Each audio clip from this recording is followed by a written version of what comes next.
getting to the business end and the quarterfinal day to continue today, of course, and to tell us officially what is on the schedule today. The voice joins us here on AOTV, Mr. Craig Ross. Good morning. Good morning, Brett. Good morning, Kelly. It's day 10 of the Australian Open Championship walking back here in association with ANZ, Rolex and Jacobs Creek. And another great day for tennis action on RLA 2 women's quarterfinal matches. The exciting young American, Madison Keys, coming up against the 18th seed, Serena Williams. Then Serena Williams meets last year's finalist, Dominika Simulkova of Slovakia. And of course then, we've got men's singles action. The defending champion up against the 5th seed, Kei Nishikori of Japan. Of course, in all matches, let's take on the semi-finals here of the Australian Open Championship. On Margaret Court Arena, where your ground pass will admit you today, $2 matches in men's and women's sport. Southwest today, which will be happening with men's, women's and mixed doubles. And the Australian Open Junior Tournament continues with future stars of world tennis displaying their outstanding skills. As we've been here, a cooler day, an outstanding day for tennis, but be sunsmart in those suns if it does get closer to the action. The Australian Open on day 10 of the championship. How was I to do? Is it okay? Was it live? Oh, that was live.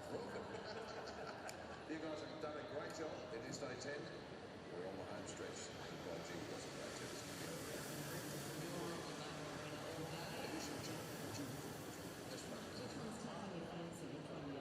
Well, I just love watching Venus play. Yeah. She's lost nothing of the great skills and everything, and you know, for her to go through the semi and the chance of meeting with Serena, it's got magic with it all.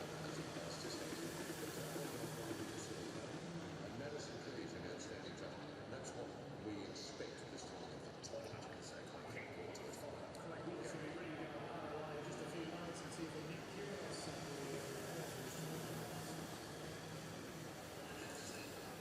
Yeah, it was a really good experience. I was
Folks, a very good morning to you on this Wednesday, the 28th of January 2015. Welcome to Laver Arena and welcome to day 10 of the Australian Open Championship. Women's quarterfinal action here today on centre court for a place in the semi-finals and opening up program. Madison Keys, a very exciting young player from the United States, leading with the very experienced and 18th seed Venus Williams, also of the USA. Following that match, we've got Serena Williams, the top seed and world number 1, meeting with our wonderful player, of course, who was a finalist here last year, Dominika Simoková of Slovakia, who is the 11th seed. That match not before 12:30, and then not before 2 p.m. Men's singles action with our defending champion Stan Wawrinka of Switzerland, meeting with Kei Nishikori of Japan, who is the 5th seed here in the championship of 2015. A little cooler today, 23 degrees predicted by the Bureau. If you are in the sun, please be sun smart and rehydrate on a regular basis. We would ask you please to stay in your seats during play, only move around the stadium when the players are seated. And it won't be long on the big screen. We should see Venus and Madison making their way down the Walk of Champions to join us here on Laver Arena for our opening match on this Wednesday, week 2 of the Australian Open.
Ladies and gentlemen, women's singles action on this Wednesday of the championship from the United States of America. Please welcome Madison Keys.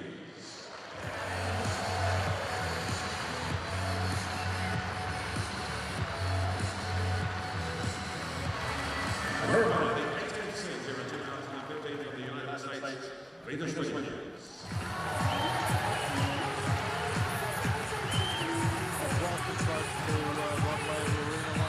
Another quarterfinal of the women's singles here. I'm just going on with Karen Pratt bringing you this one. And it is Madison Keys, the youngster from the USA, ranked 35 in the world against the veteran Venus Williams. She's on the comeback trail and seeded 18 here. She only met on one occasion back in 2013 in Charleston. And that was where Williams won that one 6-4, 6-4. Talia was with the Brixton Street Tennis Club in Western Australia. She's coached by John Lodge. There it just shows you how athletic Venus Williams is at this age. She's one of the veterans out there, 34 years of age, as she goes against the 19-year-old Madison Keys. Madison Keys works out in Florida, lives there, and that's where the Williams sisters were brought up. So I would surmise that this young lady really admired the Williams sisters in the early stages when she was 6 or 7 and learning to play the game. And now, what a thrill it must be to play against Venus here on centre stage at the first of the Grand Slams this year. As the youngsters do, they listen to music going out there. She'll have to turn that off. And KP, that's not what you used to do when you were out there, was it? Listen to the music. No, they hadn't invented those sorts of passes when I was playing Fred. You just had to have the music in your head. Beautiful conditions for play today as the players get ready to go at the ball toss. She's been rather relaxed. She goes out there to Mariana Alves is the lady in charge of this one.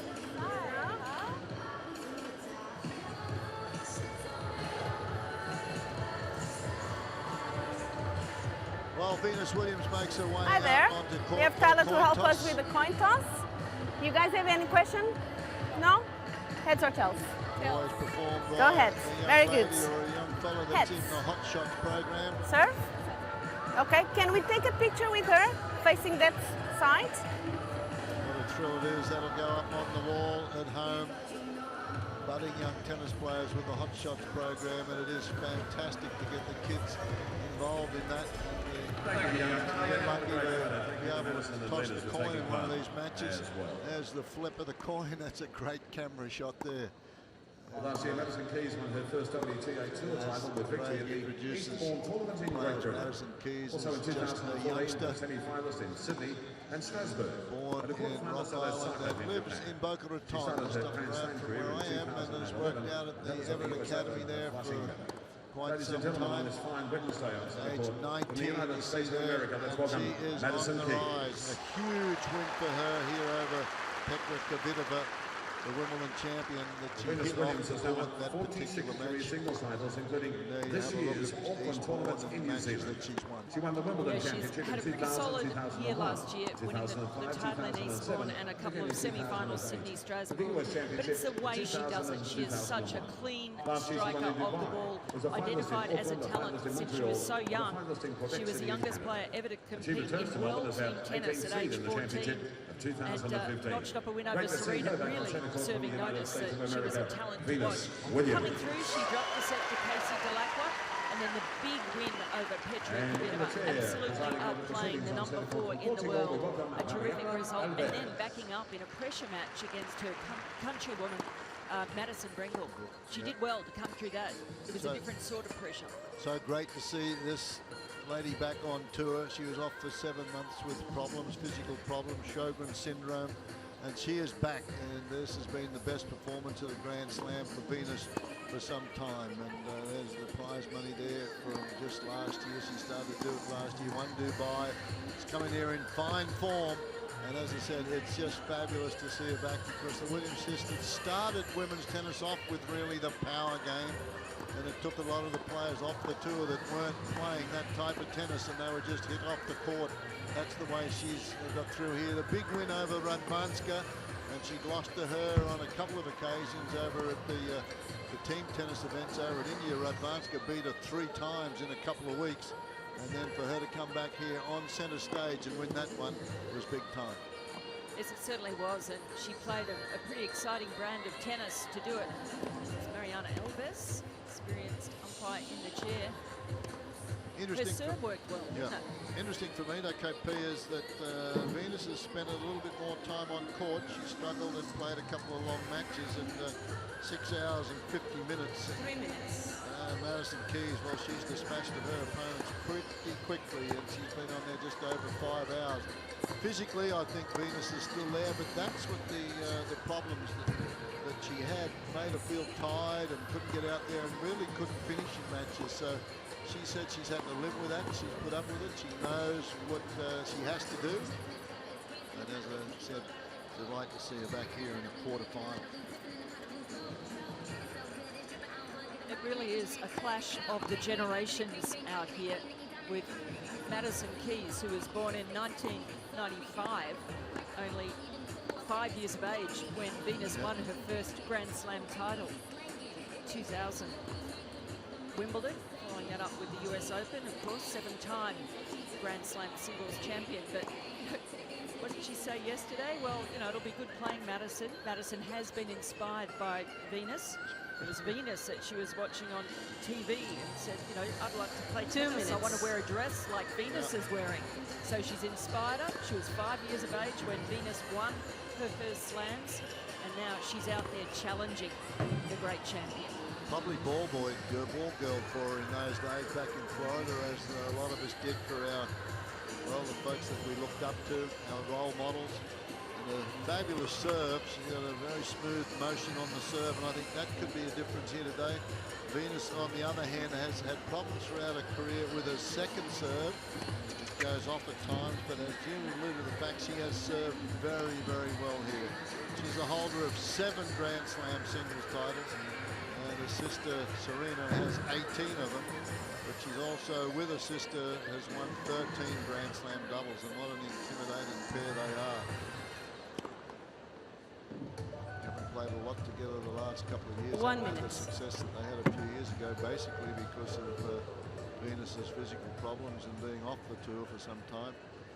Well, Sjogren's syndrome, an autoimmune disease, is what started to affect her back in 2011. She only played 4 tournaments until she was diagnosed that year, and then was out for quite some time. Started 2012 with a ranking way down in the 130s, then made her way back as she improved her health and adjusted to living with the condition, and 2013 started to play exceptionally well again, and then last year just back on tour and really notching up the wins. And I think she is so keen to continue and notch up more tournament titles, which is quite incredible when you think of all she's achieved. And she's 34. She's as keen as ever. She's motivated, that's the thing, and loves being healthy, loves competing, loves the game. And she's travelled under the radar somewhat with after the super years when she was winning Grand Slams back to back, and so now it's the younger generation have got a lot of the publicity, and her sister, and Venus has just quietly gone through. She hasn't made a fuss, and she's not one that goes out there and chases publicity, and so she's done a super job. Coached still by her dad Richard and mum Oracene, but got David Witt, who played on the tour, who's a tall, blonde American fellow that's been a hitting partner for many years now, and so it just shows you that the loyalty, when they have somebody there that they like, that they can understand or understands the practice sessions they want to go through, and David Witt's done a super job. That's a good look at Melbourne Park, and now we have 3 show courts with retractable roofs, and we've only had to close them once this week. That was for showers that we had here in the early morning of Australia Day. And that only lasted for the first match, and then the roof was open here on Laver Arena and the other 2 show courts for a beautiful day. Intriguing to see how Madison Keys holds up to the pressure of her first appearance at this stage of a Grand Slam against the woman who inspired her, who led the way in American tennis, along with her sister. Madison Keys at the quarterfinal stages here, if she happens to lose this one, has picked up $340,000. And to win the title here, the prize money's gone up $7 million overall. It's $3.1 million to win Venus for both Williams to men's serve. and women's singles. It's equal Ready? prize money, and Venus Williams is ready to go. Play.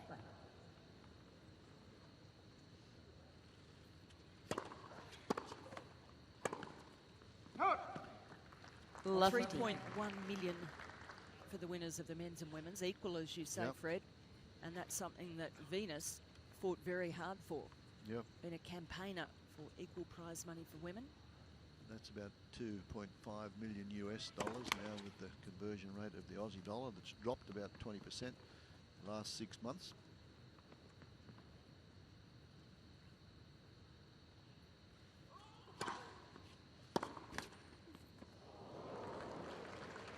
A little bit of luck to start off with. Love 30. Love 30, the opening service game.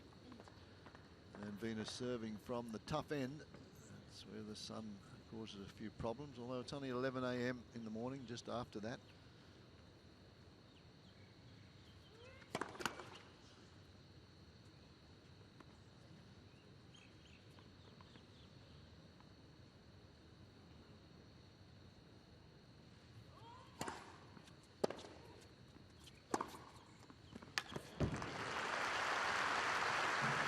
Nearly opposites in ranking and age.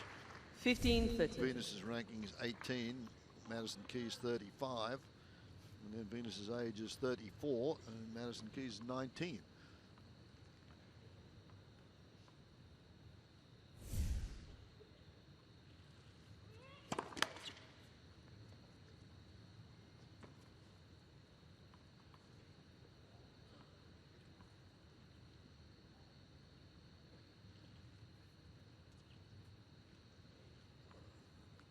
One in a bad spot, so catch it, don't try and hit it. 30.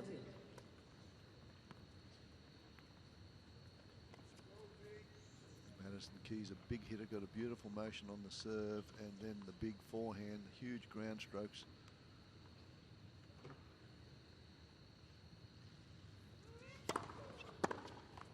Oh, it's a good serve into the body of Keys. Showing good composure to come back from love 30. Great extension on that serve. Nice easy power. 6'1", metre 85, Venus. Tall. Game, Williams. And so Williams holds opening game, first set. First game.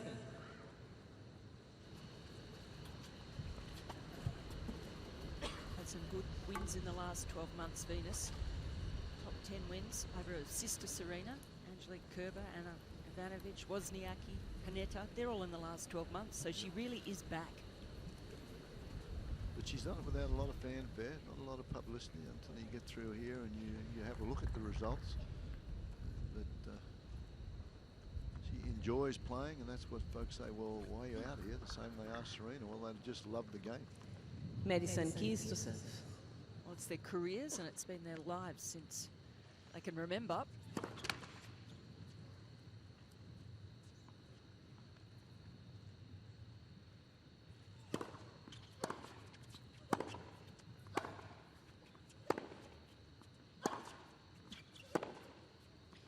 From a very young age, they had an unbelievable work ethic. You do the matches Love at it. the US Open, and always at 9 o'clock in the morning, Richard, the dad, he didn't have a basket of balls. He had a box of tennis balls out there with the two girls, and if they weren't out there, he had some underprivileged kids out there that he was trying to help along as well.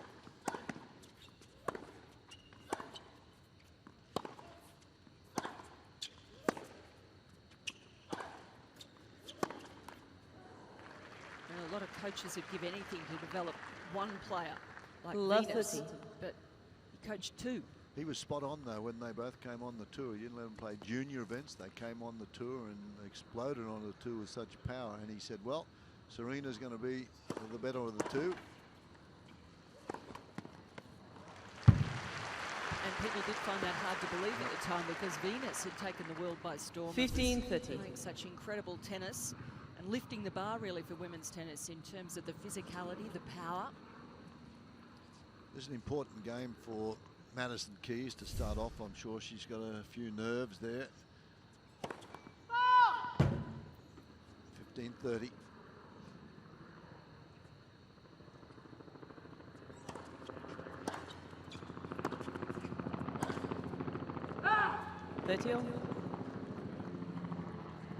Venus just a couple of little steps, and that's the secret to success. Not big steps, you always to get to the ball. It takes steps, but when you're in control, little short steps to get into the hitting position. 30 all.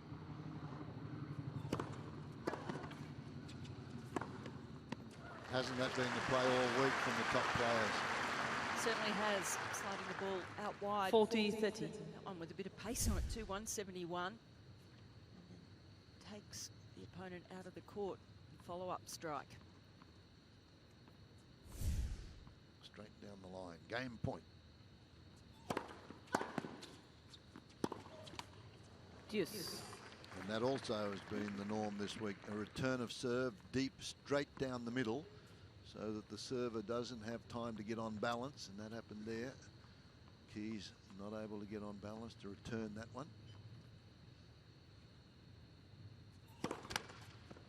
Amazing how patterns develop as tournaments are played through.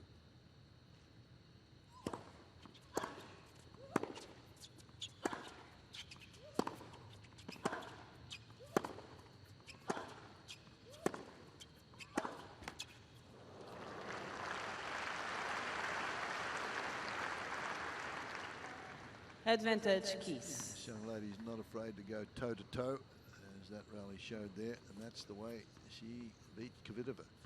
Anybody that can hit Kvitova off the court, you know, they've hit some pretty solid shots. Game point. Let's persist.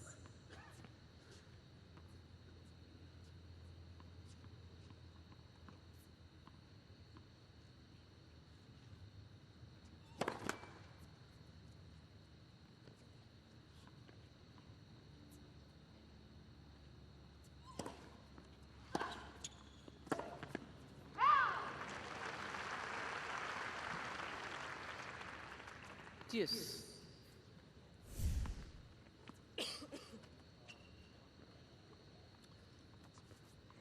Venus hasn't lost a match this year, and that's quite incredible. She won the tournament in Auckland, beat Wozniacki in 3 sets in the final.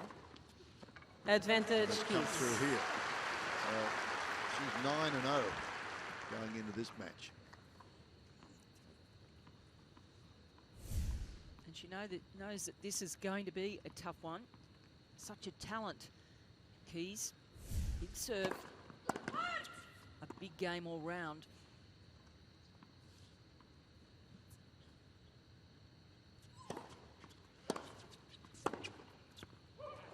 Game I don't think Keys. Venus thought that was coming over, and suddenly it was past her, so it's 1-all. 1 game on. And this is the sort of explosive shot making that Madison Keys is capable of. How well she gets down to that. It's superb, isn't it? Nearly Radvanska-like, wasn't it? Right down, nearly the knee touching the court. 1-all.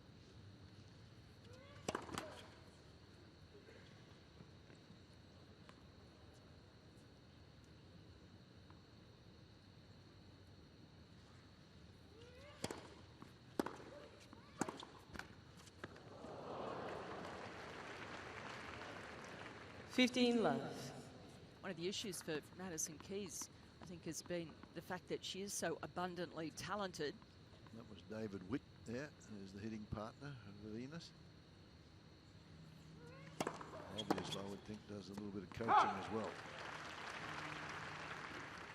But the incredible talent she has everyone talking about her and has had for some time, but her rankings and results haven't quite delivered on what everyone expected.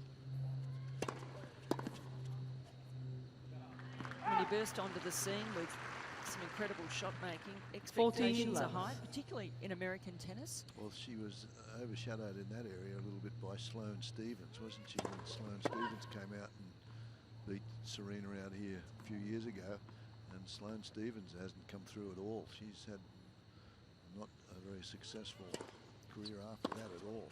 Lots of expectations, and doesn't work as hard as this young lady. This young lady 40-15. works hard, Madison Keys.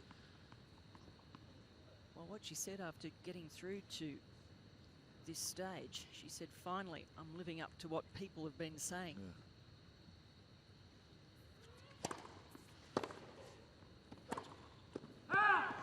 40-30.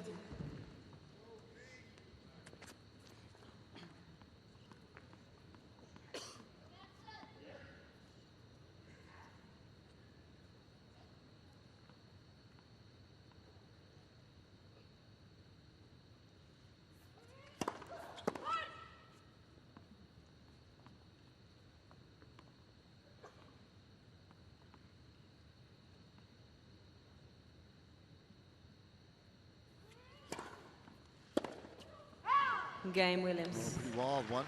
Got out in front of that one, so Williams leads 2 games to 1. Williams leads 2 games to 1.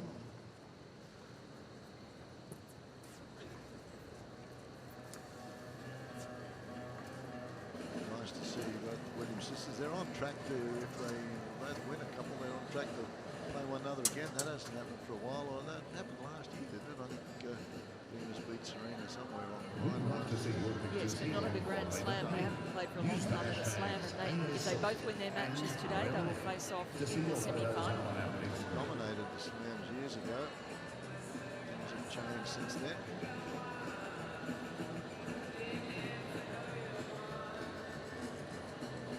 And there's an attractive smile there from Madison Keys.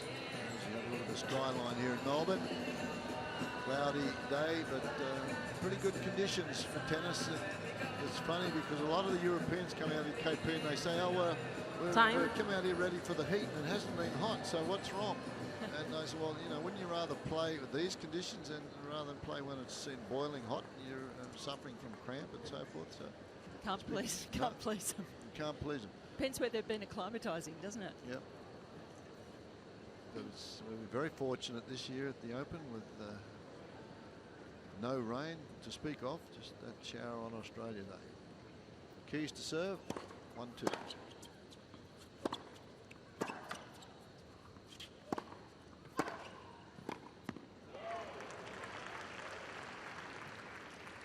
Love 15.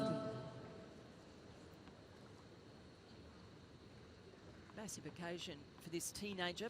Last Grand Slam as a teenager she's playing. Only been to 3rd rounds before on the Grand Slam stage.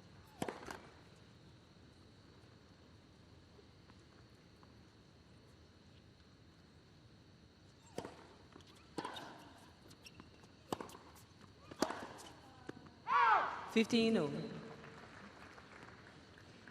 Had to be a youngster when she came down. He lost in the first round when she played down here in 2012. In a 3rd round in 2013, 2nd round last year.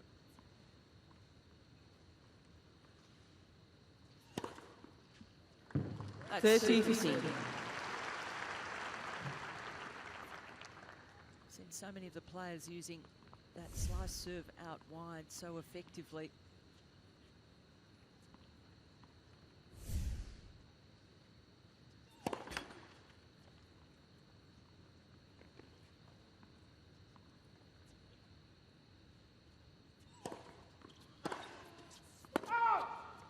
$40-15.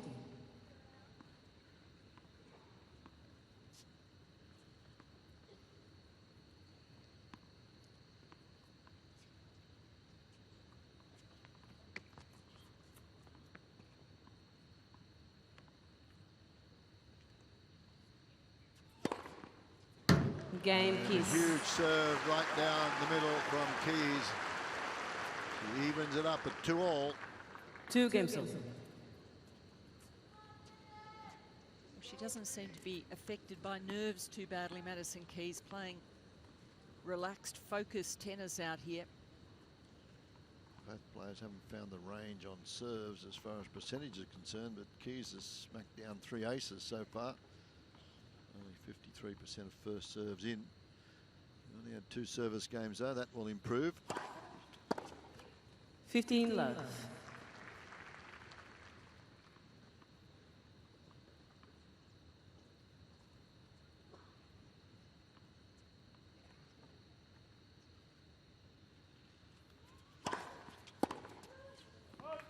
30 love.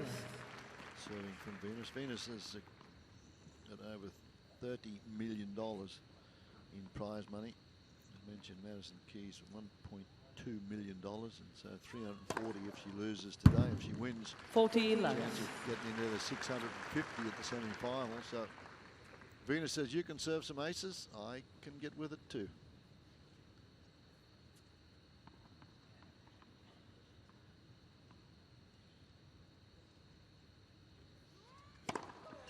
Another great serve from Williams. Game Williams. She goes to ahead 3 games to 2 in the opening set. Williams leads 3 games to 2.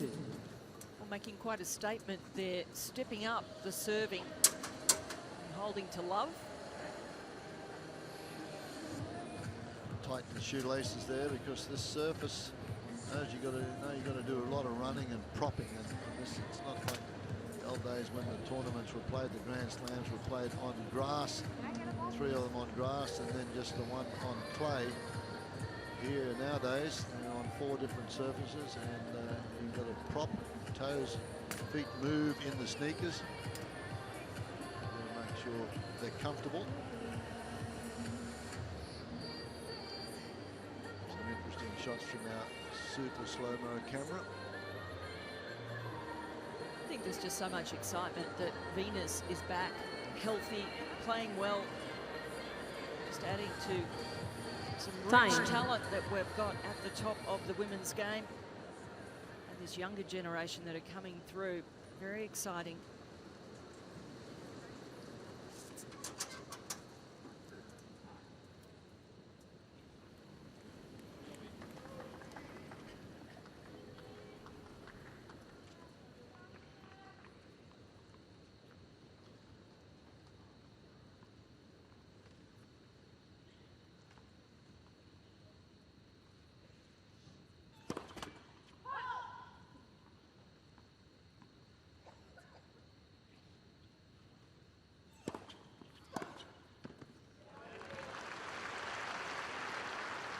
A little bit of experience for you there. That's the first strike again that's been so prevalent in the matches throughout the championships. If you miss the first serve, you got to be ready for a cracking return off the second.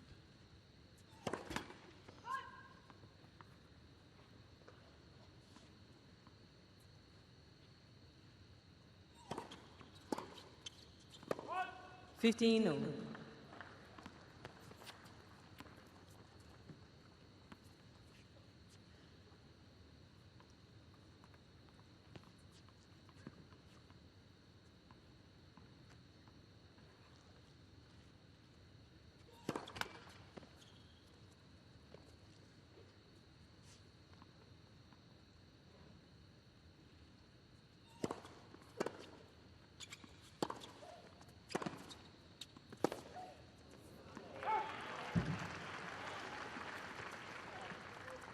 15-30.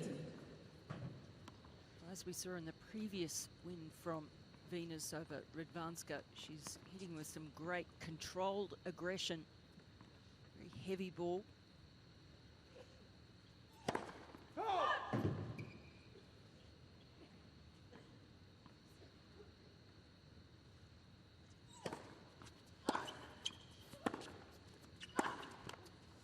$30.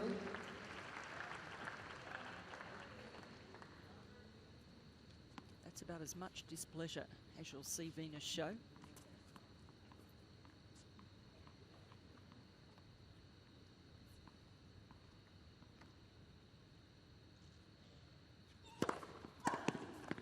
$40-30. Good serving from both women so far in this one. Keys will get back into the top 30 in the WTA ranking. She's 35 coming into the championships here, but by way of her performance here, she'll creep back up into the top 30.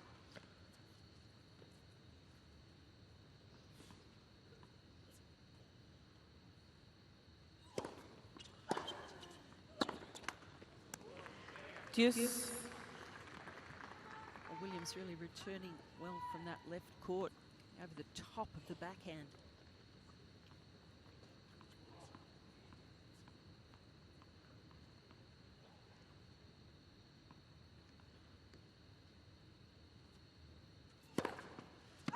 Advantage, Keys. That's the fastest serve of the day so far. 192k. That is getting up there. There's that fluid motion you were talking about, Fred, launching herself up into that serve.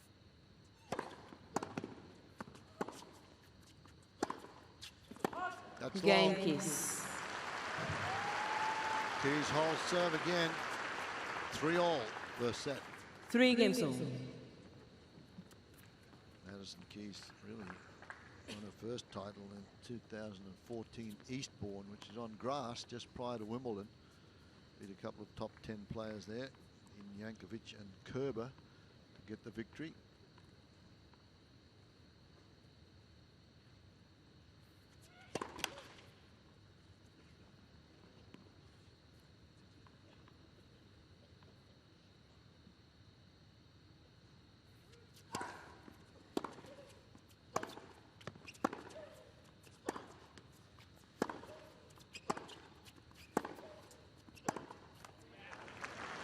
Oh, the pace of shot straight back down the middle of the court.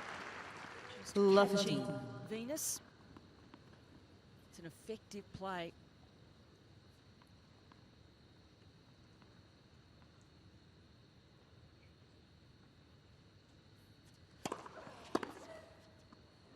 Oh, that's read that serve well. Picked that one on the forehand, so Love 30. 2 big forehands gets it to love 30.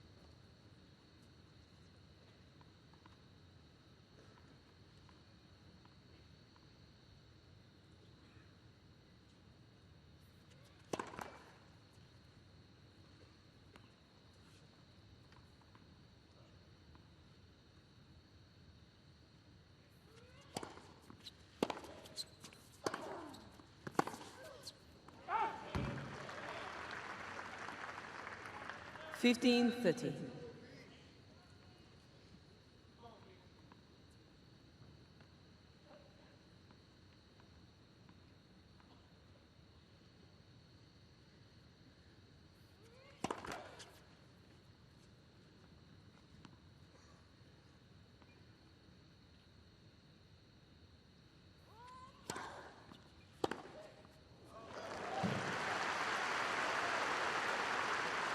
That second serve comes around the outside 15, of the ball 14. on that serve, and generally speaking, it goes to her opponent's forehand. Keys was just looking for that one. Break points now.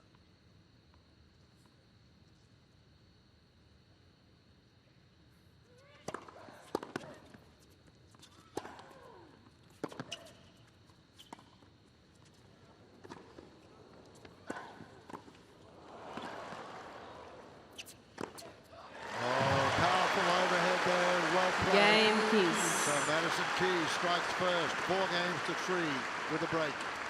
New balls, please. Keys leads 4 games to 3. Well, best point of the match for her to break. Excellent game, wasn't it? It really was. And showed a willingness to come forward here. Got away with that one. Good reactions. Terrific speed from Williams to get up to this next one. Of course, Keys to put it away with the overhead. Keys was in there looking for a forehand volley, and then that to react, as you mentioned, and she hits this one.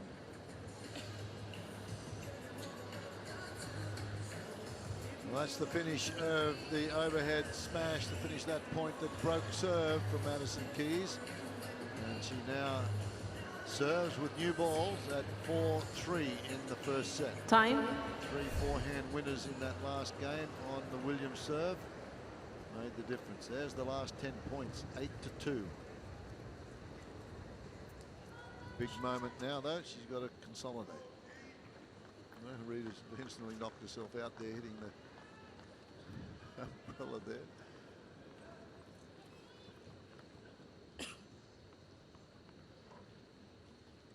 The experience that Williams has had over the years, she knows she has to break back right now, if possible.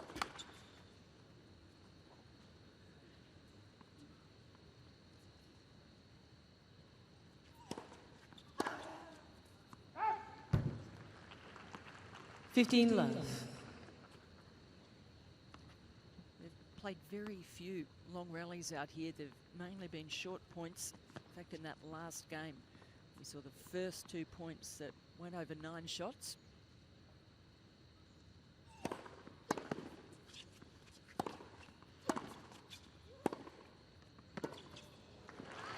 He's won both of those. And one of the things that's really improved about her game is her willingness to stay in those longer points and have the luxury of choosing when she goes for the big shot. Fitter, stronger, has done a lot of work to get her physical conditioning better. Well, that gets back to exactly what you were talking about.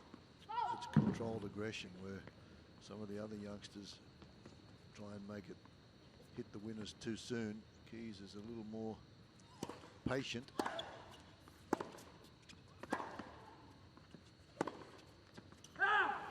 Well, she says herself she can afford to be now, whereas before she'd panic a little in the longer points and feel she had to go for something to finish the point off. Turns 20 next month, this young lady. There's a deep breath. Just try and get yourself composed. 30-15.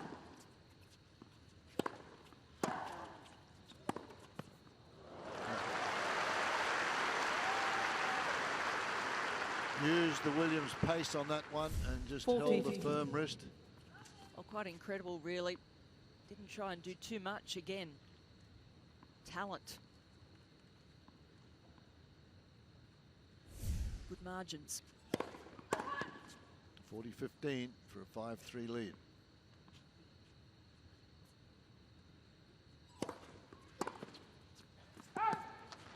And she just does that. And she's on a roll at the moment, Madison Keys. Keys leads 5-3 opening set. Well, she's got the confidence of that better conditioning, that strength, but also the confidence of having the legendary Lindsay Davenport as help as her coach, along with Lindsay's husband, John Leach. Haven't been together that long now, have they? Lindsay just took that on a few months ago, and she's got a lot of other commitments, but she is an advisor and gets, and it's nice to be able to talk to somebody that's had that experience like Davenport.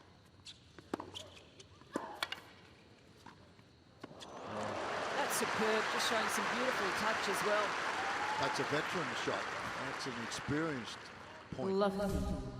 Well, this is why everyone was talking about her when she was 14, 15, because she has great hands, a lovely natural ability, and she's done the work to back that up, to complement it. Smart enough to know when she got that one deep to move in, play the volley.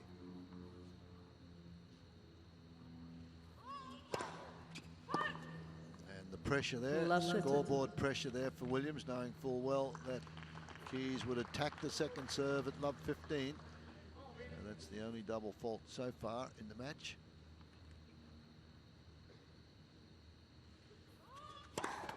Lettuces.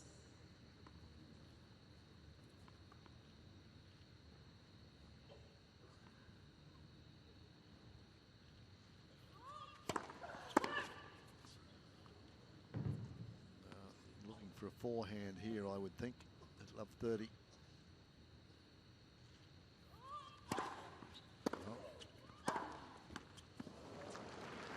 Good deep return. Could have hit the forehand. She elected to take the two-fisted backhand. It's a safer shot. Break points now, or set points now, 3 of them.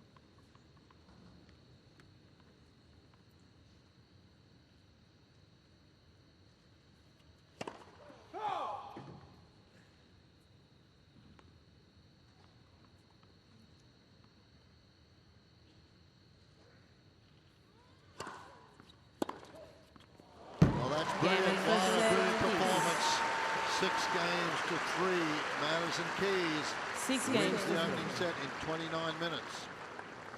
And by my count, KP, it was what, 8 of 10 points, and then she won 4, so that's 12, 16 of the last 19 points. Yeah, she really got on a roll, and when she had that momentum, it became very dangerous. Not good first serve stats for both players, but both converting a high percentage, particularly Madison Keys, 77% of first points, of points won on first serve, but 14 winners to 4 and keeping the unforced errors down, converting both of the break point opportunities she had. Madison Keys just played sensational tennis in her first Grand Slam quarterfinal and first set. All the way up wonderful. there. 5 or 6 at the net, 4 aces, 14 winners to 4. Hasn't done anything wrong. Highlights from the opening set, but she took control at 3-all and won the next 3 games with the loss of 3 points. Well, it was so close there, wasn't it? Yep. Until she got that break at 3-all. And then she just started firing. Very impressive that she's able to come out on this big stage. You could say, well, she's got nothing to lose out here, but then again, she's got a lot to gain. Yep. And she was nervous the first couple of games. She miscued on a few, but from 3-all, it's been perfection. You couldn't ask for anything better. Now she's got to try and carry it through to get through to her first Grand Slam semi-final here, down under at the Australian Open. First Grand Slam of the year. Keys to here in Melbourne. Keys to serve. Wait, please.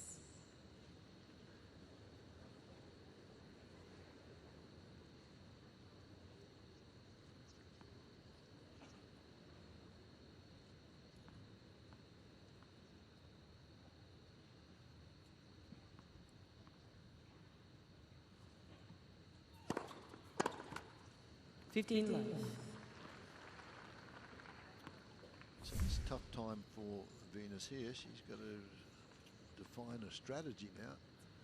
And they're waiting for a few of the swallows there. You can see they're looking for a feed. They get down and get the moths down there that the players sort of don't worry about. They shuffle them aside, and then the swallows come down and say thank you very much.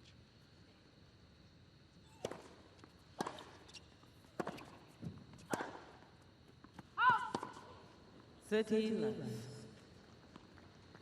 mentioned Venus has got to come up with a game plan. She's got to change something to stop the power. At this day and age, with the youngsters, if they get in position, they're going to give it a go. Just like that. Oh, she's been serving so well. Very hard for Venus to take advantage of the returns. She's struggling to get a racket onto that one. First serve percentages haven't been good, but once she's got them in, she's lost a few points. 11 of 14 on first serves. Game Keys. So Keys wins the opening game of the second set and leads 1 set to love. First game, second set. Got 50% of first serves in throughout the match, but the reply is good. She's won 81% of the points. But even her second serve, in that first set, Venus was trying to get in on it and get in on top of it, but she just hasn't been able to take advantage of it because it's had some good depth on it.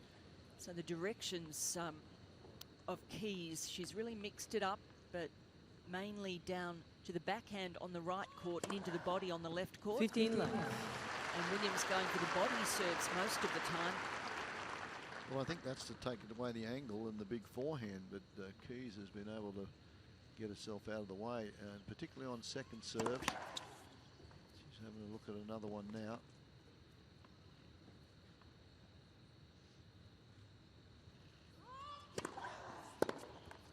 Nice feeling for Venus, getting a couple of points here to stop the run of points against her. Last serve came off the line, as you can see. Keys just indicating that she's lost control of it.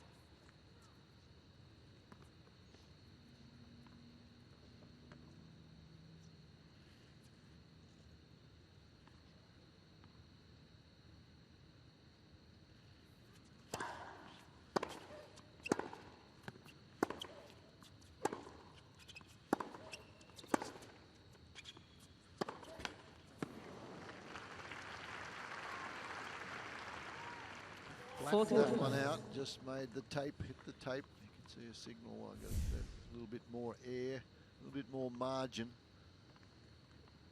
And that's something she did so well in the first set.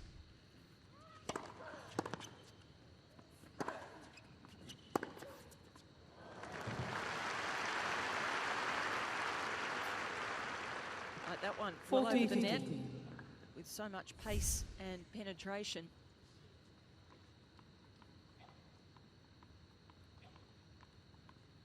Back in behind Venus. 40-15.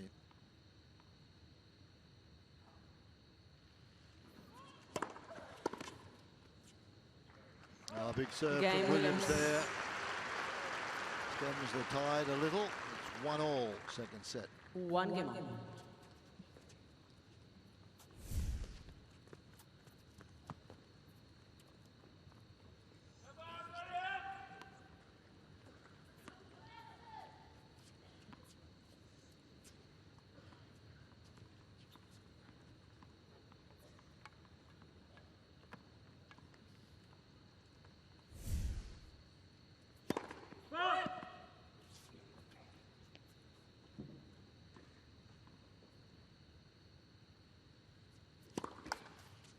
Love 15. That's the only double fault we've seen from Keys so far.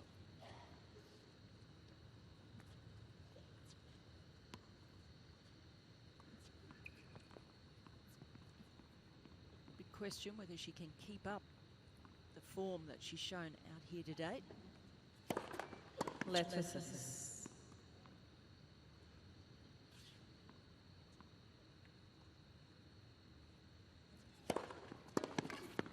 15. Oh, wow.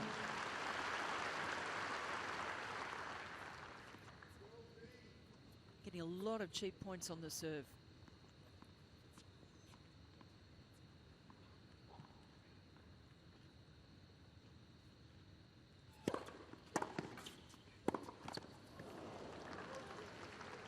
Just 15, rushed that 13. one a bit. Anxious to get forward in the court. Venus really trying to move in on those returns. And here's Lindsay Davenport collaborating with Madison Keys.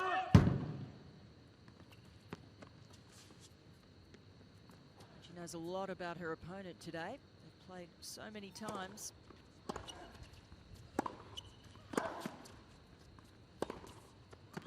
Out. Called long. 15. So this is the first opportunity for Williams. He has break points.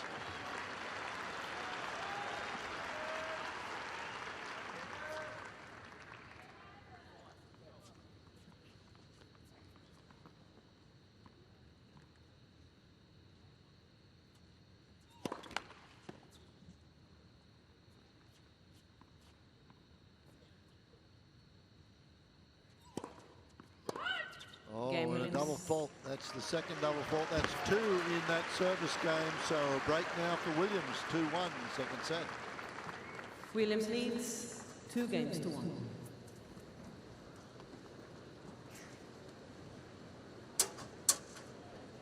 Well, Madison really faltering with a couple of double faults in that game, and Venus still trying to step in and be right inside the court on those returns, applying some pressure.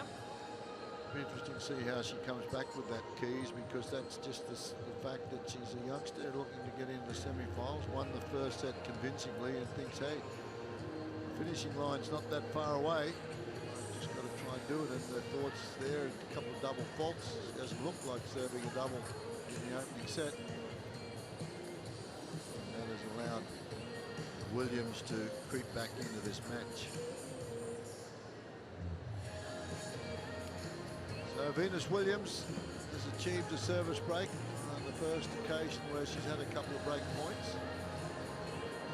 Overpowered in the opening set, Williams now leads 2 games to 1 with a break.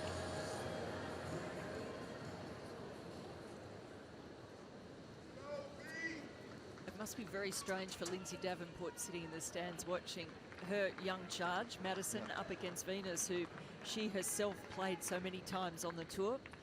Lindsay coaching and with a young family, 4 children. It was 1998 when Venus lost to Lindsay in a quarterfinal here in 3 sets.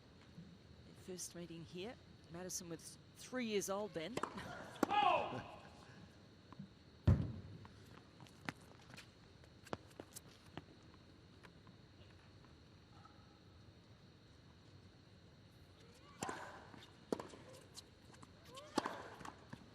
Love 15. A bad miss there because the serve, it was a good serve, it was a body serve, came in and Keys miscued it.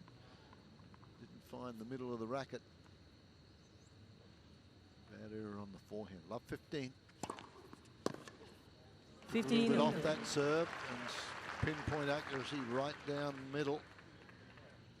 Only 157k, but spot on.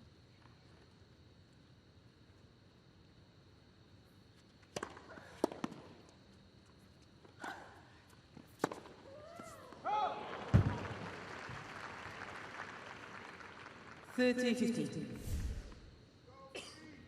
feel she's rushed a few of these shots last couple of games. That's like the start of the first set. She was a little bit uptight, lifted up on that, took it way long. 30-15.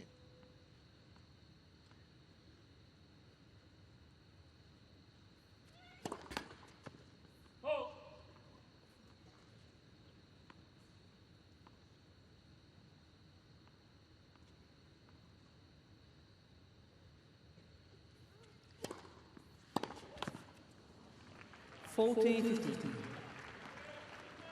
looking for that forehand, Keys, but now a couple of errors. 2 double faults in the last service game, a couple of unforced errors on the forehand. Gives Williams an opportunity to consolidate here for 3-1.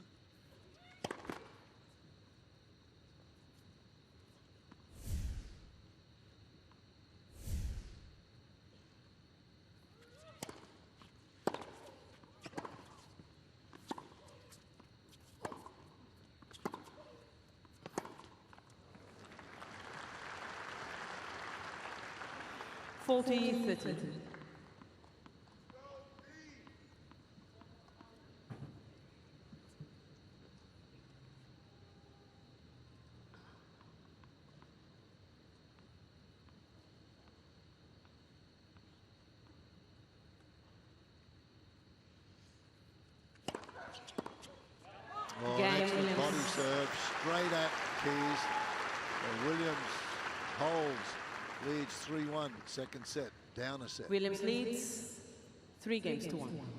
Venus is really using her experience out here, sensing that Madison has gone off the boil, is just rushing things a bit, perhaps not mentally as strong as she was in that first set, and she's played very solidly in response, served well, getting a good look at that famous serve.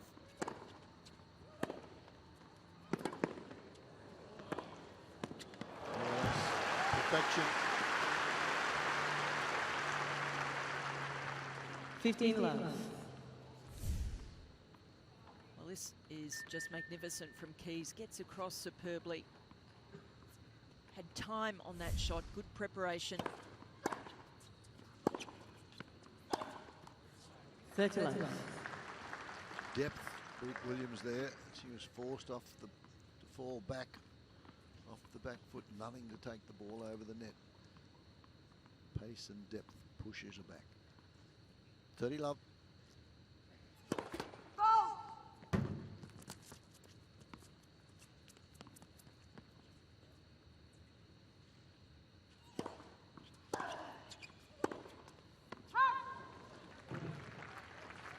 Really trying to crack a winner early in the point. Too many errors from her at the moment.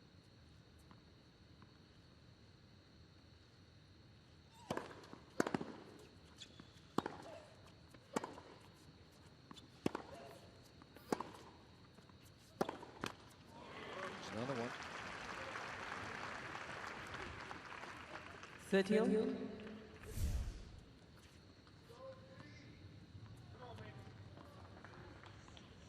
Made 9 unforced errors in the entire first set.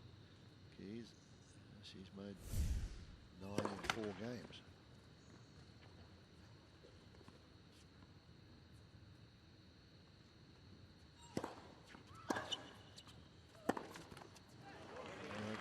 The wheels have fallen off somewhat. Break point for Williams to 30-40. 2 breaks in this second set. Yeah, you just get the very strong feeling she's not thinking clearly out there, Madison.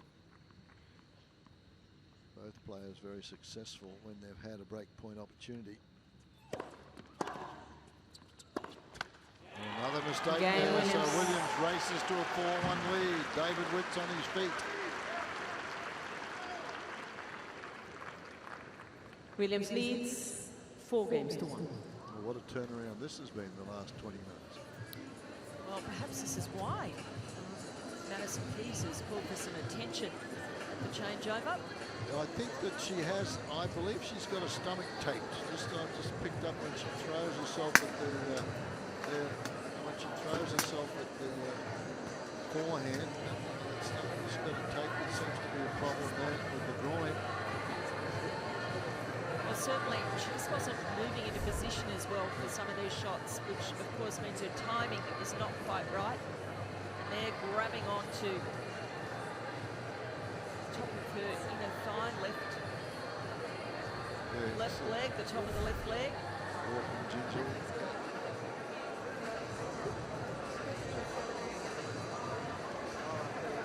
This would be a shame if this was to inhibit the movement, because that's what it's all about. Well, look, obviously something has changed out there, because we felt there was some sort of panic going on, and this is why, because she's hurting. She's hurting and hasn't been able to stay in those points long enough. That's why she's been going for the shots too quickly. Yeah, we talked about that in the first set where she was patient, and that's been one of the strengths, to be patient, to stay in the shots, stay in the rallies. And the last few games she's made 11 unforced errors in this set. Lindsay Davenport showing some concern as the doctor. Well, they'll probably leave the court. She's having a medical timeout.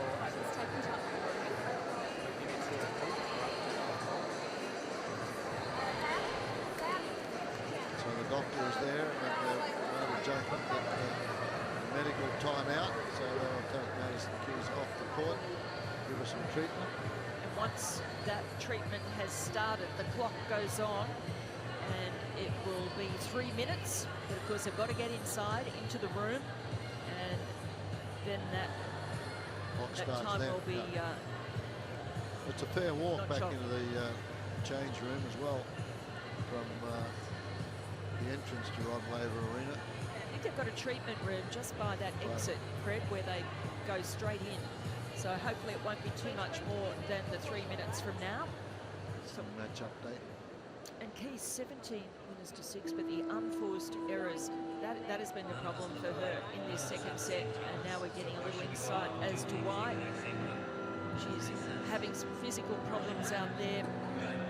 Ladies and gentlemen, just to let you know, Miss Keys left the court to receive a medical timeout. So announcement made there. But in this set, she's only hit 3 winners, and that 17 winners is overall. So that has been a problem. She's been going for a lot in this second set, and that's 3 winners and 11 unforced errors. So that's in 5 games in this set, and the first set was totally the other way around. Yeah, so you've got to feel for her if this is clearly hampering her movement and her performance in the second set. Venus has used her experience well, knowing that there was something wrong down the other end of the court. And she's really kept the errors down. She's played a very mature, smart second set so far to take advantage She took the of the opportunity situation. of the bathroom break as well, Venus.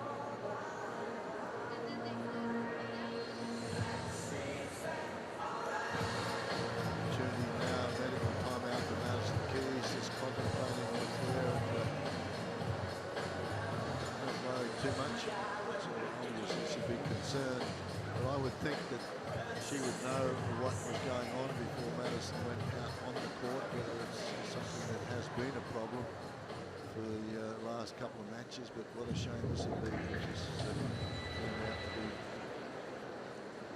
a tough one for her to move around the court. Kind of player, you know, I have a big serve, obviously, but working on it all the time. Well, Venus just sitting there waiting for Madison Keys to come back on court. So what a shame this would be if this MG would inhibit her movement, because that's what it amounts to. Venus just being smart and not overplaying anything in this second set. And it's been Madison Keys going for stuff. And we have a look at a couple of the shots where she's made the unforced errors. Many more of them in this set, 11 of them in this set. 5 games that have been played, and you see wincing there. It's causing some discomfort. She had to retire in Sydney in her match against Morocco with a shoulder injury. So something totally different here. I guess it's tough at that age, KP, when you're out there and you're pushing the body to its limits with match after match, and she had to play some terrific tennis to beat Kvitova, out-hit her, so the strength that's required, the fitness level that they have to go through, and at this young age the body sort of breaks down. She's still growing. She's only 19, turns 20 next week.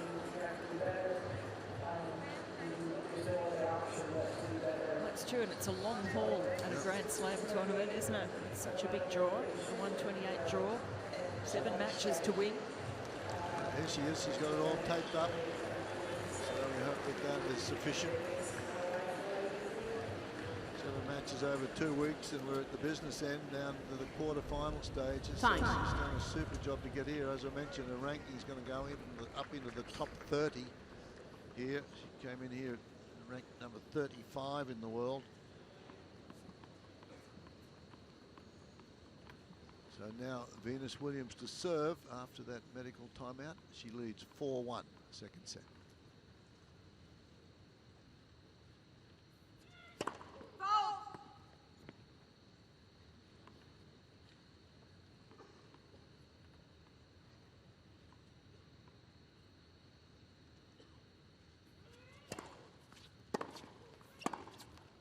Lovely.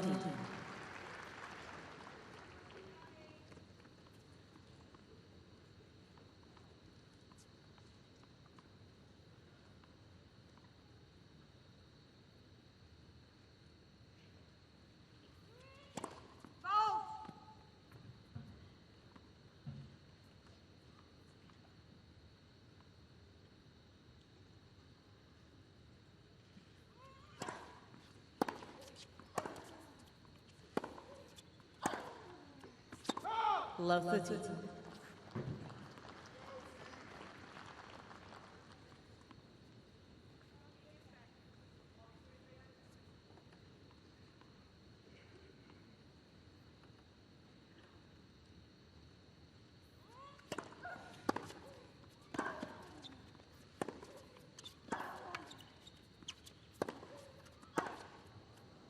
That one right on the line. Skidded off the line, so 3 points after the medical timeout have all gone to Keys, and she has love 40 on the Williams serve. Often see this happen with players go off for a treatment, and it's their opponent who maybe suffers a little bit from it. She's come out here sharply. Keys.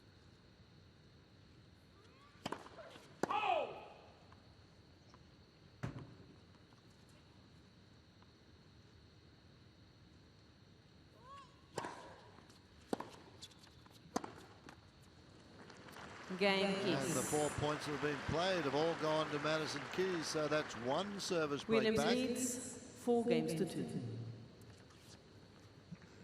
John Leach next to his wife there, and they're looking after this young lady. So 4-2 now.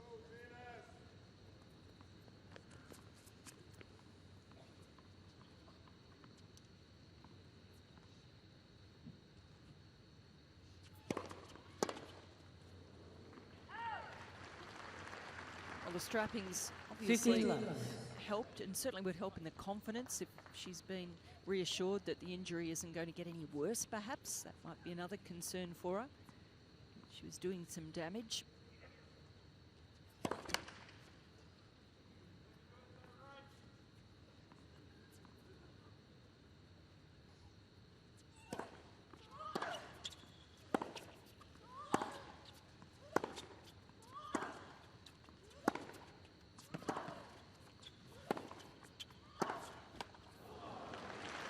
Well, whatever it is, I want some of it. That's 6 points in a row.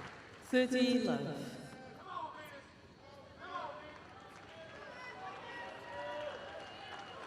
So what happens if there's a long rally where she's pushed out wide to that backhand corner, perhaps? Pulling up gingerly after that serve.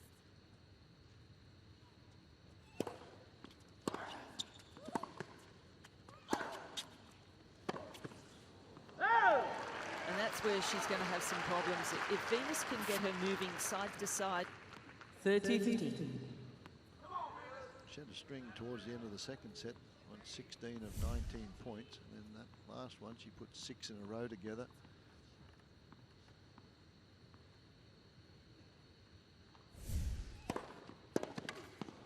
Another big serve, 40-15.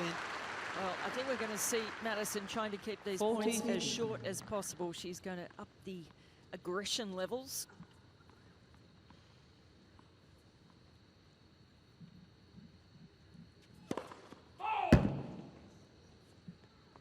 Keys challenge the call on the right serve. The ball is called out. Mariana Alves in the chair. She's from Portugal. She's a very experienced chair umpire. And that one's good. No, it's Wong. Second set. Loses a challenge.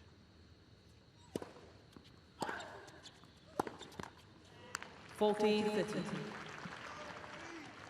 Keys has 2 challenges remaining.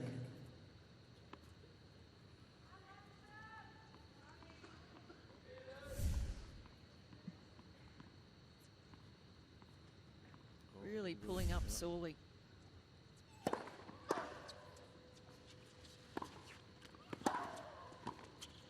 Oh, fine volley. Beautifully done. Game, please. 4 games to 3 now. Williams leads, but still with a break. New balls, please. She's getting that looked at again at the changeover. Williams leads 4 games to 3. They give them can they give them pain-killing pills? I guess the doctors have to okay that. Maybe an injection at times, but the doctors have to okay that. Tough situation for her at the moment.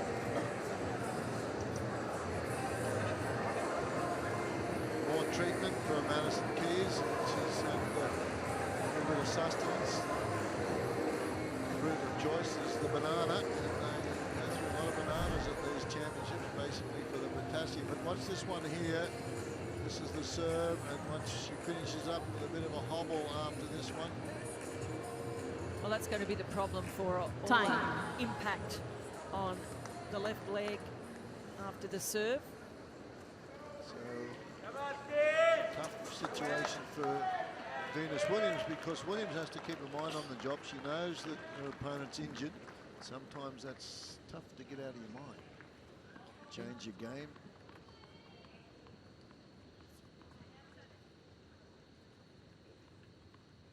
New balls.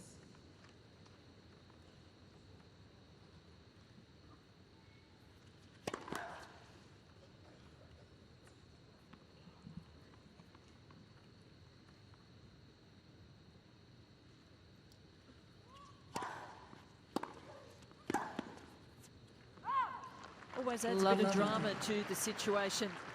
Watching how a player manages an issue out there, a problem like this, and how the opponent responds, knowing that they're struggling. If they can't capitalize on it. Well, Venus just has to continue to play her game and not think about it. But as I mentioned, very difficult to do when you know your opponent's had treatment.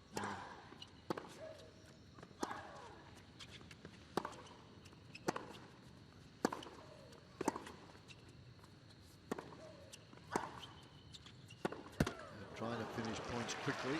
And that's where it's dangerous for Venus, because Madison is going to go after those shots 15 even more.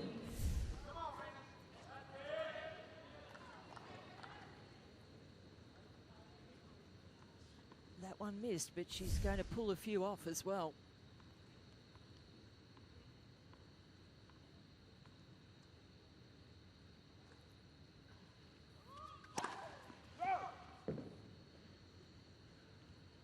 This is a smart serve also out wide to the forehand, because she's got to move that left leg to get out there. That's what she's going to do on second serves. Venus knows it, so it'd be 15-13. a smart move to take a little bit off the first serve. Well, just didn't get enough curve on that second serve, and right in the hitting zone for Keys.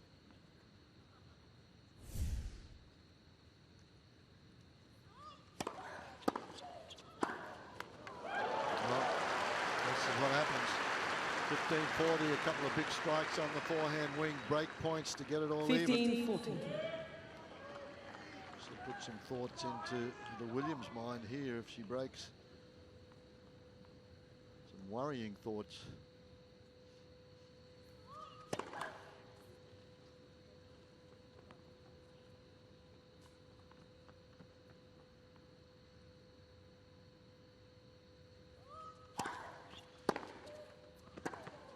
That'll do it, and that's again the second serve. Venus can't get that second serve to the backhand. It goes to the forehand all the time. 80% of the time anyway, and the players just sit on it. And if you've got a forehand like Keys, she's had 2 cracking forehands cross-court on the deuce court, and it's now 4-all.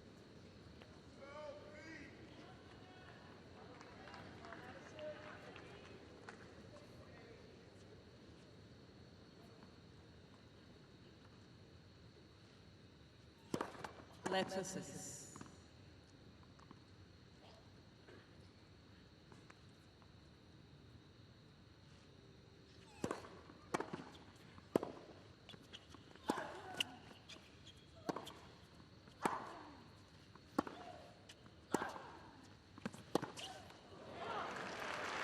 That's what she's got to do, try and get Keys on the run.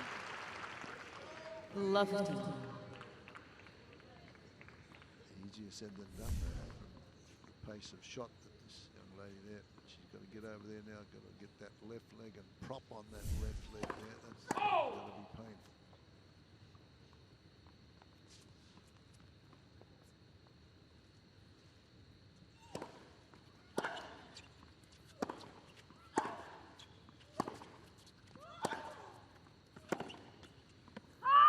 Love 32.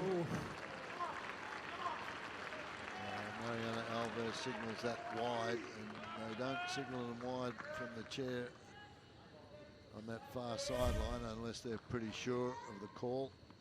Once again, Keys really going for broke with that one. Not missing by much.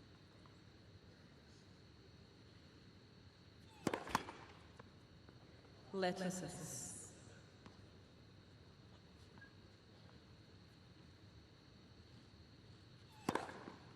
15-13.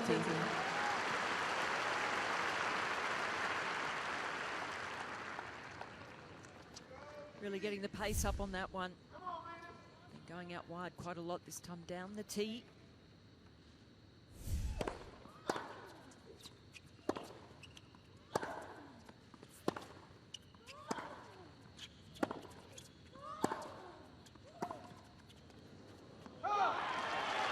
Not moving comfortably to that one, Keys. Venus is playing it smart also. She's taking a little bit off it. She's giving it more air over the net, more margin over the net in this rally, moving the younger opponent around, or injured also. So break points now. Oh,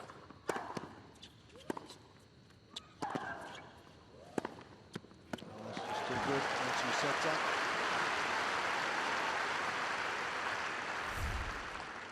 Well, that was good depth from Venus, but she came up with a wonderful counter strike, and then so good when she's moving on to that ball. Nice margin over the net.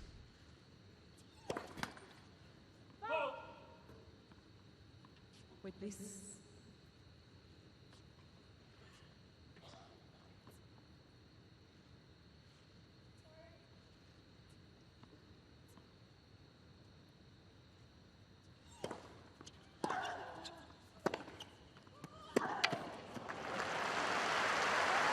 It's a great play.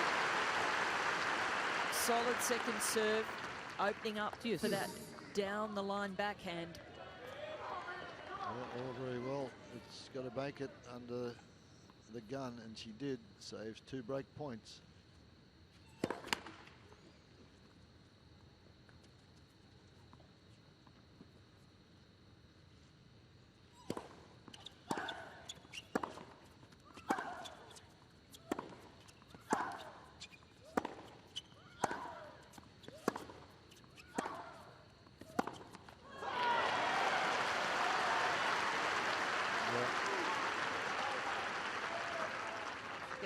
She's got to win this set. Yeah. Throwing everything at it. Pulling up sore after that last point again. Break point.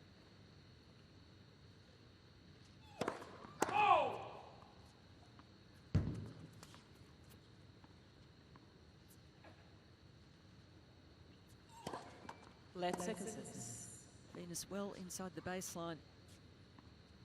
Moving in again, threatening. That's why. Game Williams. Williams just stemmed the tide, has slowed things down a little and breaks. Leads 5-4. Will serve for the set. Williams leads 5 games to 4.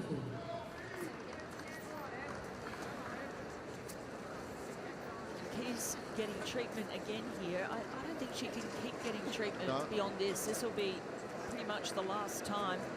So you just wonder if this second set is her last throw of the dice. Yeah, I think the rule is that it's 2 treatments after a medical timeout. For the same injury. If she was to get another injury, she could get treatment again. But for this one, this will be the limit. And I think she's just thinking, well, get everything I can now. I've got to put all my eggs in one basket here and try and win this match in straight sets. Doesn't bode well though in KP, even if she were to win this.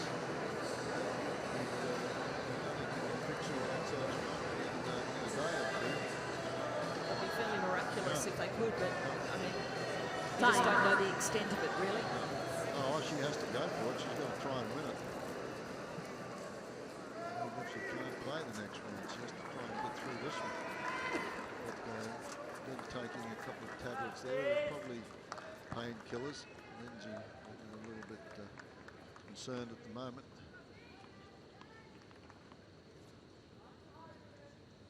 Williams trying to get to a set all.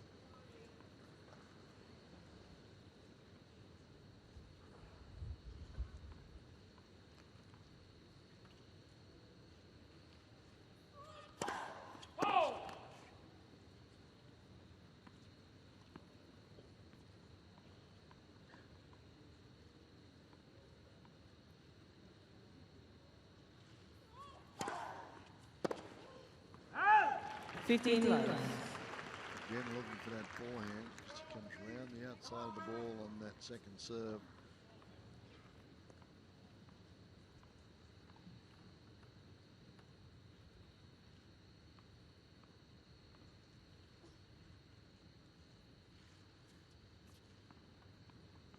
Worst time of day for the sun at that end.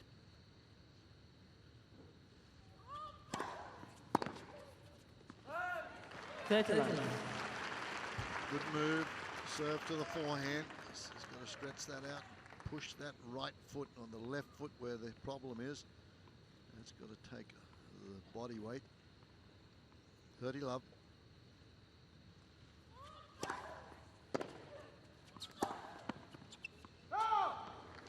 $30.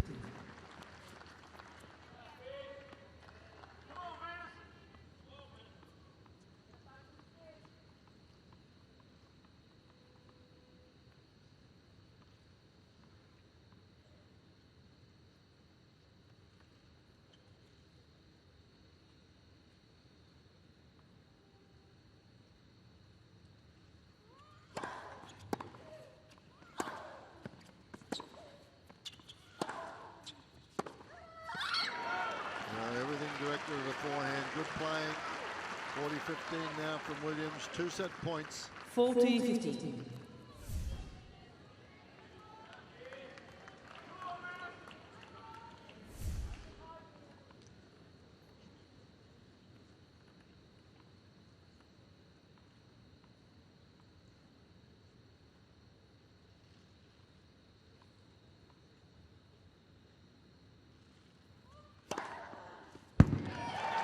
Second set, Williams.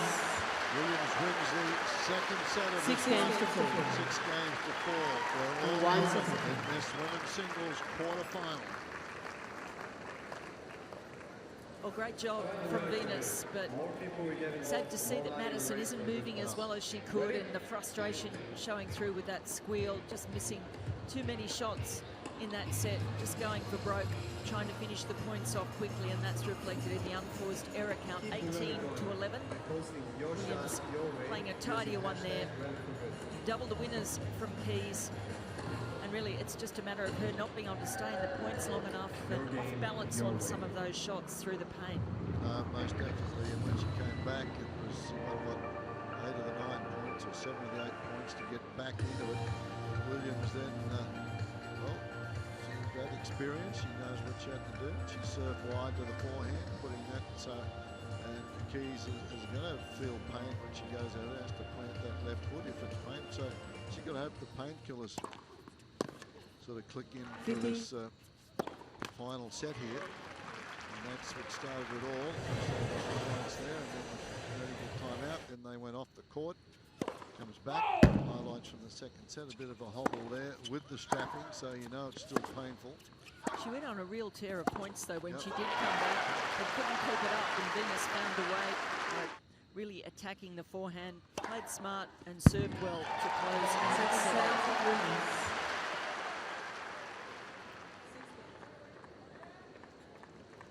Crowd on hand now here at Rod Laver Arena. This quarterfinal, another quarterfinal. The women's Final set. follow this one. Keys to serve. Serena Williams against Dominika Sibilkova. Let us assist.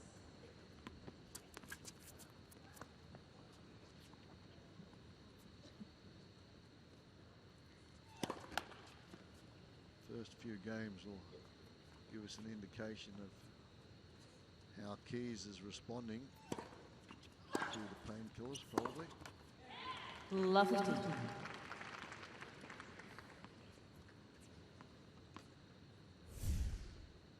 mean, this must be agony for her, not so much just the pain of the physical injury, but just the fact that she was playing so well in that first set, and her chances looking like they're going to be really badly affected 15 by this untimely injury. Well, she's proven one thing at 19 years of age, just about 20. She's got a huge future ahead of her.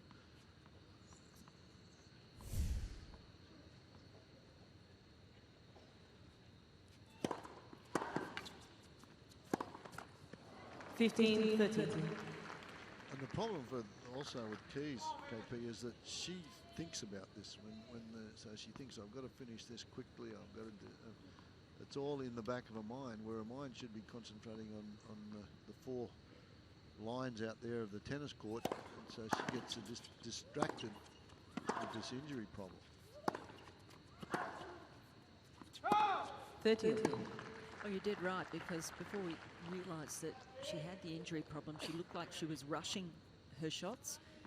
And that is that mental approach when you know you have to finish them off quickly. You can't stay in the points. That's what she did so well in the first set.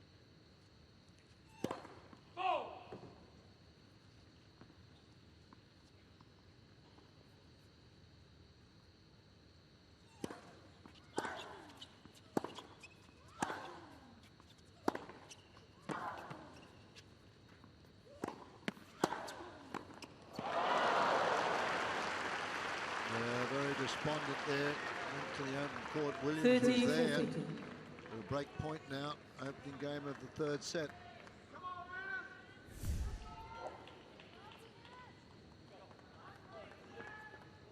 Really affecting all areas of her game.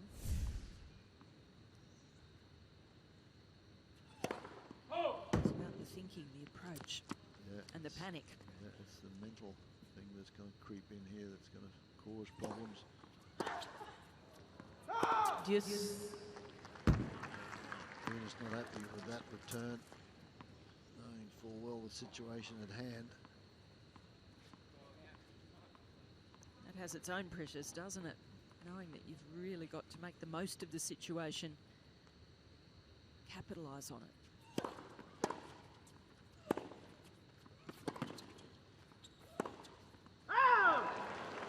Advantage, Williams.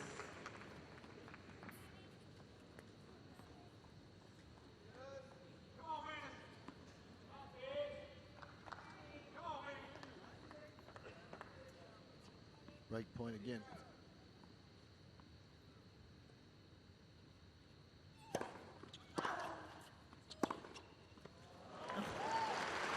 Williams trying to call on the right side, the ball's broken in. Well, I think this is wishful thinking for Venus here. She doesn't challenge very often, No, though. very rarely. I thought it looked good too. That's it.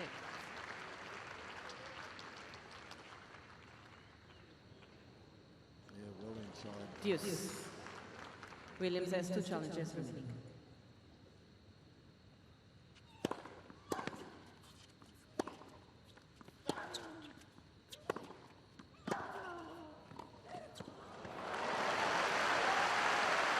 Kitty's getting it back together beautifully in this point. Advantage, Keys. Aggressive hitting. This time finishes off perfectly with the volley. Great angle. A lot of pressure on that left leg. Didn't pull up looking bothered. Very mature volley, that one also. Opening the face of the racket. Had to keep the wrist firm. Create the angle.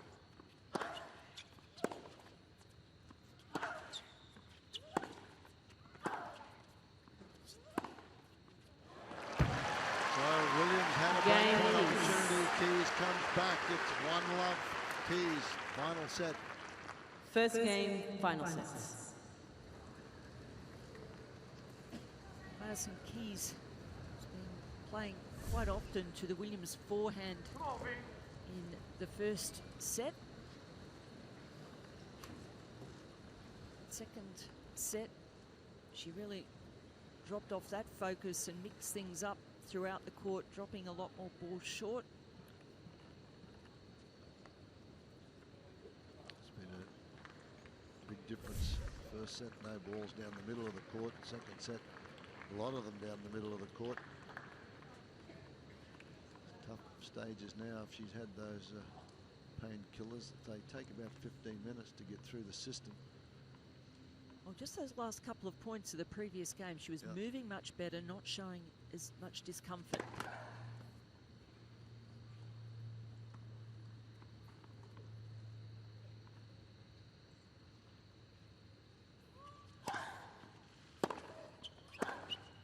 That's wide. Lovely. Williams calling for the towel.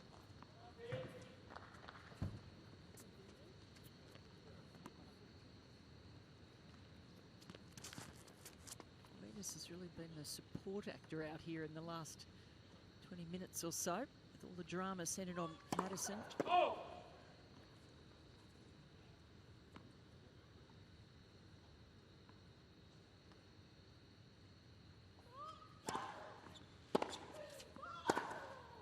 That's wide. I think Keys Lovely. just going to look for forehands and just keep thumping forehands. And Williams knows that, so it puts a little bit more pressure on that second serve.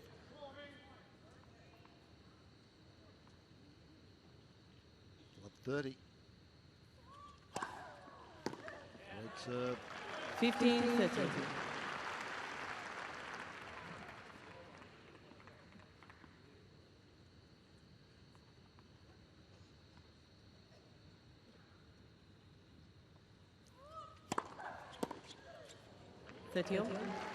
That's a terrifically directed serve.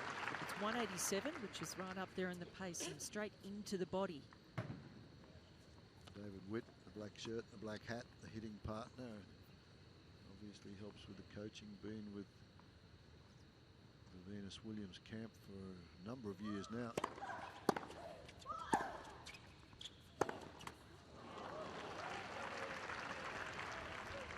$40-30.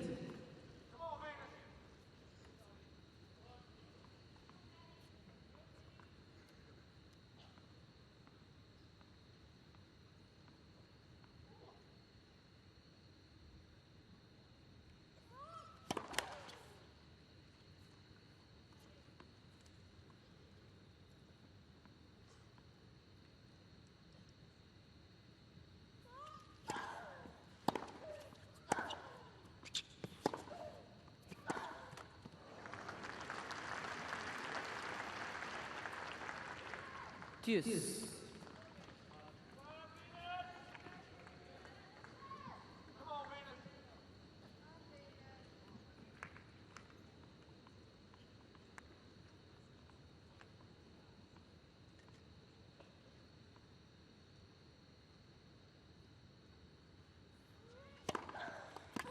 Advantage Williams. Oh, she's mixing things up on that serve beautifully. So the slider out wide working well. Comes up with the big one down the middle.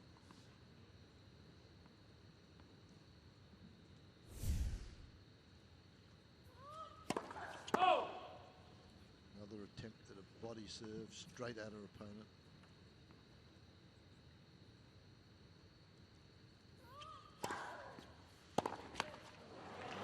Game Williams.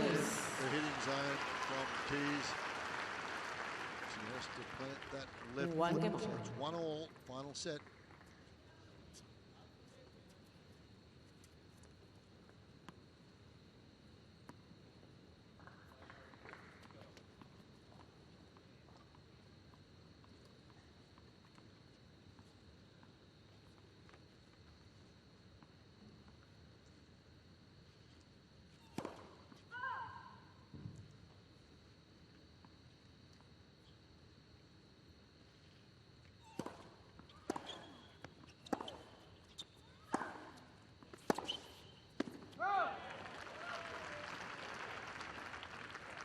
Lovely.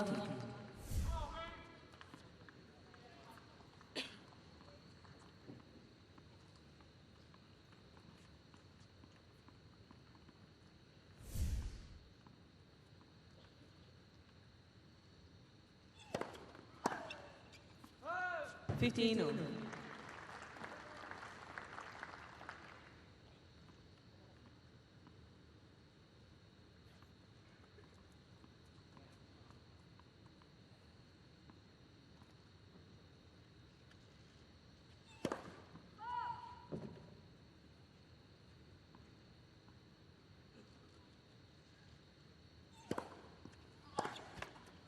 30-15. Really vital stages here in this deciding set to see who can step up. Get the feeling this injury is going to play less of a role in this third set, perhaps with the painkillers kicking in.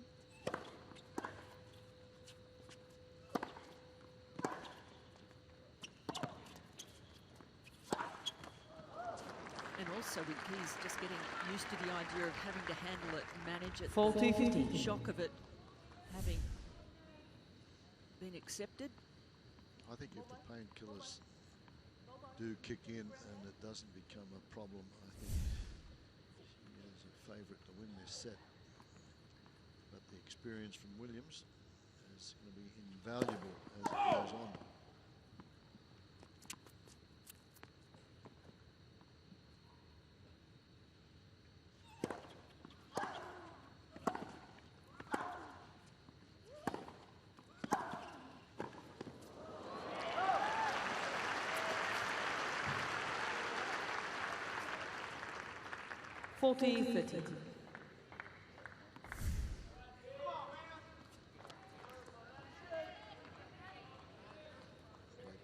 Stroke there from Williams under pressure. Kept it low, enough pace on it, couldn't be controlled.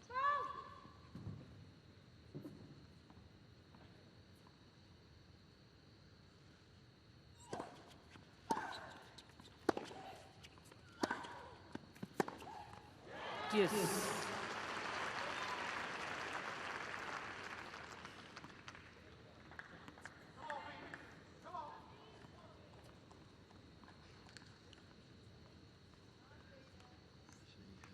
Eventually thinking about this, fighting it.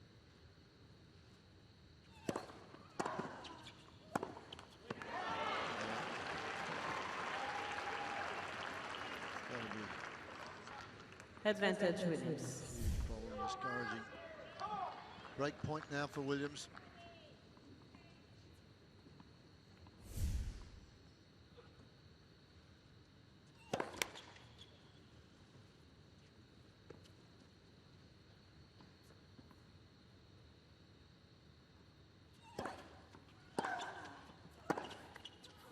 Game. That's the break of serve. So Williams playing things tight. 2 games to 1. Final set. Williams leads 2 games to 1.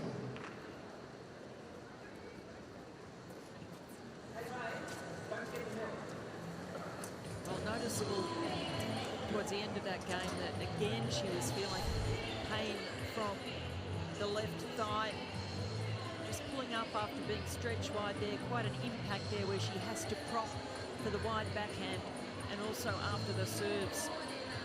Just wincing. So it continues to be a significant factor out here.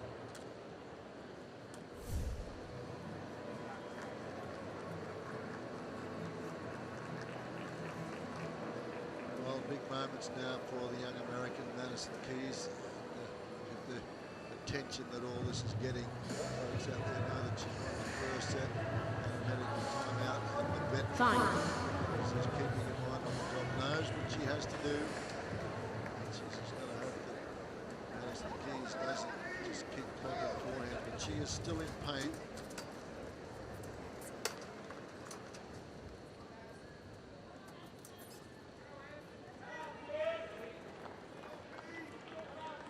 Seemed to move freely more in the previous game, but in that last game, certainly showing signs that it's going to be a factor in this set.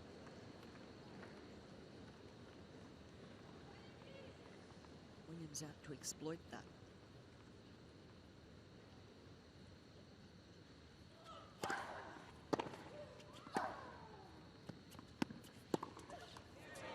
Three American women in the quarterfinals here. First time that that's happened since 2003 at the Australian Open. So American tennis in the women's division. The youngsters are coming through, plus the veterans, the Williams sisters. So Madison Keys had to beat Madison Brengle, another US player there, to get through to this quarterfinal stage, and Brengle before that beat Coco Vandeweghe. So some exciting talent for the Americans. 14 love. Williams here. If she can win this, she'll become the oldest semi-finals at a slam since 1983. Since the great Billie Jean King reached the semi-final at 39 years of age. Game, Williams. So now putting the finishing touches at this stage, 3 games to 1, winning that game. Williams leads 3 games to 1. We've been speculating as to whether the painkillers might help on the severity of this injury, but certainly it does seem to be really hampering Keys. 8 points on the trot for Venus.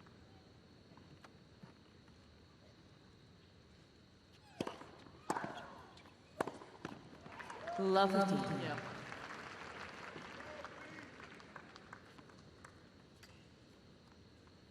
Finding it very hard to get in position for those shots.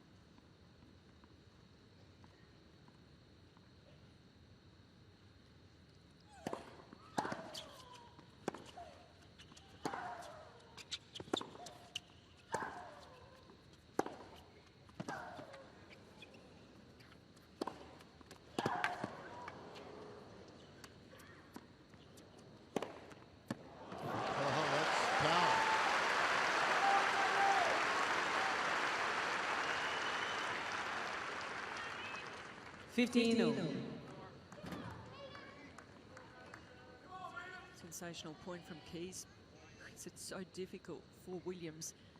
She's hurting, but still capable of those sorts of plays.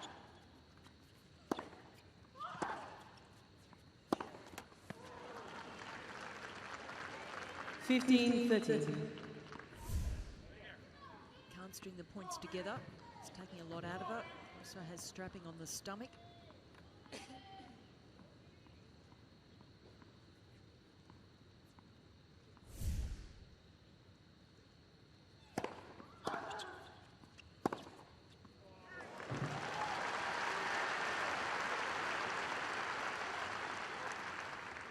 He wounded Warrior because so many players who are hurt, if they've got a big game, as Keys does, they really start swinging on everything. Yeah, we've seen some of those happen over the years, haven't we?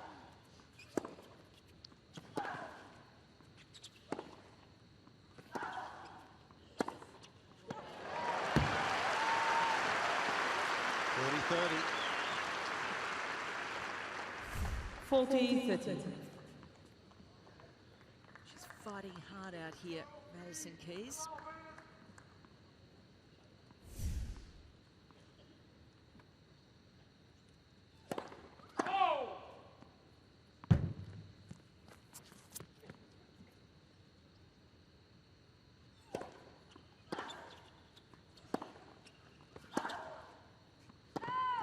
Well, Keys does a good job there to Game hold Williams. 3-2, still with a break in this final set. Williams leads 3 games to 2.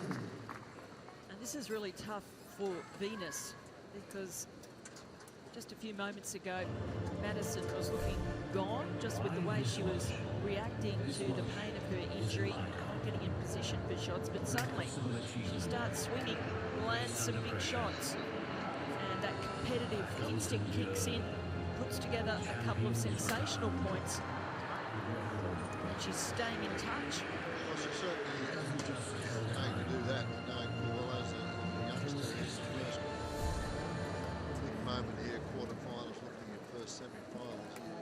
Even if you're injured, you're going to continue to play as long as it's not something, obviously, she's been told that it's not something that's going to be career-threatening or threatening. She's going to be out for the next month or so, so she's taken some painkillers. And Venus, with the experience that she's had though, you would expect her to really know what's going on up the other end of the court, even though as difficult as it is. You mentioned we've seen so many matches where players will just come out swinging and turn things around because at the other end of the court, mentally it gets to the opponent. Well, I don't think that will happen with Williams as far as that mental side of it's concerned. Williams sisters over the years, very, very tough mentally, have not believed that they could lose when they were both at the top of their games. It's nice to have Venus back. She's got a ranking up to 18, and that will certainly improve a lot after this event here. Still, she's got a few more games to put together to get to the semis, and it's not going to be easy.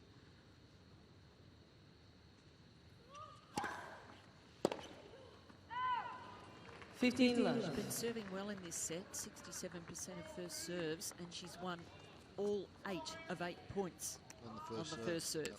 So it's very important, that one. Unforced errors now, 40 of them for Keys. That's too many.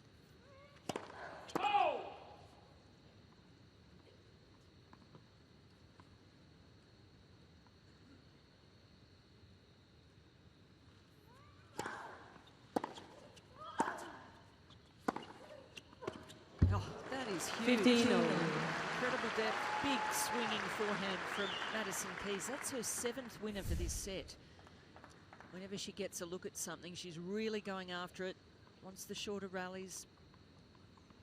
7 winners to 1 in this set in Keys' favour. And she's still down a break.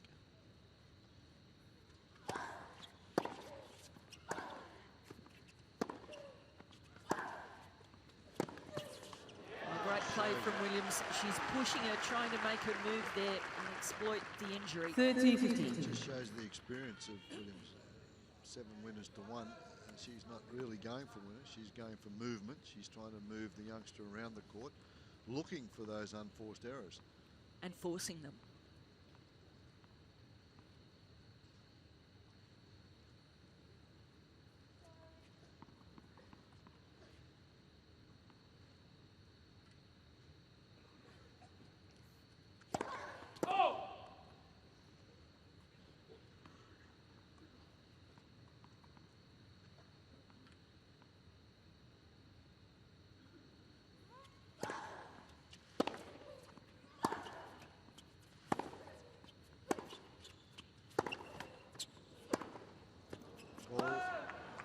30. Be a little careful just playing that one. Can't be too careful in this situation. Venus, that rally, just kept the ball up and down the middle of the court. And then she came up with the error. 30 all. She's not too used to this more passive role. Usually she's the one going out making the shots. Different mindset.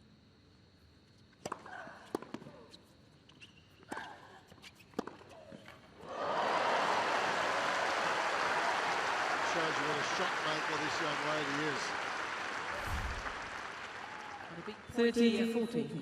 Venus coming in perhaps needed to have a little more depth or a little more on that shot because Key's got a good strike on it. She's down, but she's not out. That one goes onto the good leg, leaning into that one on the right foot, makes the pass. Break point.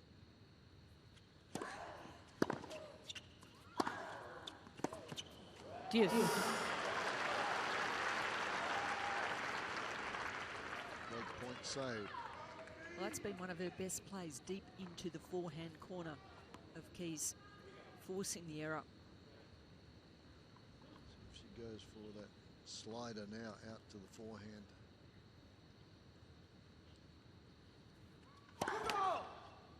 Foot fault called.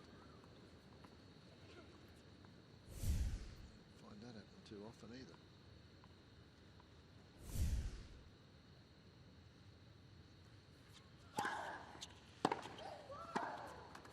Yep, that's the shot. She cannot get that second serve down the line. She comes around the outside of the ball. Advantage. She's just sitting there. She's made some unforced errors, but boy, they've been big forehands when she's found the mark. So break point.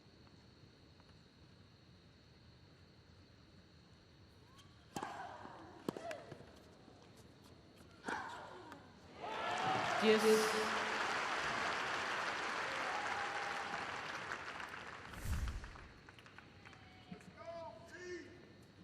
Using the experience again here. Yep. Solid there on a pressure point.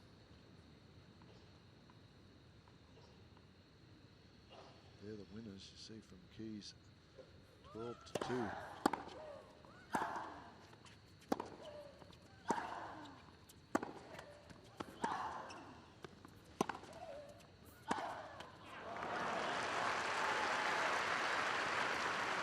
Williams forehand. Advantage Keys. Starting to crack break point once more.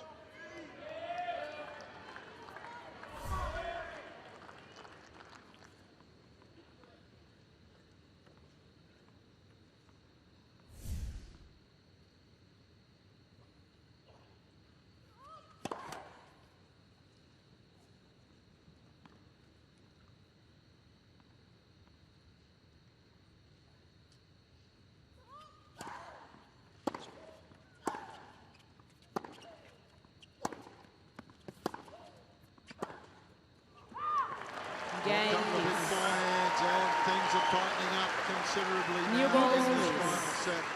It's 3-all. 3 games over. Well, if there is one part of the Williams game that can break down off the ground, that's the forehand wing. Yep. Seen a few too many errors from her, just not giving enough air on one, steering the last one.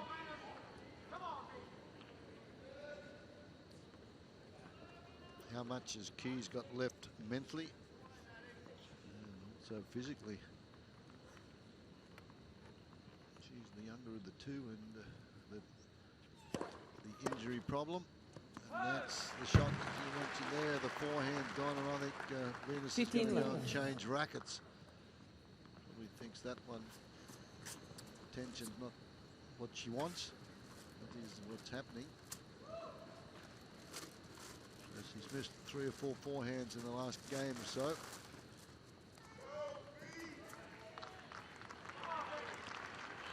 So it shows that she's worried and thinking about things.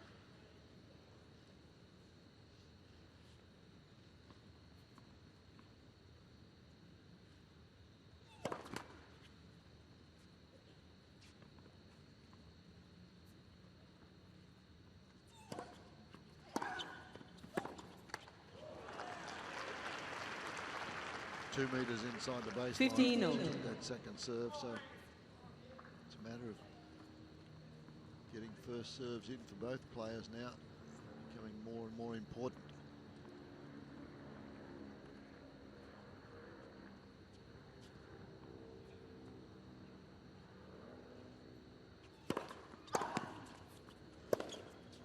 Oh. 15-13.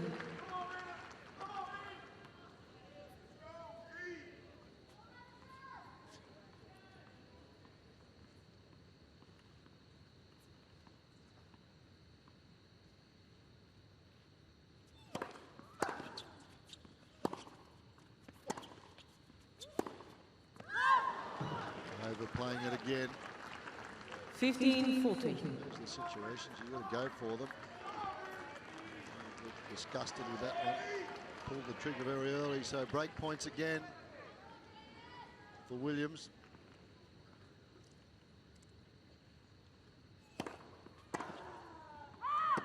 A bit hard to read this set, isn't it? Because both players, one knows that they've got to go for everything at first strike. The other one's got to try and feel that they've got to keep the ball in play a little bit more than they're used to.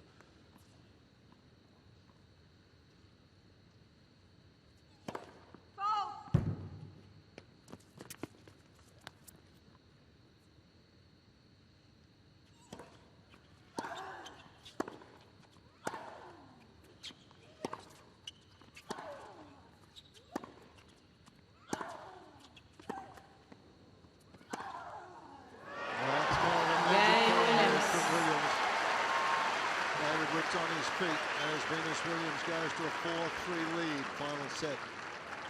Williams leads 4 games to 3. I've really worked on those forehands.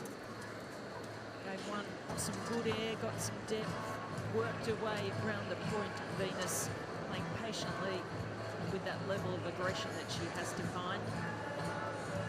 Keys has been a bit up and down, as you'd expect when you are trying to keep the points nice and short.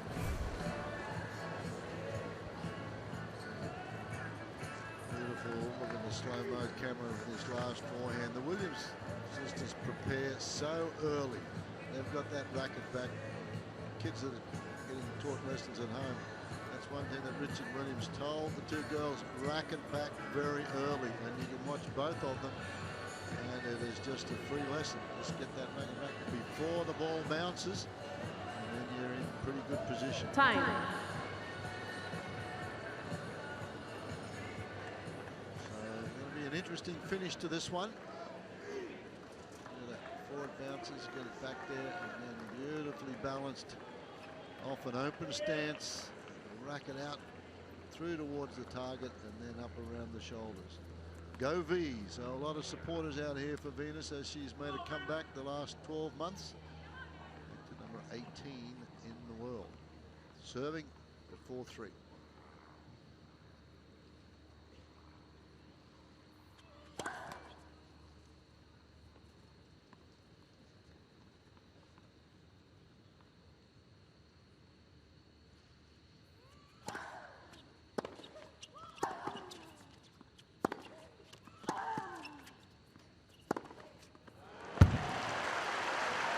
Stepping up again. Laver.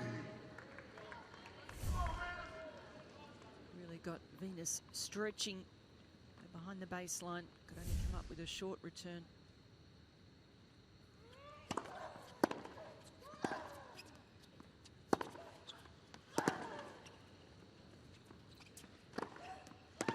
Gee, it's powerful hitting from Keys.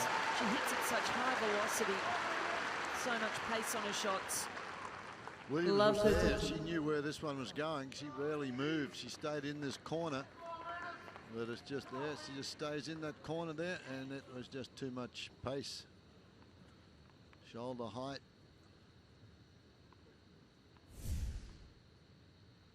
30 love.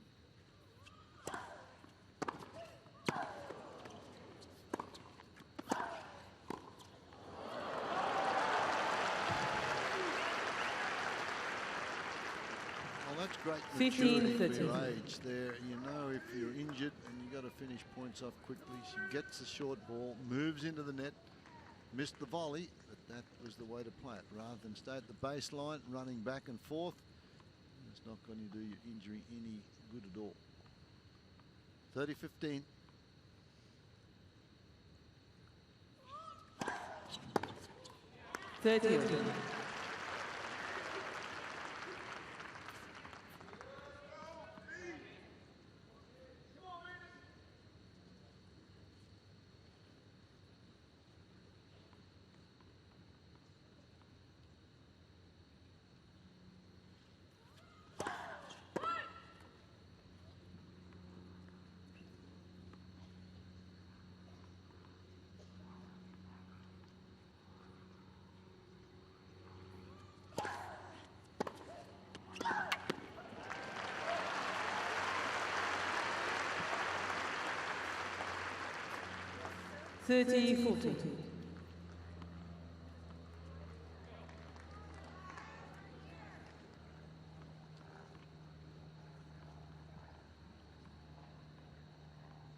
Break points.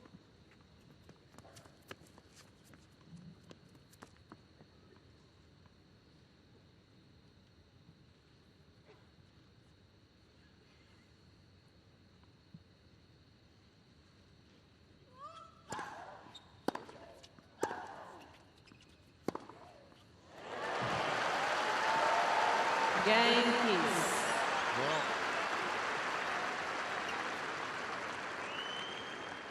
this is Four what games the crowd in. came for, and they're getting it, and lots of drama. I don't quite understand the injury, the crowd that are here, but it's this exhilarating tennis.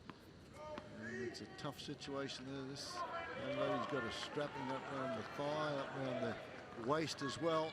And you can see anxious moments now for Williams.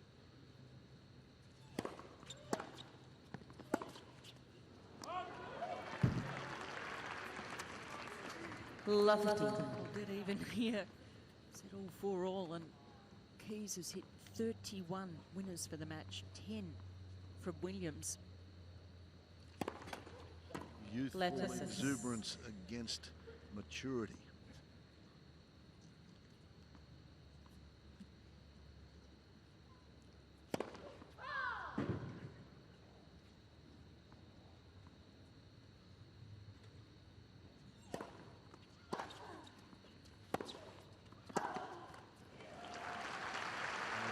After that one as well. 15. Tough for Venus. This is not the role she is used to playing. She's more the aggressor in the majority of the matches she plays.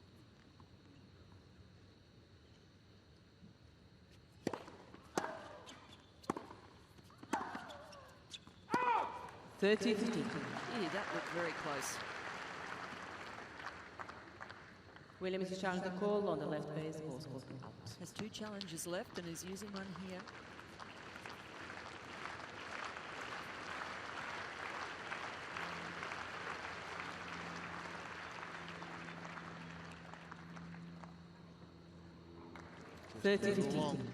Williams has 1 challenge remaining.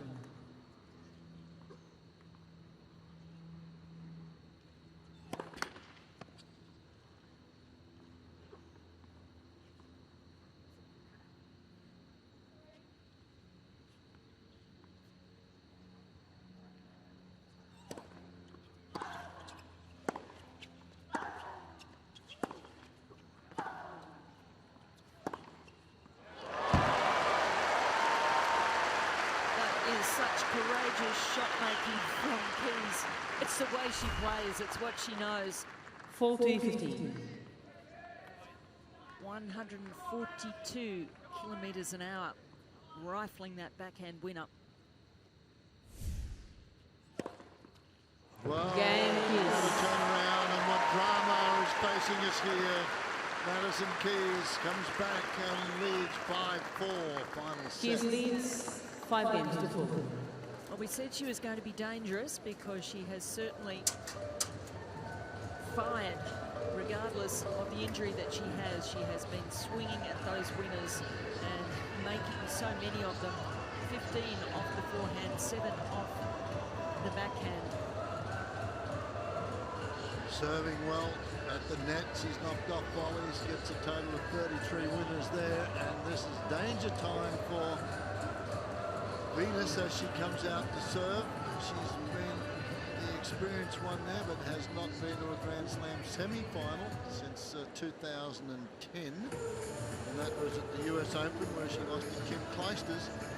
She was ranked number 4 in the world then. And now here in this one, had a break in the third set, has had opportunities, but obviously concerned at the other end of the court. She knows she's got an injured opponent, but also has respect for what Madison Keys can do, and Madison Keys has gone for broke, and she's found them at the right time. She's made some errors, a lot of them, but she's got the winners when needed.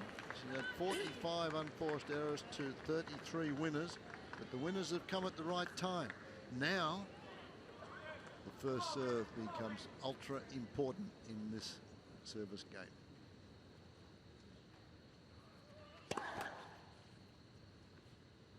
Looking for a couple of big forehands now. If you're Lindsay Davenport, would be doing the same thing.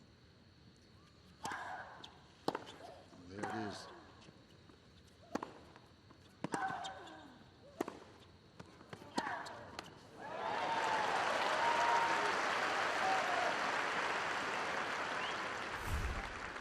Lovely. Tough for Venus out here. She's had to find that mix, walk that line between playing conservatively, keeping that ball in court, pressuring Keys, and then going for shots when she has the chance. A few too many errors off that forehand side.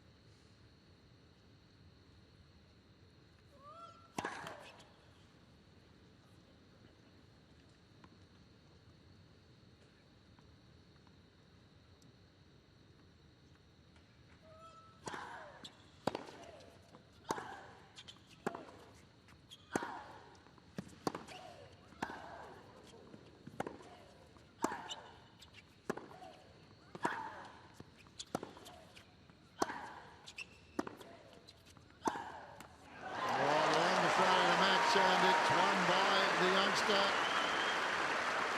from Williams.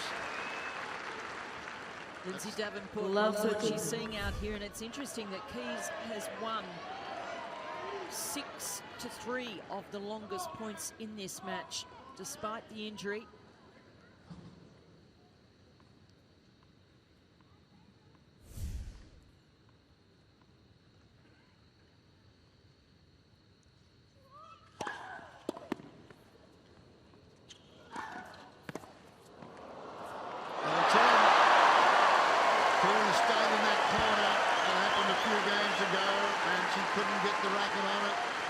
Occasion she there just blocked it back, sliced it back actually.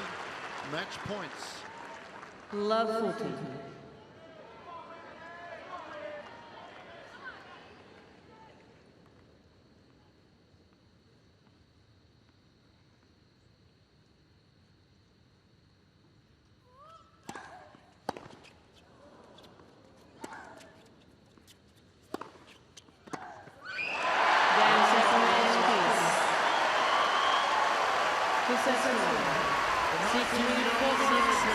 Continues her dream run here at the Australian Open.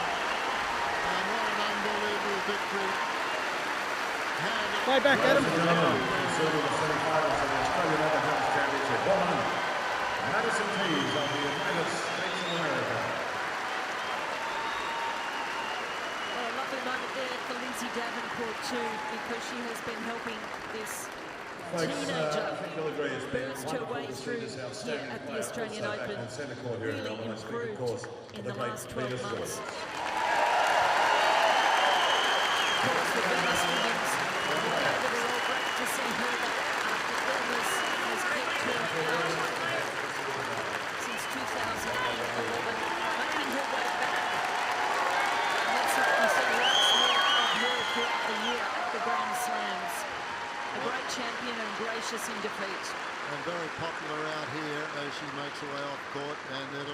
Madison Keys talking to Renee Stubbs. Well, well, well, Madison Keys, 19 years of age. Could you have ever have dreamt of this moment? You play your idol. You've talked about how much Venus and Serena have influenced you throughout your entire career. And that's who you beat to make your first semi-final of a Grand Slam. Yeah. First of all, very happy that I'm into the semifinals, but the moment's definitely sweeter being able to play Venus. What does that, describe to people at home what it's like to walk out in the biggest match of your career. It's the first quarterfinal of a Grand Slam. You look down the other end and you say, oh my goodness, that's who I have to do it against, and all the dreams of playing someone like that. I mean, it's amazing. You just have to embrace the moment.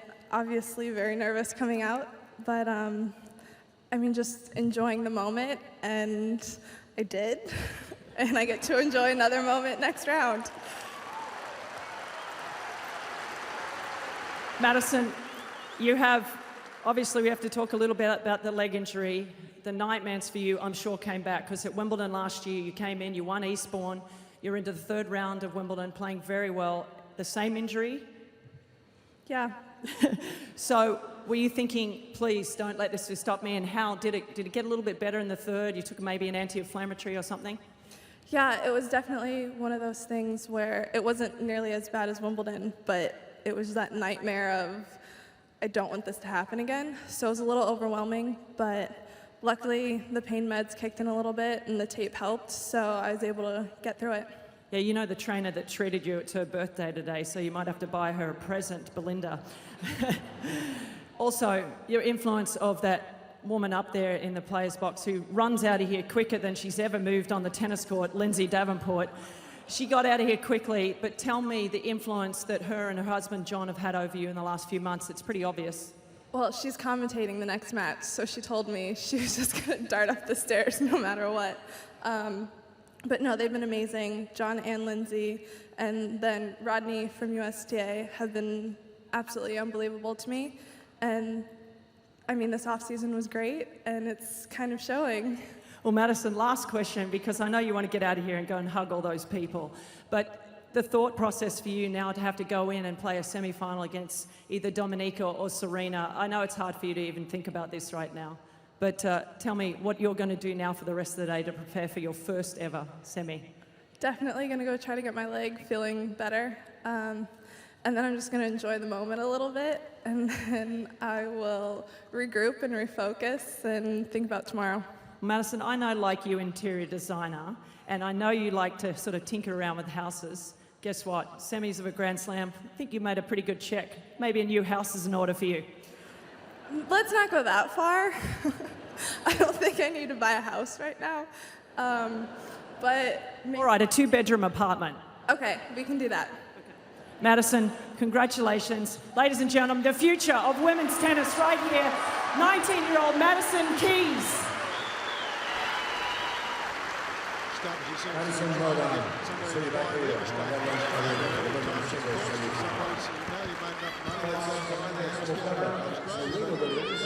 About to leave the waiting room. We'll see them on the big screen as they join us here. The next quarterfinal match in the women's singles of the Australian Championship. This time the painkillers kicked in and she was able to get through that third set, and what a performance it was. Explosive and just beautiful to watch in both sides. But have a few thoughts for Venus as well. Knew there was injuries up the other end of the court, tried to change the game a little bit, but this young lady came through with the goods. Yeah, she's quite remarkable, Madison, with the way she can strike the ball, fearless with her shot making. It's down the lines, cross court, high velocity stuff and dramatic stuff, the way she was able to come through. The smile.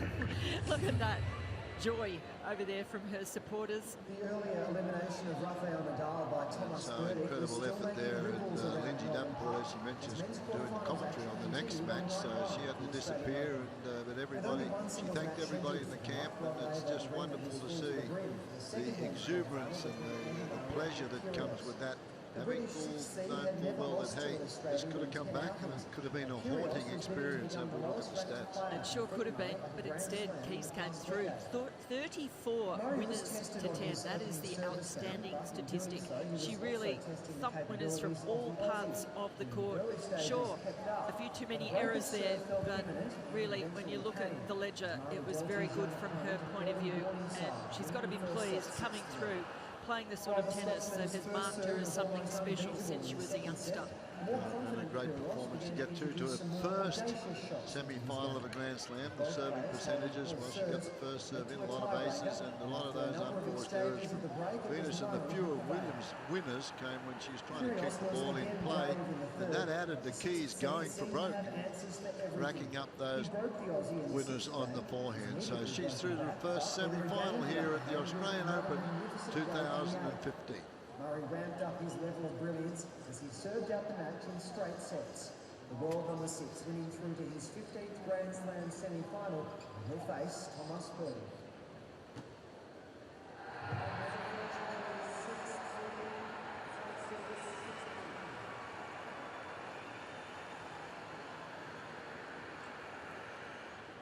The feature match was followed by mixed doubles second round action featuring 3 Australians. Chris Guccione teaming up with Slovenia's Andrea Klepac, and the all-Aussie pairing of Casey Laver and John Peers.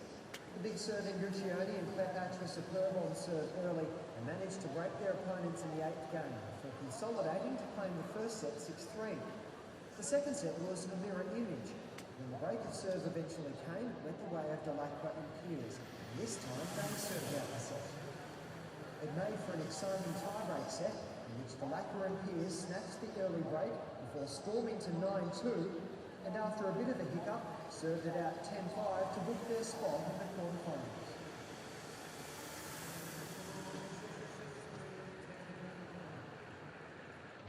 Why this watch?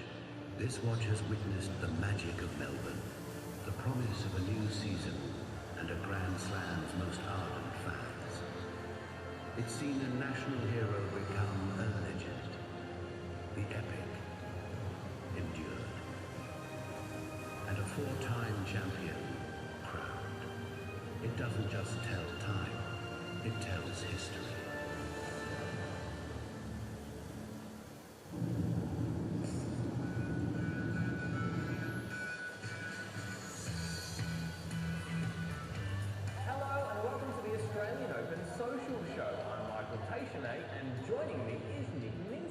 Thanks, Harry Potter. Well, if you enjoyed the artistic stylings of Andy and Grigor, have we got a surprise for you? I think the thumbnail probably gave that away.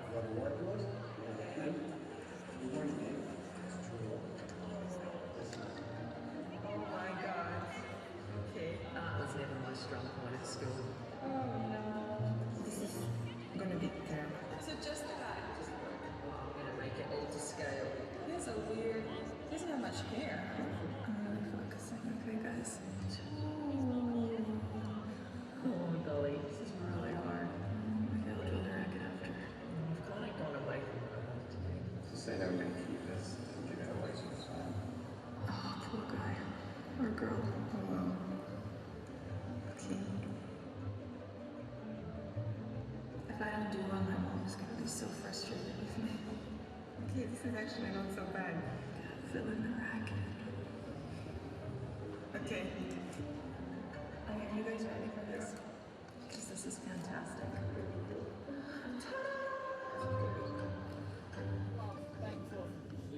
So, keep that on. Oh, is Serena coming out this way? Well, we're waiting for you. So, I think it was you held up the walk-on.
kids are fine. They're accredited there for me.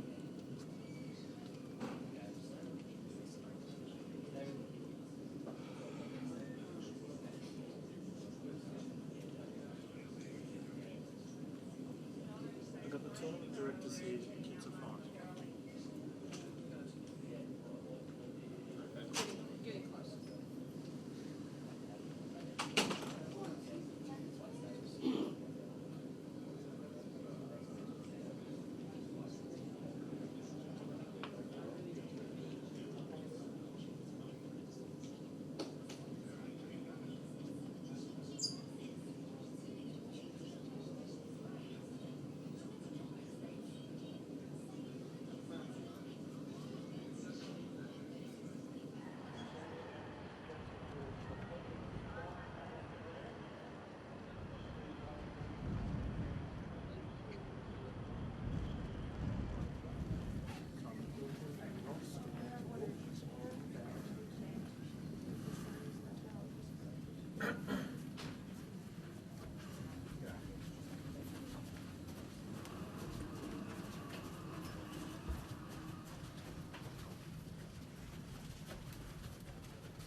Ladies and gentlemen, welcome to Czechoslovakia, America, Civil Club.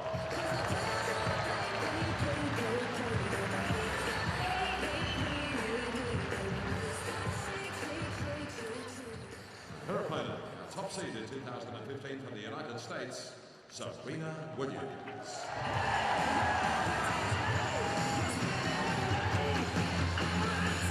Welcome, folks, to Laver Arena for the last of our quarterfinals matches in the women's singles. A little bit slow getting onto court because Serena Williams held up things as we have a look at the weather conditions. 23 degrees Celsius, very sunny, perfect conditions for play. Cibulkova was waiting in the wings there for a good 5 minutes. There's only two of the players Also joining us here on hold their opponents up. Wednesday is One of them Ella right there. Nikic. Serena Williams, the other one, Maria Sharapova, in bad form as the players get through the quarterfinal stage. Just have to wait in the wings before they come out. We'll get into strife for saying so, but that's what it's all about. And toss the coin to decide the choice of ends in this match today. Well, Serena always will do things in her own time. Very welcome indeed on the centre court with our It's tough when you've got to wait like that. And another one of the young ladies from Hot Shots is already there for the ball toss. Coin toss. Well, the players just have been introduced, and as I mentioned, Cibulkova had to wait for a good 5 minutes for Serena to show up, and walking around asking questions, and Serena does things on her own time. She's going out there waiting for the coin toss as they prepare for the last of our quarterfinals here in the women's singles. Maybe Domi will get a bit of revenge here. She's making her way out for the coin toss. Just in the chair still, getting her preparations right. I do think this is a little bit of a statement from her now. All part of the gamesmanship, the mind games. Well, this Dominica, is David and ladies, Goliath. welcome. Before we start, after coin toss, you're going to take photo with Ella facing that way. And just two reminders for you. Time dilation rule is a little bit different than tour rule that we usually use. Do I need to explain? So first offense is warning, and second offense, if you're a server, you lose the first serve. If you're a receiver, you lose a point. That's on Grand Slams. Well, all right. And we do have a Hawkeye on this court, so just a request for challenging. Serving, I'm just losing the first serve, right? If it's a second offense. All right? Yeah, Hawkeye, you're... Again, depending if you're server or receiver, it's again first serve or the point. So it just goes that sequence. Any other questions? No? Dominika, head sails. Ella. Your choice. You serve. Silkova won the toss and is elected to That side? serve. All right, let's take a photo. A bit of this discussion there as to the time situation. With 20 seconds here, and this is David pocket rocket. Silkova is seeded number 11 here against the number 1 player in the world, Serena Williams. But just to clear that time violation up, if you get a warning, it's a warning, and then the next violation is you lose a first serve if you're the server, and you lose the point if you're a receiver. So that took some explaining from Marija Cicak from Croatia, who is the chair umpire, as the players start their warm-up. And that rule specific to the Grand Slams is not even a big dominant today, so that's why also in 2014, she won the Acapulco tournament on the WTA Tour, was a finalist in Kuala Lumpur, the semi-finalist in Miami. She's now won 4 WTA titles during her career. She returns to centre court as our 11th seed here at the Australian Championship for 2015. From Slovakia, let's welcome back Dominika Cibulková. What a tournament she had coming through here. Semi-finalist in Miami. Results. Serena Williams has now amassed 64 singles titles, 18 of those of Grand Slam. She's won the Australian title here in Melbourne, 2003, 2005, amazing 2007, energy 2009, around the court, and again in very 2010. aggressive with her Roland shot Garros, she making. was the champion in 2002 and 2013. What a victory that She was the was Wimbledon for champion in against Victoria 2002, 2003, That's that. 2009, You see the scoreline there in 3 sets. That was the best women's tennis match that I've seen here for about a decade. I mentioned in the commentary there, they could be here all week, and you're not going to see a match in the women's event that would match that one the other day. As Serena Williams, Palm Beach Gardens, that's where she resides now, and 33 years of age, getting to be a veteran of the tour. And there's the record, $9 million last year in prize money. That's just 1 year, folks, and that's what she did. There's so many things there, so many winners, so many tournaments that she's won. 4th round here last year, the champion here on 5 occasions, and she would love to do it again. And quite frankly, it's all on her racket. As she plays, there's the way things go. If she serves well, there's nobody in the women's game that can compete with her. And then she took out Muguruza in that match there after losing the first set, and that was the youngster that beat her at the French and just revenge there. So in fine form. She came out to Australia, didn't perform well in the Hopman Cup, and with all sorts coming in here. But if she wants Grand Slams, this is the one that she wants again, and that's what she does. It is indeed. She's got a good record against Cibulková. This is their 5th meeting, and Serena has dominated all of those. Only on one occasion since 2010 has Dominika taken a set from her. That was in 2013 in Miami, and their last meeting was a year ago in Brisbane with Serena winning 6-3, 6-3. So she wants it all right. She won her 18th Grand Slam title at the US Open last year. If you're talking about money, Fred, at the 2014 US Open, $4 million in prize money. She got the largest payout in tennis. Huge there. She won the event and then won the lead-up events, the lead-up tournaments where they get bonus money if they win. And so that got $2 million to win the tournament, and another $1 million in bonus payments. So ridiculous, terrific amount of money. And, that's the way it is today. In total, she's won over $64 million in on-court prize money. Absolutely, just like Sharapova and her sister Venus, they're unbelievably successful as far as their business ventures are concerned. That's coach Patrick Moratoglu, and he's there as a coaching consultant, but he's the man on the road with Serena. Her parents, Richard Williams and Oracene Price, are listed as the coaches who gave her the foundations, the great foundations she has in the game. Patrick, he's the one who gives her the motivation, the strategy. Cibulková, she's a presence on the court despite being the 2nd shortest player on the tour at 5'3". That's her coaching staff on the front row there. And the fiance on the left there with the sunglasses. And she's just been unbelievable here. We talk about it so often. She's got that beautiful long blonde hair. She's got it there. She does now. She's got to move it around, put it down the left-hand side. Sometimes she forgets and leaves it around the back there, but most of the girls will put that their hair they'll plait the hair, a lot of them. There it goes. It sort of drives you mad watching it. It must drive her mad on court, but then she'd do something about it if it did. It's just part of one of her preparations, getting the hair in place. You'd think that long hair would bash you around a little bit, wouldn't you? Well, it can get you in the eye. I don't know if you've experienced that, but No, mine has never been that ponytail long, whiplash is not good on the court, let me tell you. Well, you can have a look at Serena, puts hers out. And got a Ladies and gentlemen, big this tie at the match back will be of played the best head of 3 there, sets. First 2 direct sets, final set, advantage set. We talked about the prize money. Dominica The Tsibuko on the loser toss. of this match gets And chose to serve. 340,000 Australian dollars and gets through to the semi-finals, and an opportunity there for 650,000 if you lose. And if you win the title, equal prize money for both men and women, 3.1 million Australian dollars. That equates to about $2.5 million US dollars now with a conversion. I'm sure the money is important for these women, but also the title. I mean, the Grand Slam titles just have such prestige about them. They're the things that people look at for the history of the game. Well, you judged your whole career is judged on not how many tournaments you win. It's judged on Grand Slams and Fed Cup and Davis Cup. Doesn't matter male or female. It's the Grand Slams and either the Fed Cup or Davis Cup.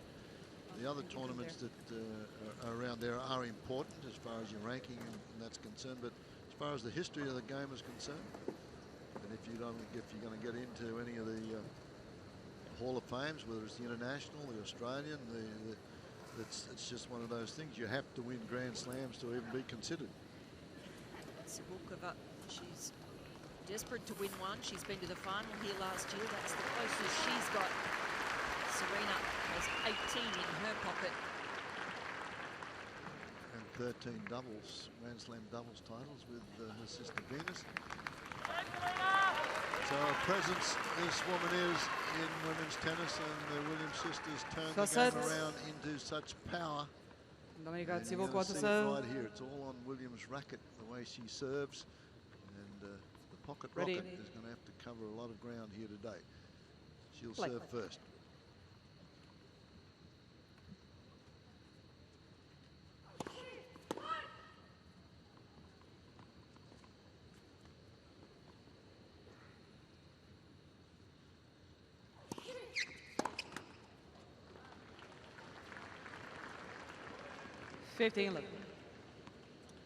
Both women about the same average time on court for their matches. Williams 1 hour and 47 minutes. Sabulkova 1 hour and 43 minutes.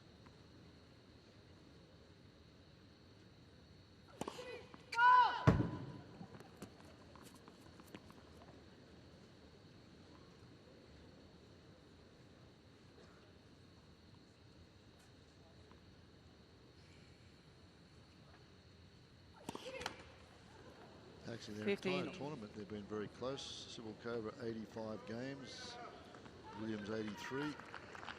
Win-lost 55-30 with Sabulkova, 55-28 with Williams. 8-2, both with 8-2 with sets won and lost, so pretty close up to this stage. 30-15.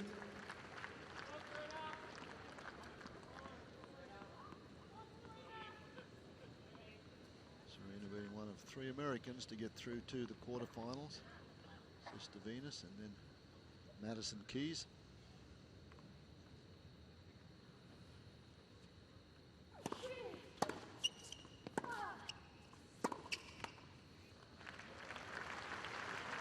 It's an all-Russian semi-final on 40, the other side of the 15. draw with Ekaterina Makarova to play Maria Sharapova and Williams out here to try and make it an all-US semi-final lineup in this top half.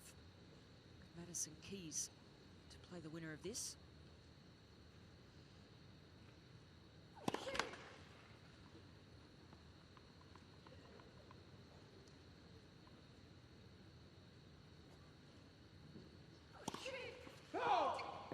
40-30. Double fault there. Serena Williams started rather slowly, and that's been the problem right throughout this visit to Australia. Done well in the opening round, won the first set, but after that, the last 2 rounds, she's dropped the first set and come back to win.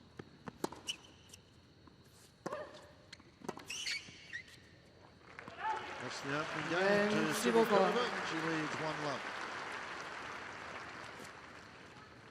First game. Look at who Serena was playing there, though. They were 2 from generation next, if you like, in Alina Svitolina from the Ukraine. She's a very exciting talent, and Gabinye Muguruza, she hits the ball so hard, and Serena says she had to play a lot better after the first set, step it up and really focus, and she knows today against Cibulkova that she has to also Serena Williams to serve. Stay focused and not underestimate her. She said because of her size, not think of things in those terms. Exactly. This is the shot that has made Williams. It's the best serve in women's tennis, possibly ever. 15-11. And a lot of that to do with the fact that it's not just the first serve that's so good. She also has a fabulous second serve that she can do a lot with.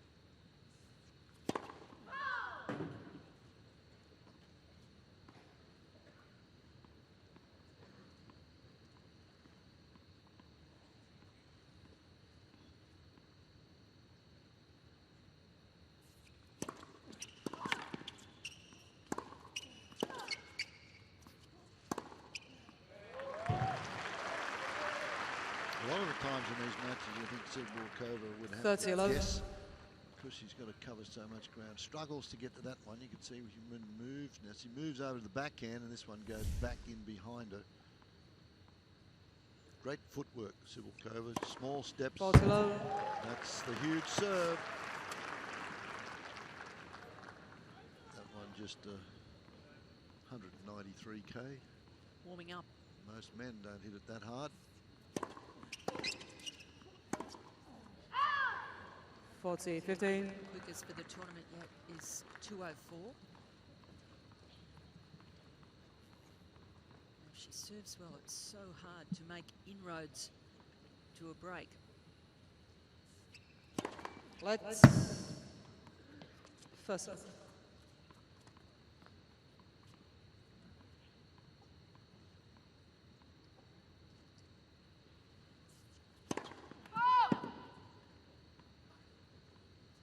It's a dangerous position, that one down there, calling the centre line. It is. Keep alert.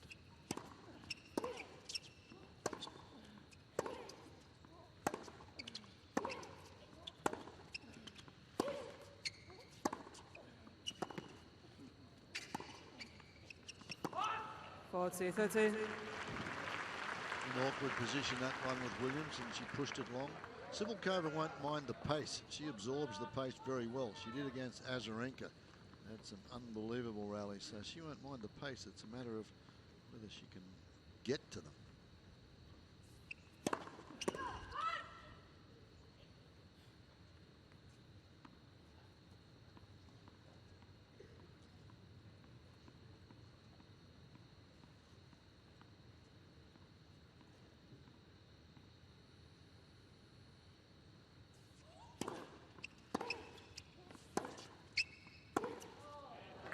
That's long. It's one game all, first set.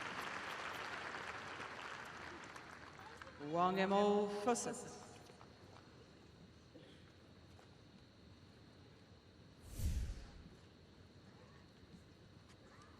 slow-mo camera. Good look at the racket down right into the back scratching position as is taught. Head stays up. You watch the ball right onto the racket and then throw the head of the racket out towards the target.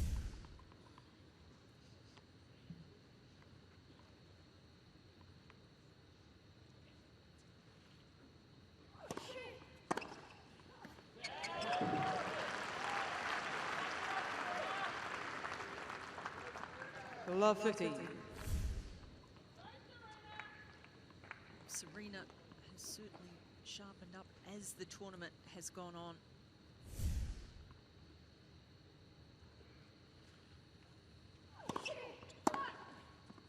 Arrived in Perth, looking exhausted, fatigued. And played like it. Lost to Radvanska and to Bouchard over there. But this is what she was working towards. Exactly. Timing for Love best form here in Melbourne.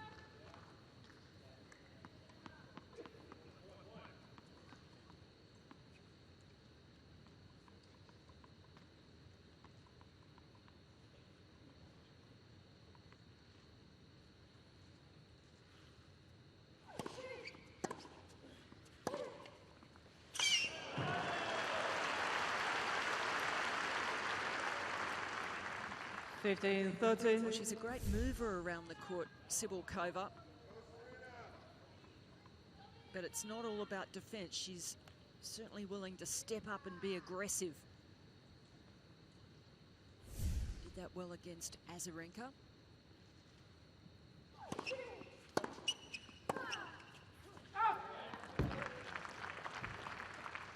She's got a lot of confidence from the hard work she put in the off-season at the Everett Academy in Florida. So hiking Slovakia's mountains.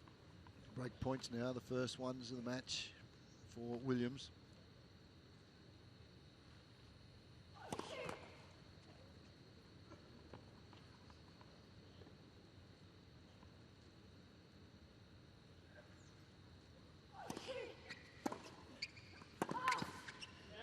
Yes, good return from Williams, that off backhand. So coach is happy. 2-1. Williams with a break. 2-1 first set.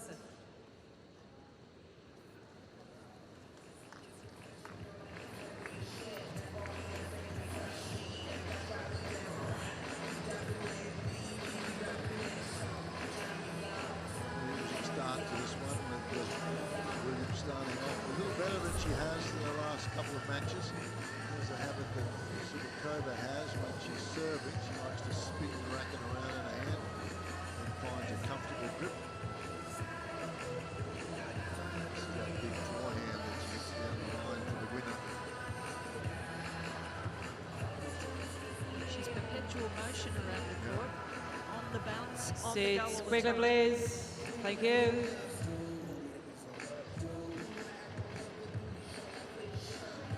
Good crowd on hand here at Rod Laver Arena. Time. Most of our quarterfinal matches. It's the service break, early service break for the #1 seed.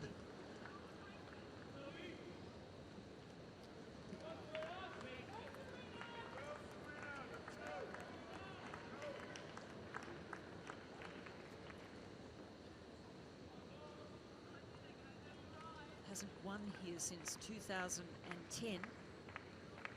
Has 5 Australian titles in all. She thinks it's about time.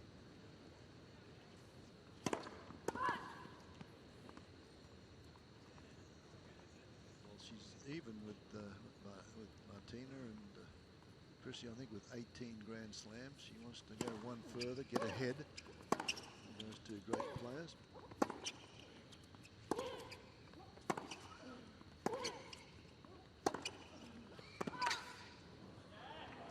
That's right, Fred. Navratilova and Everett tied with her. She tied with them on 18 by winning the US Open, but now, of course, Steffi Graf with 22 is the next target. And then the next target from that is Margaret Court. Margaret Court doesn't get the recognition. She's done 24 of them. Always talk about the titles in the Open era, and 11 of Margaret's were in the Open era. Incredible career. Doesn't get the recognition because Australia's so far away. A lot of the publicity for the sport runs through the US.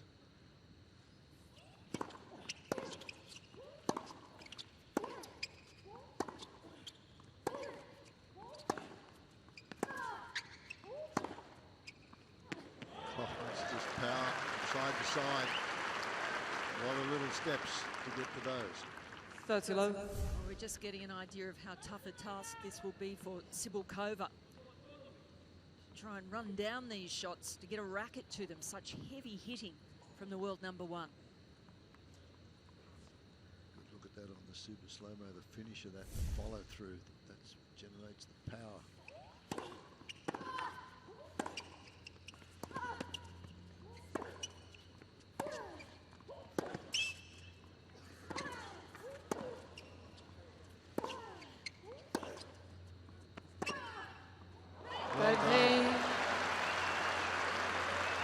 Williams has shown the ball on the right near the line. The ball was called in. Down everything.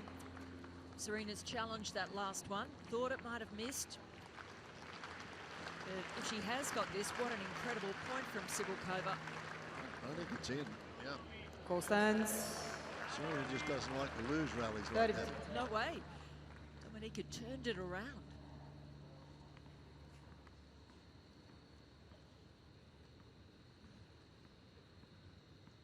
12-shot rally.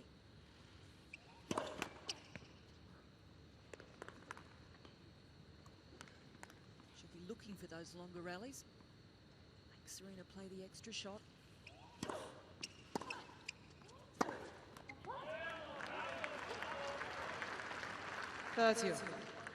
Williams has 2 challenges remaining. Point gives Cibulkova a bit more confidence. Ball girl. Ball girl. Can you take the paper, please? Williams. 30 all.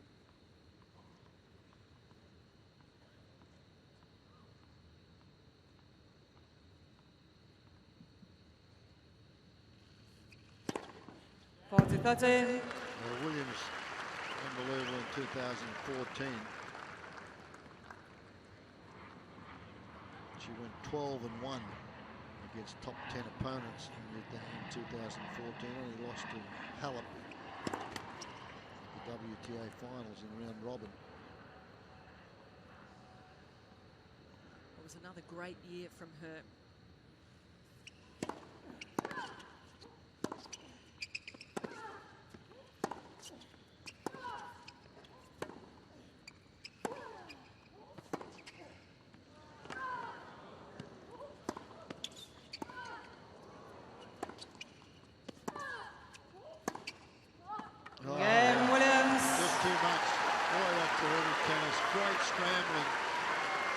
Cibulkova, but just too much control from Williams.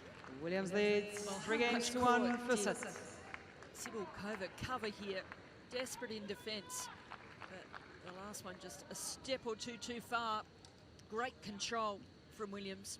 3 games to 1 now. We talk about a great year from her last year. That was because she won a tour-leading 7 titles, including 1 Grand Slam. Stayed #1 all throughout the year, but she was still not too happy with the year, with the performances in the other 3 slams. She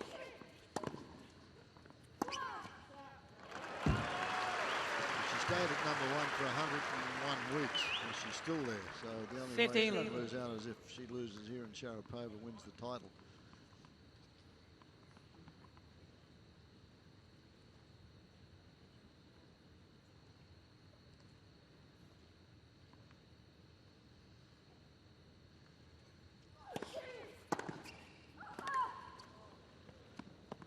It's just too tough to defend against. 15.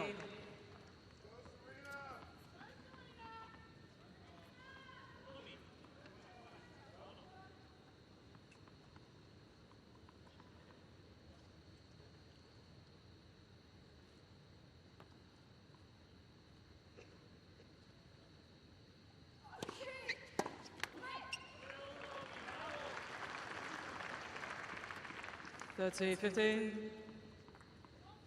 a tournament Cibulkova had here last year, beating Maria Sharapova and Aggie Redvanska on the way to that final.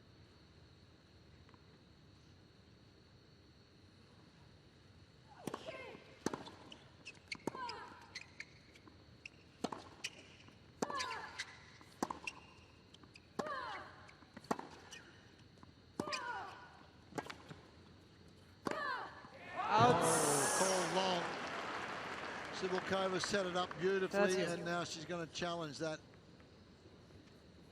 Actually, Williams never moved. It was Saw Cibulkova coming in behind it.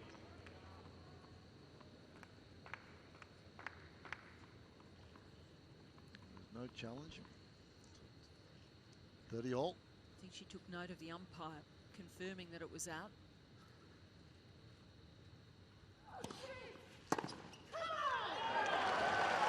Well, Williams has come to play today. Took a little bit off that serve just to get it out wide. Only 135k. Wonderful return from Serena. 8 winners she's cracked in the early stages of these sets. Break point.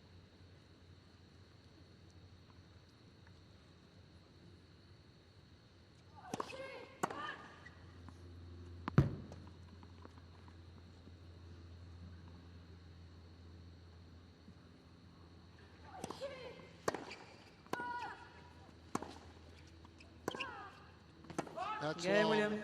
Pressing a little bit too much, Cibulkova. So it's Williams dominant in this opening set at 4 games to 1. Williams leads 4 games to 1 for Sisson. Well, Fred, you said at the outset that this match would be on Serena's racket. Certainly so far that's been the case. She's been very aggressive and hitting some superb winners and keeping the errors down at the same time. A pretty focused performance so far, and she's only sitting on 42% of her serve, so she can do even better.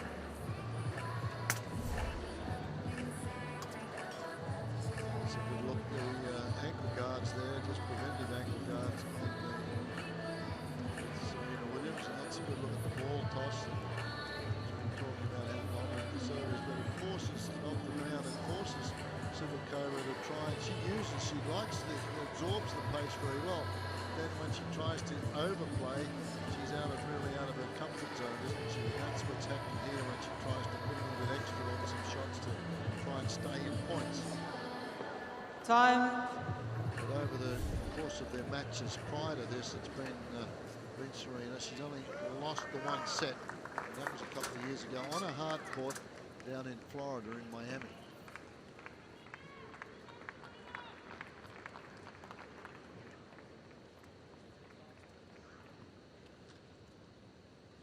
Williams, one of 6 women in the Open era to own career Grand Slams. In pretty good company. Court, Navratilova, Graf, Everett, Sharapova, and there's the great Margaret Court. 15-love. Well, she'll like what she's seeing out here. A very different Serena than Hopman Cup, where Margaret came to watch her play there. She lost her match. 30-love. Next to her is her husband Barry, whose dad was the great Premier of Western Australia. The court name in WA is Big Time.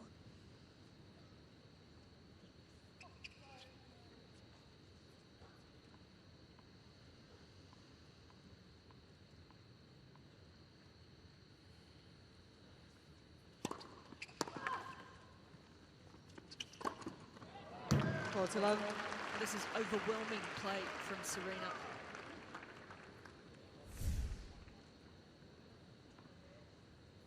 Not much that Cibulkova could do when she's facing that serve. The power behind that shot. Great balance.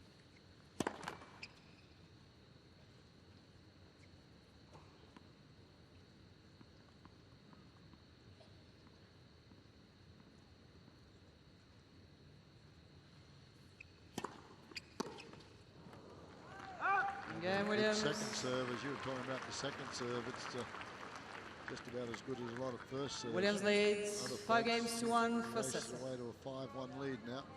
Well, stats back up that in this match already, because Serena's won 75% of points off her first serve and her second serve, which is a rarity in the women's game. A lot of the players can be very vulnerable on second serve. Serena, it's a strength.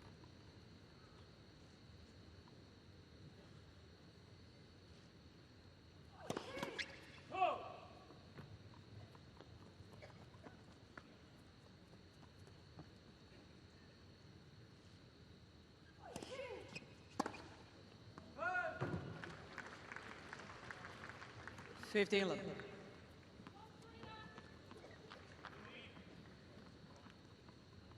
mentioned Williams, slow starter in the last 2 matches. She lost the first set in both of them.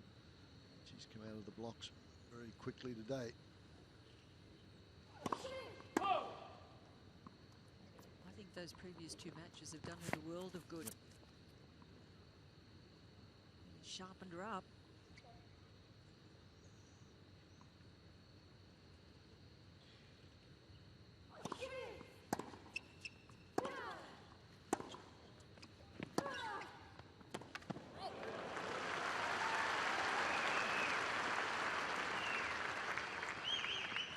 Gotta love the fight of Cibulkova.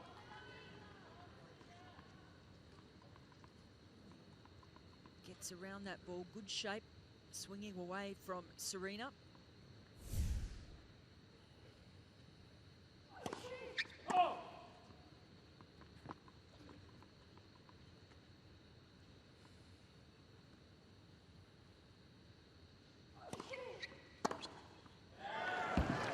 Pace. Cibulkova misses that first serve. Again, it's just the norm in women's tennis today. Steps around this one. Beautiful preparation on the forehand. Straight down the line for the winner.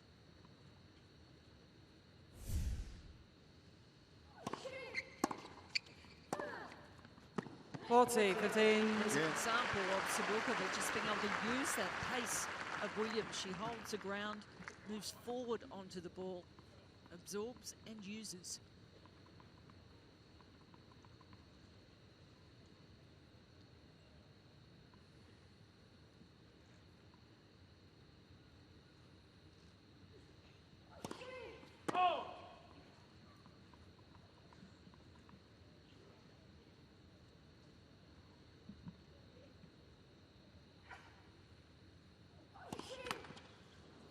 Double fault. 14-13. That's the second or third one now in the racket of Cibulkova in this one, so it's an opportunity again for Williams, but it's 40-30, game point. And a first serve, so she holds Cibulkova. It's 5-2 now. Williams leads first set. New balls, please. Williams leads 5 games to 2, first set. New balls come into play now. First 7 and then every 9. Allow a couple of games for the warm-ups. There's not much Cibulkova can do at this stage. When she gets the first serve in, she absorbs her base. She just uses power. Well, Serena's serve is so strong. If she keeps serving well, it's going to be very tough for Dominica. Her serve, she's under pressure. She doesn't land the first delivery. We've seen the double faults, 3 already in the match. She's just trying to get in a better quality second serve and over-pressing. That's intimidation with the returns that have been smashed past her. There's the Williams stare. Intimidation. 5-2, I lead. Time. The greatest ever out there, Fred. Exactly, yeah. 18 Grand Slam titles, and so much discussion as to whether she is the greatest of all time. Very hard to measure up the generations against each other. Williams now to serve with new balls to try and win this opening set.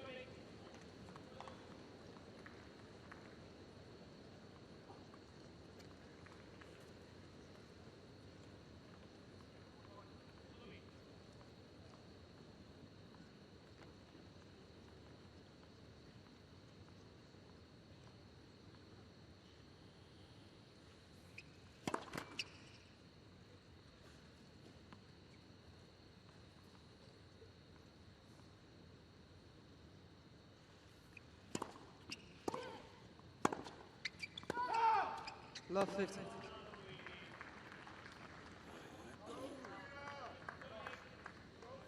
Williams' bright fluoro yellow dress has attracted a lot of attention. She first stepped out in the opening round. 15-all. With the bare back. So as to emphasise the power and beauty of the back. Got a lot of compliments from her fellow players too.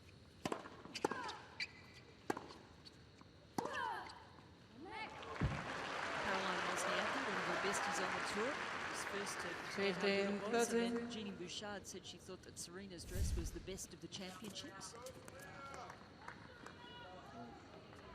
Serena and Wozniacki have become very good friends.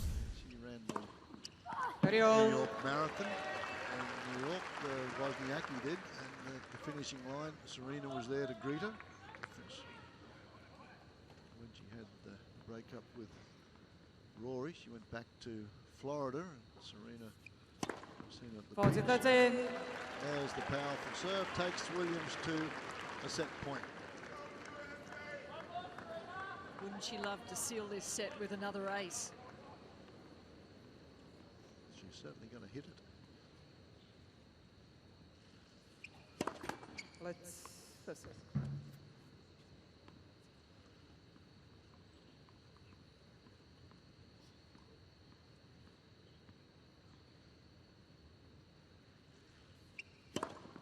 And she did, just as you mentioned there, KP. So Williams wins the opening set, 6 games to 2 in just 28 minutes.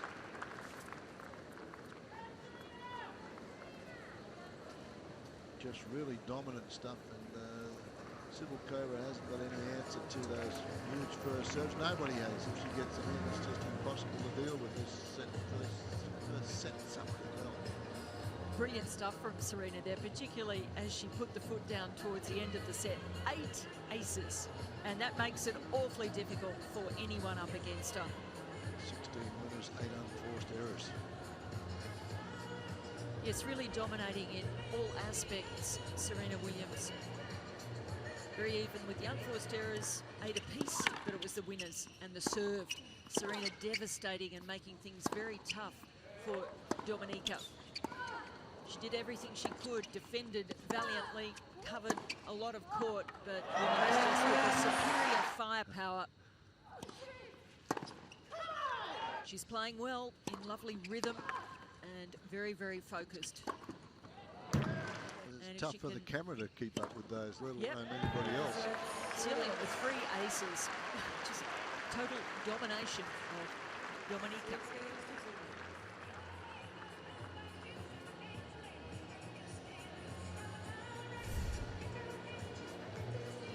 2-minute break between first and second sets, or any set. Time. After the second set, in some instances they can get a 10-minute break. I don't think that's the case in Grand Slams, though. It's just the case in the WTA Tour, you know that. And if the heat rules in effect. Oh, here, yeah.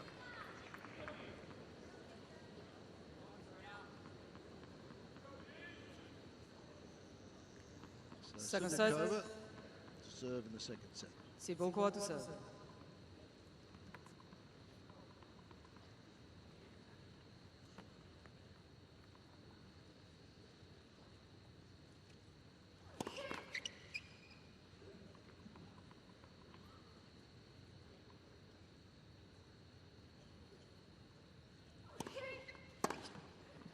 Love 15. Ouch. That's got to hurt. I mean, your hopes sort of starting the set a little bit better than the last one finished. Serena just puts paid to it with a massive return. She was 1.5 meters inside the baseline when she struck that. Give you an idea of the pace of serve, though. Williams, fastest serve, 199k. Cibulkova, 163k. Yes, and the averages, Fred, 177 for Serena and 153 for Dominika. So 20k's difference in the average speed of the first serves. This would be disastrous for Cibulkova here to lose the opening game of this second set. 15-13. Ace keeps her in it. She's mentally tough. she'll keep bouncing back. That's her first ace for the match. Williams has 8. Oh.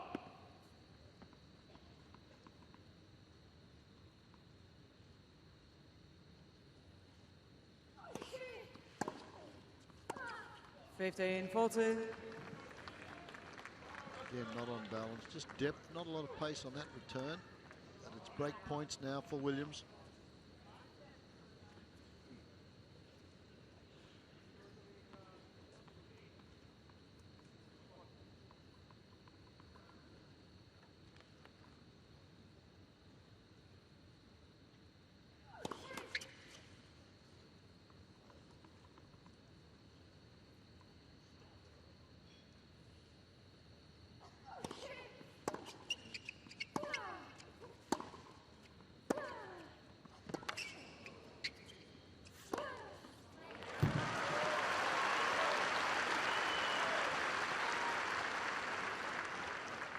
She's a feisty player, and you've got to like her attitude, her body language.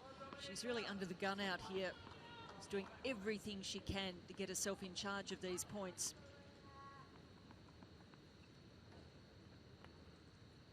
Still down a break point.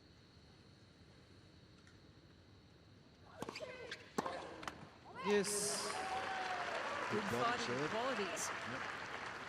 Straight at the body on that one. Serena couldn't get out of the way of it. Juice.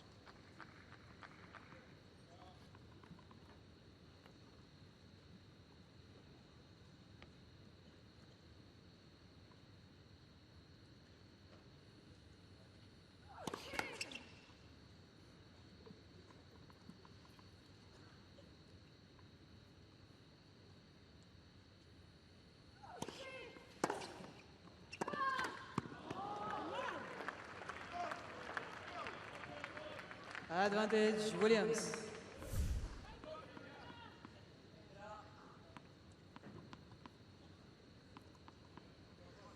Break point once more.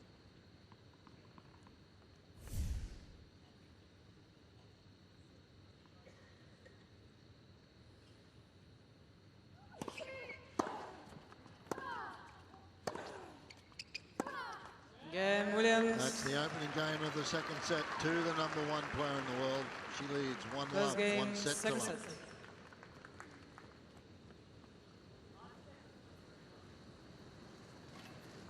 Those change ins, and as usual, Serena always walks around the other side of the net.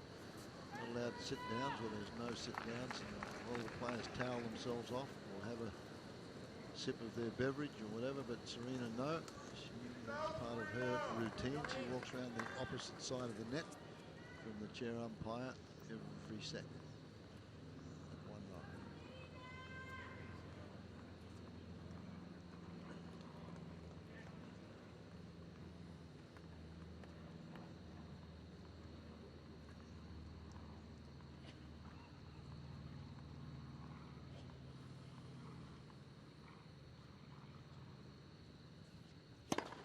1-love. Oh, she is just serving up the aces.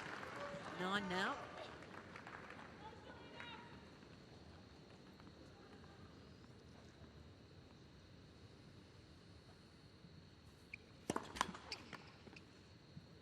Cybulkova is here.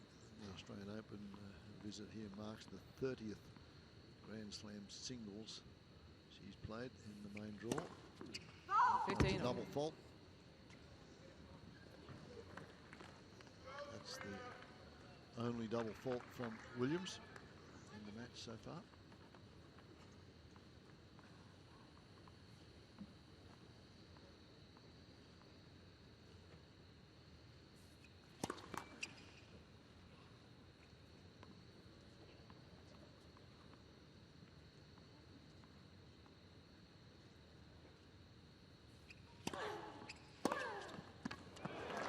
A little bit of your own medicine. That is exactly what Williams has been doing for a set. 15-13. Teeing off on second serves. Cybulkova this time rips it. Airborne when she makes that forehand.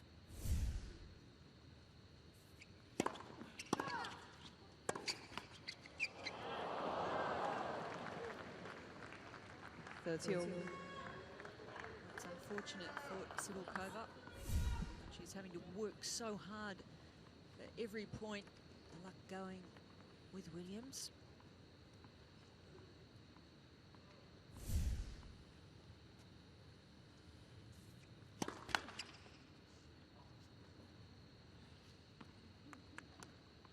That's a big point too. Yeah. Let's second serve. Williams sisters very popular with their peers in the locker room. They only have a lot of fun and well respected.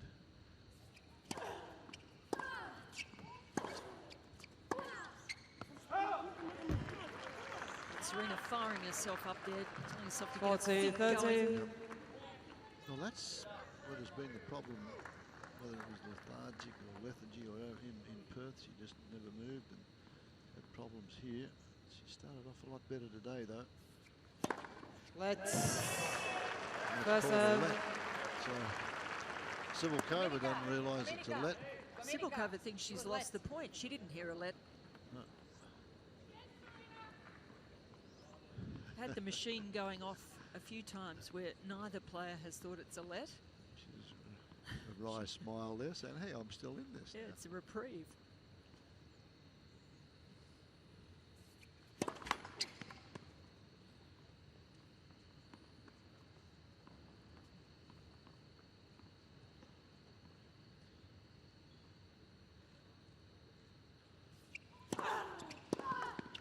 Game, Williams. That's a huge second serve. 151k right down the middle. Williams so leads 2-love. 2 games to love. Consolidates Second that set. break now.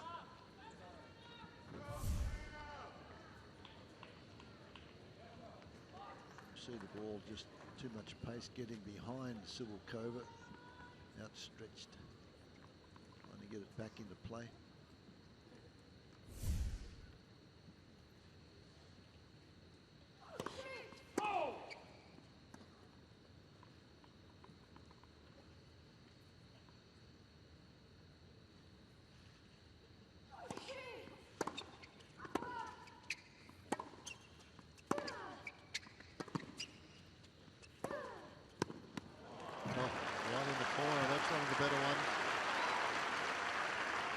And that's what it takes to win a point out here 15 love. at the moment. Serena forced into a defensive slice, slightly shorter in the point. When she does get an opportunity, Dominika really stepping in, ripping the win up.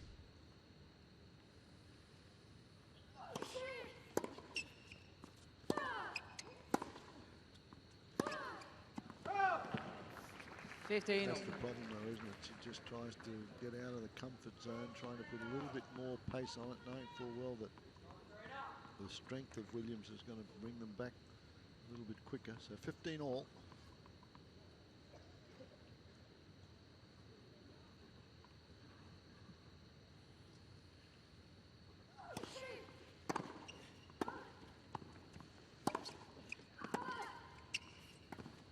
Oh. Yeah, scratching the head there, shaking the head now. 30, Saying, well, 15. where did that come from? That bounced before it got to the net. Forget that one. Bit of a strange one. 30-15.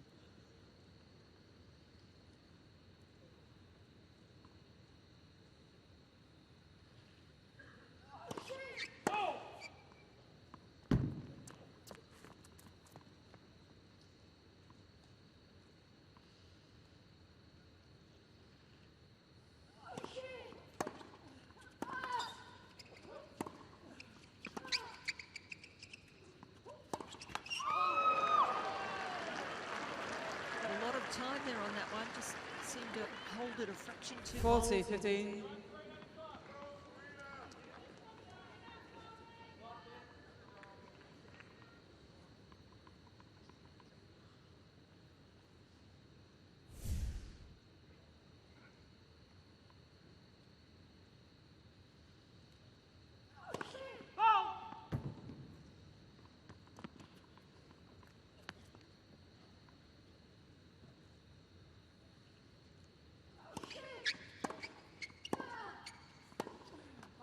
game, well done to Sibylkova. She holds serve, but down a break. It's 2 games to 1. Williams, 1 set to love. Williams leads 2 games to 1, second set, and by 1 set to love.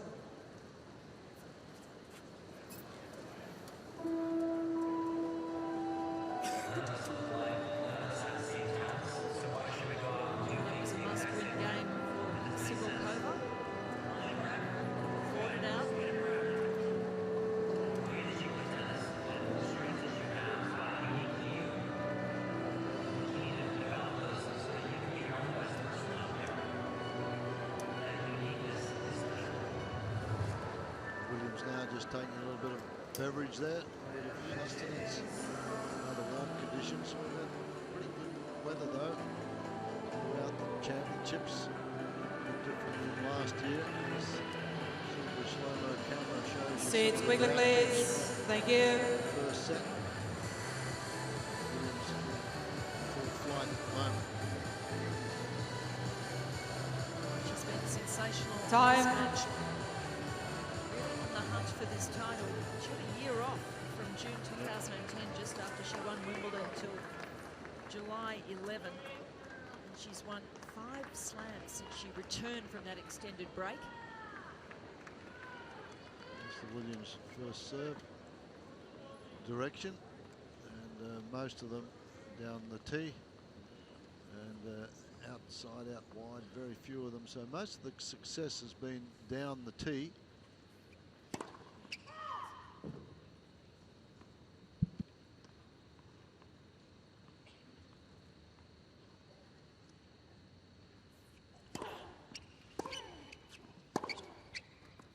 Love 50. Got to be a little careful, Williams, because she's done it so easily so far. And the concentration levels, you just have to lapse momentarily, and Sibylkova will be right in there. She's a fighter, but that a little bit long. Merci beaucoup, John McCall on the right baseline, balls close. Chair umpire didn't give her much help there, so she's going to challenge.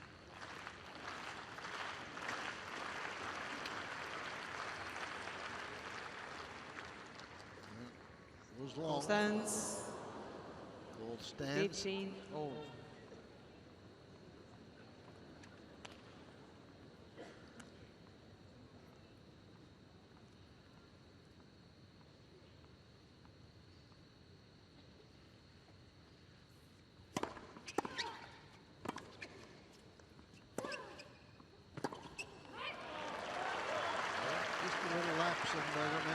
She's a fighter, and she's feisty. 15-13. She'll be back into it. Sibylkova has 2 challenges remaining. Well, she's really great at grabbing hold of any opportunities.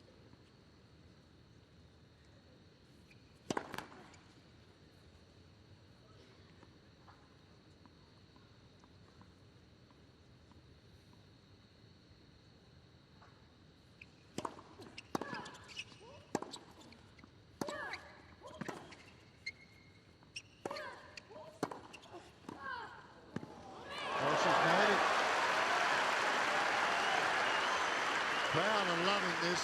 They know 15-14.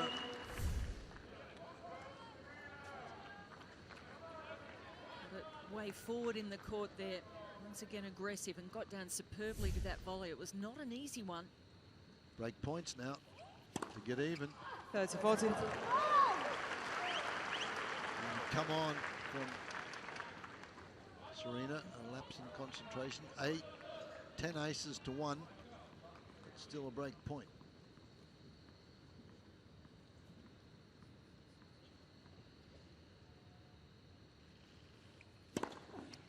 Yes. The champions are able to do that. Unbelievable break points, and you think you've got a sniff, you're going to get back even if you can get a decent return in. And twice she's rolled the arm over. 2 first serves. Juice. Advantage Williams. 3 on the trot, 3 fantastic serves, and she gets herself out of trouble. Goes to a game point. Nice to have the best serve in tennis that she can rely on.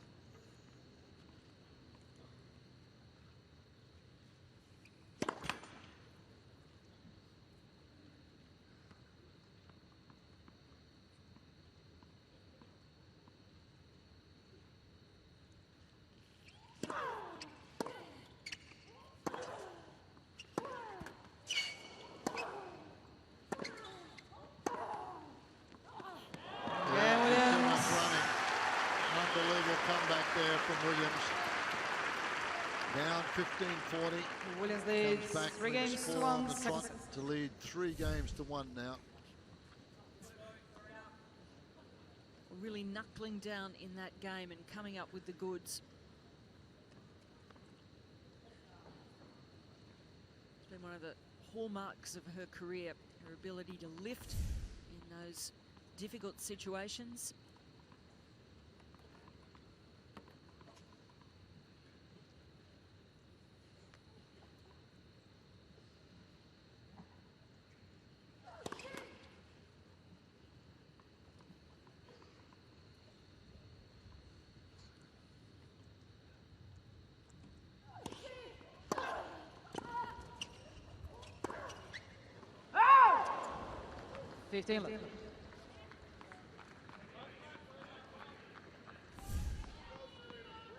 Been through some difficult times in her career. Serena missed 6 months in 2006 with a knee injury. 2003, the left knee surgery that she had before that. And the year out in 2010 and 11 with a foot injury and a pulmonary embolism, a blood clot on the lung that was a life-threatening condition.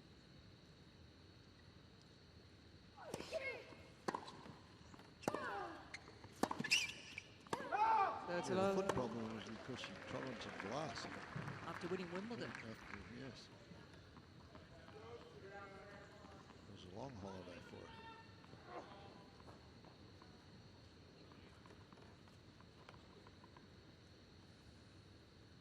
her. 30 love.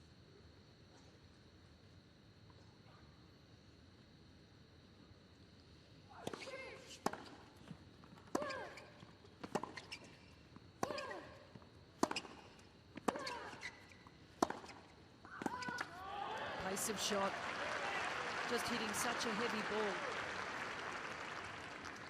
ball. 30-15 with Sibylkova, that seems to be the best one at the body. At least it gets her into the rally, but then you get the powerful shot like that one, and it's just too tough. 30-15.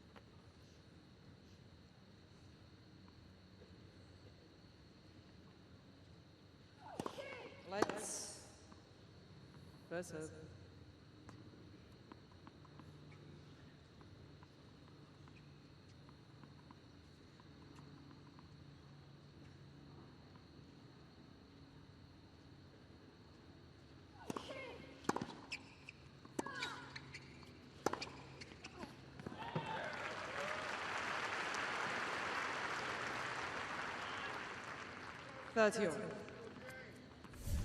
It's just great watching Serena, a privilege to watch her.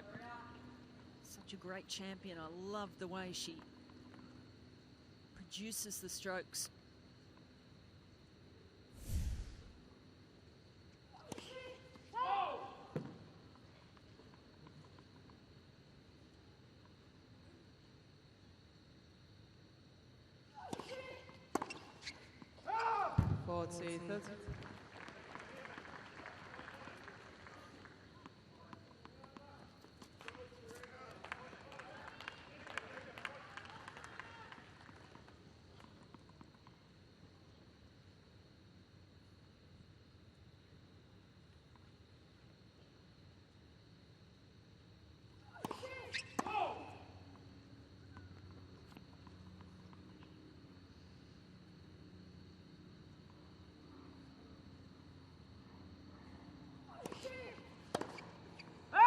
Again, Sibylkova. Goes wide, so Sibylkova holds after a struggle, but it's 3-2 Williams with a break. Williams leads 3 games to 2, second set, and by 1 set to 11.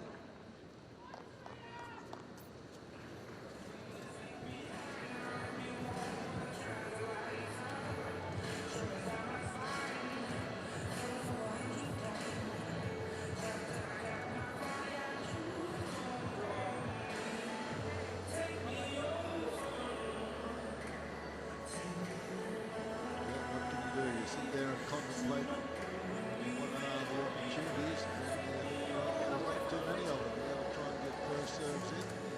Hopefully the she misses a first serve. So if those two things don't happen, then you're in all sorts of trouble. Well, we've seen that the chances of being very few for Cibulkova, but the good thing is that she's a player who really makes the most of every opportunity she gets. But if Serena keeps on playing the standard, the level that she has been playing, particularly on serve, it's going to be very tough for Cibulkova to make inroads.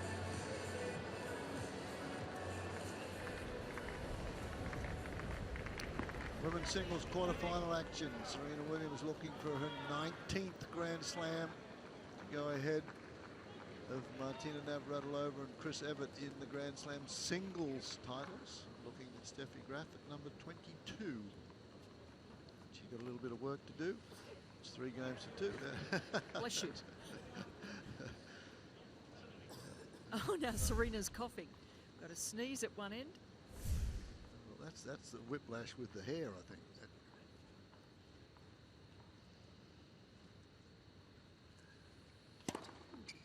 And what can you do? You just gotta say too good. That's number 12 from Serena's racket.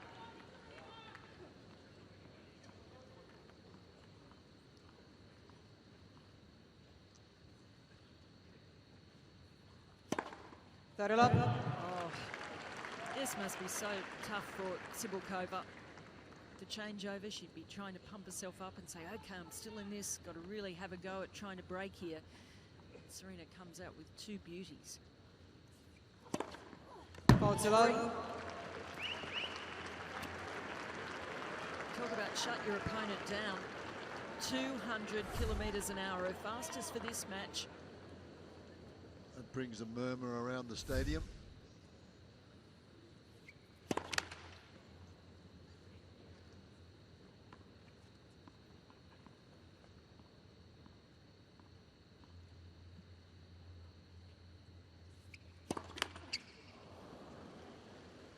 It's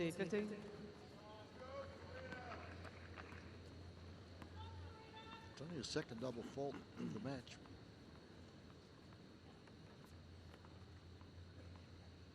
She wouldn't like that. She is a perfectionist.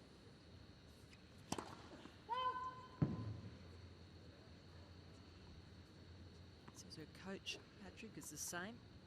Always keen to improve, get better.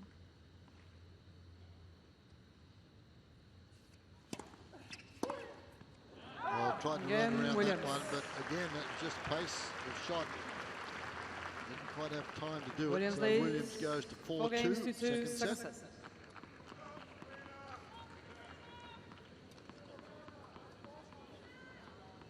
So difficult for her opponents.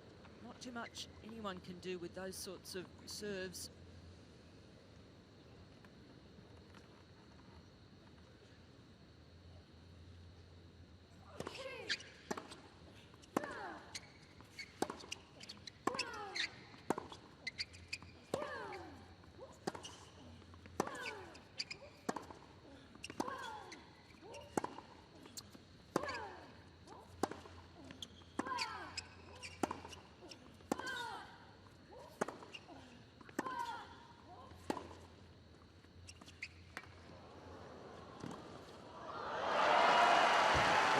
Shows her athleticism as well, from moving back and forth across the baseline with power and precision. She shows that she can get to those drop shots. It was a pretty good drop shot also.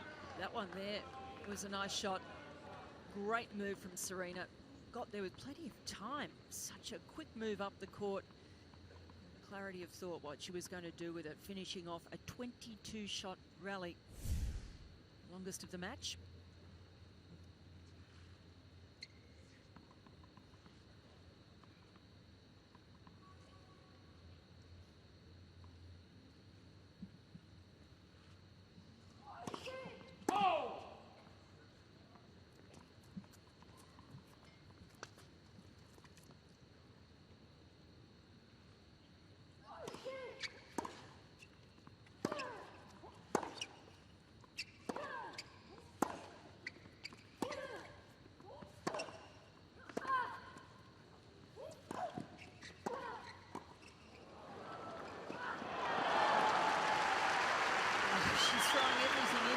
Cibulkova, but cannot equal what Williams is dishing up to her. Brilliant stuff from the world number 1. the right shot for each occasion.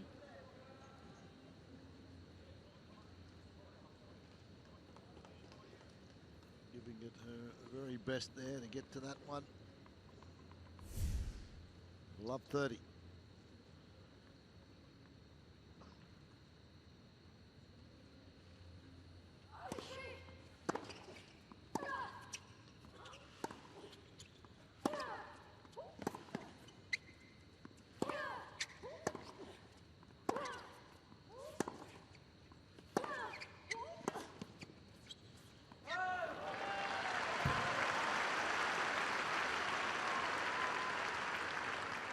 Civil Code getting an opportunity in that point to be the aggressor.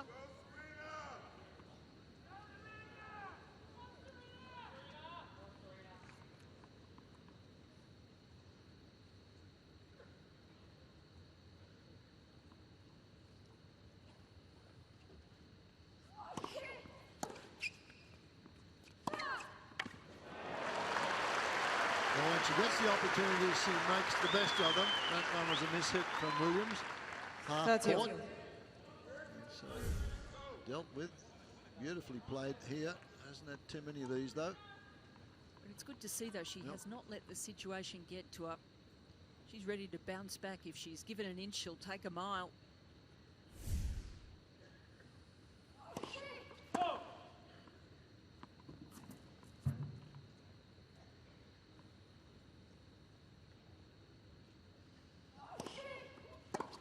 No, that's too good. Williams been going cross court with that one. That 30-14. Changes it back down the line. Break point.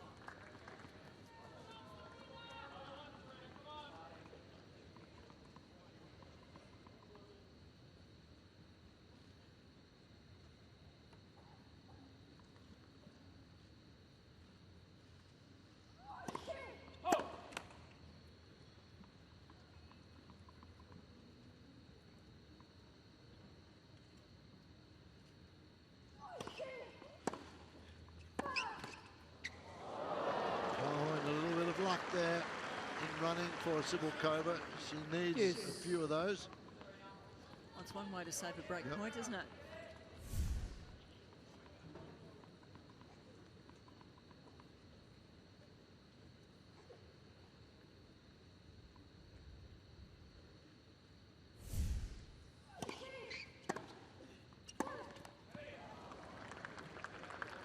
Advantage, Williams. Another pressure on her again here, fighting to try and stay in the match. You know, she needs a first serve.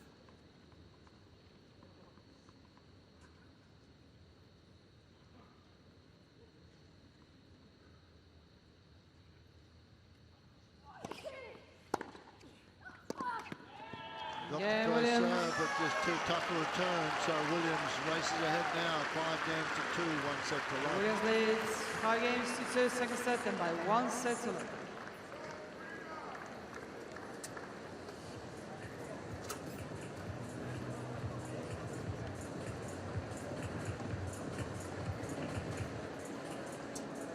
Oh, what extraordinary tennis we've seen from the world #1 out here today. Fabulous in the serving department, really not allowing her opponent too many opportunities at all. So strong, so powerful. 30 winners to 13 in the match so far. Coaches loving it.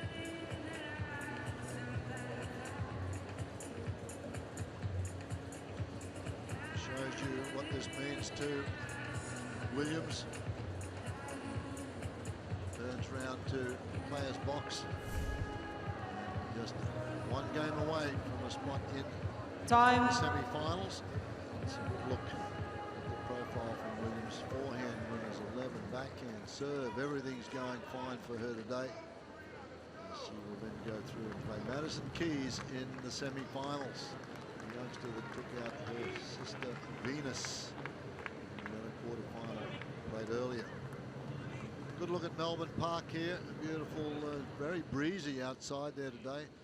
Spectators inside Rod Laver Arena really enjoying the women's quarterfinals here today. Serving for the match.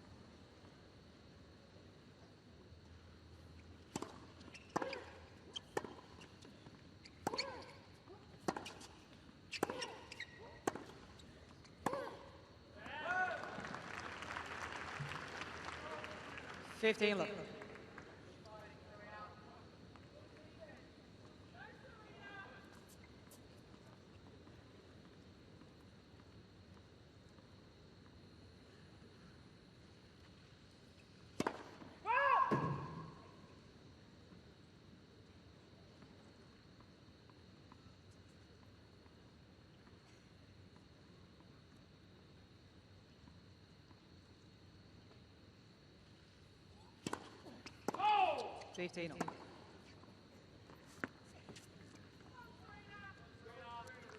It's a third double fault of the match. You'd have to say the 14 aces sort of make up for that. Yeah. And good conversion rates when she gets that first serve in, winning 9 of 10 points, 19 of 23 for the match. Oh.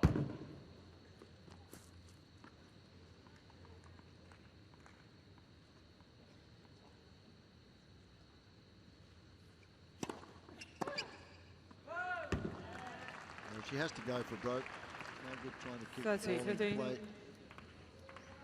Williams just in that frame of mind today. She doesn't miss. 30-15.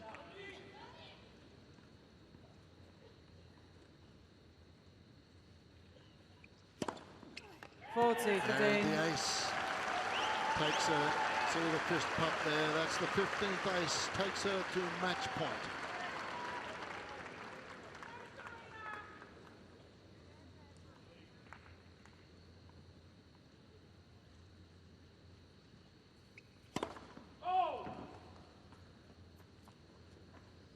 Crowd would have loved that one to go in too. 103k on match point, just missed. And that's out. Yeah, Serena Williams. So Serena Williams, 6-2, 6-2. Dominant performance here against a very feisty Dominika Cibulkova. Williams wins 6-2, 6-2 in an hour and 5 minutes. Ladies and gentlemen, she's through to the semi-finals of the Australian Open Championship. She's our top seed. She is the 1-1. There's the 12. Serena Williams of the United States of America. Acknowledging the crowd here, who really would have appreciated her effort. She said before the match she couldn't afford to underestimate Dominika Cibulkova, and she did not. She came out primed, firing, and put on a fabulous performance. For the Sydney return next year, and of course, we wish her all the best for the great tennis year ahead in 2015. Dominika Cibulkova.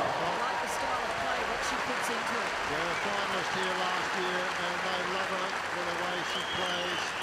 And just outclassed today from somebody that was a little stronger, a little better, and served every department today. Was a winner for Serena Williams. Cibulkova will be back though. She had to defend points getting through to the final last year, but great performance coming in here. Not with great form, but showed some good form here. The match of the tournament still Azarenka and Cibulkova as Serena goes over to chat with Renee Stubbs. Well, Serena Williams, first of all, congratulations. Semi-finals once again at the Australian Open. What a performance today, though. Obviously, maybe you still got a little bit of the cough. You don't sound that great. We could hear it on the microphones at the back of the court, but you knew that you had to be on today. Yeah, Don't sound too good, do you? No, I just knew that I had to be good today because she was in the final, and she plays really well in this court, so I'm just happy to be able to come through. Don't take offense if I stand a little further away from you, but we're still friends. Serena, I also have to ask you, the previous match, of course, big sister Venus, and how difficult that is for you. Do you even end up watching that match, or do you stay well away from it? No, I didn't watch. You know, I just was getting ready for my match. I have to keep my answers short because I keep coughing. Oh, that's okay. Apparently I can talk pretty well, so I do the interview for you, but I'm not as great as you. I just have to tell you, 5 times you've won this tournament. 5 times you've been in the semi-final. You've won the tournament. Is that a good omen? I don't know. I hope so. Thank you, guys. I love you guys. Cheer me on tomorrow, so I hope so. I don't have anything to lose, and I'm just happy and lucky to still be playing. Your influence, you and Venus, over who you're going to play tomorrow, 19-year-old Madison Keys. You guys have been such stalwarts for the African community in tennis in the United States. I mean, does that make you a little bit proud that you get to have that opportunity again to play someone so young that you've influenced? Yeah, it's great. Not only so young, also an African American, and it's just wonderful to have opportunity for, regardless of an American, to be in a final. We're playing Fed Cup next week, all three of us. So I look forward to it. Serena, I'm going to let you go because it's making me painful to have you out here right now. Well done. Another semi-final. Ladies and gentlemen, 5-time champion with a little bit of a cough, Serena Williams. Obviously, Serena. She has a back here.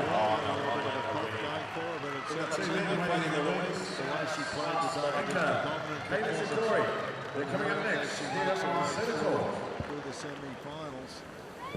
Couldn't pick that up all day. She had a few coughs, but it never affected him.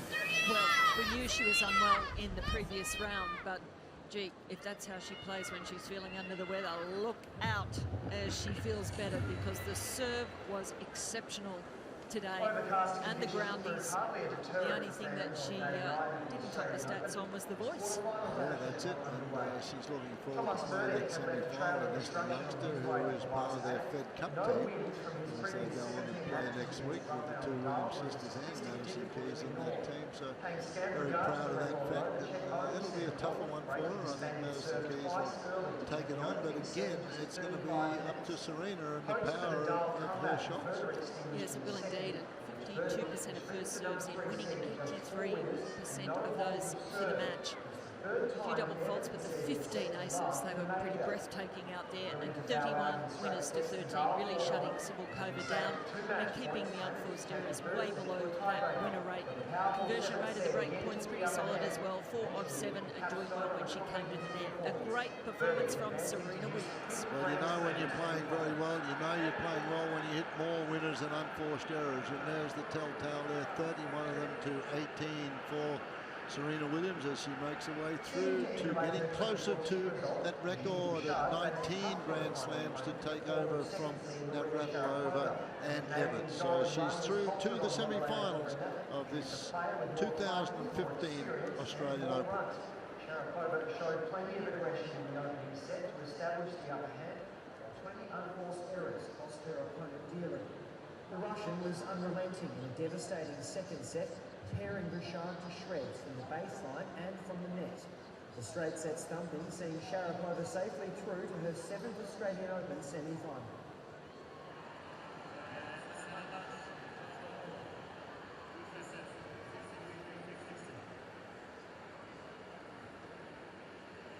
Her opponent was already known from the previous match between fellow Russian Ekaterina Makarova and Simona Halep, with neither player having dropped a set in the run to the last 8 as something had to give. And it was Halep who conceded the first double serve.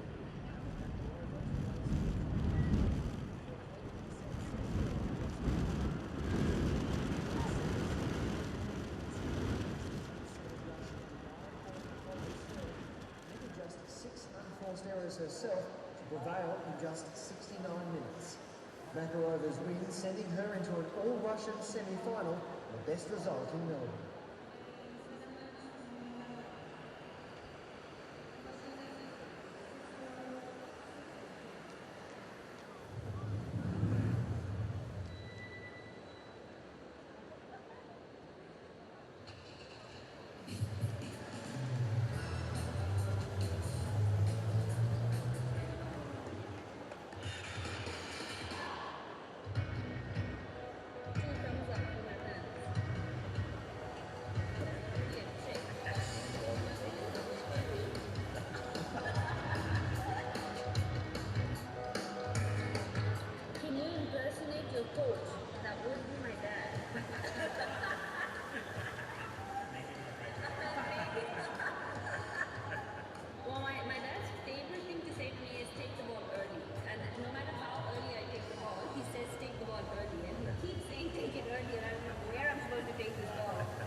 Ladies and gentlemen, on this Wednesday afternoon, would you welcome to centre court from Japan, Kei Nishikori.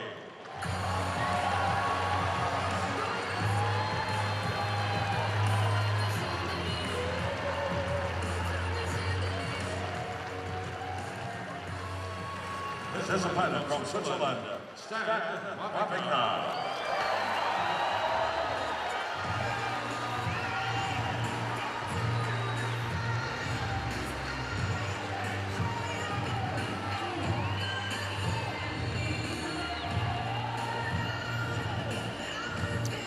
Hello and welcome to Laver Arena.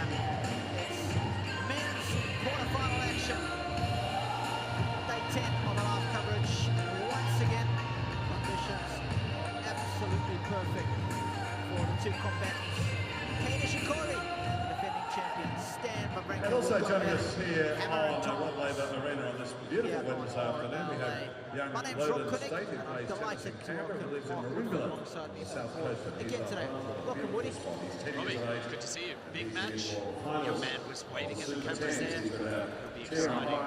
An exciting time to get to coin toss for these players. So, young Logan, enjoy the moment here on centre court of the Australian Open. Of a major, it's a big deal, and of course this guy is a big deal back home.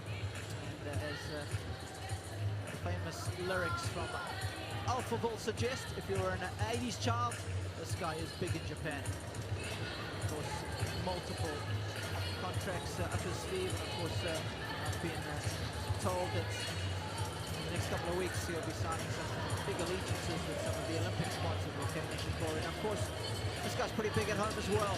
Together with Roger Federer, was able to create history by winning the Davis Cup for the first time as far as Switzerland is concerned. So it's been a wonderful 12 months for Stan, winning his first major, winning his first Masters 1000 event in Monte Carlo, and winning the Davis Cup. John Blom. Stan. Okay, guys, we'll just do some photos here with Logan. So just turn around. Thanks. Okay. Creating some Australian flavour to this encounter is John. And then I'll just get, because they want two without Logan as well. So we'll just do a couple of those, and then we'll do the coin toss. Okay. Logan, we just come over here. Okay, great. Thank you. Any questions? Okay, we have a special coin. This racket is tails, and I'm going to ask you to call Kei, and Logan's going to do the toss. Rackets, okay. Call it tails. Yeah, go up. And that's your call, Stan. You start. Okay. Great. Thank you. Thank you. Thank you, young man. What a great photo there. Thank you to Stan and to Kei Nishikori for taking part as well. So the third of our quarterfinal matches wins yesterday for Thomas Burdick over Rafael Nadal and Andy Murray over Nick Kyrgios. Last year, Kei Nishikori was a finalist at the US Open Championship at Washington. Also in 2014, he won tournaments in Tokyo, in Kuala Lumpur, Barcelona and Memphis. And was a finalist in the Masters Series in Madrid. He's now at 73 singles titles on the ATP World Tour. Returns to Melbourne as our fifth seed here in 2015. Ladies and gentlemen, on centre court from Japan, let's welcome Kei Nishikori.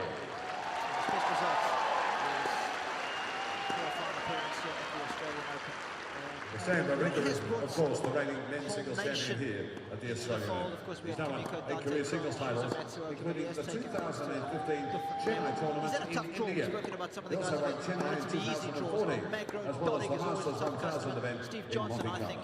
He is the fourth seed here as he returns to the Australian Open in 2015. From Switzerland, back on centre court, let's welcome Stan Wawrinka. But he took care of him in 3 straight sets. The man from Lausanne in Switzerland, 29 years of age, playing some of his best tennis in the last couple of years. Spoke about the fact that he won his first major and his first Masters 1000. Of course, Chennai's been a happy hunting ground for him. It's been such a nice springboard for him at the start of every season, Mark. It has, and I think it was very important for Stan to try and validate the victory here at the Australian Open by winning Monte Carlo. The Chennai's, the tournament victories that he's had in his career are what we consider second-tier events. And so the Monte Carlo event is a Masters Series. Everyone plays the top 40. They go to those particular tournaments, and he streaked through that field. So a great effort, and it would have just really given him a huge boost for the rest of the year. John Blom is one of the best in the business, one of Australia's finest officials. He has the honour. So let's take a closer look at these two. Wawrinka leads the head-to-head, 2-1 mark, but the last time they played was on a hard court at the US Open, so similar sort of conditions to what we're going to see today, and it was Nishikori who won that one in 5 tight sets. Yes. What is your gut feeling going into this one? You've had plenty of time to digest it. We've been speaking off air. Yeah, this for me is a coin toss. I'm going to give the slight edge though to Stan Wawrinka. Simply, I base that on that he's the defending champion, and I think he can walk out here feeling much more at ease, even though he lost that last match against Nishikori. And in the future, Nishikori might have a real good opportunity to take the title here, but I think there's something to be said for Stan, that it's been a happy hunting ground at the Senate Court here at RLA. Can't argue against that. Of course, Michael Chang, alongside Dante Bottini, has become one of many high-profile coaches. He has joined forces with some of the new brigade. 2 minutes. 2 minutes. A wonderful effect. Okay, speaking of great players being coach now, Magnus Norman definitely slots into that category. Of course, reached the semi-final show back in 2000 with Magnus. What a wonderful partnership he's had with Stan. Let's talk about these coaches that have come along, the high-profile names that are now involved with some of the stars of today. Mark, what do you make of these partnerships? Boris, of course, joining the ranks with Novak.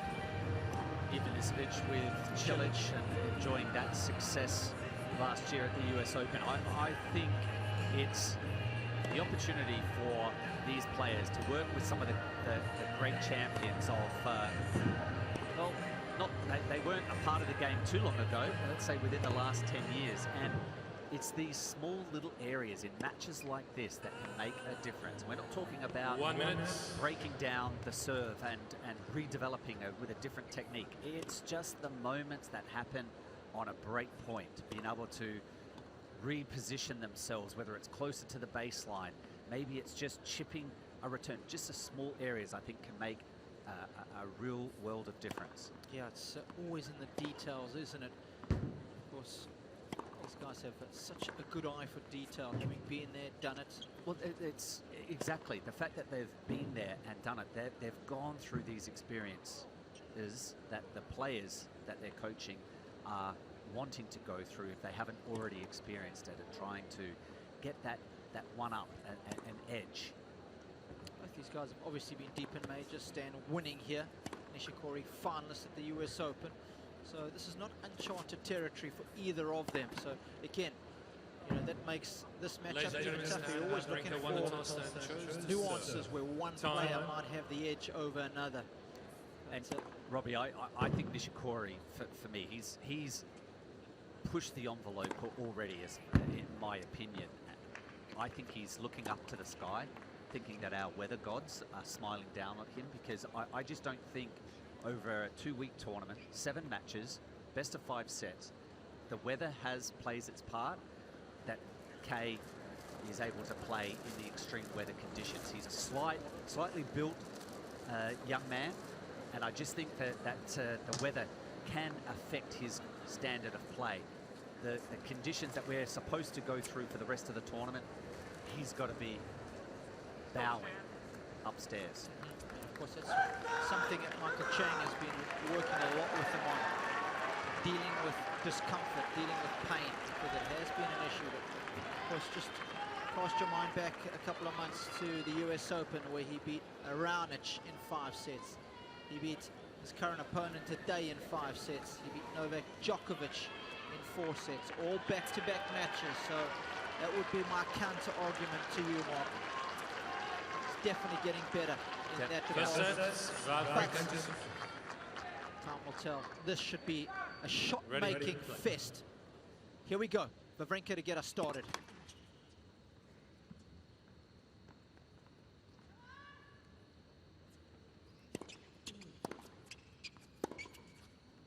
Let's speak about some of the strengths and weaknesses. Both of them love to take the ball early. So I think court positioning is going to be huge throughout this contest. Let's first. Both got world-class backhands.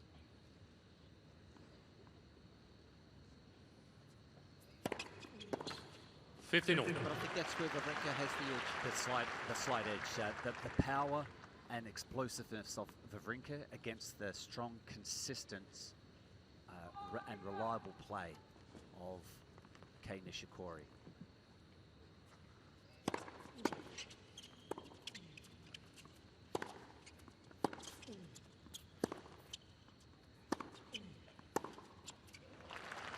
We were discussing that before as well. 30-15. The backhands to backhand. Yeah. I give the edge on the backhands to Wawrinka over Nishikori, and the forehands, Nishikori's got that nod. Yeah, and it's only just though, not by big margins. Ho ho! 1-0 Woodford. 40-15. I could sit all day and watch that backhand. Yep, there's something about a single-hander, isn't there? It is the rotation, how he gets that shoulder, the right foot across. Well executed.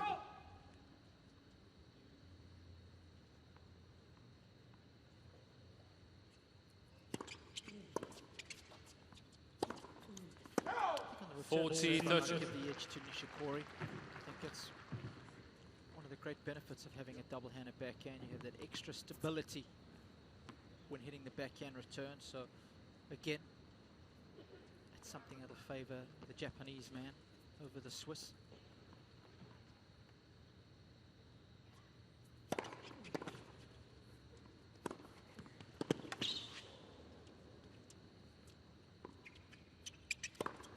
Game, Wawrinka. Serving department, though. First game. We have to give Stan the edge. This is Mum and Dad. They've been here all week, thoroughly enjoying his exploits. And it's so nice that he's come back and really backed up the results of last year. The last thing you would want is to see a defending champion lose early on. Without a doubt. And you look at the draw that he has enjoyed up until this stage. You can only beat who's up the other end. But Ilhan, Kopel, Neiman and Garcia Lopez. Could there be any better way to defend your title by playing those guys? It's funny, but I always believe that when you've done well, things fall into place for you at those same tournaments. You've seen that throughout the course of your career. It just seems to be the way. Nishikori, first service game. When you're playing well, you get the easier draws. 15 left. When you're struggling, it's always like you're coming up against the top seeds early on in the tournament. Things always seem tougher. The old rich get richer, the poor get poorer kind of scenario.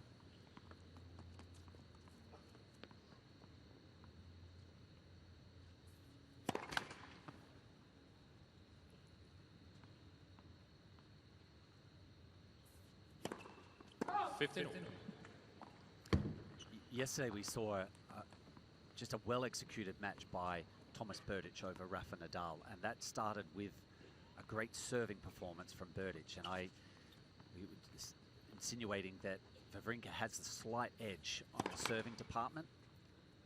If he can serve well, then that sets everything else up. If Nishikori doesn't serve well, he still has a chance. The reliability from the backhand, the forehand, his great movement on the baseline is still a weapon that he could use to take out Stan Wawrinka.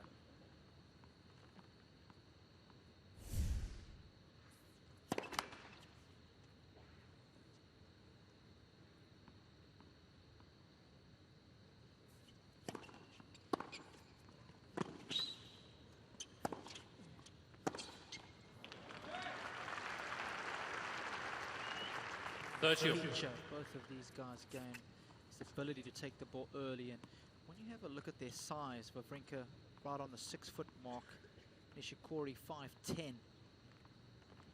Just shows you can still make it in this game without being 6'3" plus.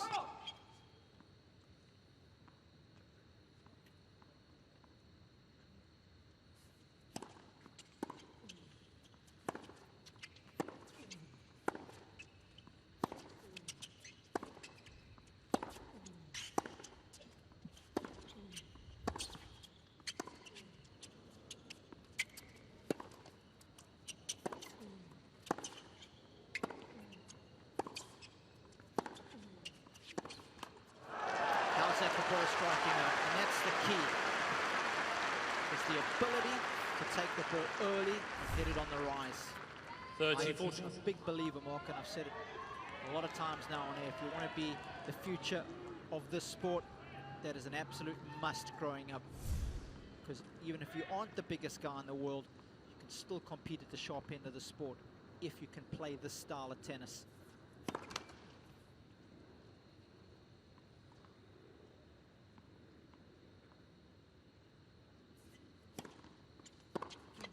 Juice. The last time that they played at the US Open, there were numerous opportunities that both had. Breakpoint opportunities, I believe there was over 20 between them, and 5 breaks of serve for the whole match.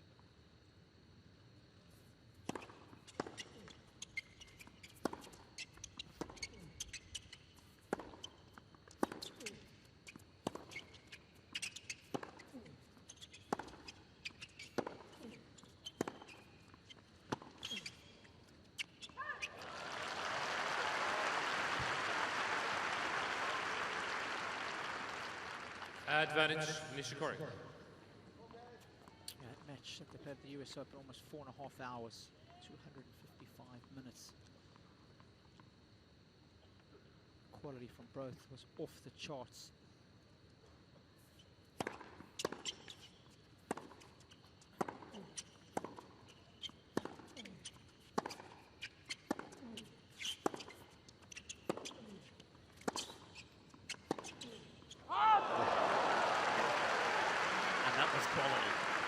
There.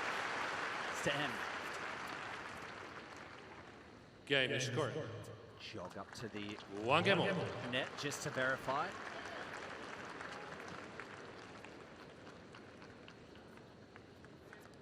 If you ever get the chance to watch these guys play live, please spend the money. It's well worth it, because when you get up close and personal to the best players in the world, you cannot believe how hard they are hitting the ball.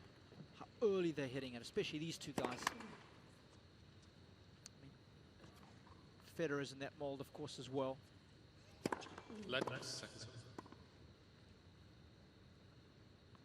Djokovic. Love 50. Andy Murray plays his best tennis. He's nice and tight to the baseline, not doing too much defending.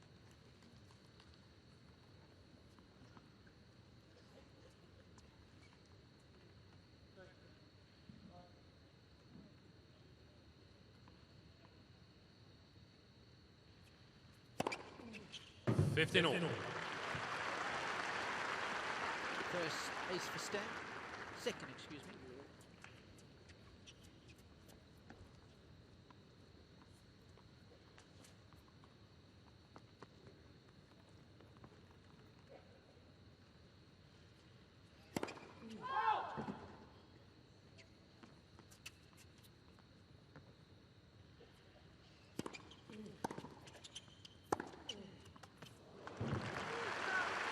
Robbie was just having a look at the court time. Total 30, court time by 50. both players. Do you think that might have a play its part today? That it's an hour less for Wawrinka, given that they played for over 4 hours last time. Do you think that will be helpful for him, or?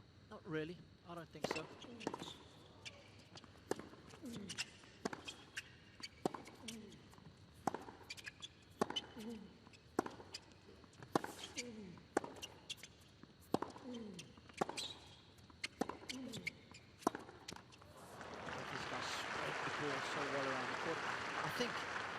40-50. Wawrinka gone 5 sets with Guillermo Garcia Lopez. That could have hurt him.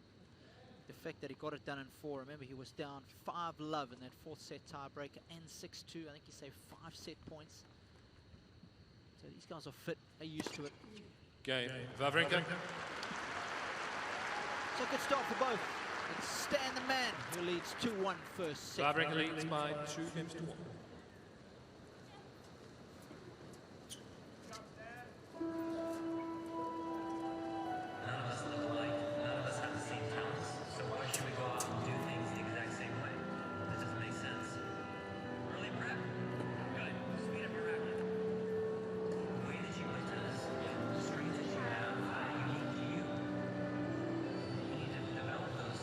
Quite the monogram maestro, like his fellow countrymen.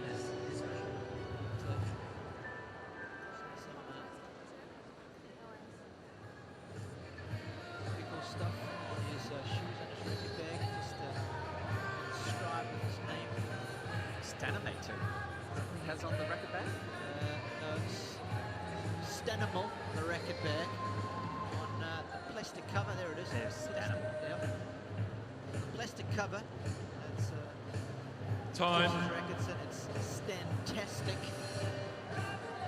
And of course, the water bottle, it's Stan the man.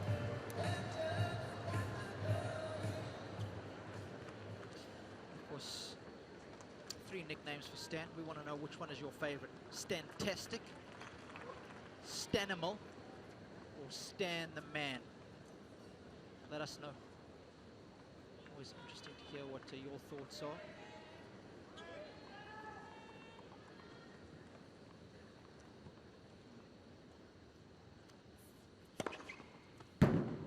$15 love.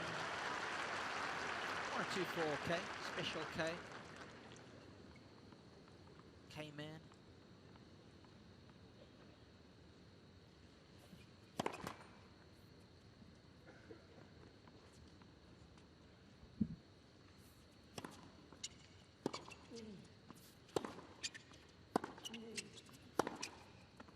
$15 all.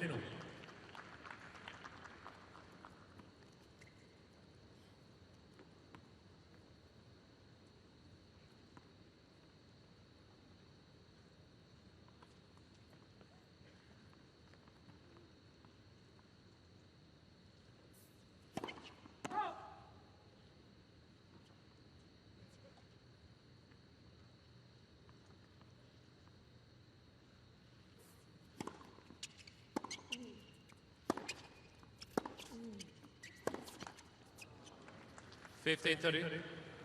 Watched Nishikori hitting with the Chang and Dante Bottini on a number of occasions, and whenever he's drilling with them, he's always hitting one ball to the one guy, one to the other. There they both are. Both hit a mean ball.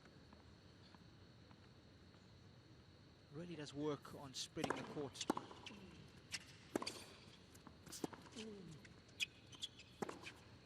Again, 15-40. Corner to corner, but just mistiming one forehand and then that backhand. A few unforced errors early on here for K.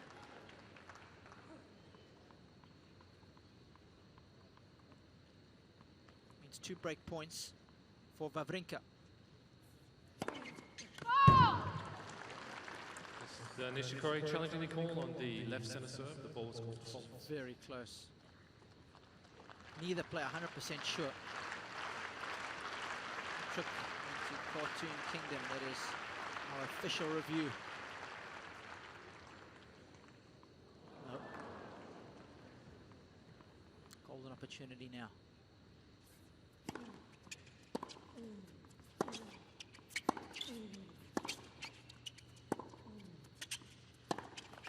Game. Wawrinka. It's a loose game from Nishikori, and he pays the price. Too many Wawrinka unforced leads 3 games to 1. Nishikori has 2 challenges ready.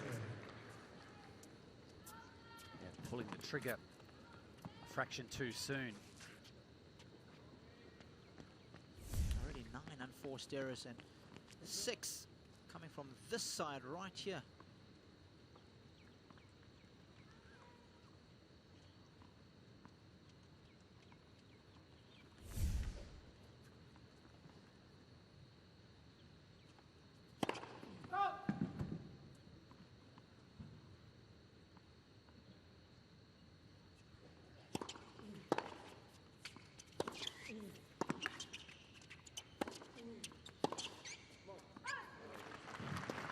15 love.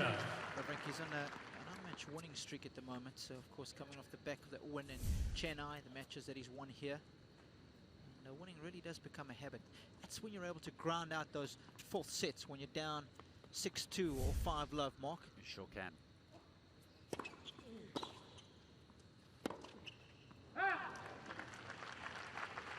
You know what 15 it's like when you go on those win streaks. You almost feel like you can't lose after a while, even when you're not playing your best. Exactly. It just starts to be autopilot. Just get out there, follow the routine. When you've put in the hard yards, the work pre-season, you know that it's there. You can just rely upon it. Simple service action. It generates so much 30, pace 50. out of it. 207 that one.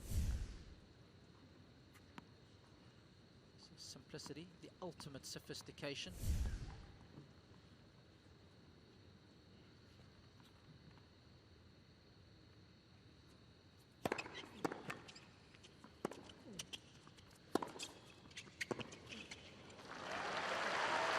Down from that forehand. Not at 30. all. In fact, I think he'll be more encouraged because he's made those few errors. Okay, I'm just going to keep hammering away. It's a good lesson as well for youngsters taking up the game. The moment you get tentative, it's much tougher to find your rhythm.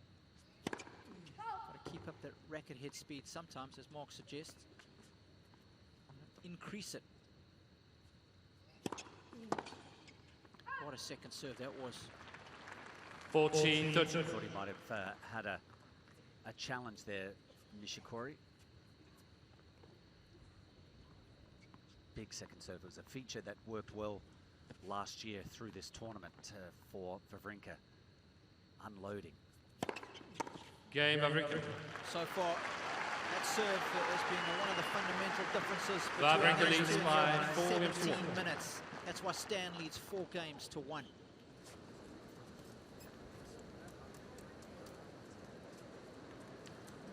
So I'm sure in South Africa, Robbie, as well. Here in Australia, there was an old saying is, you know, you're only as good as your second serve. And you know, last year for me, if I think back to all those matches that Wawrinka was able to fight through, that second serve just was. It was not just, it was definitely holding up. He was able to defend, stay on top of some of the best defenders, solid returners. In the overall sense, I would have thought that maybe Wawrinka's second serve was quite vulnerable, but when you're confident and you're on that roll, second serve becomes some cheap points.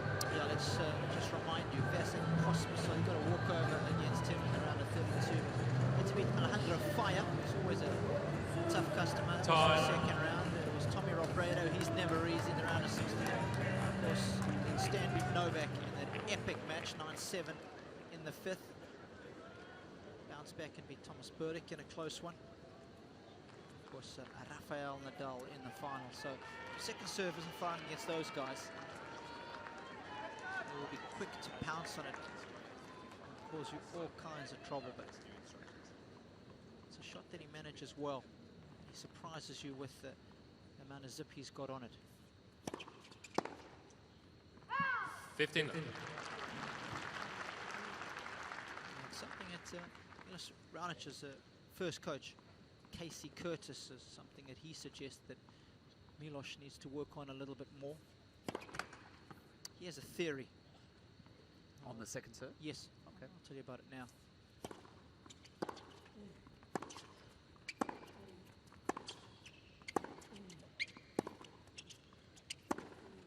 Third Chile. So with Milos for about 8 years, his formative years, 8 to 16, that sort of period. And he reckons that your second serve should be 85% of the pace of your first. That's what it was for Sampras.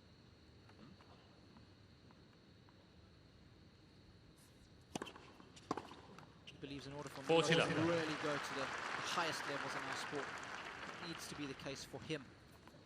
Interesting numbers. Sure.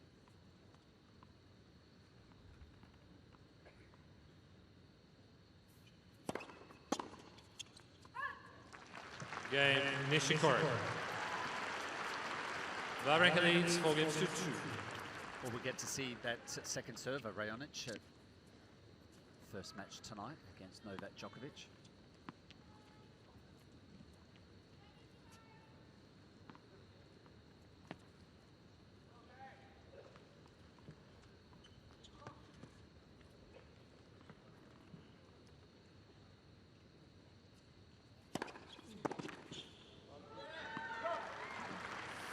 $15 love.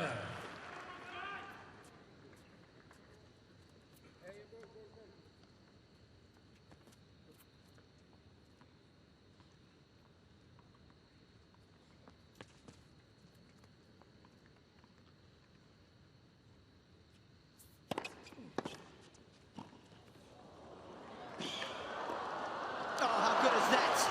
Even though he's hit the net cord there, deserved that one wholeheartedly. 30 love. Something that Stan did against Garcia Lopez a fair bit. I mean, that is a world-class first volley. Just got away with that high backhand volley up the top of the frame.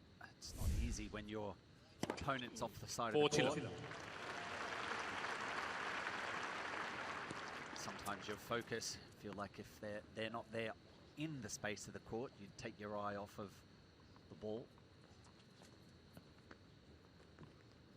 A couple of quick games, these two serves. Game. Serve volley again, just applying the pressure. Wawrinka, new balls please. Outstanding service game from Stan, extending Wawrinka his lead leads now 5 games to 2 first set.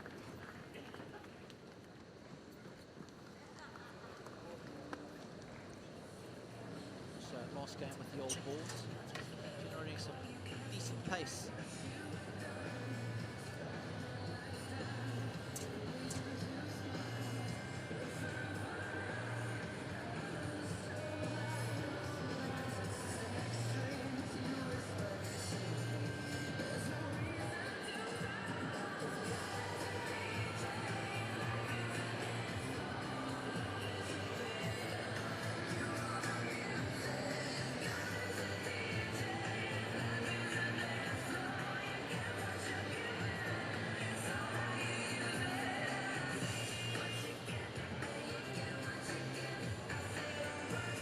Time.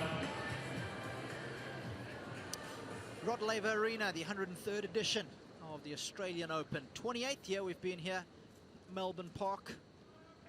Of course, it's the third of the quarterfinal matches as far as the men's singles is concerned. Winning yesterday, of course, it was Thomas Burdick and Andy Murray. Djokovic and Raonic will do battle a little later. Right now, it's Wawrinka and Nishikori fighting for a spot in the final four. Mark Woodford alongside me, Rob Koenig, on the call for this one. New balls for Nishikori.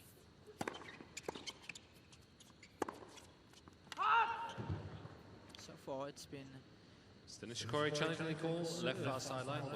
It's been one of the fundamental differences, and he's just kept his game a little tighter. Fewer unforced errors. Nishikori's forehand, his big weapon, just been letting him down a little bit.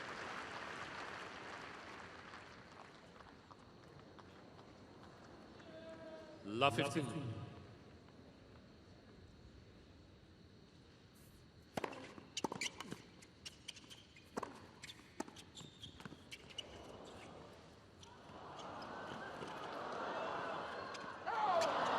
Thought about it. Fantastic 15 wheels all. here from Nishikori has one challenge remaining. Getting up to that ball with enough time. And Nishikori making that decision. The ball drop about the service line.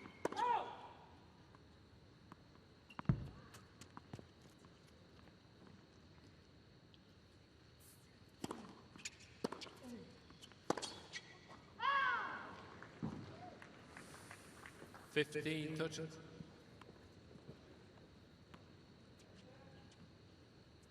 A dozen unforced errors now for Nishikori, and you can see 8 of them coming from that forehand wing.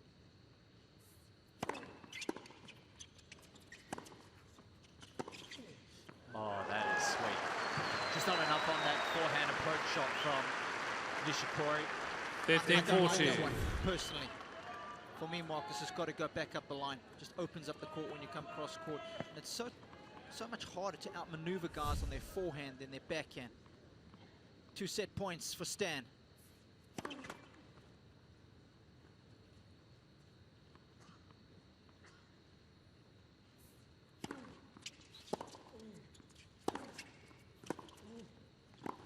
That's what I'm talking about right there. It wasn't an easy volley. 13-14. And not easy at 15-40 for him to... It almost entices him to go out and be way more aggressive. Big forehand, great wheels, and a very handy volley into the open court. Saves 1 set point. Juice. And it's those moments, Robbie, Nishikori under pressure, facing 2 set points. He's going to use his forehand. He doesn't, you know, he doesn't mind hitting a backhand, but he's going to use the big weapon.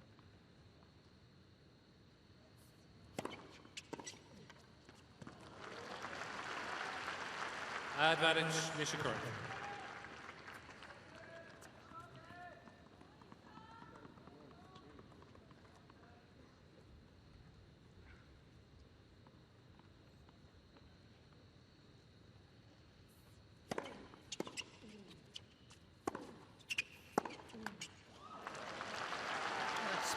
Game, Nishikori. A couple of set points come and gone for Wawrinka. Wawrinka leads 5-3. Nishikori asks that question of him one more time. Can you step up to the line and serve out the set? It's always that additional pressure. Did you have a definitive mindset, Mark, every time you were serving for a set or a match? Were you always thinking about that first serve, always going to the same spot? Or? Well, it was hard not to think about or focus on winning the game, but yes, picking a target. Favorite serve. It's been a good one right there for Wawrinka, that slider out wide. 15 love.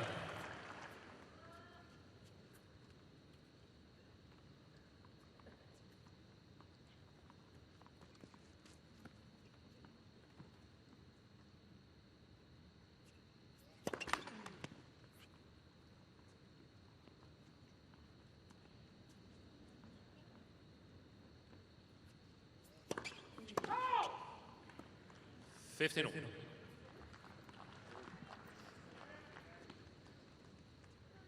expect this game to be, this particular game to be somewhat tight from Wawrinka. It was a bit of an ugly finish in the previous return game from 15-40. Hardly hit another ball over. So Wawrinka challenging the call on the right service line. Ball was called false.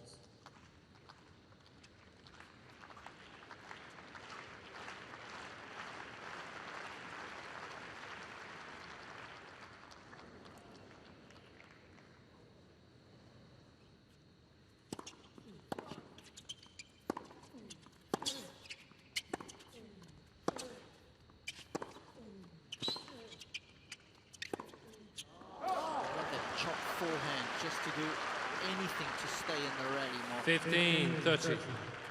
Wawrinka has 2 challenges remaining. I'm not a big fan of it myself, but it is a shot that helps Nishikori tremendously and a number of others. It's back into the sport, isn't it? Due to the strings.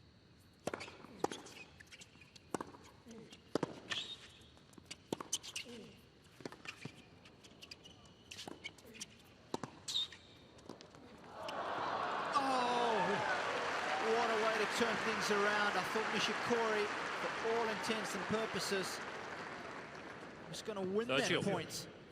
Had a lot of time on the pass.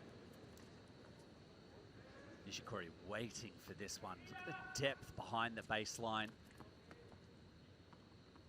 Nearly caught Wawrinka. He was still moving forward to net.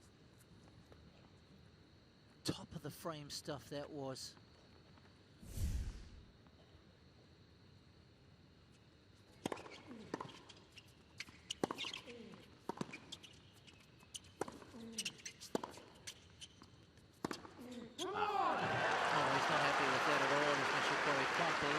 tentative on his forehand. 40-30. A healthy number of winners of the forehand wing from Wawrinka all tournament long, and generally heading in that direction. Fortune favouring the brave. Set point number 3 for Stan.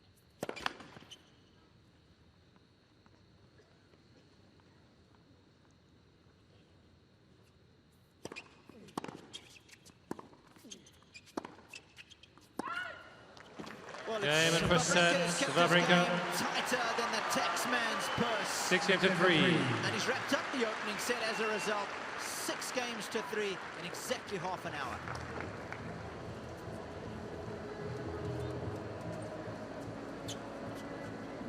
I guess if you make this, Norman, your boys ticked a lot of boxes there in the opening set, hasn't he? Without a doubt, some good healthy numbers on the first serve, and the win rate when he does land that first serve very strong. And getting a lot of free points as well off the serve. Almost 40% of Wawrinka's first serves not coming back, so it's always nice when you get a lot of those freebies, isn't it? Definitely. If you look down, Robbie, at the winners, unforced errors, break points won, and Nishikori's side there. Unusual numbers for him in that first set. It was a bit of a contrast, really, between two Nishikoris at the early stages.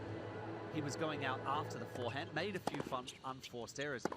Then in that last game and a half, we saw a tentative Nishikori allowing Wawrinka to find the open court.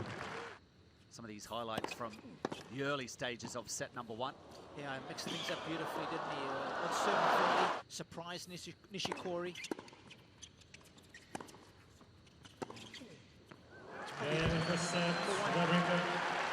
Poor shot selection I see on tour. Inside in forehand approach or the cross-court one. Guys get beaten so often with it. Stan is all over that. The Swiss flag flying high at the moment. What a wonderful 12 months it's been for Stan and of course for Switzerland. Second set. Winning the Davis Cup with Roger Federer at the tail end of last year. Nishikori with some work to do here. Down a set. They'll start off proceedings here in set number 2.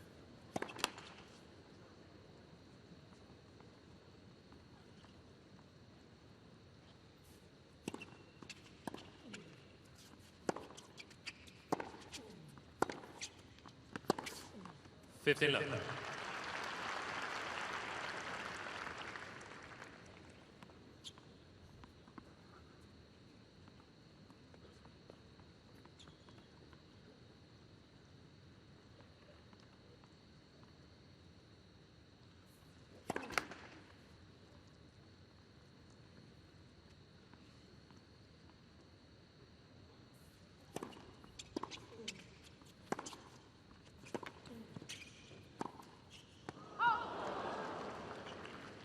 $15. It's been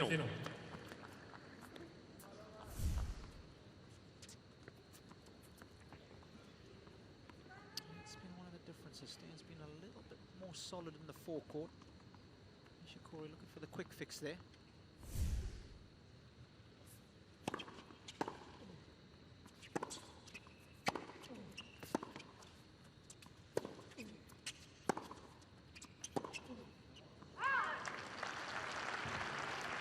$30-15.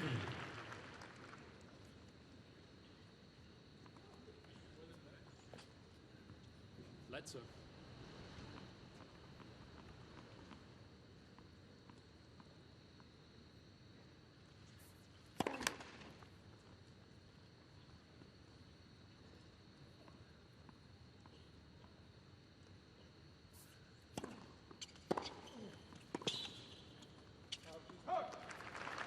Third chill.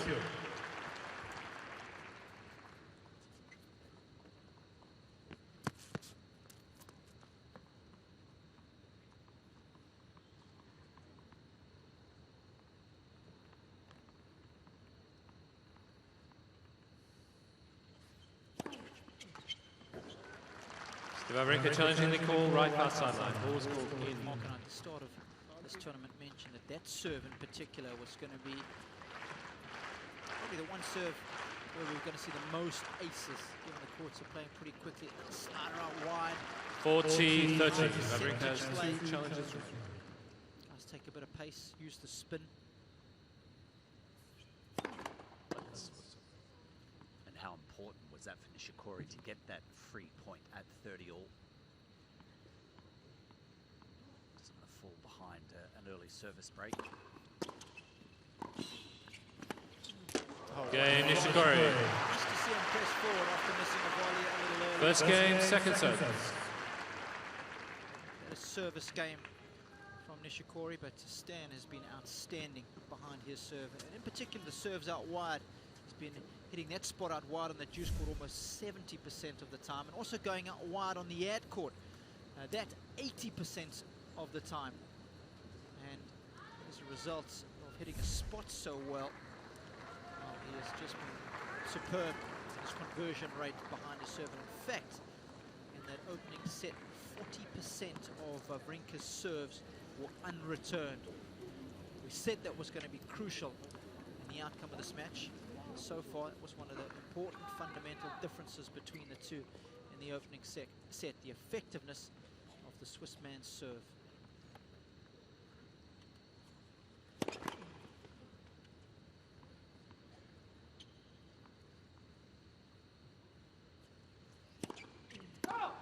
Love 15.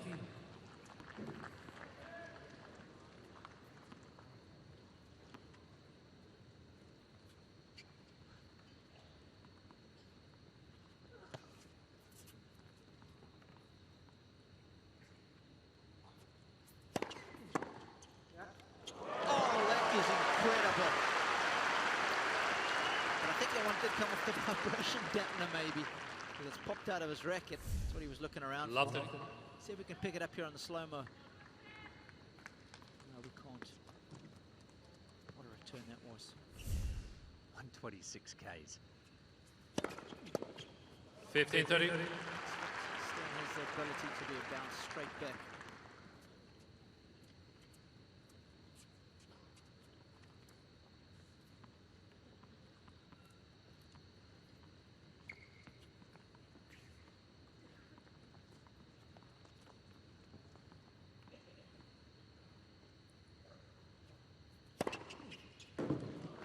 Third shield.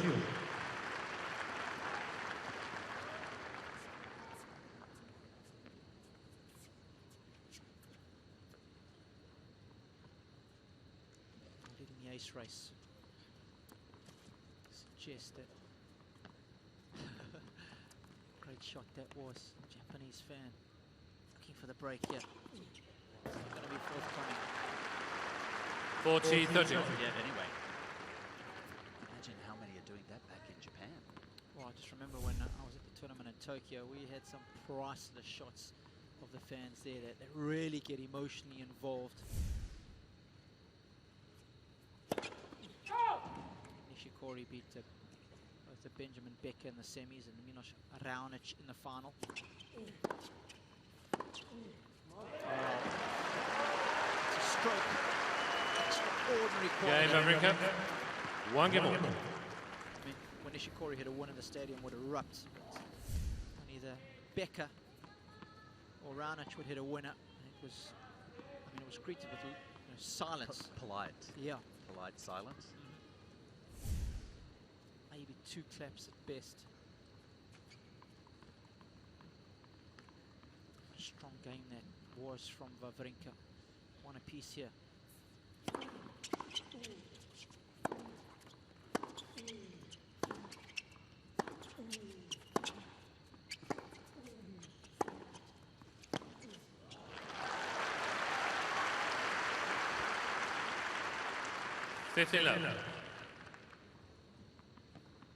Taking control from the middle of the court there. Center third.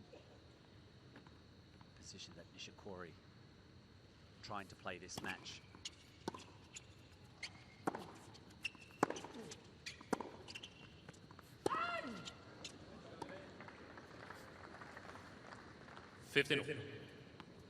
Off pace first serve. 125 Ks. Didn't really go anywhere except the middle of the box.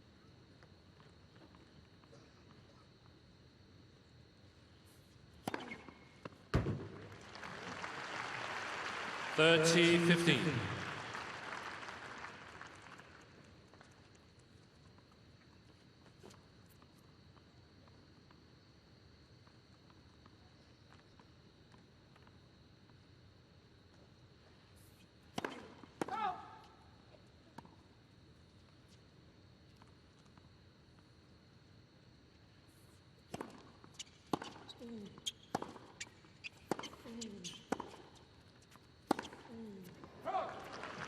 40-15.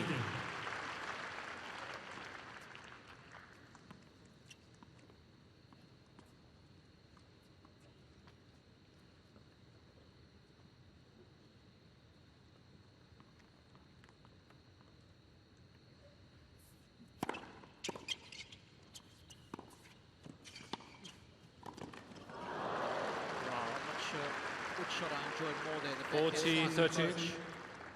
Wawrinka's one cross court. I'll go with the backhand slice. I'm with you. Good. Old school. Nice to see Nishikori attempt it, just adding to his repertoire as he's still developing his game.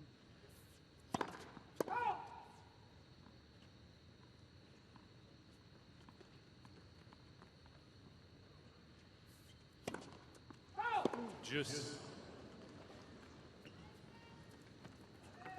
That second serve can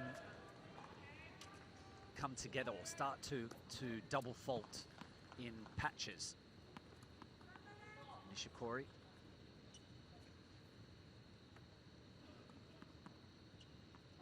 Hands have made a decent effort.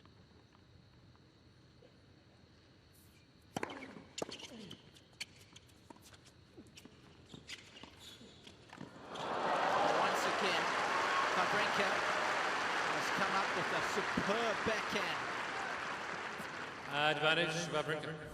And it's a fantastic finish by Wawrinka, but Robbie, I'm sensing that Kei is in a slight panic at the moment. Strange shot selections coming from the end of the Japanese. Break point, Wawrinka. And a look at a second serve.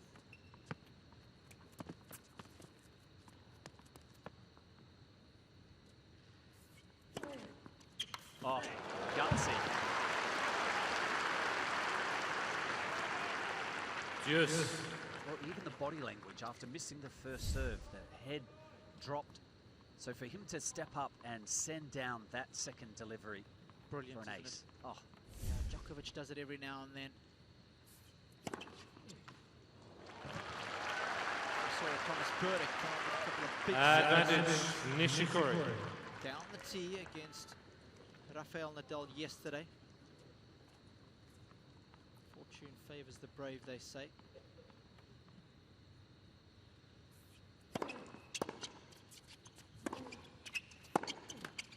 Game, Nishikori. Dug himself out of a hole, has Nishikori there. Nishikori leads 2 games to 1. Second set. First set, Wawrinka. Robbie, I'm not sure that we would have seen a second serve ace from Nishikori 12 months ago. Discussing earlier about what that winning feeling does to you, and you're building confidence. The amount of how many titles last year? 4. It's just that confidence, and highlighted by the fact of the result of the US Open. I think that is where it kicks in right there at that stage. Couldn't agree with you more. I think also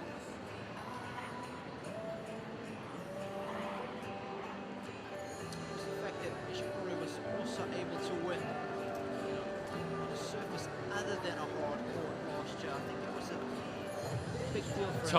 Winning in Barcelona, which we know is historically one of the toughest fields as far as a 500 clay court event is concerned. In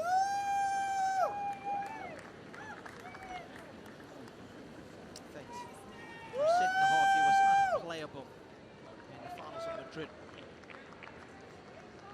unfortunately got injured there, and Nadal was able to come back, but I've never seen Nadal being dominated so much on a clay court than Nishikori was able to do against him in that final before getting injured. Seats, please. Thank you. Right behind the court. Nishikori's fighting off a break point in that third game. We're still on serve here in the second set. 15 love. His serve has been amazing so far in the second set for Wawrinka.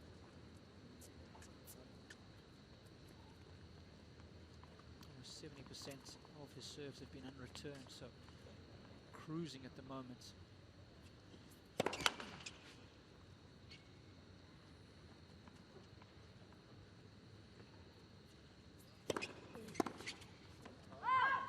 Third love. Robbie ultimately is, can Stan continue this level of serving through the whole match?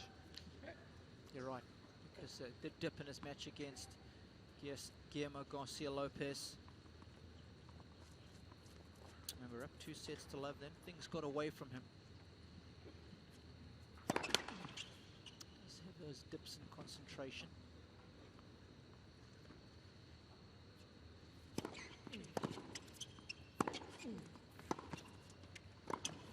For Chile. So you've got to figure, I think, Robbie, for the scoreboard there, 30 love.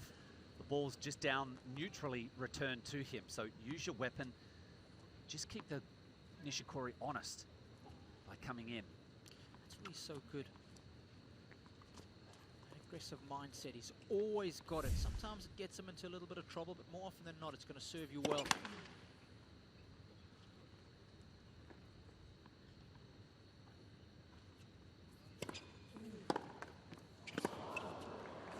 Nice there. 14-15. Nishikori was out of the picture here.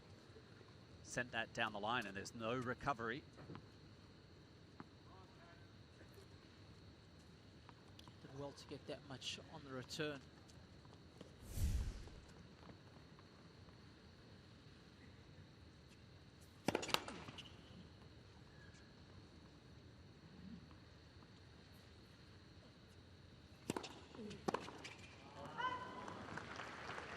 He's so good at putting meaningful returns back in play, but it hasn't been the case so far for Nishikori.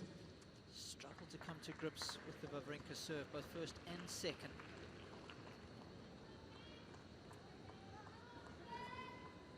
Not sure if the crowd are aware that Wawrinka just won the game. It was only just a pitter-patter of applause. Like we're back in Tokyo. Is that what you were talking about? I mean, just like that.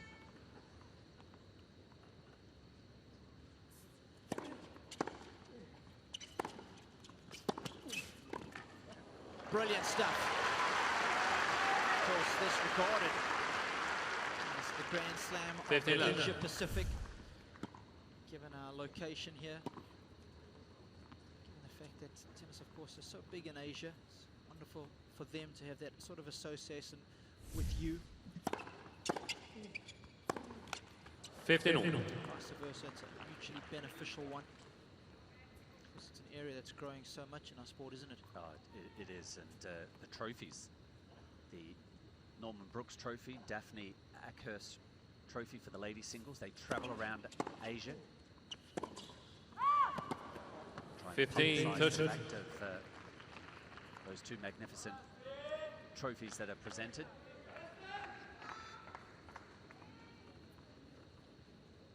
One of the wild cards for the main draw, given to the Asian region as well. Go through a qualifying stage.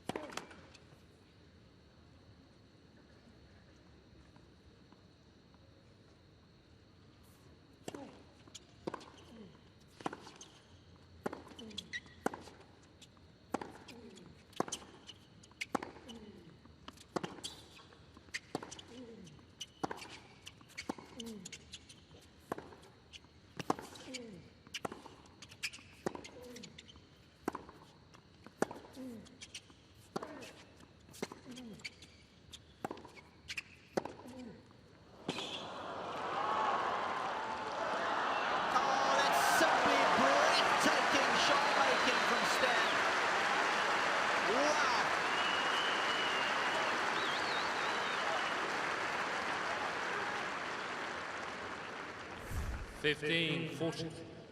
Well, heavy hitting. Nishikori not giving any space at all on the baseline. That last backhand simply too good. The racket not thrown by Nishikori. He's trying to just, at end range, extend his arm out. 2 break points for Wawrinka. I like it a lot.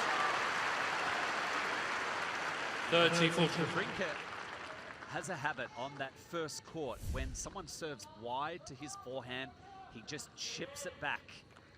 So Nishikori making sure, Stan, you're not going to get away with that today.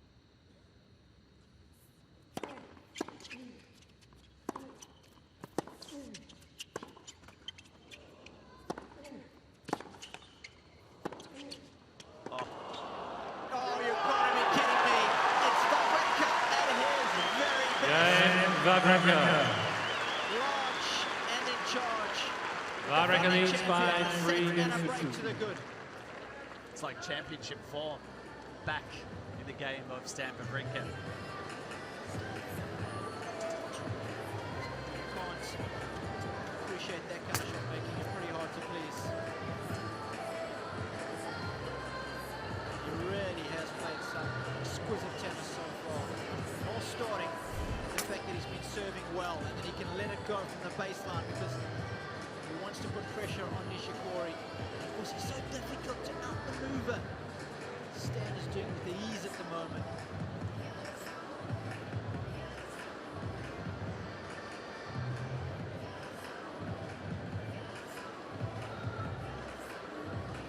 So I have it at least 4 games, Robbie, that Nishikori has really struggled to hold serve. Time.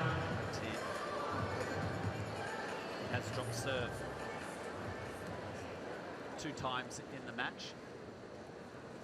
A couple of other games that Wawrinka had break points. So out of the gates very strongly today, Wawrinka. He's trying to shut the gates on Nishikori. He certainly is, Mark. So far today, there's no question about it. Stan has been the conductor. And he's had Kay dancing to his tune. More of the same needed.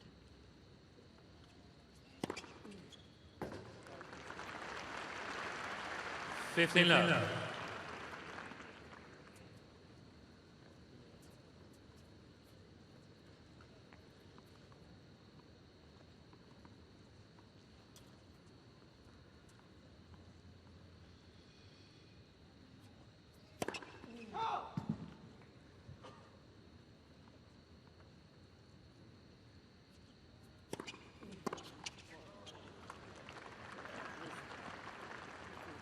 Thirty love.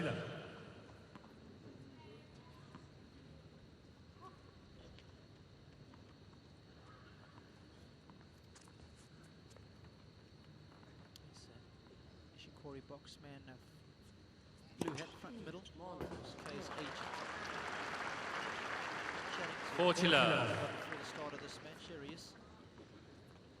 He's just saying that as far as Nishikori is concerned, big emphasis on the 2020 Olympics, making Kay the poster boy for that. That's how big he is. Wawrinka. Sports of tennis back home, which is obviously great for our sport as well, but wonderful for him as an individual. Oh my goodness. Wawrinka leads for such a big star back home, isn't he? To shudder to think that he could simply pop down to a convenience store without being chased. Not an option. That's why he spends a lot of time in Bradenton, Florida. An interesting shot, and maybe our crew will get back onto that player box there. But I'm always fascinated about there we go, Michael Chang, second row. Can we read anything into that? No. Just not another seat for he and his wife on the front? Yep. I don't know, I generally see Michael and Dante together.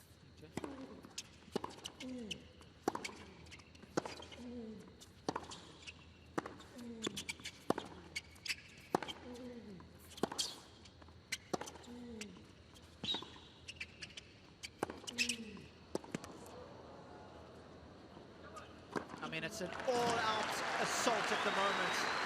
He is pummeling Nishikori into submission. Love 15. I mean, it's not like Nishikori moves badly, Mark. No, not at all. He is usually very solid out at end range as well. 22 winners to just 10.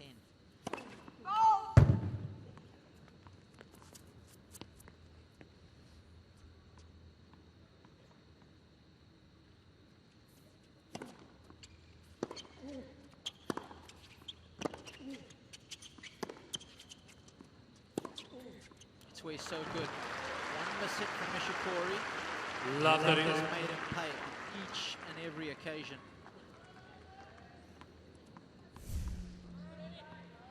This one here might catch it. So quick to turn defense into attack. Just wondering about that right leg of ankle of Nishikori. He's wearing a brace. Just seems a couple of times to have pulled up a little lame.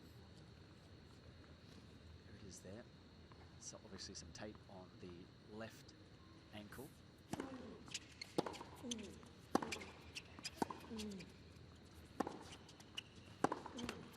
15, 30. And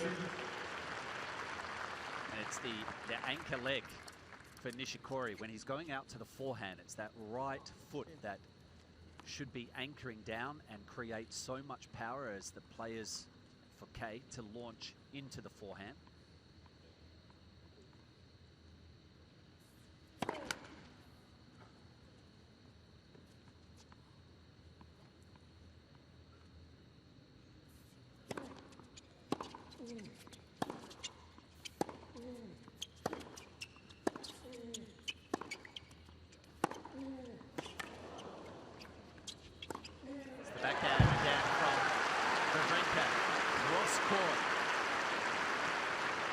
Spreading Nishikori.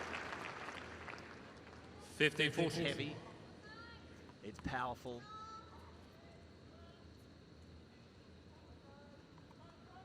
And the forehand into the open court. He's playing some hot tennis right now, the defending champion. Nishikori is just struggling with the serve. Can't find the box with the first delivery at all.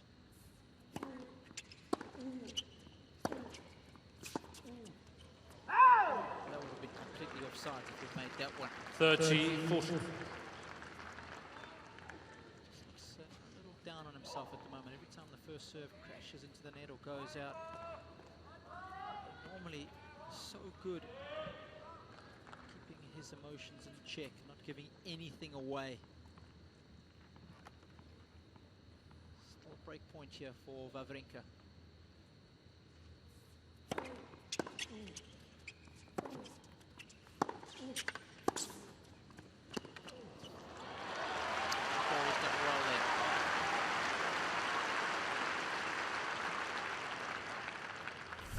Juice. The backhand from Wawrinka. Couldn't direct it quite as well. See that he lost a certain amount of balance as well after contact.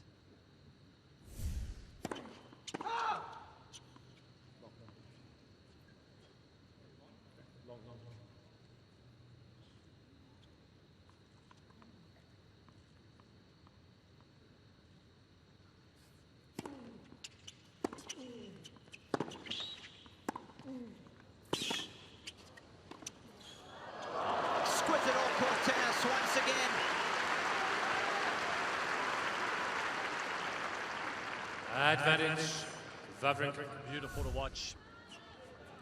Yesterday, Thomas Berdych was opening up his shoulders and executed his game plan, and Stan Wawrinka is certainly pulling it out of the bag today. Yes, that's my boy. Juice. I like that little change up for the second volley. Just forced Wawrinka change his mind, take his eye off the ball. That's what Nishikori needs to do. Take away that chip return option by serving and volleying. This could ultimately be a significant game. 5-2, we know the set's pretty much done and dusted. Double break.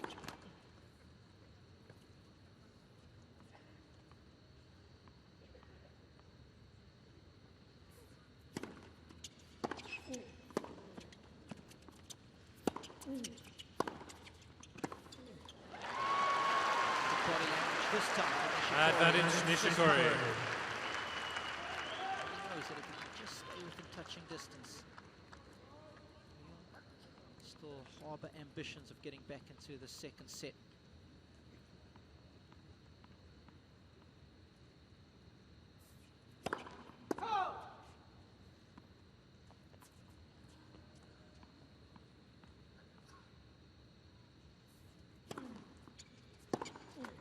Game, Nishikori. New balls, please. Crucial hold for Nishikori. He's still behind the 8-ball. Wawrinka leads 4-3. Wawrinka who leads 4-3, second set.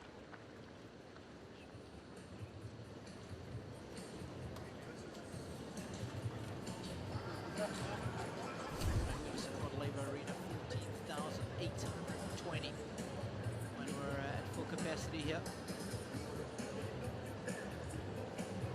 It's been this man who's been entertaining everybody here with some spectacular shot making.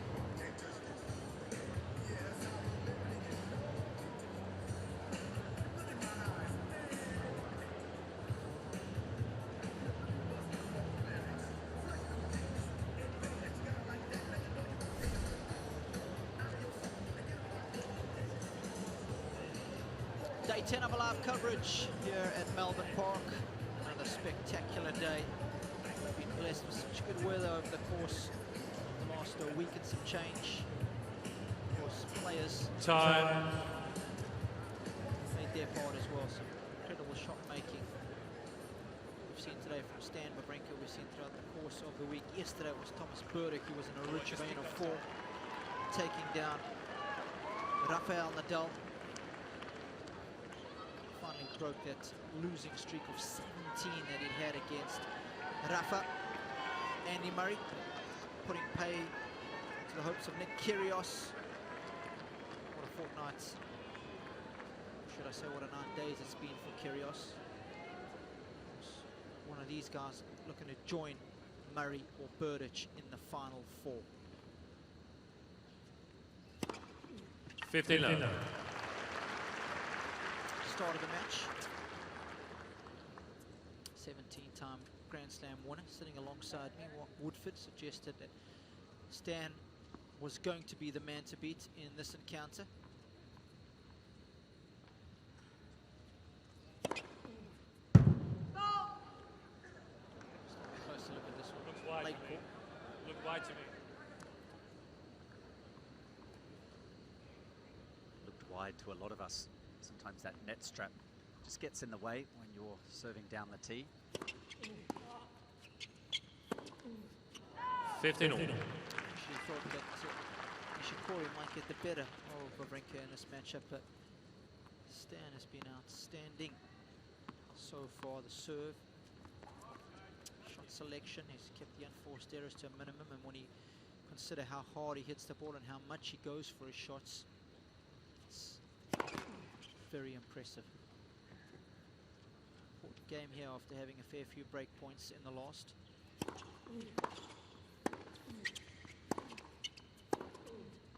Oh, it's simply jaw-dropping, isn't it? He's got no time to think about that shot. 30-15. Well as very little margin. Just watch where he strikes this ball from. Almost down the line, and to be able to still create an angle. Well, Nishikori can't believe it. I mean, he's mirroring the shot. It's so good. 40-15. He's so strong in the forearm. Balance has got to be so good when you hit that to single-handed backhand inside out. It's so easy to spray that wide. Well, he's had to rely on two winners. So at 15 all, the game is hanging in the balance. He's just fired down two outright winners. Make that 3.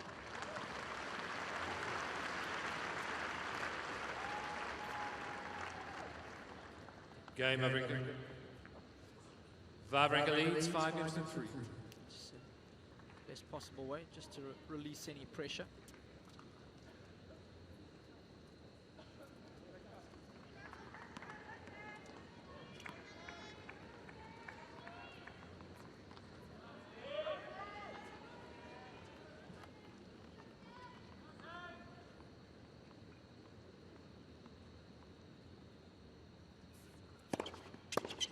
15 love.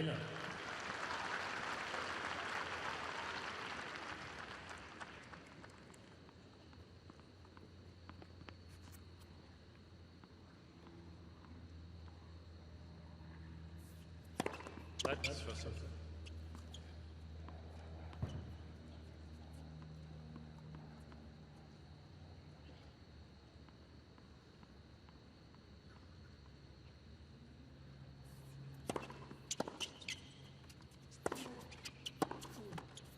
Unplayable at the moment.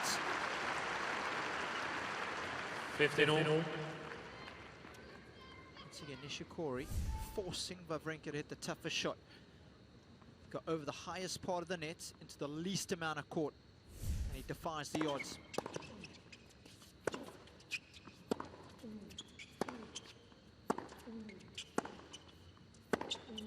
Oh! 30-15. Well, Nishikori going straight back into the shot that is causing a lot of headaches at the moment. Not trying to stay away from the backhand. Check out Stan's forehand.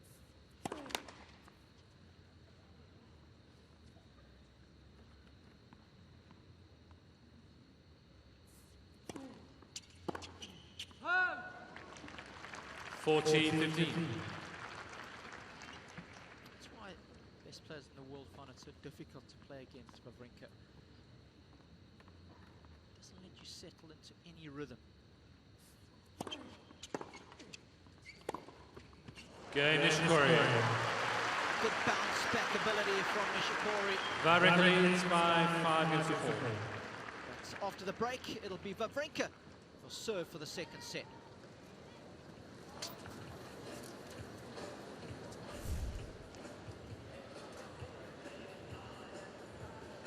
He's got to be thinking, surely, I'm going to get a look in at one of Wawrinka's service games.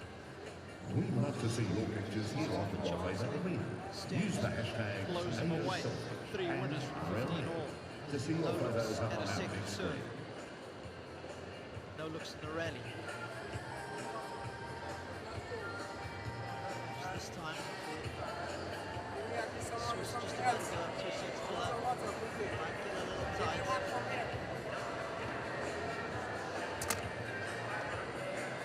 I'm sure that's what Nishikori will be hoping.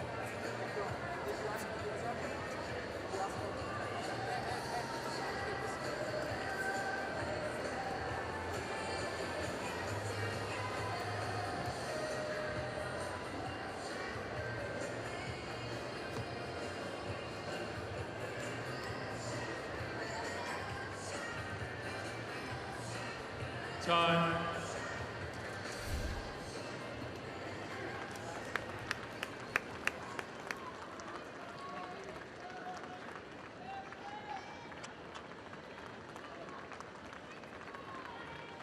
Two sets to love lead is strong position to be in. Monumental game. This one for Wawrinka. Serving for the second set.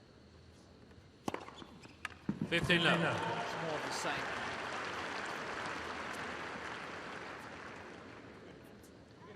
Great direction.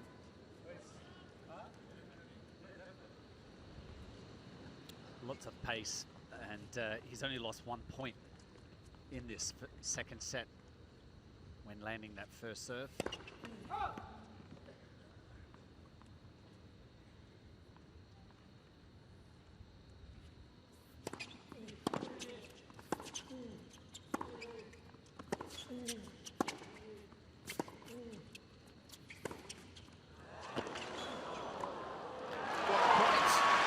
Nishikori knows it.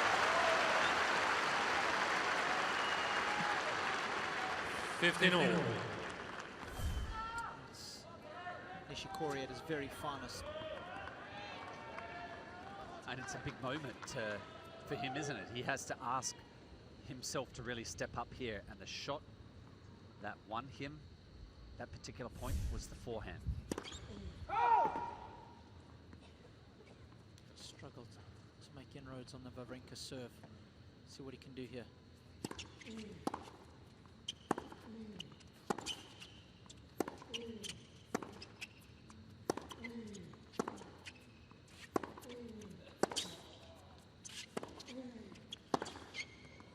He's made it.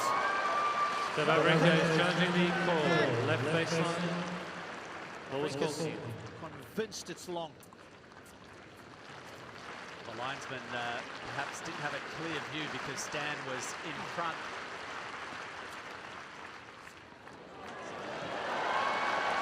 That is a line licker. 15-30. Wawrinka has one challenge remaining. That's how good it has to be.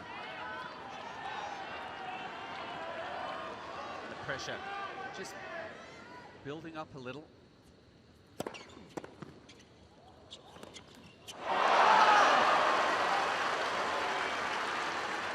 First push shot selection. 15-14. Back behind. Nishikori there. All of a sudden, Nishikori with a chance to square things up here.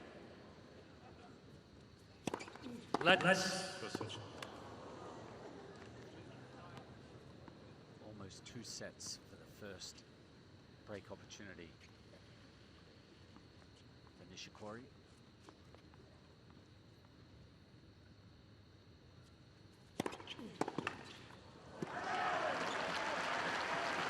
(13-14). Give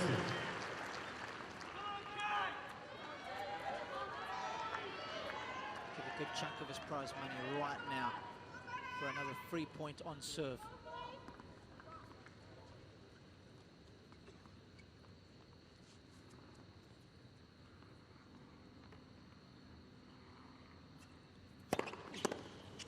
Come on! Massive serve. I want to say the biggest of the match so far for Wawrinka. It is. Look, I should miss out. Come on.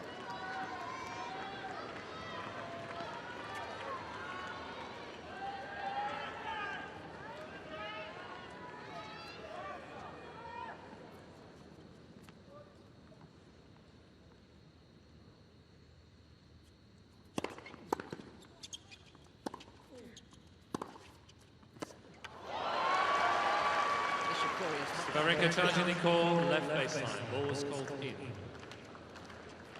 good was it back on the turn? That wasn't a pushing first serve either. Turning 13, that thing came back with interest. And then the mindset of Nishikori, I've got to keep going for it. And I've made it again. Advantage and Nishikori.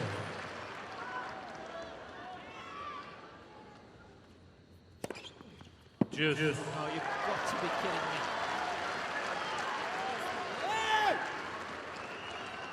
Wawrinka has no challenges remaining.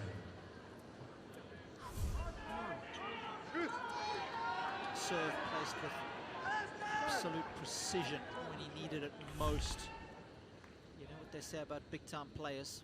They make big-time plays on big-time points.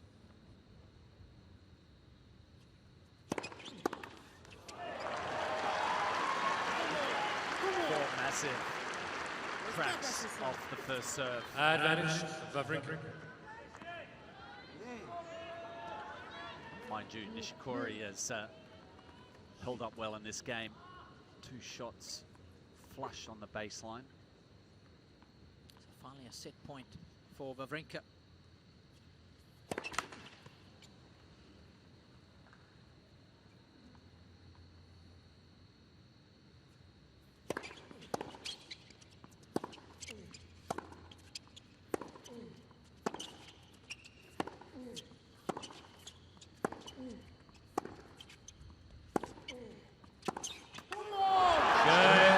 Second serve. Wawrinka, 6 games to 4. Big off the ground. Stan very much in charge now at 2 sets to love.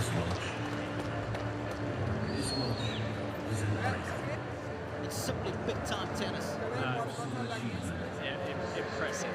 You know, to go through 2 sets and only face 1 game of break points against a great returner like Nishikori shows how well he is feeling out on the court as defending champion. And we said the importance of that first serve. It's going to be one of the differences between the two, and it's proved the case, hasn't it? Yeah, definitely. That's too many times that we've seen in this match so far that Wawrinka's had opportunities to break several times, other than the breaks of serve he has secured. This is something that I noticed in the first 2 rounds, Robbie, especially in the second round against Marius Cocker. Stan's arm was certainly playing up. He threw out many off-pace first serves. Afterwards, so let's keep a watch as this match unfolds. But boy, did he start to light it up midway through that second set. I mean, he was unplayable for a while, wasn't he? The backhands, the forehands, the variety he was showing. I mean, look at this one, cross forward against one of the best movers our sport has. I mean, he was just pummeling him. Putting a fair few returns back in play, and then just making things happen from the back of the court. Most players just trying to get the ball and play there. Wawrinka hitting winners. Well, the times that Wawrinka can chip the return back off, even off of the first serve of Nishikori. Nishikori cannot do that, or hasn't been afforded the opportunity to just chip the ball back off of Wawrinka's first serve. Such is the pace. And maybe Nishikori is a little stubborn. Feels like that he's going to charge at anyone's first serve with his big hitting forehand. Time. Idea of what Mark's talking about. More than 50% of third set. Nishikori has been unreturned, so he's getting a lot of free points behind his deal. As far as Nishikori is concerned, well, only 27% of his serves are unreturned. So again, just building pressure.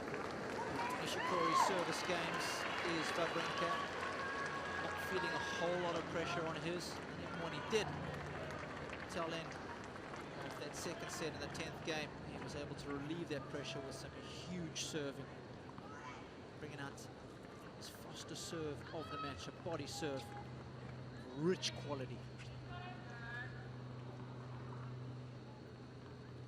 So 2 sets to love for Wawrinka. Here we go, set number 3. 15 love. Just to clarify, Mark Woodford thought that Nishikori would win this one. I picked Stan. That's called teamwork. We'll share 30 Just it. kidding. Just kidding. But, well, you can't say that this match is out of the reach of Nishikori. I just don't see him moving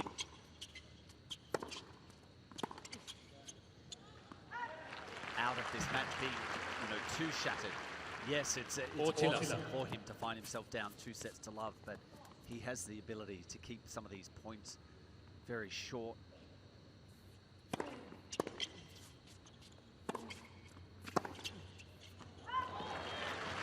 Game Nishikori. That's a good start. First game, third set. Twice in his career as Nishikori come back from 2 sets to love down. Again, he's been there, he's done it, he knows what it takes. He's going to have to hope that the man on the other side of the court drops his level. We saw it in the previous round when he took on Guillermo Garcia Lopez. Guillermo hung around, accepted the battering, but when the opportunity presented himself, he was ready and waiting. And it has been high quality. An hour and almost 20 minutes. Wawrinka has played almost unblemished tennis.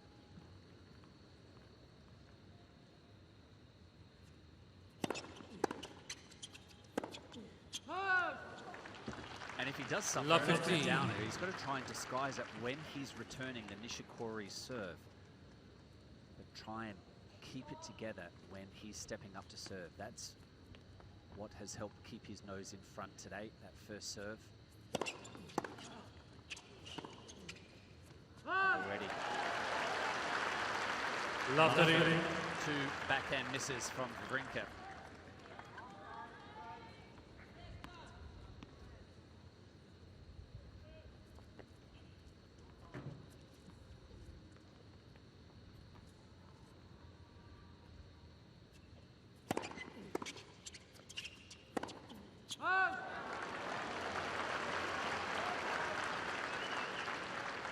Laver. And in the hole, the opening serve of the third.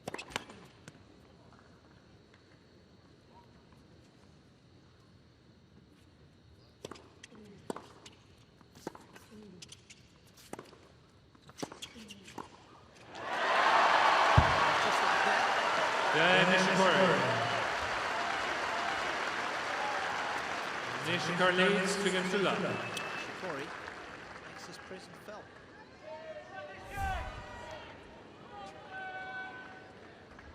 In the third round, or fourth round, I should say, Andreas Seppi led 2 sets to love against Nick Kyrgios, and eerily similar. Handed over an early service break to Kyrgios in set number 3, and the match swung on that one break of serve. The crowd got involved right behind Nick Kyrgios. He was able to come back and win in a titanic 5-set match.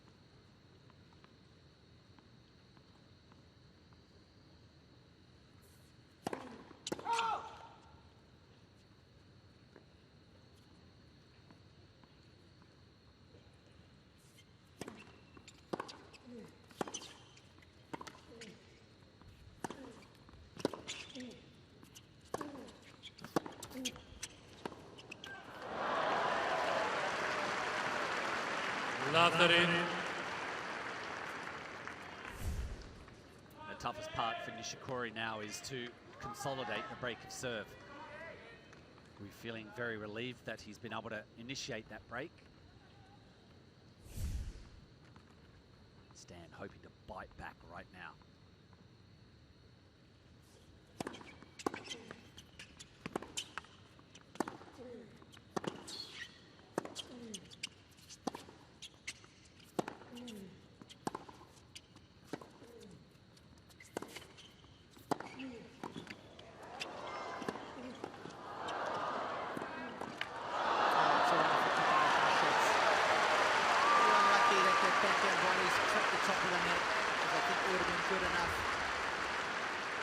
Certainly would have made this forehand passing shot tougher for Wawrinka, but he's afforded a bit more time on the ball, and of course the good players make you pay.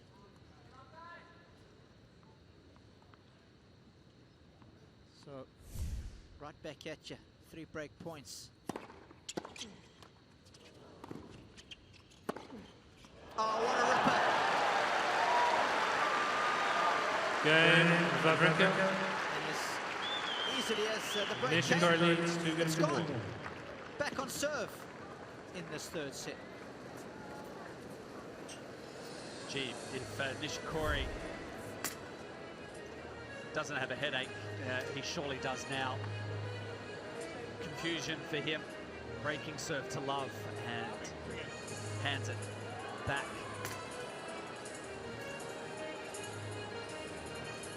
Have a look at the preparation. So as Stan goes to take the racket back early, the head closes.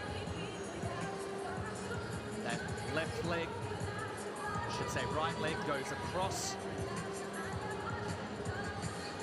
Look at the knee bend, look at the power and the quads of the ground reaction force. When you push up, you transfer all that energy from the legs through the core.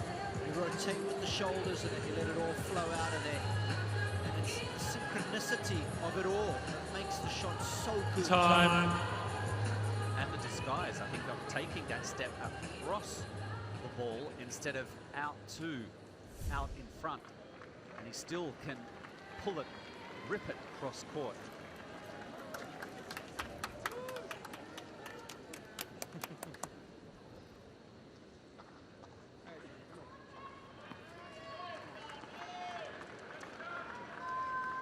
It's a little like I think his play today, Nishikori there. You can see hair just all over the place, the hat not sitting correctly. His tennis today is not sitting correctly. Just a little disheveled at the moment.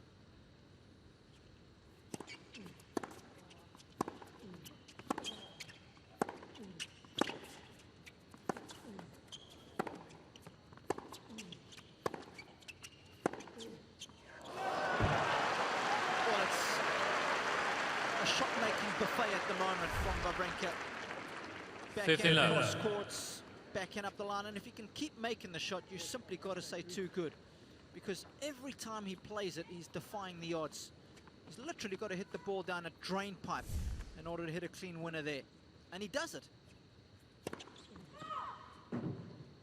Going cross court, you've got so much more area to work with.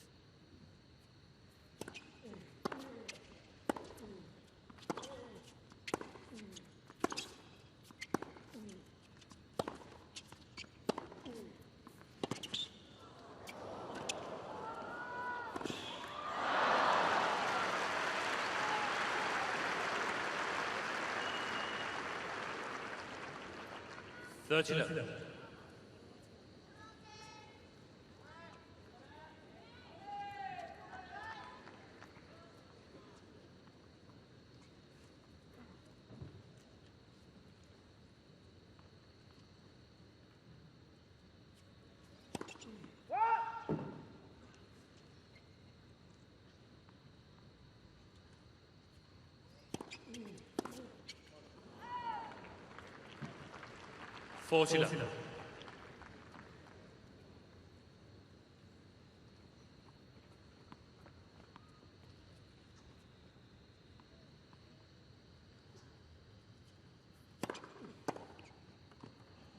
Game, Wawrinka.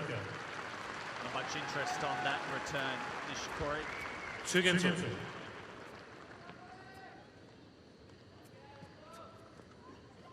the plastic back.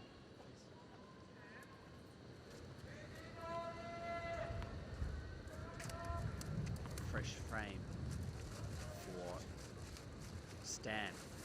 Nishikori better watch out.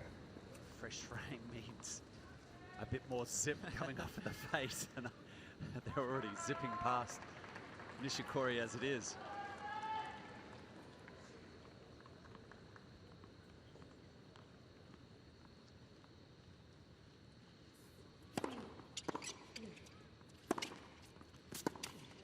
$15 love.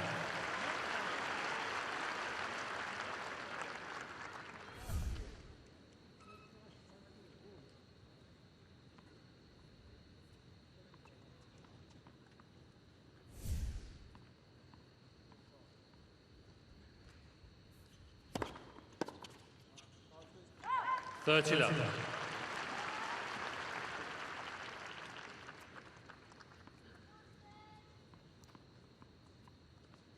The option for Nishikori is just to try and remain focused, get through his own service games without taking too many wounds. Given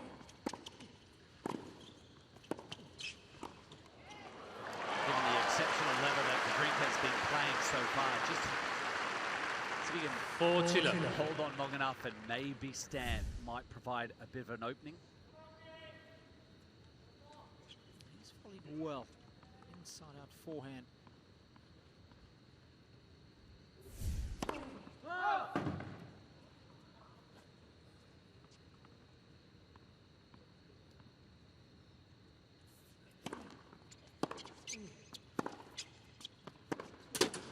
Game, Nishikori.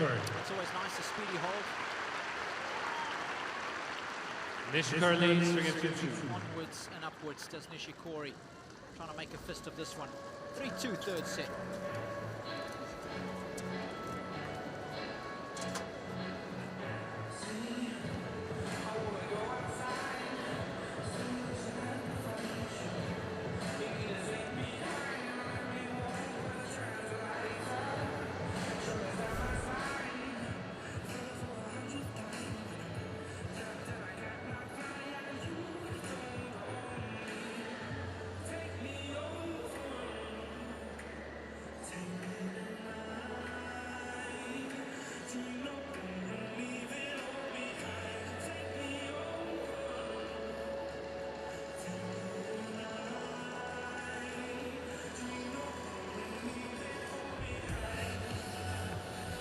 Time.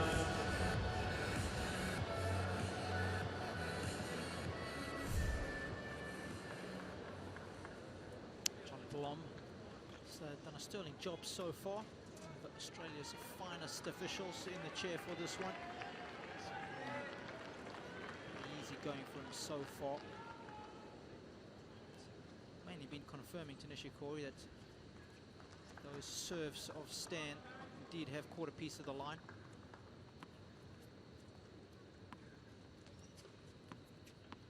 Just about keeping his concentration. Plenty more good service games like we saw in the opening 2 sets.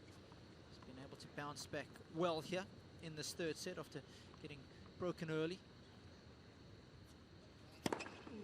Correction, 15. More of the same. John, yes. Get a piece of the line.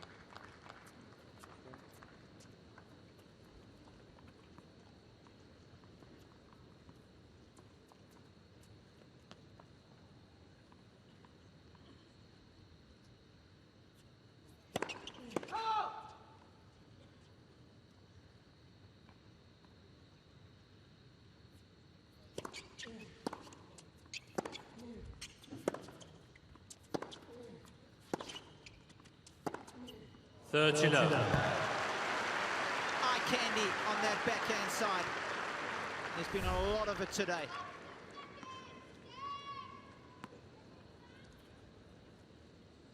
How sweet was that stroke? Oil painting of a backhand.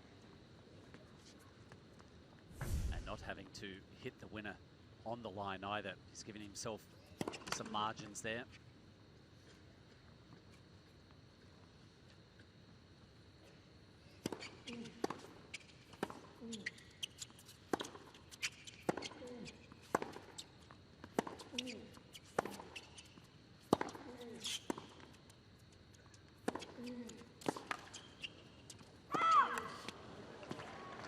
Your thoughts? Players hitting a shot like that so well. We both know how difficult it is to execute that shot. Yes. I mean, do you say, well, let me see you keep on making it, or do you try something different? You know, give him a shot that's actually easier to hit. Why, for me, I think there's 2 options for Nishikori to alter.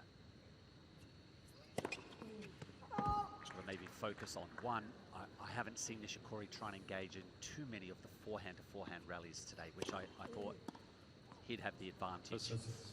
Ladies and gentlemen, please don't throw the balls back in between the first and second serve. Thank you. Nishikori. Sorry, Kay, I have to give a first serve. Someone in the front row just kindly putting the ball back, but just as Wawrinka was about to serve. Game, Wawrinka, new balls. Bonus for Stan because he gets a first serve. The 3 games. It's probably really the first option is Nishikori. He's been hitting these blended 2-handed backhands cross court, hasn't he? So the ball is coming through at the same height to Wawrinka. Round hip level, great hitting zone for Stan. Nishikori might want to try and explore hitting a few backhand chips so the ball stays a little lower, so that Stan actually has to hit up over more instead of just thundering right through the ball. But of course, that forehand-to-forehand rally we haven't seen a whole lot of today, and when we have, he's still come out second best. I think that's something more that Nishikori should be doing.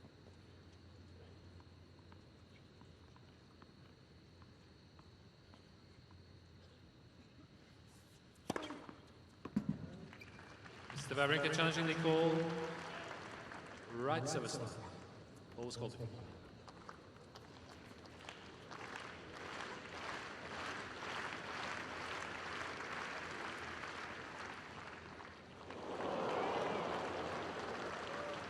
$15 left.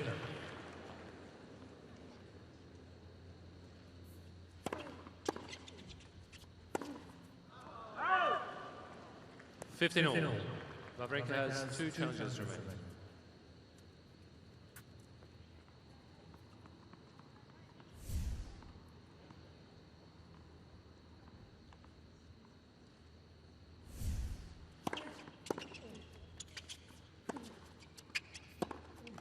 $30-15.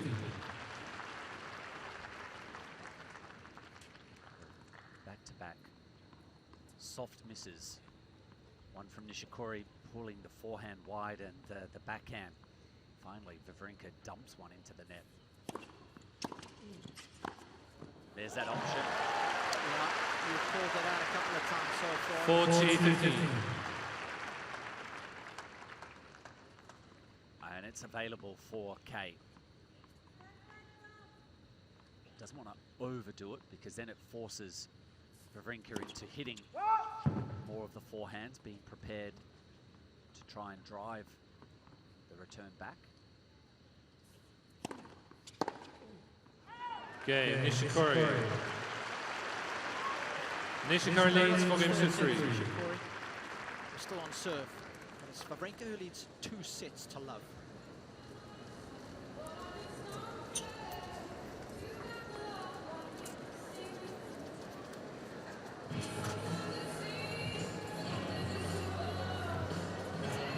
So Nishikori again doing very well. The last 2 service games held to love, and very final game holding to 15. Just see as he's taking off his socks there, the damage that perhaps is being done on that left foot, ankle. Looks like the toes are taped up. Is that the side that he had surgery on? He went? Not 100% sure. He did have surgery, a procedure done last year on the build-up to the US Open. Tennis players' feet aren't the prettiest things in the world, are they, Mark? Time. We saw the other night David Ferrer, after he had squeezed through a big match, had to walk off the court to just alleviate the pain. Took his sand shoes off, walked in socks, and the on-court announcer made comment about the bloodied socks. And I actually saw him in the hallway as he walked from Margaret Court Arena back to the locker room. It's a bit of a hike, and he would have taken, oh, I reckon, a fair 10 minutes just to walk up the hallways. He was limping. Perhaps made it more difficult when he came on court to play Kei Nishikori. Previous round, Nishikori winning that match over David Ferrer, 6-3, 6-3, 6-3.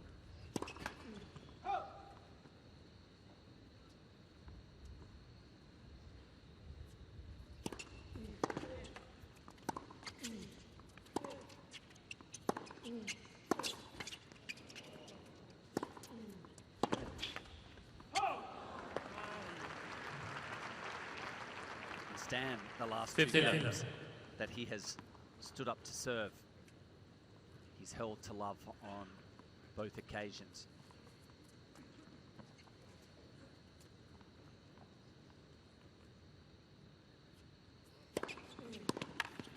Social.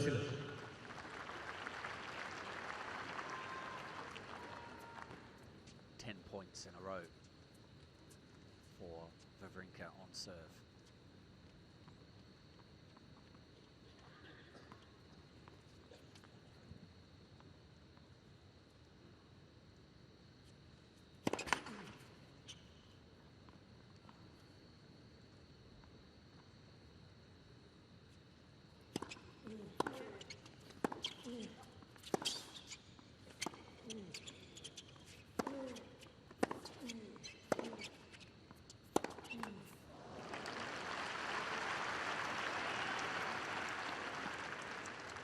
$30-15.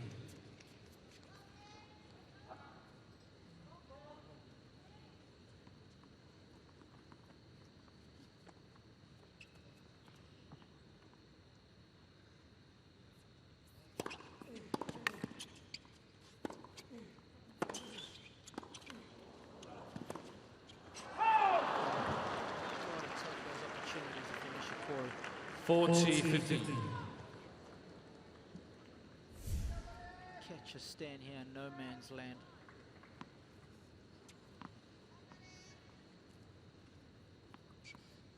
He's done well here just to dig that out, put one more ball back in play.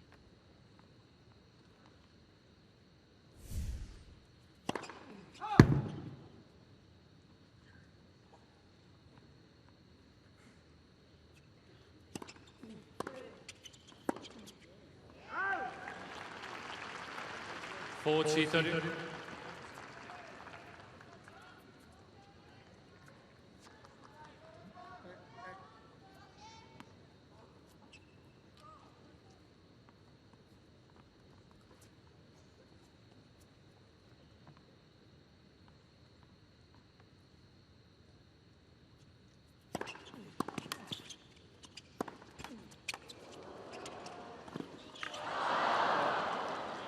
Game Wawrinka.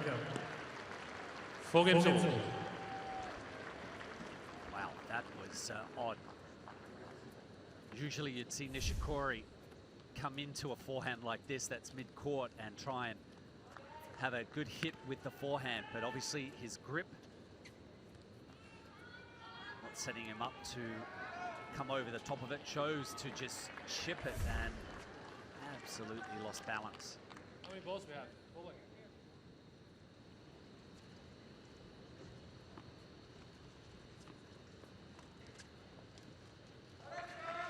So to the heart of this third set now.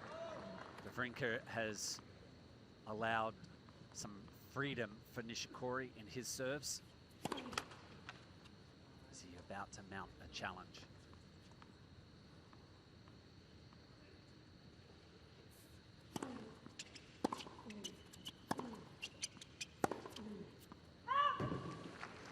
Fifteen. Mark, I asked you a little earlier, what was your favourite nickname for Stan? We threw out Stanimal, Stantastic, Stan the Man. And the overwhelming majority, Mark, suggest Stan the Man. Very, very much the man on that occasion.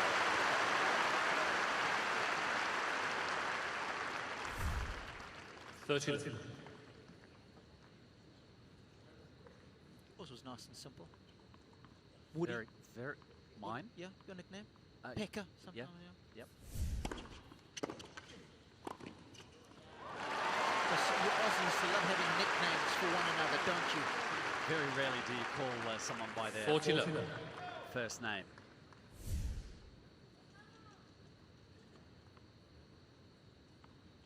Nice to see Nishikori just changing things up here. A couple of serve and volley net approaches.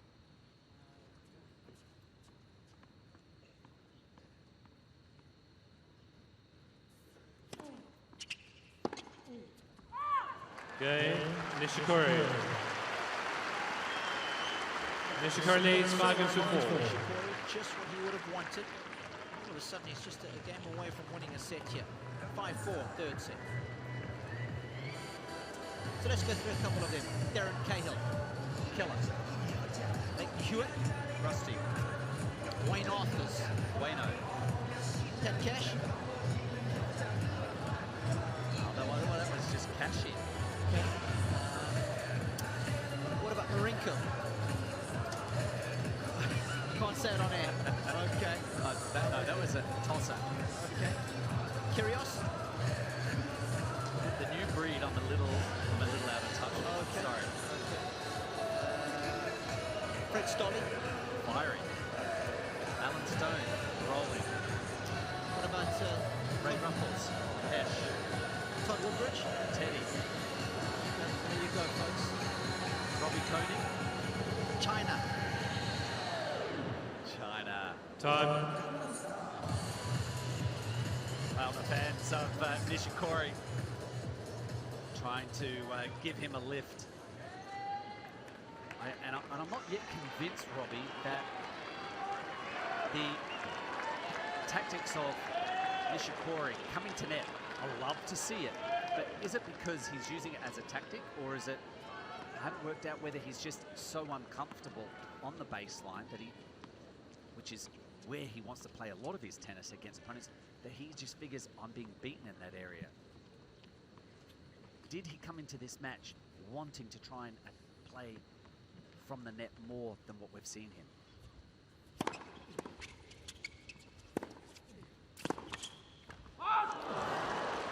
Wouldn't that then make it a tactical decision? Well, I'm getting beat on the back of the court, and now I have to change things up. So big thumbs up that he's figuring, well, if I stay back here, yep, I could be out of this tournament. Yes. So he's trying to break up the play with those little forays towards the net. Yep, that's what I think it is. 30. If I was Stan, I wouldn't mind having Nishikori come to net.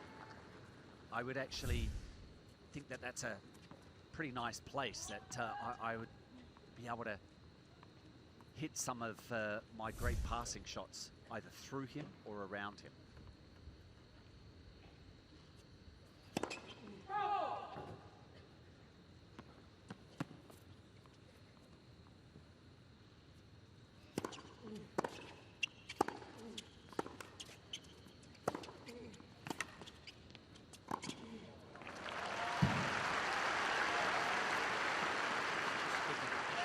Chile. No room to breathe in this match. The depth, the shot selection. The fact that he's closing the net down. He's just, he's out-muscling. Yep. Nishikori. Yep. Bigger is better on this occasion. He's not much bigger, but the firepower is.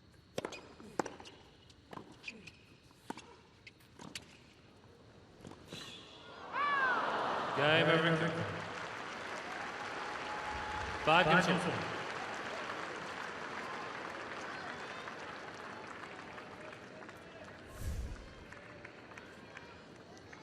Just hasn't been able to apply the finishing touches today like we normally see from Kate. Backhand cross court normally would make that 8 out of 10 times, but again, just missing out. I think a lot of it is to do with the guy on the other side of the net who's forced him to take on a bit more risk.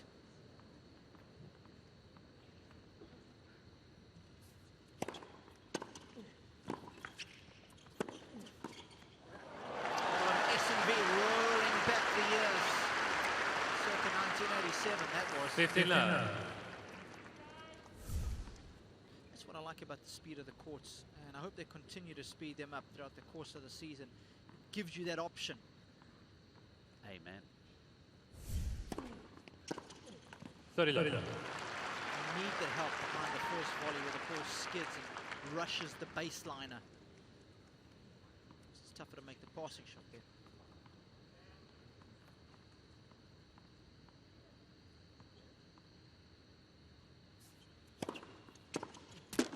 Fortunate.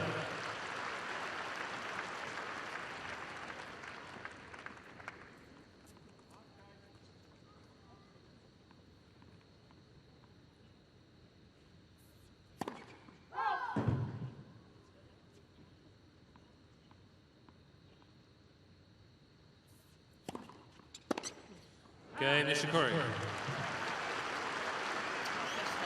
Nishikori leads 6-5. Different from the other two. Still on serve after 11 games. 6-5, Nishikori leads.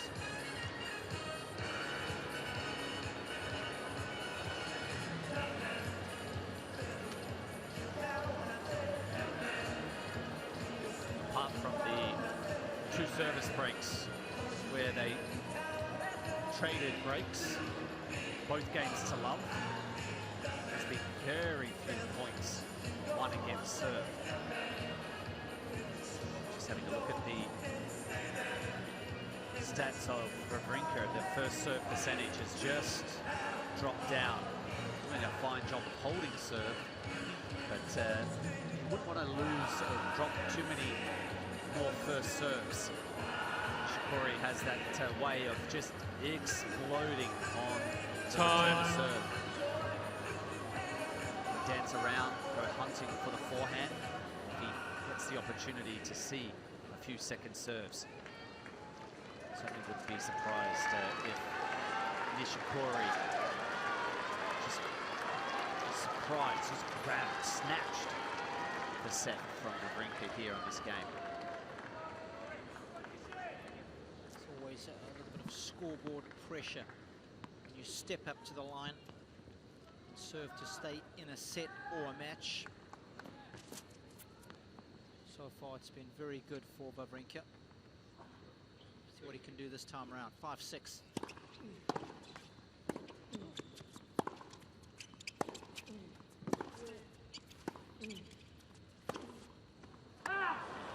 15 love. He's annoyed because he was well in that point. First point, so important if you can just win it against serve. Create instant pressure.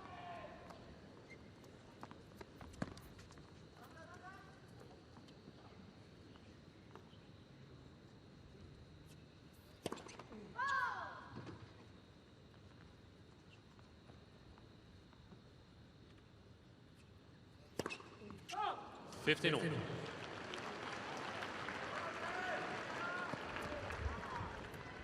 That came out of nowhere. Second serve of 174 Ks. Mistimed. First one of the set.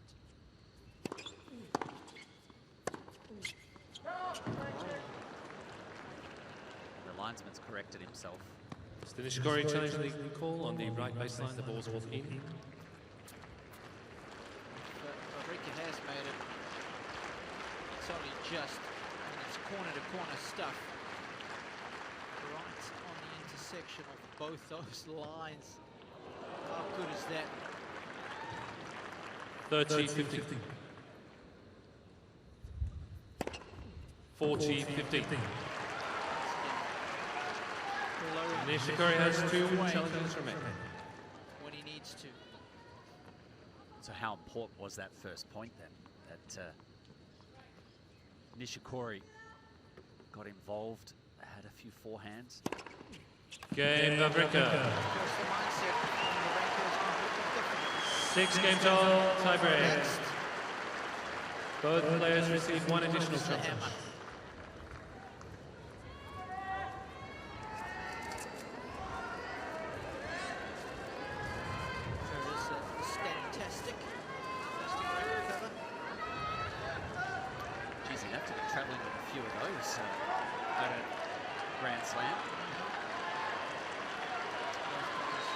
Very good tie-break records in 2014.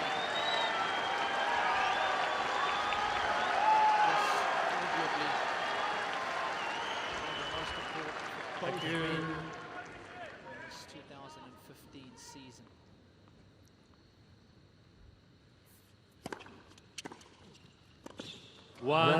Zero. Wawrinka Was going in. Nishikori questioning whether he should have played that or not, Mark. You know, as a natural aggressive player, a serve volleyer, they would have without a doubt gone out after that volley. You can't just hope the ball's going to go long at this situation. First strike to Wawrinka. 2-0. Make that the second one as well. Wawrinka.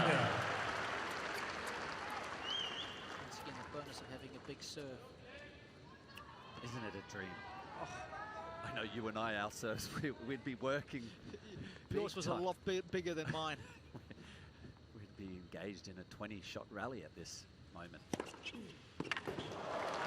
the only reason I had decent low volleys, because I was 3-0. Wawrinka. Pressure right back on Nishikori now. You know, he drops one of these points here, and you would have to think this tiebreaker is pretty much done and dusted, given how well Wawrinka has been serving. And all 3 points ending within 1 hit.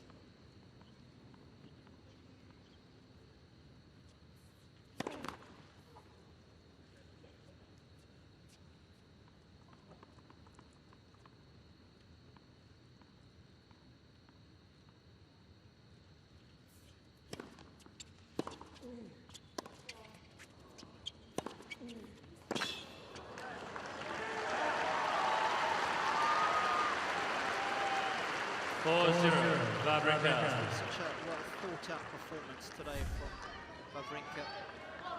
Decision making, clarity of thoughts, shot selection, everything has been top draw.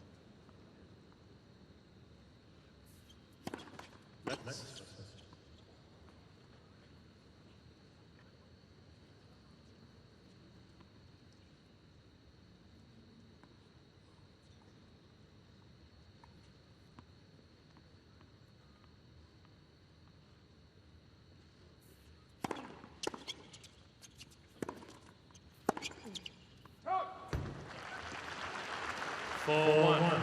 Wawrinka.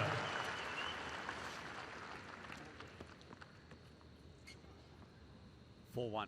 Nice lead for Wawrinka. But this very next point, obviously moves, if it were to win the next point, Wawrinka moves to 5-1, but it would seem a far greater lead.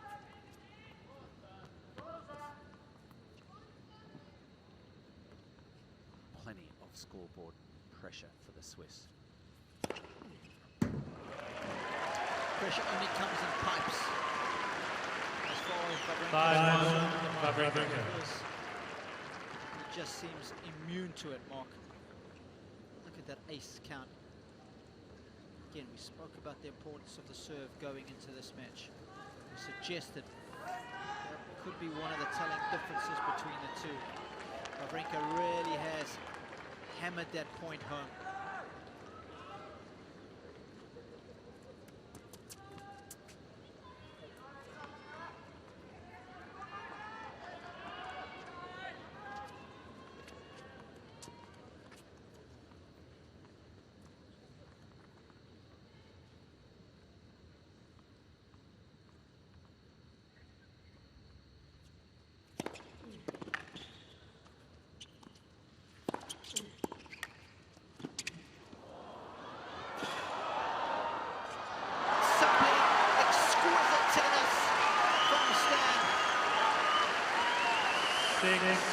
We've seen his extraordinary power,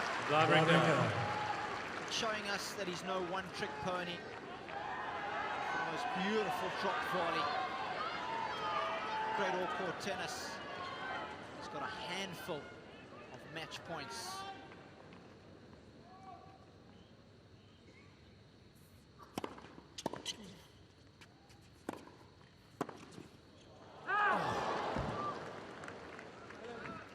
Wawrinka challenging the call. Left Throwing out a challenge as well. It missed by a bit of a distance, but would have been a little cheeky if this had clipped the line.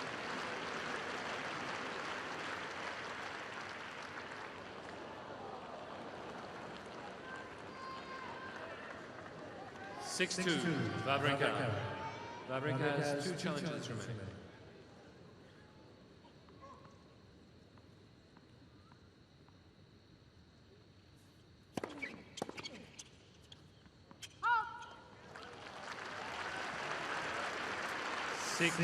Three. Wawrinka.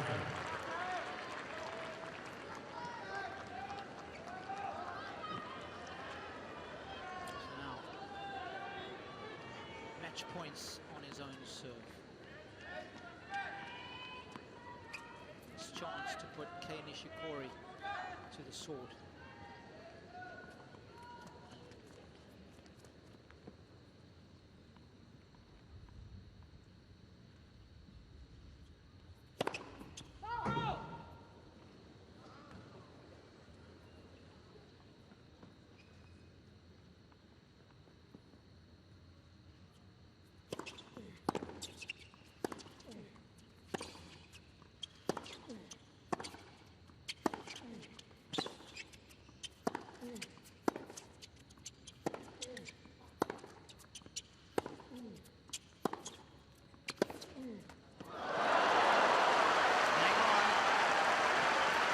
Some work to be done. 6-4. Wawrinka. I like the cool demeanour of Magnus Norman. For Wawrinka at this stage, if he does glance up, and just to see the man who's advising him. Match point number 4 for Stan.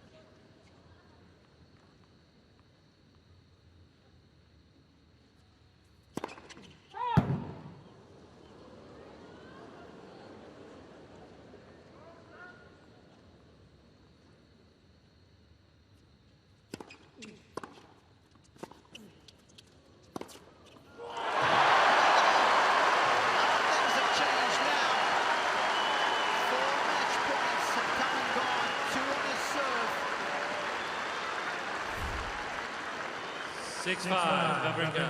Nishikori, the moments of brilliance.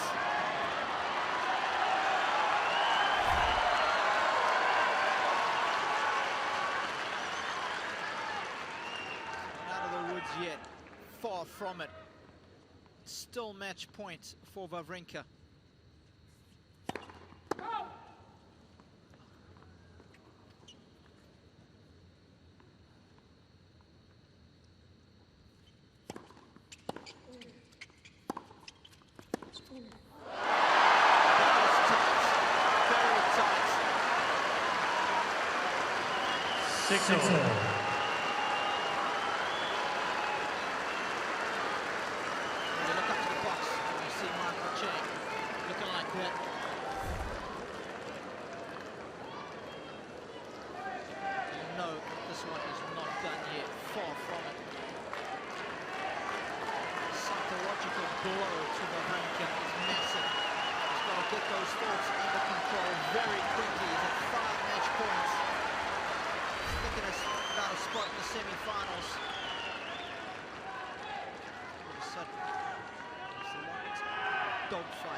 Shaky forehand that lost the last point. He overran it. Nishikori, does he focus on that wing here?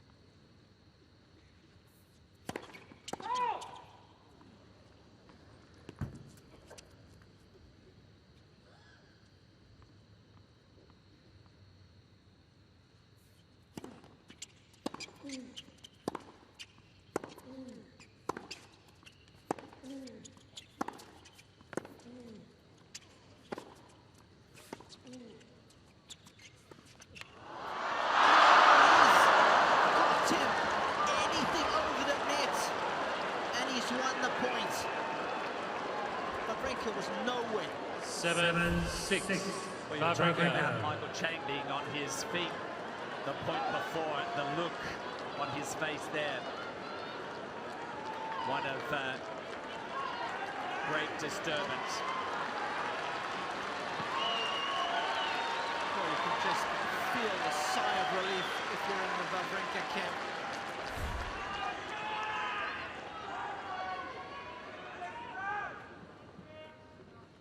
Match point number 6. He's done it!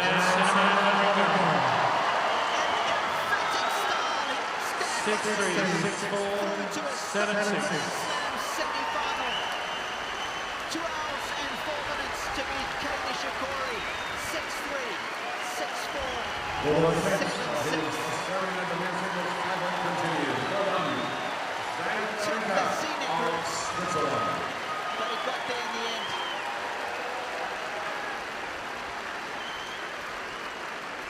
What a performance.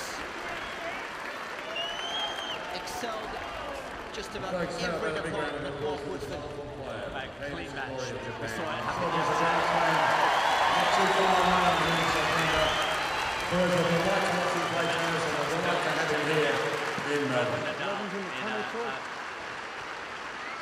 Hotly contested match, and today it was Stan Wawrinka's turn to step up and show us what it means to him to be defending champion.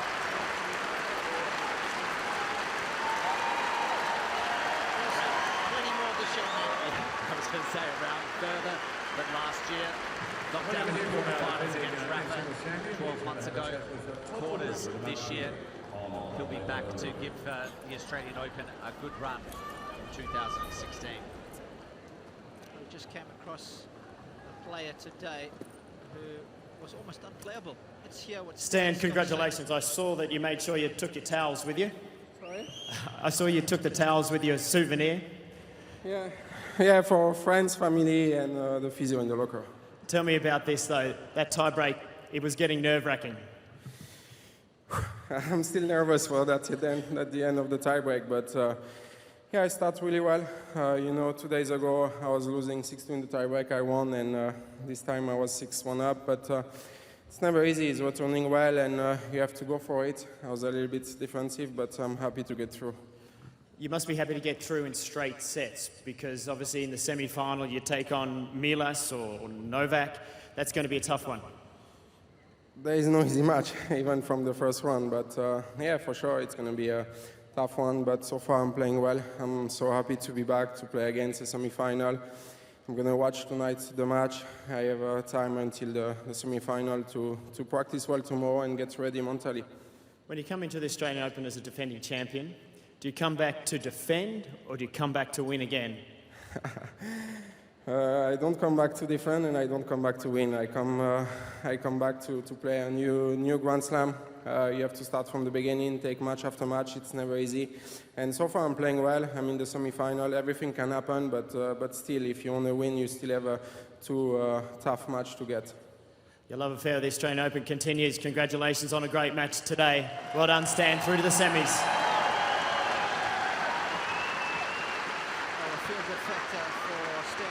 Thank you, Tom Woodbridge. Once again, well done to Stan Dominica. Folks, that completes our program on the second Wednesday of the Australian Open Tennis Championship. On behalf of Kia Motors, of course, our friends at the Street and Hall, you've enjoyed some outstanding tennis tonight. No doubt Djokovic in action against Milos Raonic. I was a little concerned seeing him earlier in the week with an elbow coverage on it might be just the court change, the ball change from previous weeks he did play in Chennai. The championship continues. He is certainly warming to the challenge of defending his title that he won so well last year. And Magnus Norman, quick point at each other. Good tactical play this afternoon. Mutual respect, coach to player. What a partnership it's been. Enjoyed an enormous amount of success. The last year, and of course they've started this year in the best possible fashion. He's on a hot winning streak at the moment, so he's extended it to 9 now at tour level. And the big difference between the two, as we discussed, the serve. Wawrinka getting so many more free points behind his serve. What Nishikori was able to do, Mark. Exactly. It set the tone, the rest of the play up for Wawrinka. He was able to control from the baseline, not just once the serve landed with the forehand and some exhilarating backhand winners that we saw. Nishikori, maybe a few unforced errors, but that's the pressure that Wawrinka was piling on the young man from Japan. A deserving winner. Wawrinka in straight sets, 2 hours and 4 minutes, safely through to the semi-finals here at Melbourne Park.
Because you know I'm all about that bass, no trouble. I'm all about that bass, no trouble. I'm all about that bass, no trouble. I'm all about that bass, yeah, it's pretty good. I ain't no size two, but I can shake it like I'm supposed to. 'Cause I got that boom boom that all the boys shake, all the right jump in all the right places. I see the magazine working out Photoshop. We know that shit ain't real. Come on, now make it stop. If you got beauty, just raise it up.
Keith, I'm going to rock. Rock it up.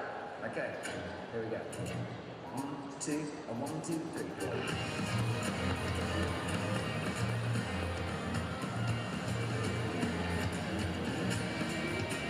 Big ending. Here we go. Ladies and gentlemen,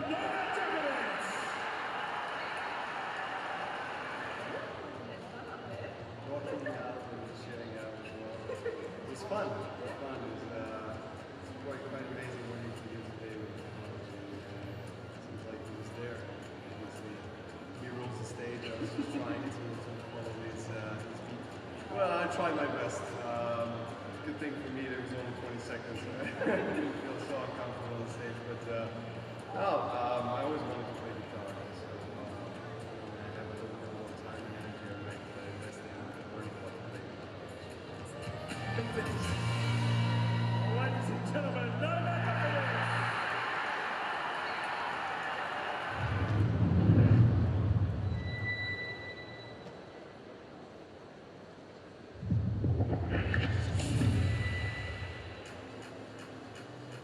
Yes, I really feel every dance has its specific feel about it, and the crowd also is a big part of that. And here I really feel people are very knowledgeable about sport, and they come out, they're loud, they're excited, and they make us enjoy competition way more, and they make us want to put a better show for them. Yeah, the crowd last night was unbelievable. I've never experienced anything like that. The crowd was really cool, and it was actually pretty small. But you know, the crowd was so many people in there. That's definitely my favourite thing we've played. I hear the crowd a lot. The crowd here in Melbourne's great for me. They work really hard. It's been a wonderful experience. So I love the company. I think the crowd here is amazing and really great and welcome to see the tennis and to check for us.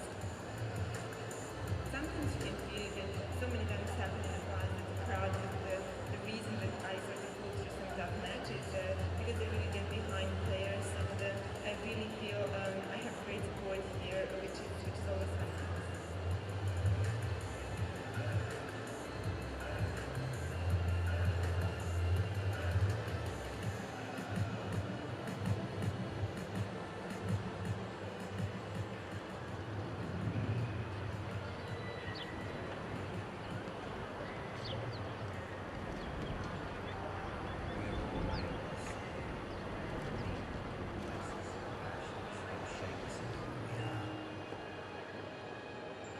The biggest fight I had in my life was actually the fight with them.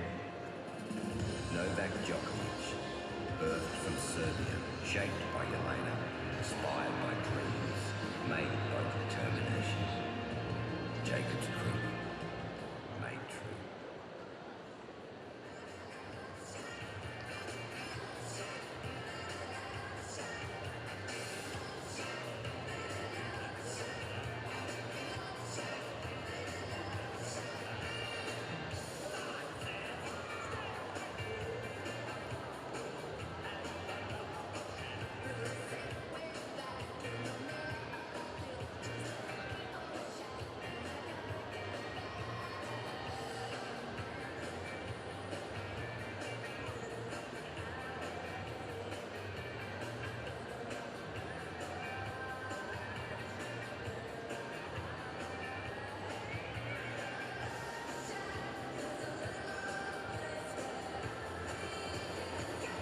Folks, welcome to Laver Arena on this Wednesday night of the Australian Open Tennis Championship. And a big match coming up, as you can imagine. Milos Raonic of Canada, the 5th seed, against our top seed and world number 1, Novak Djokovic of Serbia. Keep your eyes on the big screens, not only will you see yourself as you wave to the camera, but in a few moments we'll see Milos and Novak leaving the locker room to make their way to join us here on centre court.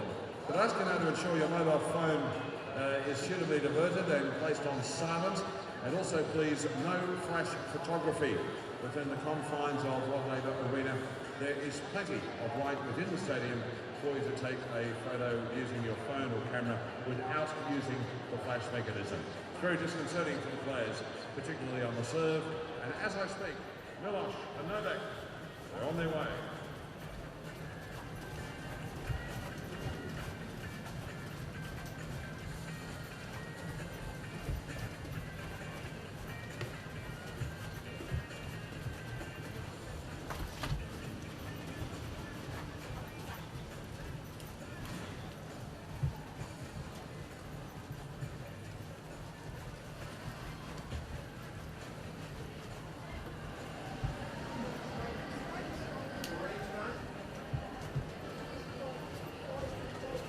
Ladies and gentlemen, in singles action on this Wednesday night, please look at the centre court from Canada, Miros. Now.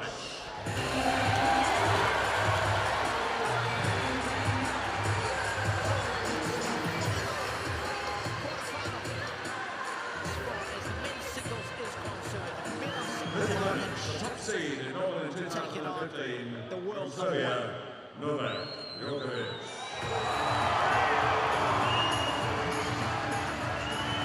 Enjoying his stay in the penthouse of the rankings. 4 times champion here. It's a centre court that holds special memories for Novak. It's a big day as far as Raonic is concerned. This has been his most successful major. He'll be looking to go one better. And folks, also joining us tonight here at Centre Court is a little bit of wind, but of course, coached by Jeff players member of the Launceston Regional pretty quickly. Tennis Centre, so he's visiting us from the beautiful island of Tasmania. And here's here for the Super 10 national finals being played here goes down. So he's going to be hopefully the tennis will be white hot. And then he's going to toss the coin to decide the My name's choice John of them. So let's make Delighted to our welcome Mark from Woodford Launceston, alongside Tasmania. me. Welcome on the Laver Arena. Good evening, Robbie. Looking very much forward to this, the last of the quarterfinals between Ola champion in Novak Djokovic and the rising stocks of Milos Raonic. Of course, Djokovic fitting to reach his 25th Grand Slam semi-final. Trying to close that gap on Andre Agassi in 4th place for most Grand Slam semi-final appearances in the Open era, but of course, he'll be interested in going all the way. He's a man who will not settle for second best, and it's a similar sort of scenario for Raonic. This guy's got lofty ambitions. Takes care of the details, and tonight he'll have his hands full, but we know he's got the firepower. So guess what the coin toss today? Still the same since the first round, net machine, Hawkeye system, and time between points. Any questions? Milos?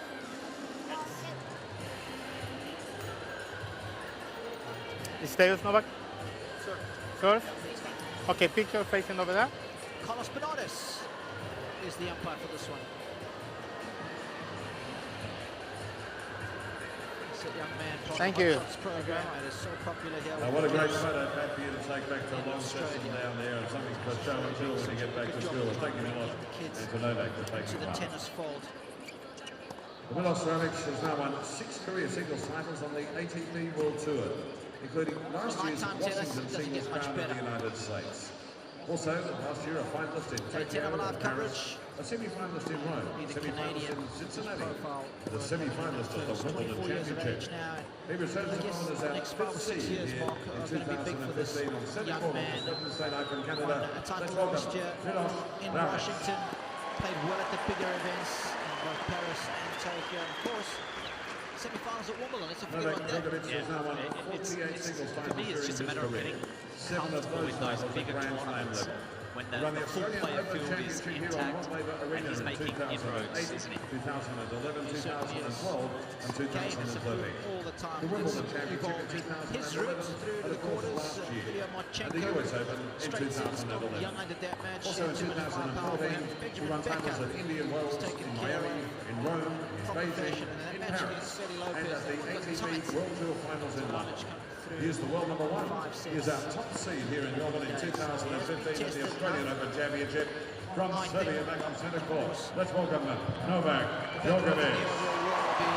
The best return I think the score has taken on the mighty Serbia. In the chair, in this fine Wednesday night tennis from Brazil, we welcome Mr. Carlos Bernardes.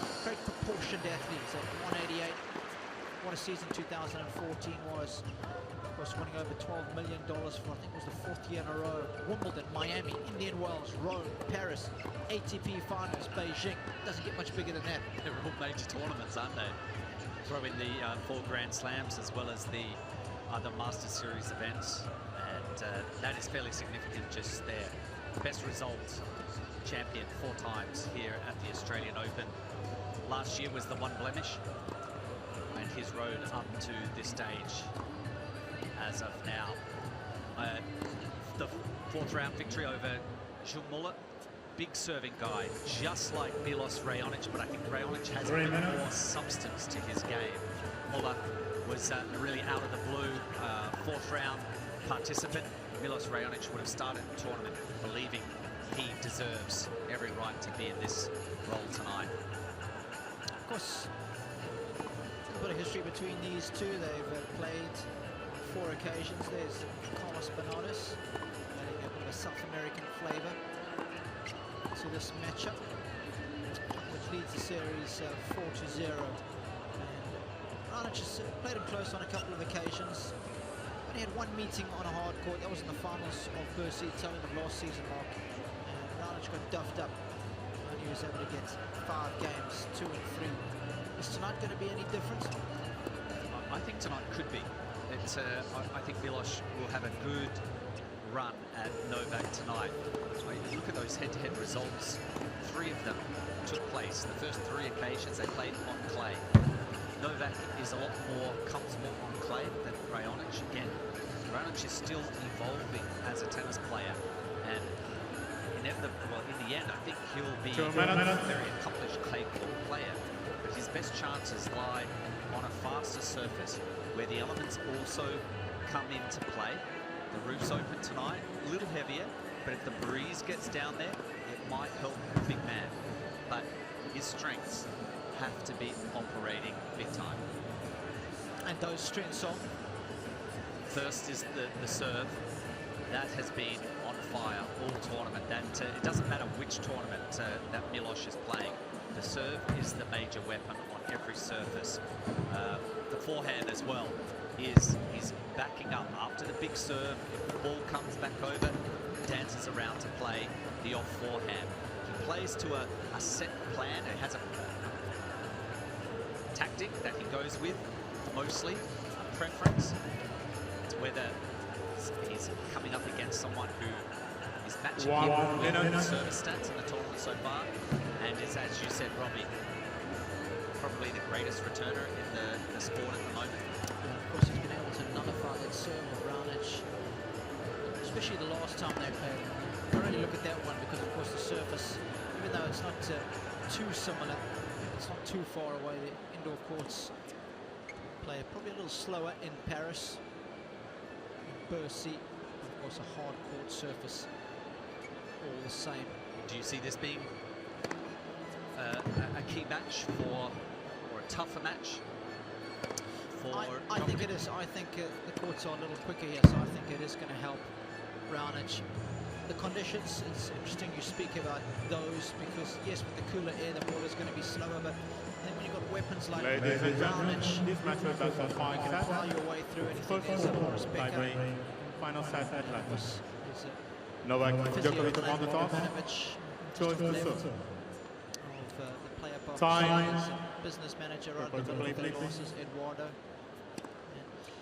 Yeah, I think it's so important again at the start of the match. If Raonic loses serve early, as he did in Paris, he lost a little bit of confidence. That was a big match. This, of course, a massive match as far as he is concerned, looking to go through to the semi-finals here in Australia for the first time. So uncharted territory as far as this tournament is concerned, but I'm sure he's going to argue, well, Robbie, I have been to the semis of Wimbledon, which is, you know, about as big as it gets. So I feel like I do have the experience.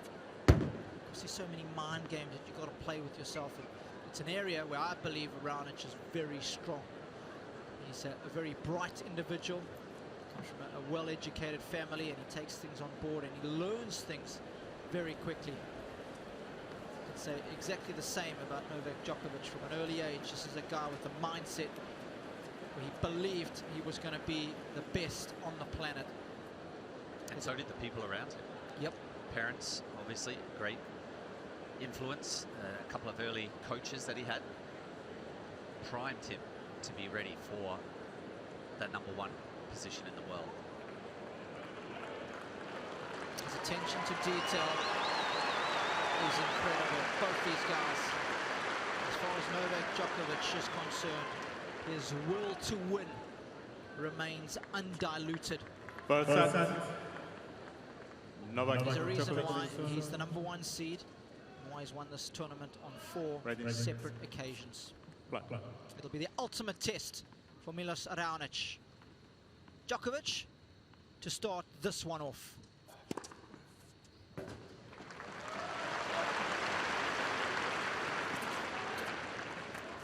Long.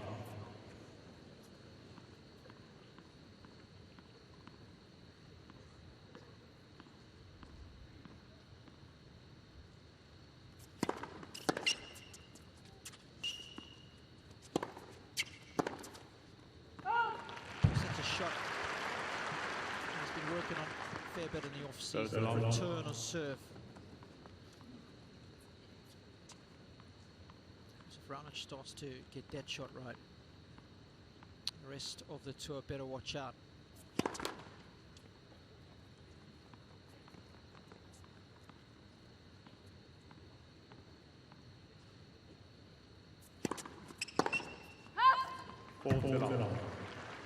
I find the similarities between this match and the quarterfinal between Murray and Kyrgios. Kyrgios obviously has the weapons, but a little scratchy, the return of serve. The defense, Murray reigned supreme that day. Okay, then His attacking options aren't bad either. Both games. Well, of course, just drawing on the history between these two and going back to the last match they played in November last year in Bercy. The key in that match was the ability of Djokovic just to neutralize that massive serve of Raonic. First serve percentage in the match for Raonic was pretty decent, 66%. He was only able to win 64% of the points behind his first serve and 36 behind his second. Remember, this is a guy who's used to winning around 80-85% of the points when his first serve finds its mark.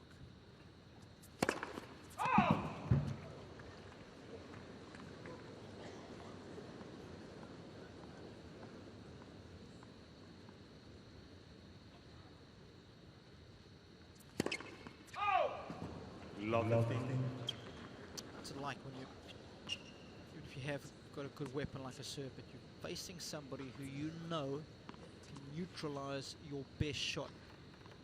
I think you're asking the wrong person about having a weapon.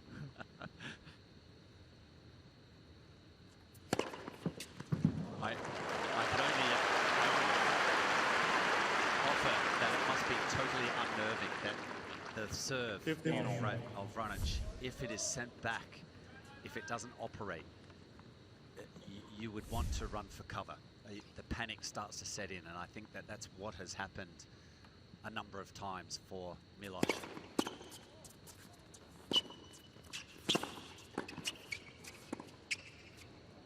He's got it. Doesn't happen against the middle of the road players that are perhaps ranked between 30 to 70. But against the very best, the top 10, top 15 players, Raonic does become unnerved in some of these matches if they return his serve all too often.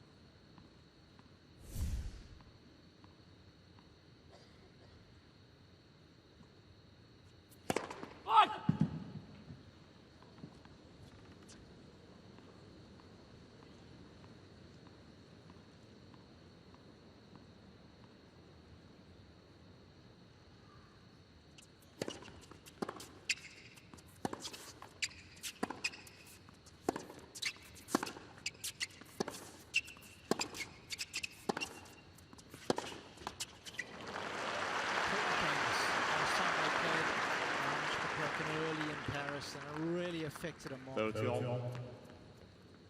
And would have called that match, so you had a bird's eye view to the reactions of both players. I only saw a glimpse of some of the highlights, and it was littered with Djokovic just winning almost every point.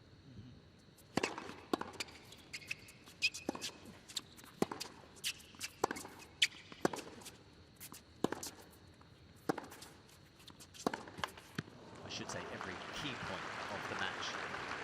First key point coming up right now. Even there, the point we've just seen a 30-all, 221 kilometre an hour first serve. Comes back. Now comes back just a little deeper than everybody else's who comes back. Keeps Djokovic in the point.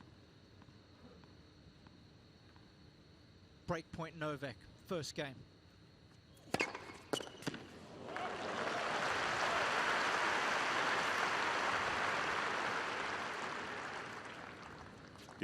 As well as working on his return of serve in the off-season, I believe they spent quite a number of hours on the court working on the serve. Ivan Lubicic and Ricardo Piatti. And in a way that it just gives him some different options, not having to just crank up the first serve, try to go faster and faster and bigger. Just change of pace and direction.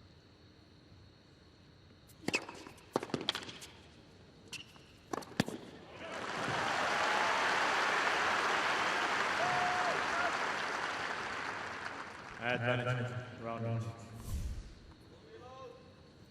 you can see what it's like to face that thing. Nice low down court eye view. Got about just under half a second to react to a serve of this pace.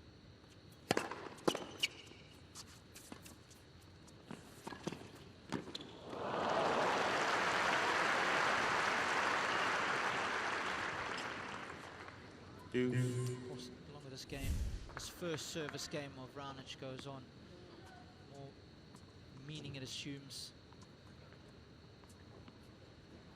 He'll be well aware of the fact that he just wants to get on the scoreboard here, doesn't want to go down a break. So important for the psyche.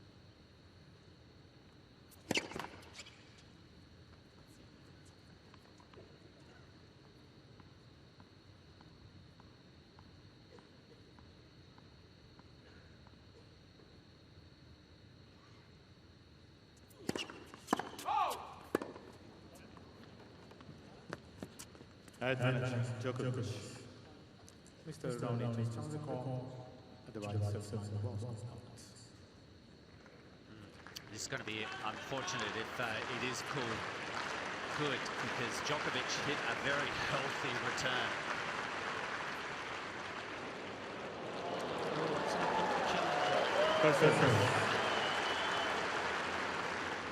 Now gets two serves. Milos. Umpires haven't jumped in all too often. Been leaving the responsibility up to the players to challenge calls. Everyone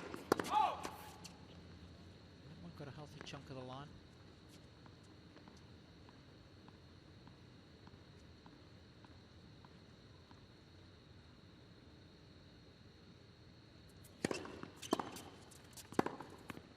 Does that better than anyone else.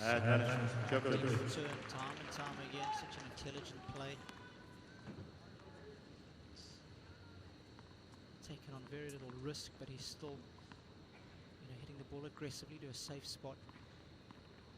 Another break point here for Novak.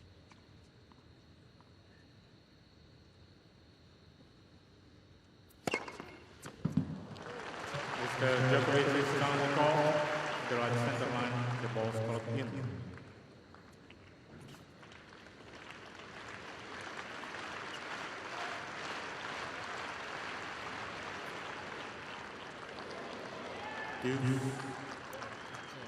Decent chunk of it.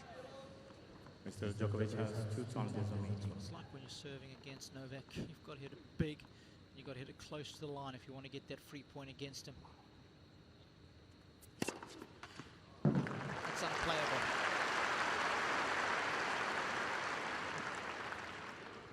Advantage, Raonic.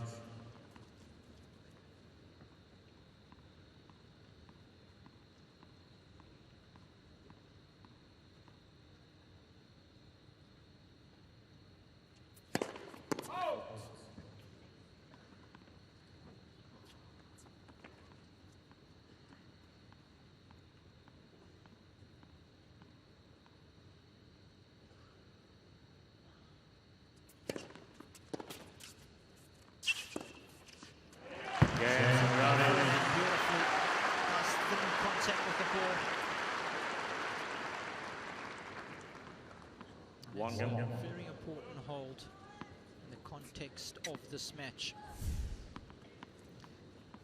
Good kick serve, and the preference of Raonic is to go off and where Djokovic hovered.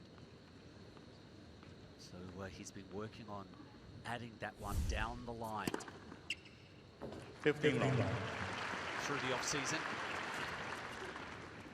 Returns, the serve. Just making sure that he can spread the court with the forehand as well.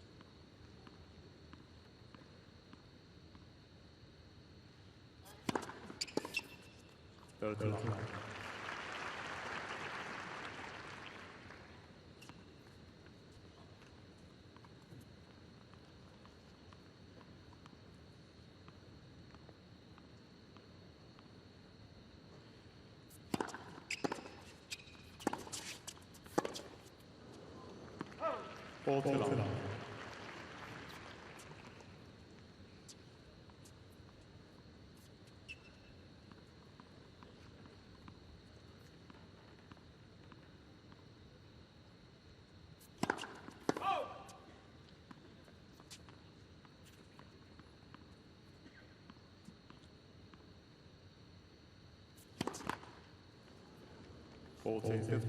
First double for Novak, also the first point that he's lost on serve.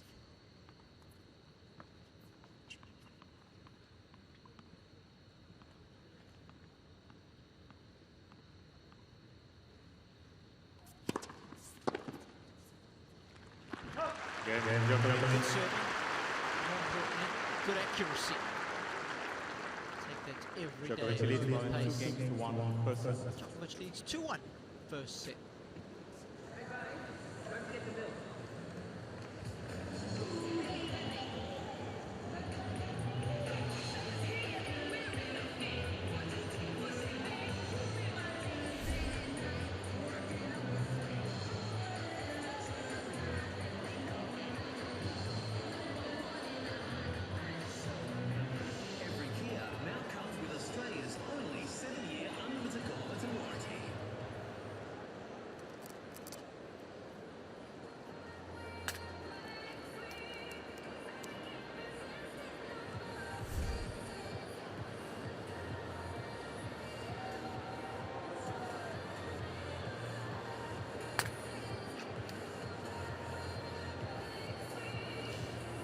So nice relaxed start to the match for Novak. Very focused.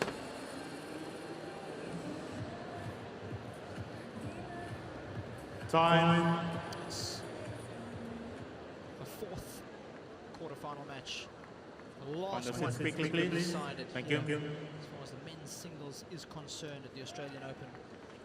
Wins yesterday, of course, for Thomas Burdick and Andy Murray. A little earlier today it was Stan Wawrinka getting the better of Kei Nishikori. Who will take on Stan the man? Will it be this gentleman in the picture? Milos Raonic, or will it be the man at the bottom of your screen? World number one, Novak Djokovic. Thank you.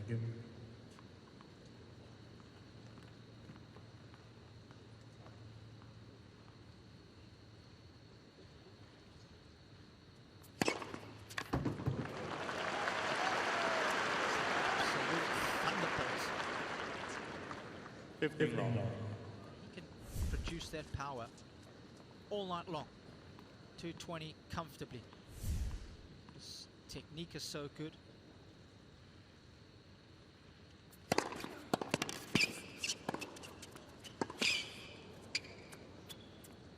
Of course.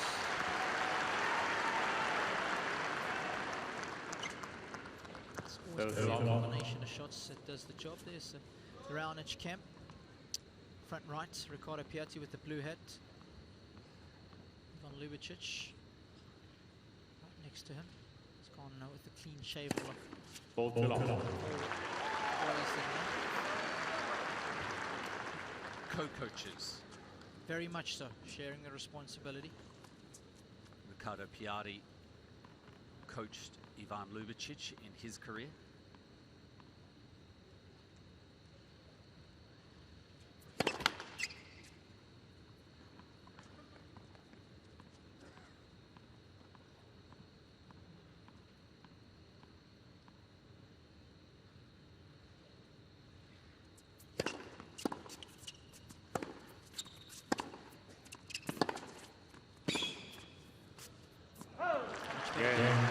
A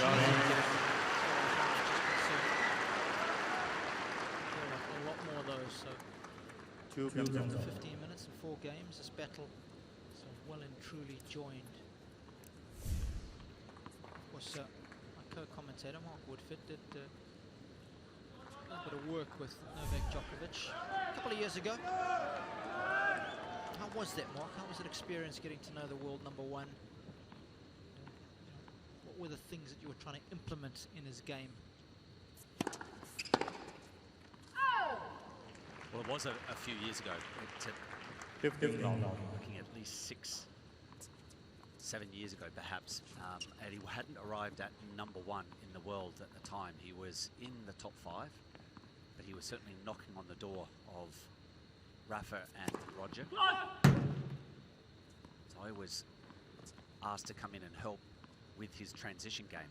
Just try and have him more comfortable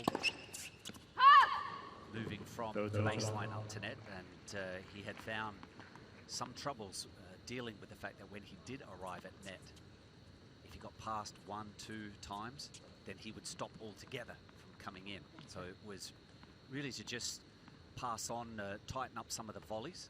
As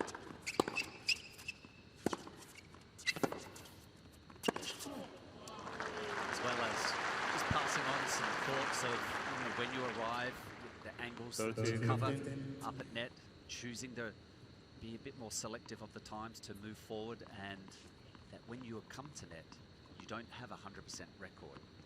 It's about building that pressure.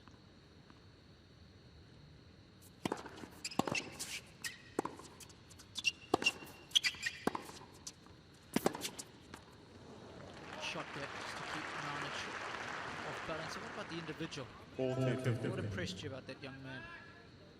Well, the fact that he was a sponge of information. He just he wanted so much to be, you know, provided verbally to him. He believed even at that time that it was inevitable he was going to reach number one. He wanted it to happen sooner.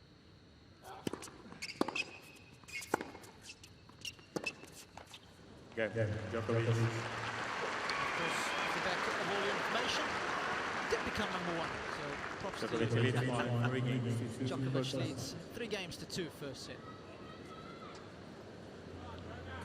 We saw some of those faces painted over the last few days. The Spanish contingent, the Serbs do come out in force.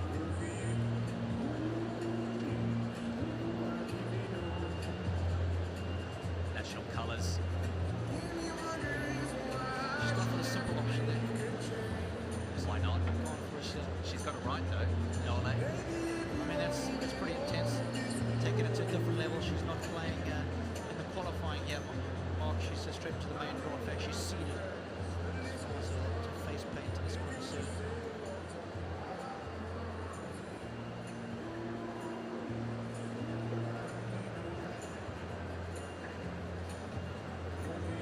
If you're going to do it properly. 6 quickly, please. Thank you. Time. Of course, fascinating insights into Djokovic. Check out his book that he wrote not too long ago, Serve to Win. Speaks a little bit about his life growing up and how transforming his diet to really help transform his game. Insightful read.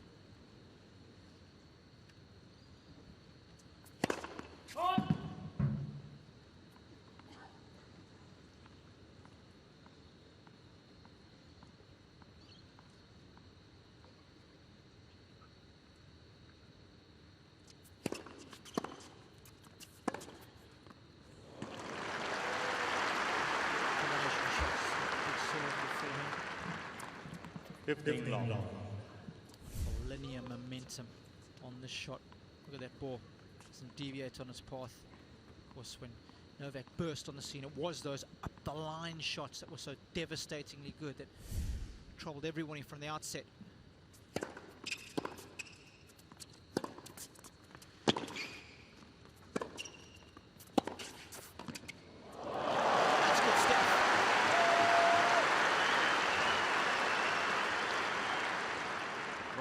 think there's the variation on that first serve. Only at 164 Ks. He didn't necessarily hit the corner, but Djokovic couldn't hit a large or a big return. Raonic was still in control of the rally.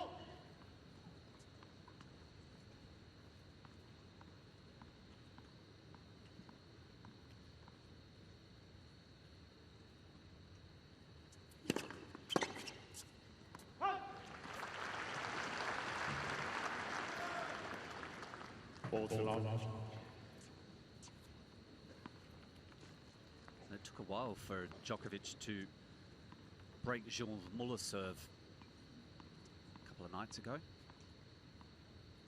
Happened in the at 4-3. Made a vital breakthrough.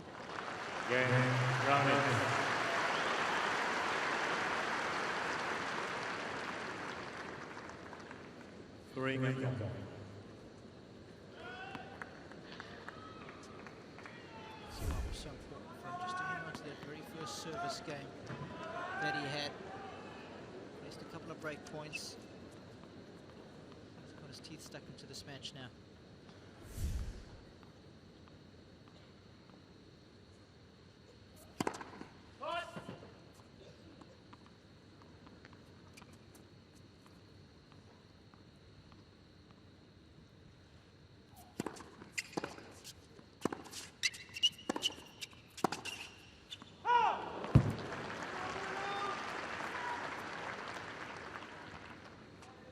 Lovely. It's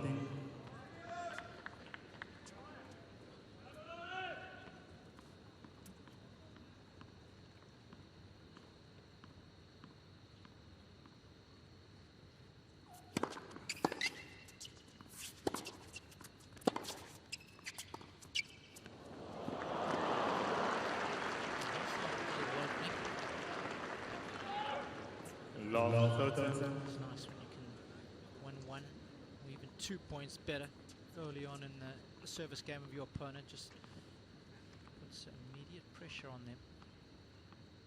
Djokovic will be well aware of the dangers of losing serve.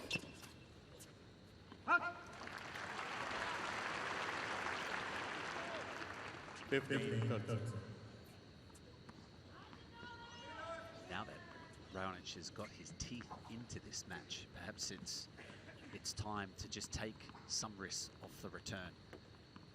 Start to be aggressive in the rally.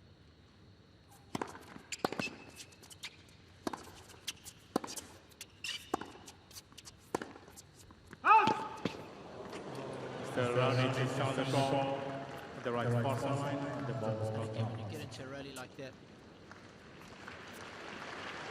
Don't want to be losing with an unforced error. Want to be hitting aggressively to safe targets. Has he got enough topspin on that one? No, he has not.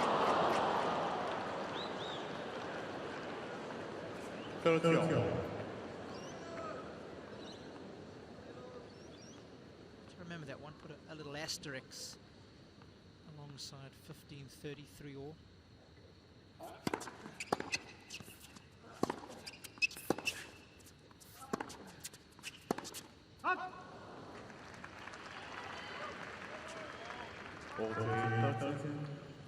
For me, if he is going to go for it, I don't want him to be going for it off his backhand side. Was glad that we have similar thoughts. Just going to say I don't want him to be trying to rip winners on the baseline.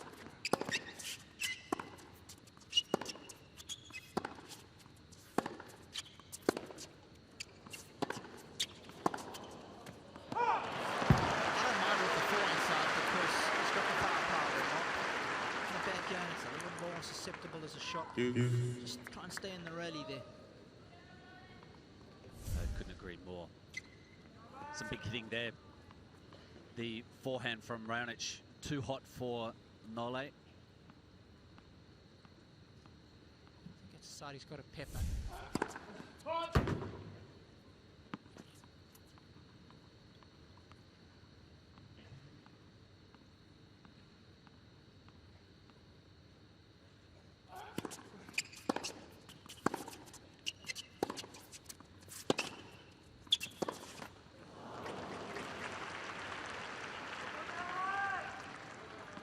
Advantage, Djokovic. Base level of play from Laver is always so good. Always playing it around 8 out of 10.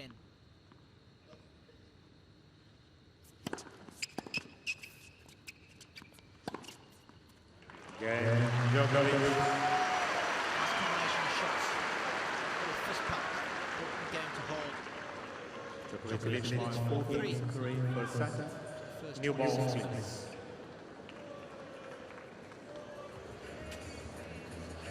I like that assessment of Nole playing at 8 out of 10 in most of his matches, and during the period that I did spend with him, we was over the French Open and Wimbledon time. His main concern was the energy that he was expending reaching the semi-final stage, and then he'd have to come up against either Rafa or Roger, depending on which side of the draw. And he was amazed that they were able to do it repetitively, and yet it was still very new to him. So over the years, it's he's done an incredible job, obviously getting fitter, but managing the highs and lows through a 2-week tournament over 7 matches to become a multiple Grand Slam champion, 7th of all. Time. Starts such an important part of an athlete's success these days. We've seen it with Novak. He's pretty much gluten-free now. What a massive difference it made to his performance, especially at the tail end of majors when he needed that additional energy. His body was operating at a much more efficient level. Of course, it's hugely important. Tennis has become such a physical sport.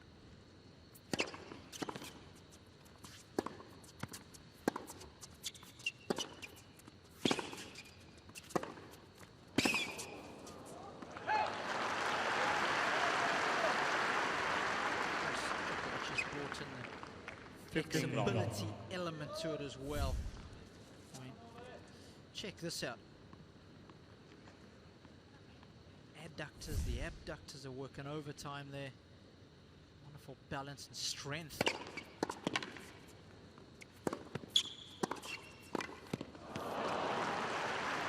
Attributes a lot of that sliding to his early days. 15 almost. Skiing. Feels like it comes quite naturally to him. Again, there's that inside-in forehand approach that I think gets the players into the most amount of trouble when we're talking about shot selection. For me, it would be the #1 no-no.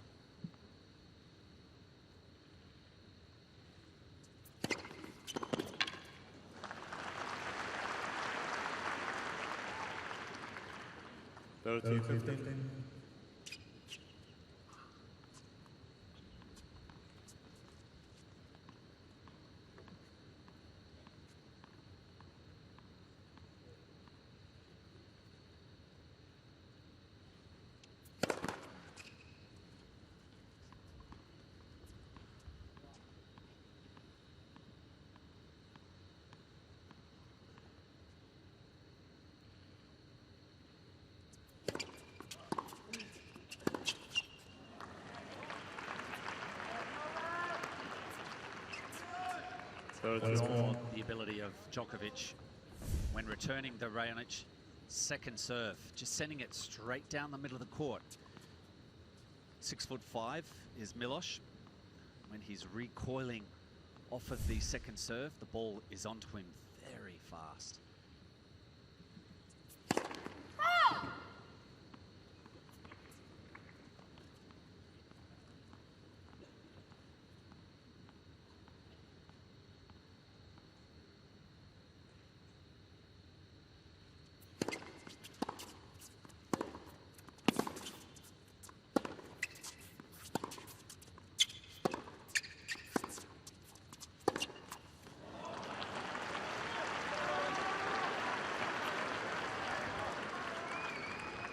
Using the wrong shots to press against Djokovic can prove costly. It's got to be calculated risks. Yes, you have to be aggressive. Got to play smart tennis. Break point again for Novak. Oh, he was there. And I love that chip return. Big fan of it when you're playing against a server like the Canadian.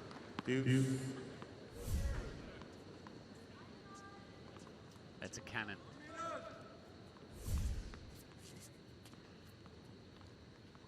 Quickest serve of the set of tonight.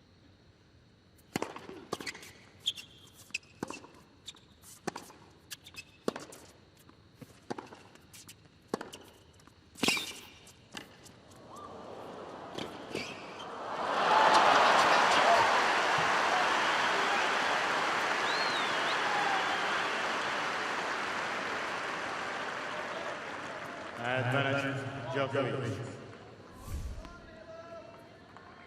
he gets there with time to spare. Of course, the decision making, it all happens in an instant.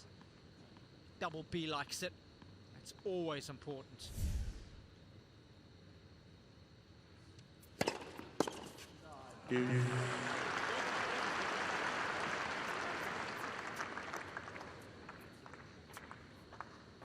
Well, he hasn't been able to get the ball over on any of these break points. Don't believe even in the second game that he was able to make the return over on the break points.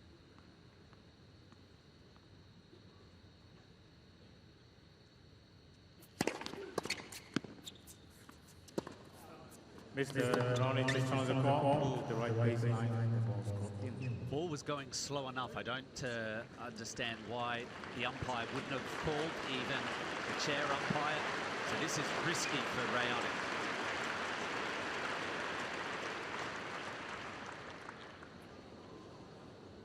Oh, he was correct. Advantage, Raonic. Needs to give him a little bit of help there. What happened to the linesman? Yeah. Emphasizes the point, I guess.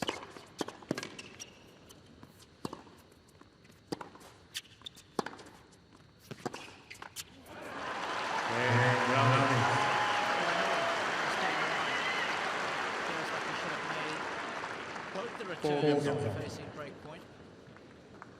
Wasn't able to.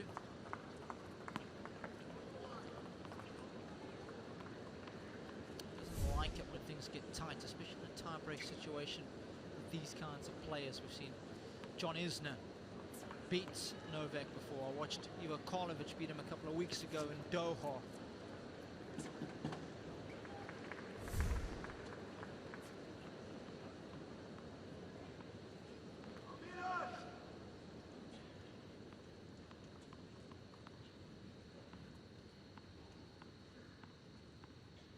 For a piece.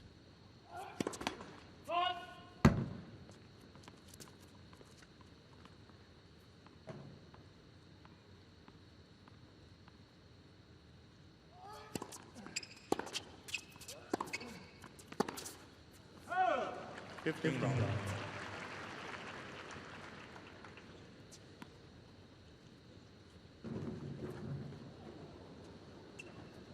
Okay.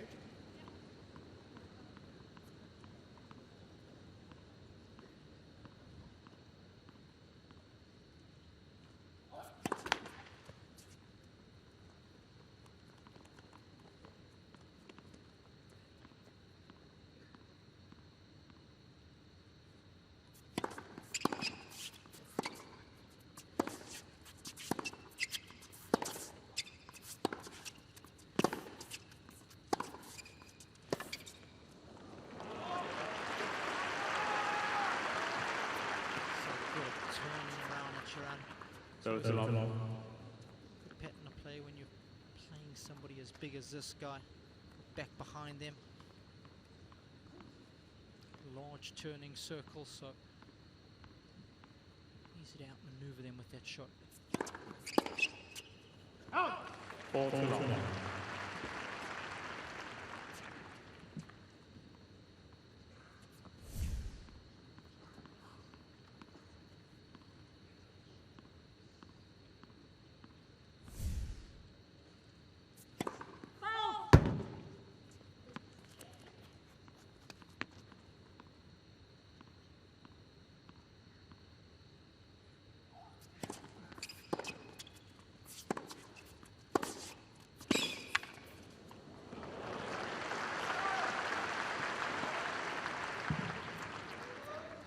14-15. Only lost half a dozen points behind his serve. Wonderful shots of Laver Arena.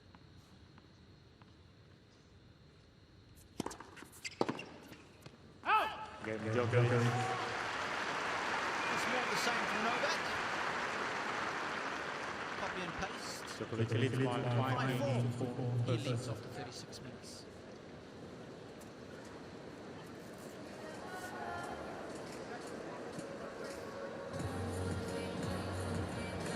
Robbie, were you surprised that Djokovic didn't break serve more often against the big serving Muller?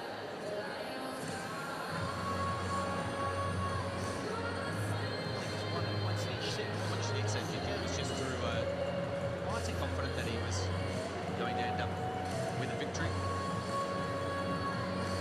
I think the answer should be no, because I think the answer is no, because of course one of the best serves out there. Lefty serve, the shape that he's got in it is incredible. That's what I love about it. We both know it's not only about the pace, it's certainly about the movement that the ball gets through the air. No matter who you are, it's difficult to handle even if you're the best returner in the business. Couple that with the fact that really did upset Novak's rhythm.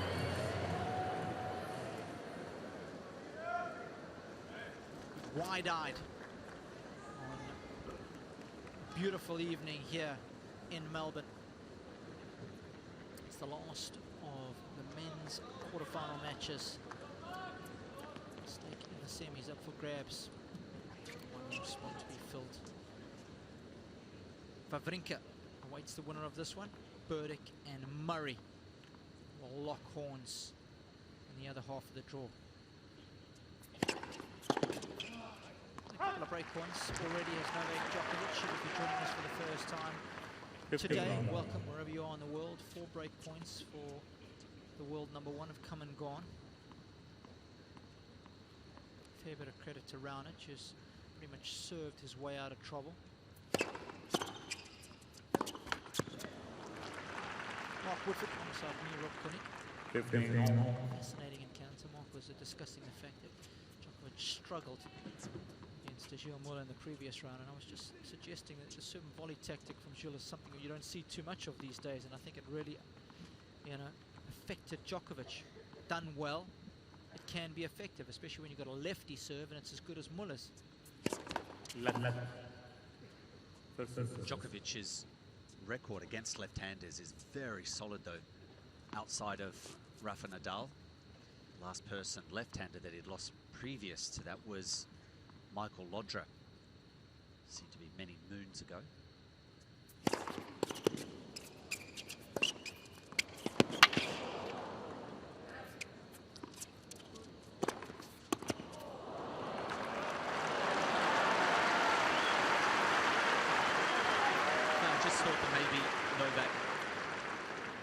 Not like he had a lot of opportunities against Gilles Muller, because when they were presented to him, he generally did take them. But the left-handed serve goes into his best return, that two-hander where he soaks up the pace and is able to repeatedly get the ball over. Of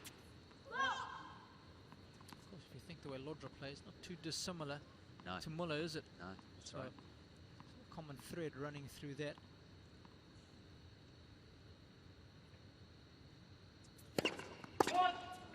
Muller used the body serve well.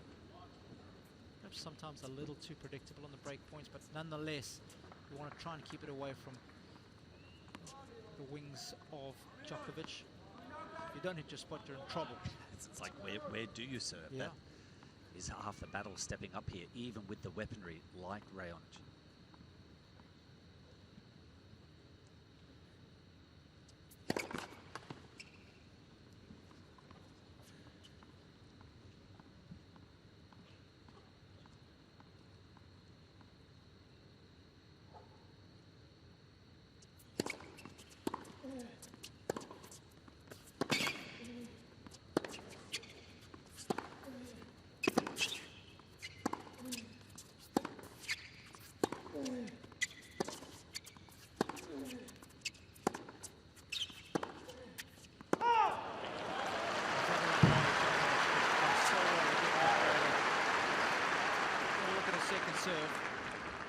But again, kudos to the Canadian for not trying to go for too much too early in the rally, Mark.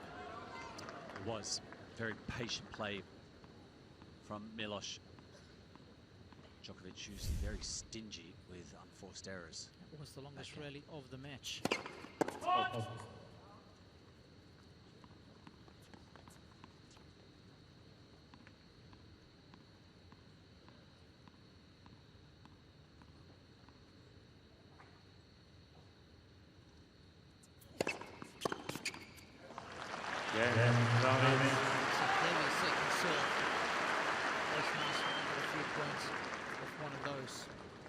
Five games on. First set.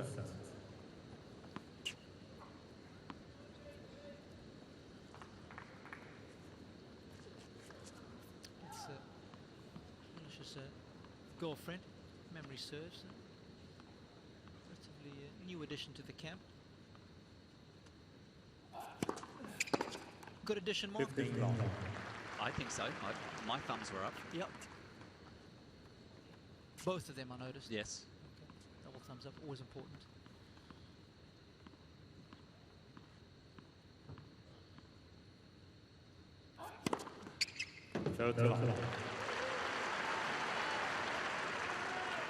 Popular boy back home is Raonic.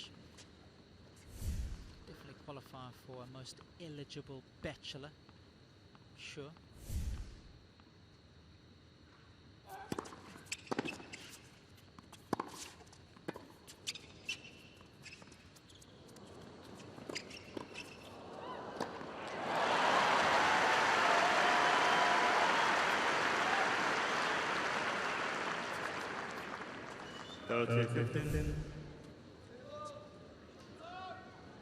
Well, it has to be a pretty good lob to get over the head of 6'5". And as soon as you hit it short, you make sure you get the hell out of there.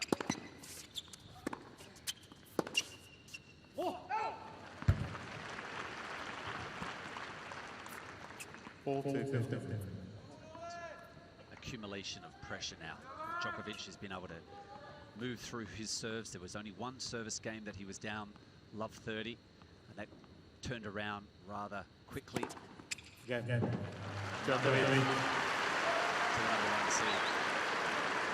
Very efficient behind his deal. Djokovic leads 6 games to 5. First set.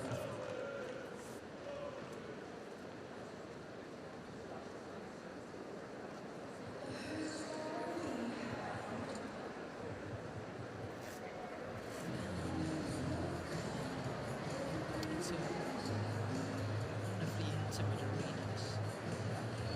Laver Center. What a tennis precinct this is. You've got Court Arena now. It's the new addition with the retractable roof. Sense Serena. Tournament that does so much for the players. That's why they all love coming down here at the start of the tennis season. Well, it's a nice way to start the year, isn't it? Players have had approximately 3 to 4 weeks off if they haven't competed in some of the other newly formed competitions. Time.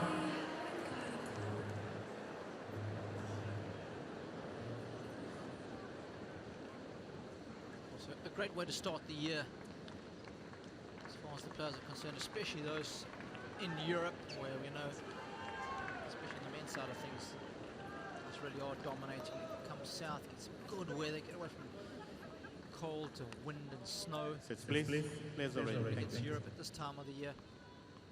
So many positives to playing this Australian summer swing. 15 long. Suppose looked after, they get a portion of the airfares paid. That never normally happens. Just all the little things that they take care of the tournament. Players really do appreciate it. Investing back in their product. Of course, don't forget you're competing against a lot of other tournaments that take place at the same time throughout those weeks. you want the best players to come to your tournament, so it's always in the details, the nuances. That's what Tennis Australia does so very well. Quarterfinal.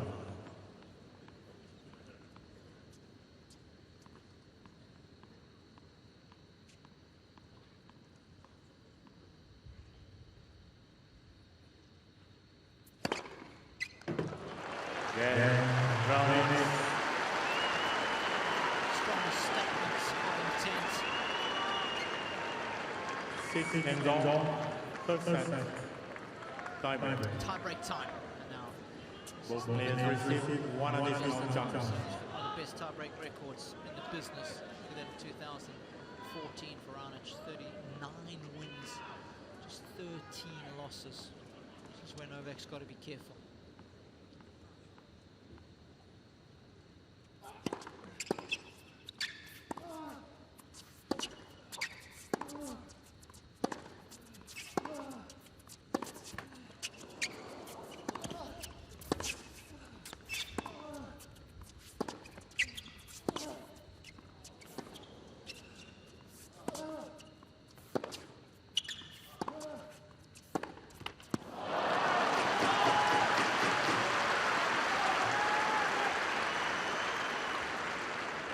Sure if you've heard 1-0.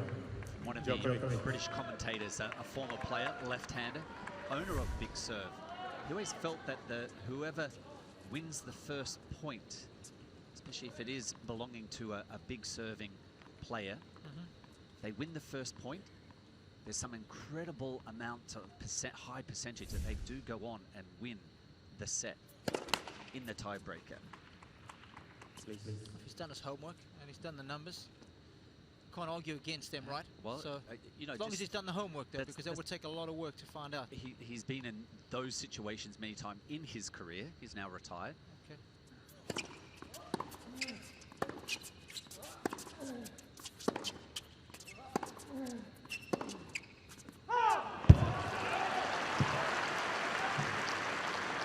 Keep track on the fact that Novak's not the biggest server, obviously, in the game, but his numbers are certainly up there.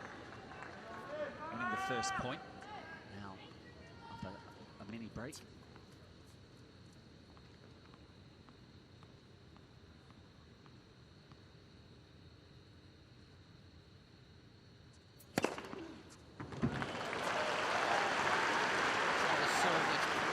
Burning through the air. 2-1. Djokovic.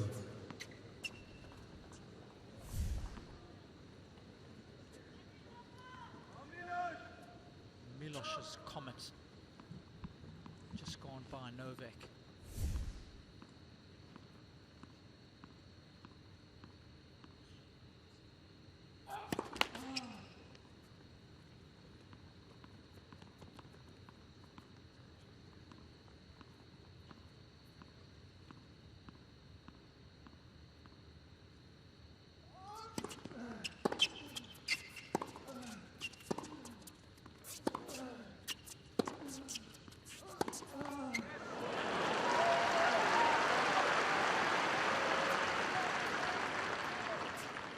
Take a look at the reaction after Djokovic misses the forehand.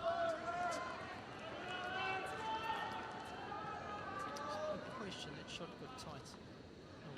What that is, we saw it. Just that. Just got on his right foot there, didn't he? Get it planted correctly.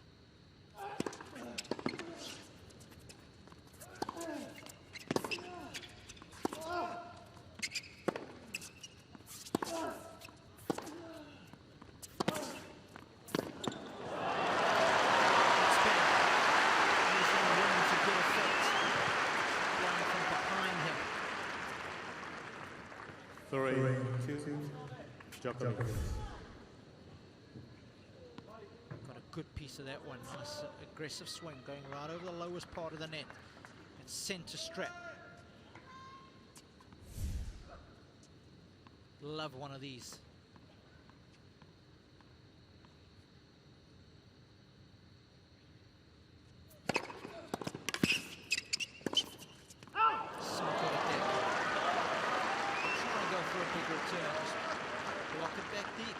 question. Djokovic. And because the depth is decent, Raonic is intent on still going for the big forehand, caught it late enough to push it wide.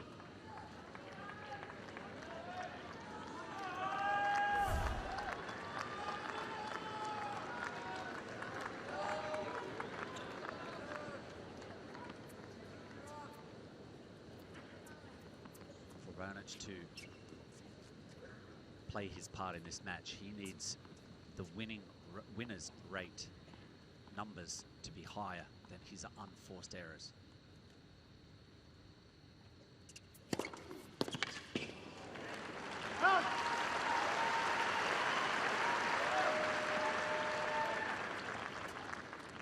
Four, three. Djokovic.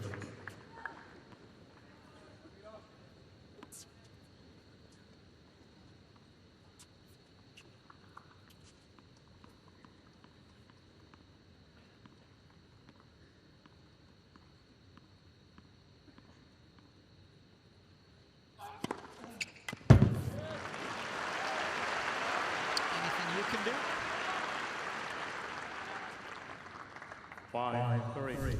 Djokovic. Novak will tell us it's not about the ace race. More importantly, when you serve those aces.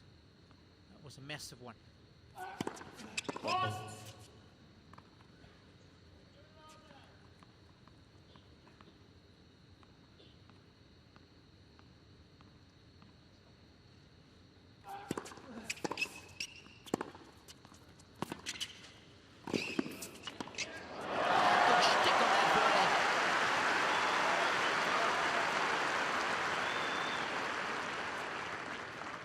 Six, three. Started the point with a well-paced second serve and the backhand cross-court. Wonderful technique. Look how he spreads the arms, the stamping of the right leg as he makes contact with that backhand volley. Boris would know all about that.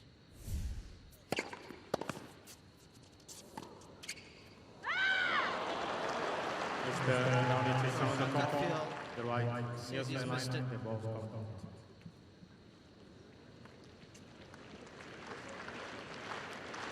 Hit on the inside of this one quite aggressively, so it's got a lot of side spin. Oh, but it's got a piece of the line.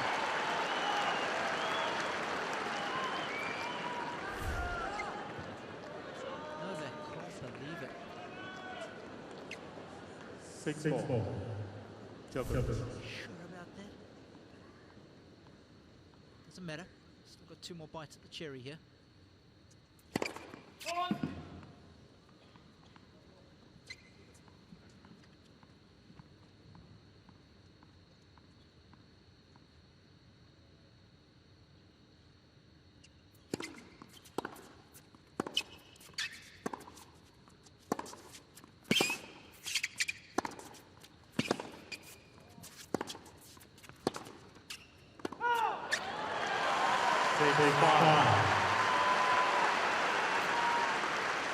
Djokovic. Done well to fend off Novak in that rally. He's on Ljubicic. He'll have a little bit of moment of magic here from Raonic. Get himself back in the tiebreaker. It's a set point, which is on Djokovic's serve now. Set point number 3, to be precise.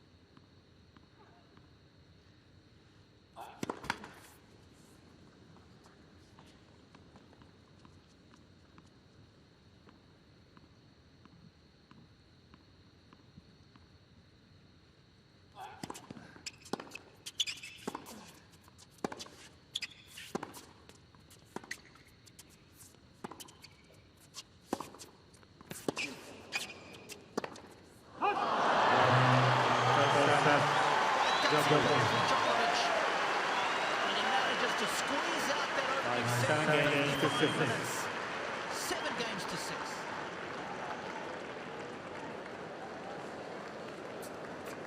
Raonic would love that for him. You don't see well. I mean, there's balls dead on in here, but this wide out. I was asking you if it's the ball, but you... No, there is a mark that is this wide out. I asked you if it's that mark and you said yes. You saw that mark.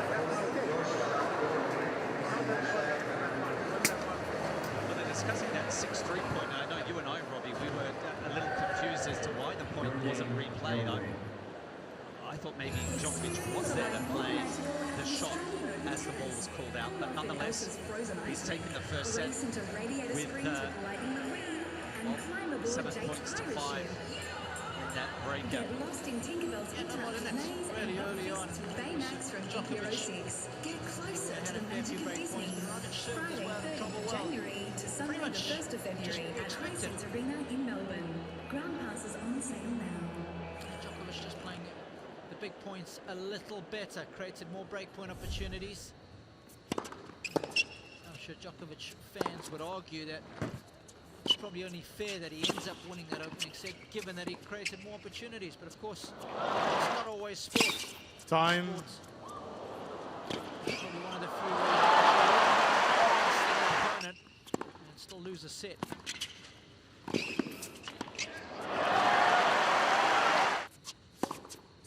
Wasn't comfortable coming across the big fella.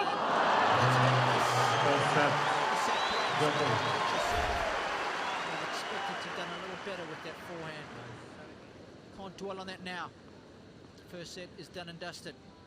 Here we go. Set number 2.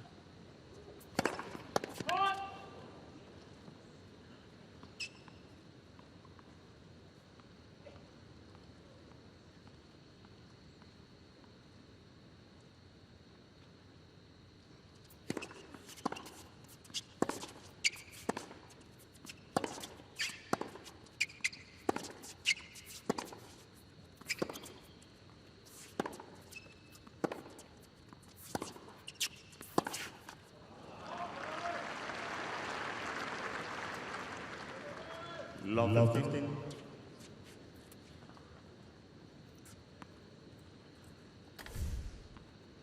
Forehands lead to a few unforced errors now for Raonic. 11 coming from that particular wing out of a total of 20.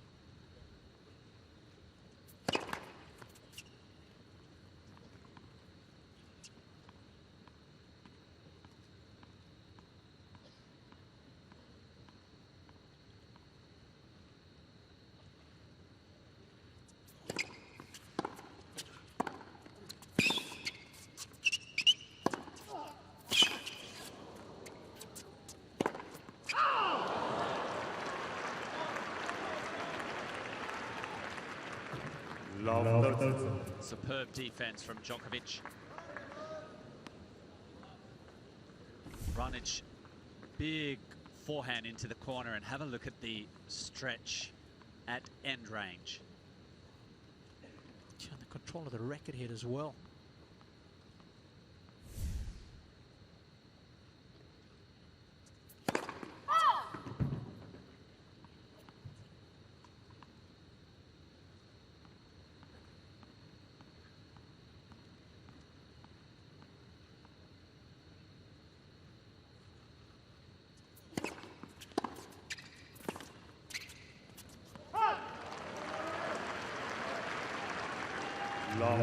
The best players in the world are so good.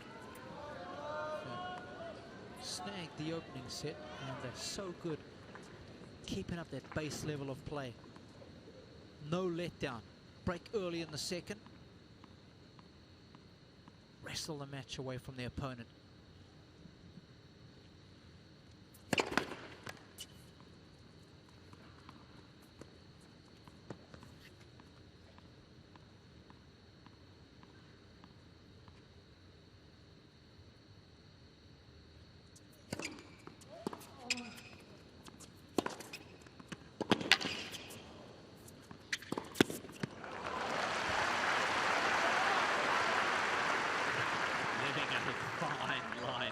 Raonic.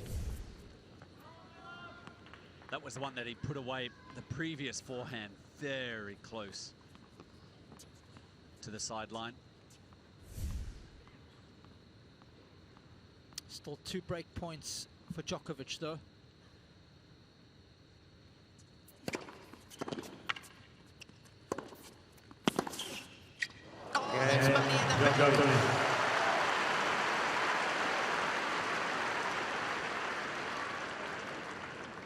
First game is Very carefully. You might have just heard the sound of ka-ching as Djokovic made contact with that ball, but of course, so good at neutralizing the serve. That's what he does better than anyone else. Down the middle, nice and deep, where of course Raonic is not as effective. The vast majority of his returns of serve landing in the shorter zones of the court, either inside the service box or just behind it. Of course, for a server, they can then play off the front foot and attack that return. It's one of the fundamental differences between these two in this match so far.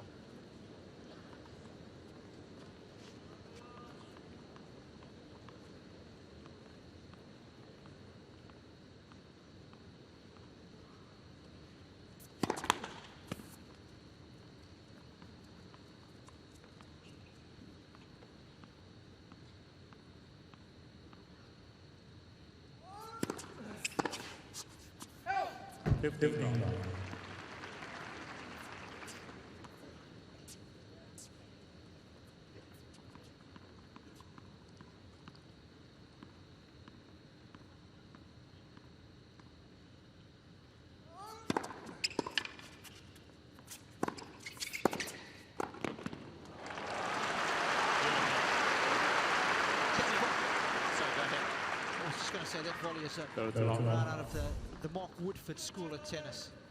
You know, the forehand volley, I didn't want to spend too much time focusing on, because I thought it was so well produced. It's always very tidy, compact on that side. And often that's the one that needs more work, isn't it? Yeah. So backhand's a lot more natural shot going away from your body.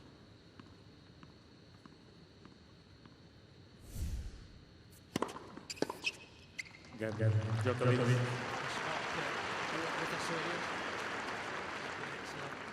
A few weeks work. 5 or 6 years ago, it's brought in just to show up his net game and his transition game. Of course, gave Mark wonderful insight into how this guy goes about his business, his attention to detail, intensity with which he does his work.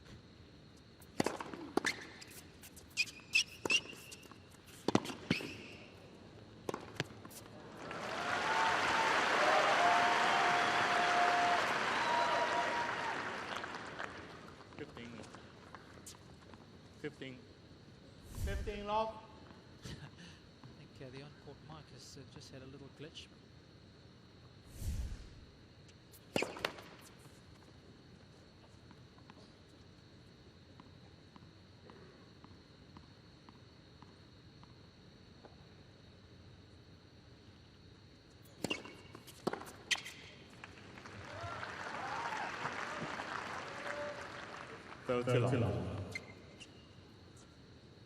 Back up and running.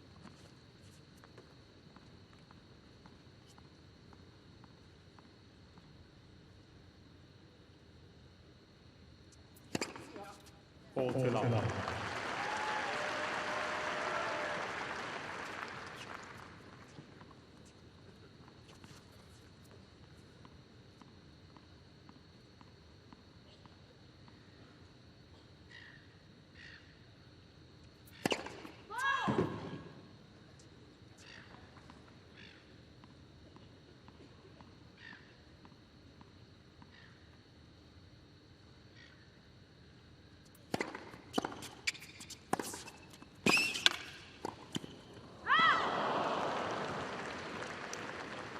That against any other player. 14-15. Because it's Novak Djokovic, you know how well he moves. Shrinks the court. That's what it feels like anyway. You know, the volleyer always tend to go for a little too much.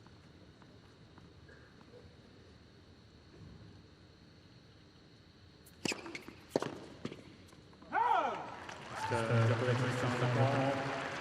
The right side line was also.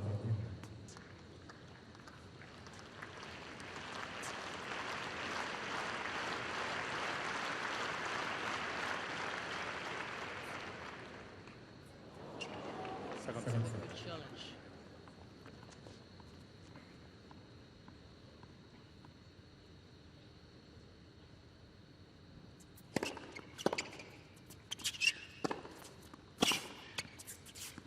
Game round.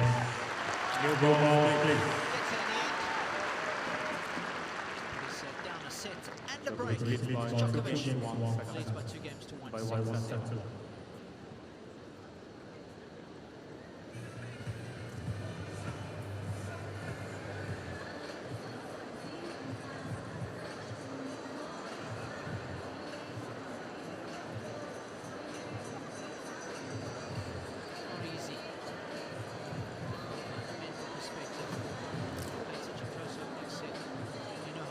Pivotal, holding servers. Actually broken up the very first service gap in the second set.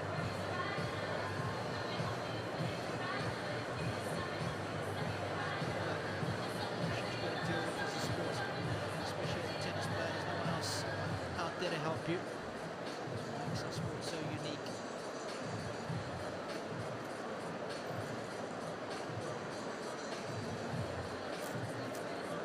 Time. Day 10 of a live coverage here from Melbourne Park. Novak Djokovic and Milos Raonic duking it out for a place in the semi-finals. Of course, the Canadian would love to be the first man in history to reach the semi-finals here. He's got a big mountain to climb. A set and a break to the world #1. A man who's had so many wonderful moments on this Rod Laver centre court.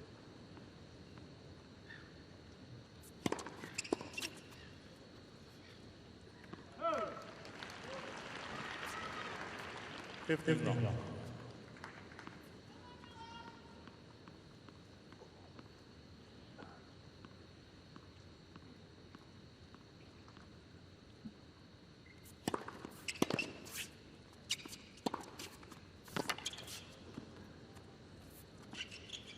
For coming.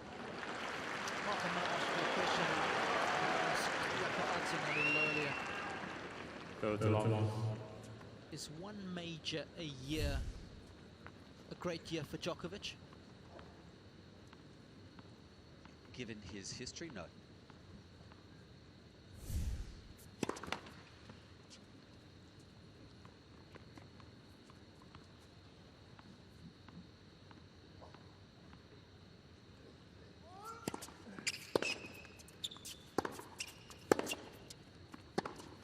Let's have a quick look back at the 2014 season. He won a major, won at Wimbledon, won a fair few Masters 1000 events. Finished year-end world #1. If you said to him right now you can sign for that year again, think you'd take it? I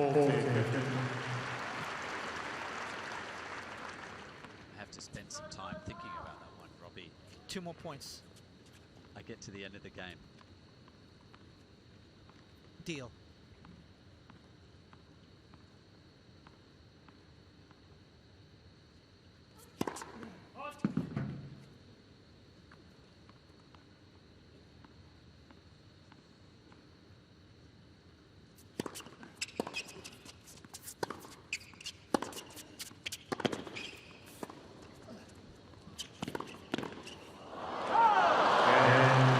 Djokovic. Control the pace on that backhand. Djokovic leads by 3 games to 1. Second Cements the breaker serve with a strong hold. So perhaps in a response to that question, Robbie, I can think back to when I was partnering Todd, and for the number of years that we were successfully winning the Slam titles. They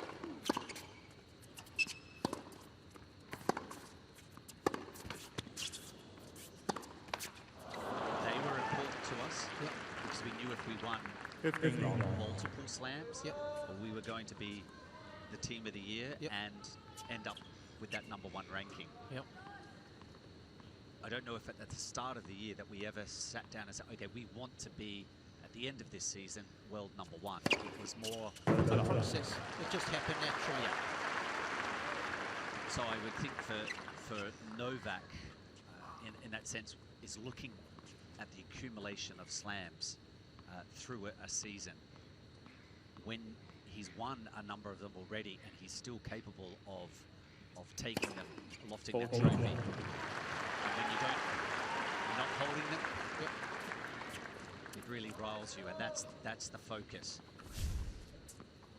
I would suggest minimum requirement for him would be 2 a year. 2. And I think over the next 6 years, there's a very good chance, excuse me, the next 3 years, there's a very good chance that he could accumulate a minimum of 6 majors. That's fair. Equate to about 2 a year. How you put it all together.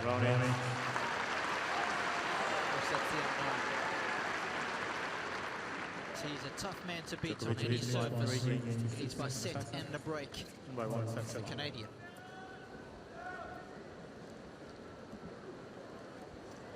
And that's a fair point that you make about Djokovic being a player on all surfaces. The game sets up so well.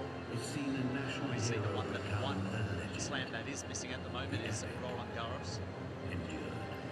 Last season, paying great attention to trying to lift that crown.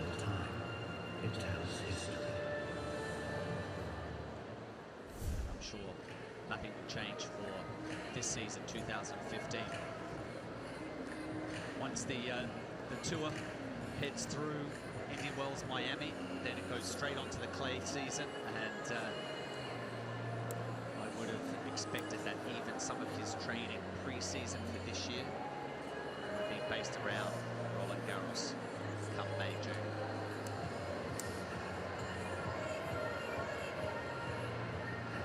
Time.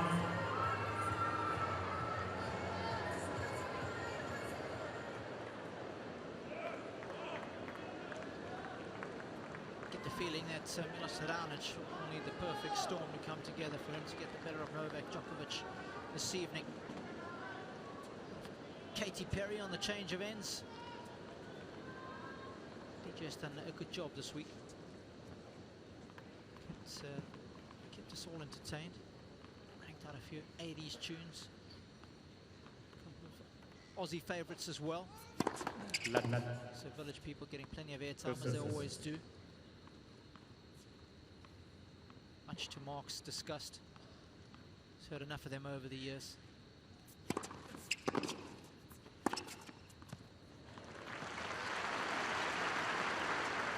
Very much in his flow, up a set and a break 15 here. long. It was crucial for Novak.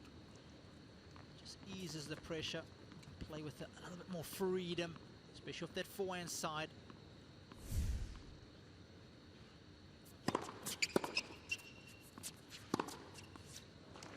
We showed a graphic a short time ago regarding the return placement of both players, and the first 2 points highlighted that exceptionally well. See where the return lands. Djokovic takes 1-2 steps inside the court, and the point ends with the forehand. Same thing, it's a bit of a defensive return, slightly more depth off of the Raonic chip forehand. I think Boris is just repeating the same words. Same thoughts.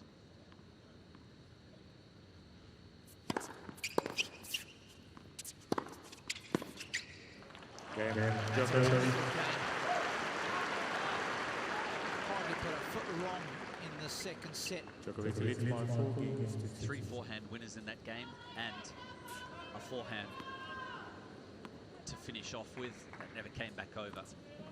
He's only lost 1 point on serve in the second set. Playing with a ruthless efficiency.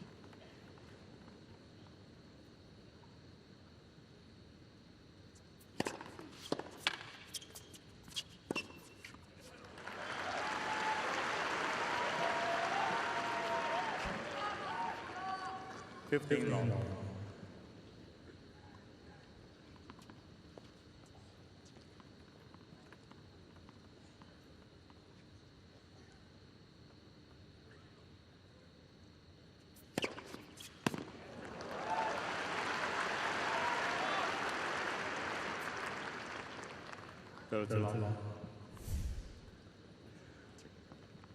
Robbie, I was one of those players, if I was out there on the singles court, if I got that service break, I wanted to try and pick up the insurance second break of serve.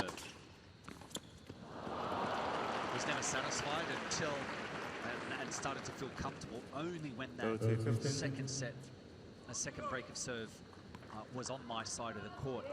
And I know that there are a number of players that I feel like today and in our time, they get that one break of serve and they just ride it out. They're not bothered about searching for a second break. Just wonder whether Novak is in that mindset right now. He's not being pushed when he steps up to serve. He's already got the first set under his belt.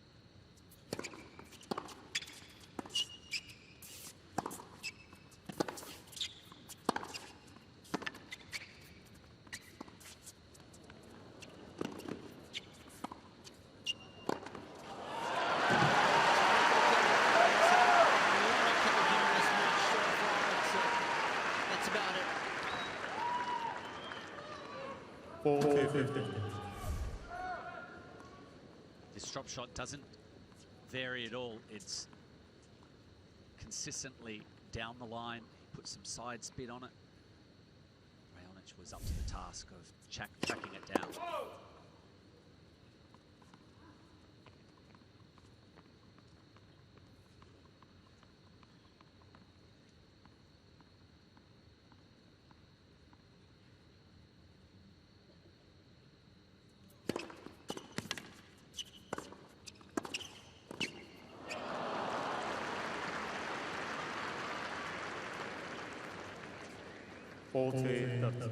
Just noticed now a couple of times that backhand volley of Raonic, he can really only go cross court with it. We haven't seen him carve inside the ball and go back up the line to the forehand of Djokovic.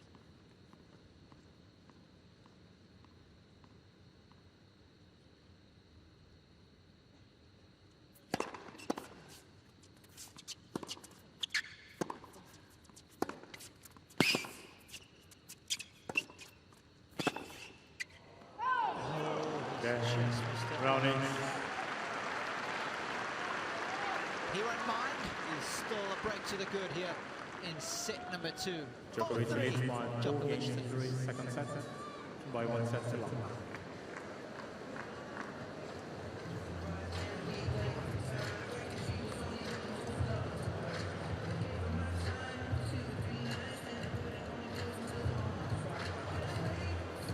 Little pick and mix there. Dates, cashews. Natural sugar.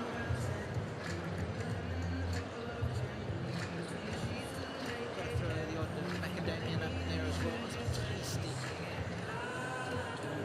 Almonds are good fat burners, good source of protein. Almonds very much so. Macadamia nut. They get caught down the windpipe. If you're trying to swallow them whole, they will.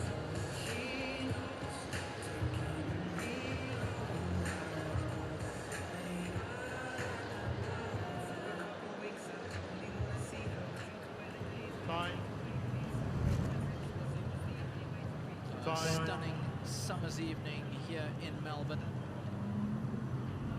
9 o'clock local time. As Novak Djokovic and Milos Raonic battle away for a place in the semi-finals. The other 3 semi-finalists have been confirmed.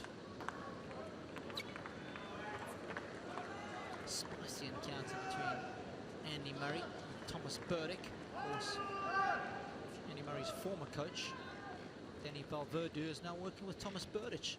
It just started a couple of weeks ago. And that really does spice things up, as I said.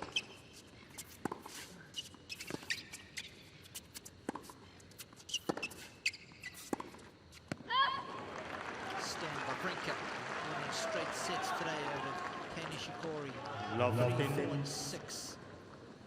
Waits the winner of this one. And of course, some of those Djokovic-Wawrinka battles over the last couple of years have been epics.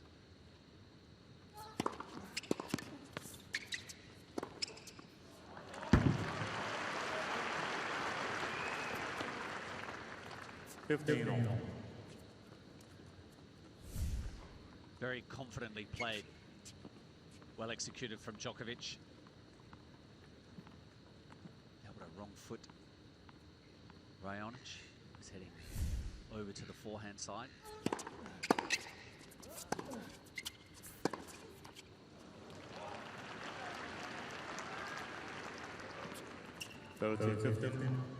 I think it might be time for Milos to just take up a different position to return serve.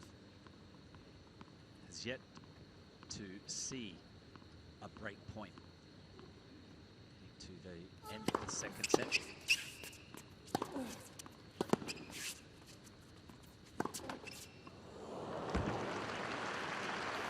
Try and create an impression while Djokovic is getting ready to serve. Just change a position so that he doesn't see the same space.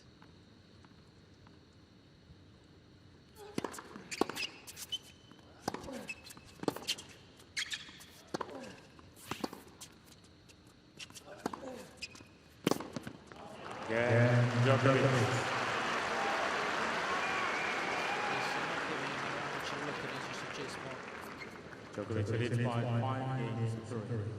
Second set. Blue-eyed Boris, very happy with his charge so far.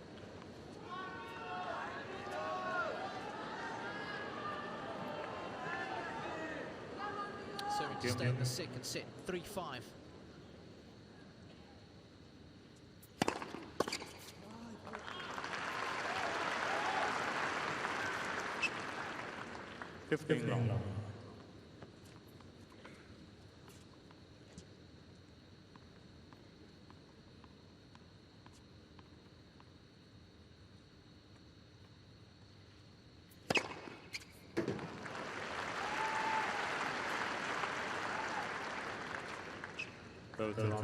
Really is a wrecking ball, isn't it, of a shot.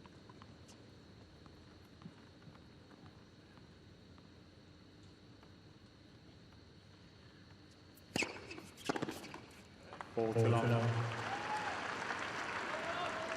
bit of commentary with us 13 months ago at the Barclays World Tour Finals. Did Raonic, he was there as an alternate.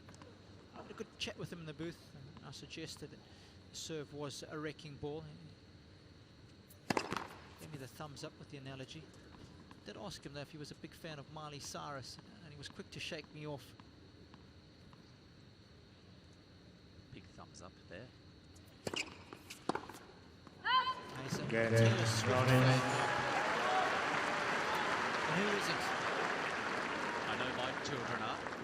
Djokovic leads 5-4, second set, and 1 set to love. The Kia Sorento has surprised many of Australia's leading journalists since its launch. Although the cars race, the Sorento has a new Kia and another surefire and Tim Bison from Colorado are used the all-new Sorento is packed with the latest technology. The Kia Sorento hatch is surprising motoring experts, and Australia's only 7-year unlimited warranty factory warranty, it will surprise you too.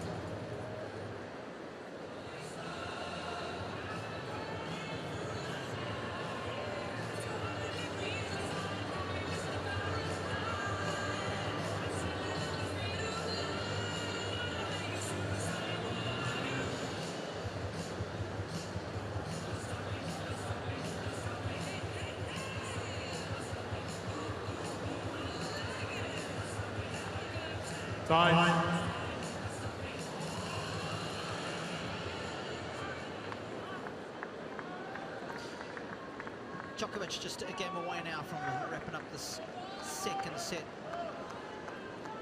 Really will take a stranglehold on this match. Of course, Raonic hasn't had a look at a single break point. The the Djokovic serve so far, so signs are good for Novak, but of course always that additional pressure when you step up to the line to serve for a set. Here we go.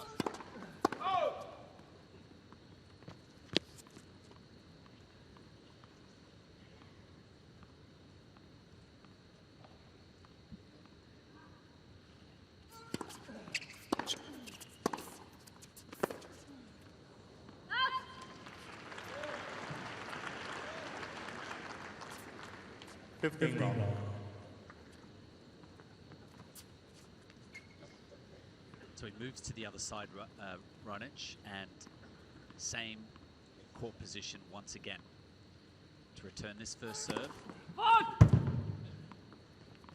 If he moves, it's about one step behind the baseline.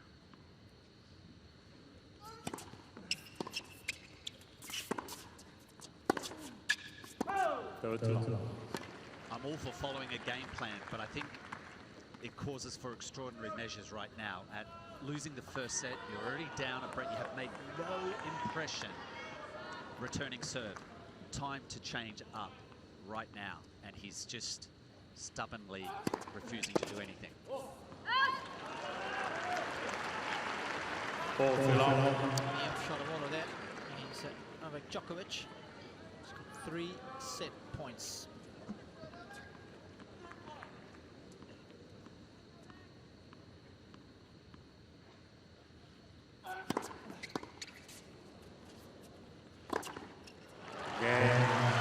Second set, Djokovic. In the semi-finals, 6 games to 4. Number 2, 33 minutes. Djokovic leads by 2 sets to 1.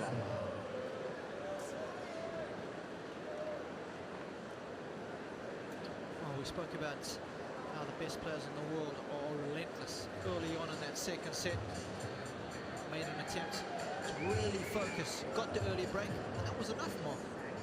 It was, and he just was prepared to roll with that one service break. Tidy numbers on the serve, no let up in that area whatsoever. Nice balance, 11 winners, stingy with the unforced errors, 5. And moving across to Miloš's side, no significant impact.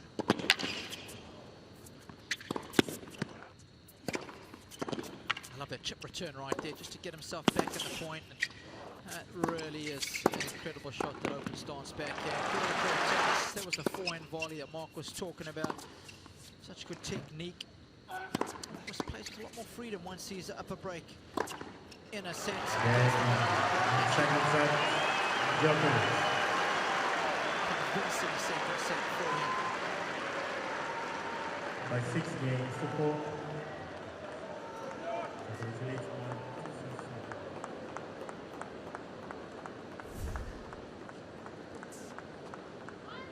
Third set, Miloš rounding to serve.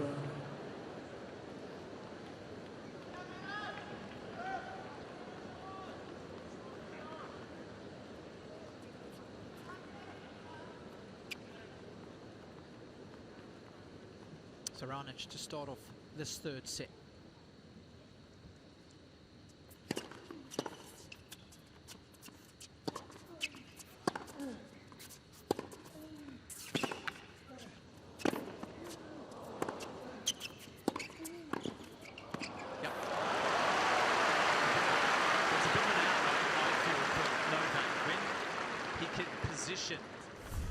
Ronic out of court, comes into net. I don't think Miloš is one of the better passing shot makers off that backhand wing. It's fine in rally mode, but getting past players up at net, 15 on. Where I don't think for Miloš, there's no out. If he tries to get to net, it has to be behind something decent, because Djokovic is very capable off of both forehand, backhand, to extract an amazing passing shot by him.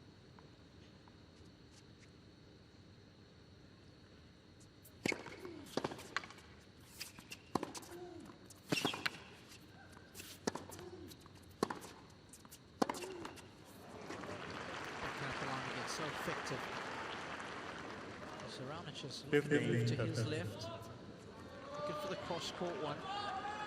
Suddenly, Novak's got him playing from a position in the court that he's not comfortable with.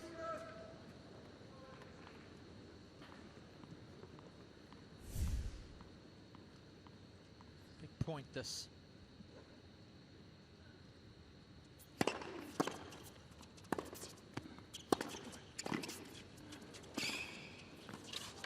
That's exquisite.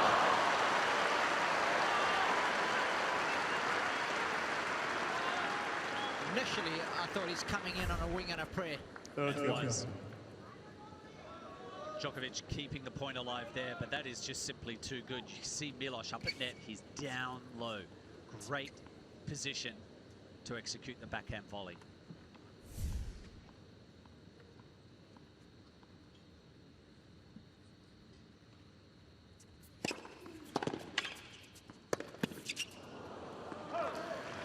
He's got no business making that return and making it that well.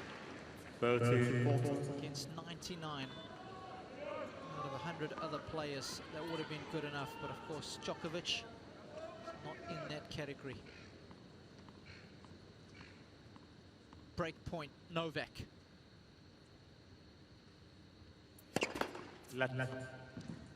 This is a tough choice now for Ronic. At 15:30, he banged one out wide. It was sent back so fast onto him. Chances are it's going to be down the tee. Novak could be waiting for this one as well. And that's it. That is his favorite serve. On the big points, Milos hits the flat wide. And he went to the well and hit it strongly enough to erase that break point.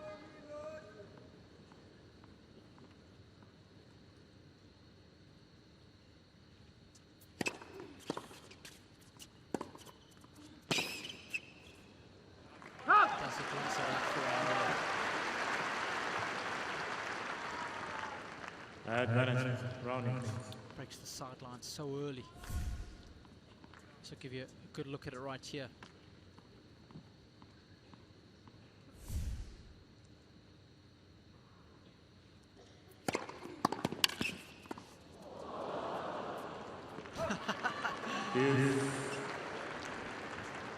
And again, it's come back so quickly. This guy's got no time to react.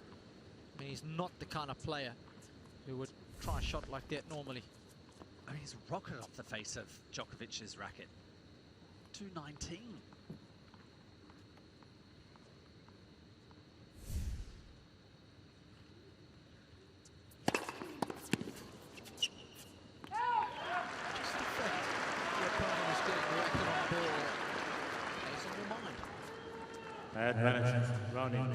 Clearly it does on Milos's mind. It's almost like he gets up there and, okay, I'm just going to hit it faster, bigger.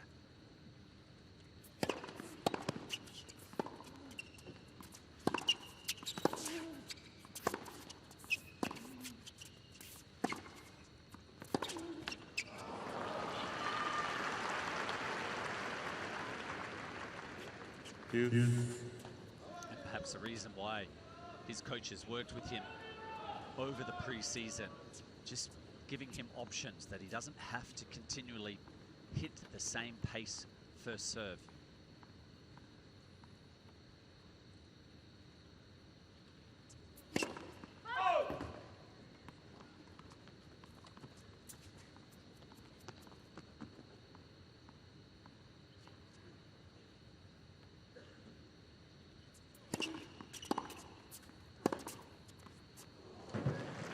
Djokovic is on the call. Oh, this is going to be close. From our angle, up in the commentary booth, it looked like maybe this caught some of the line, but Djokovic, early challenge, not happening.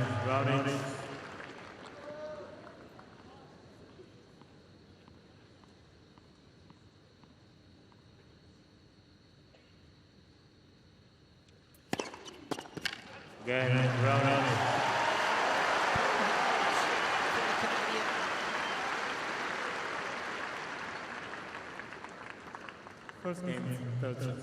Mr. Djokovic has 2 strongest remaining. Questioning look towards his box as if to say, it's gone out wide again. That's what you told me.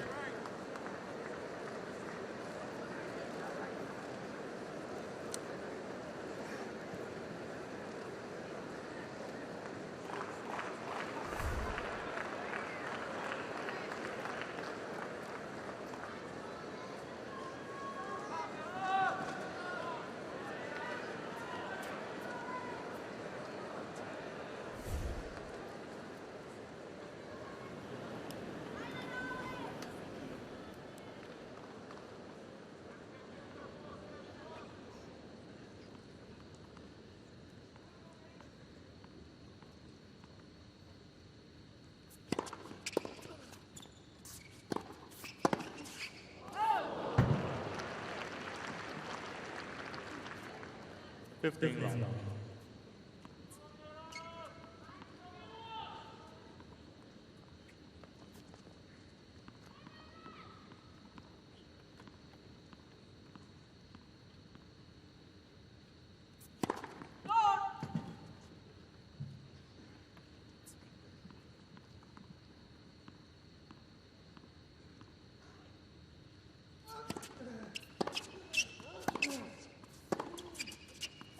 Third round.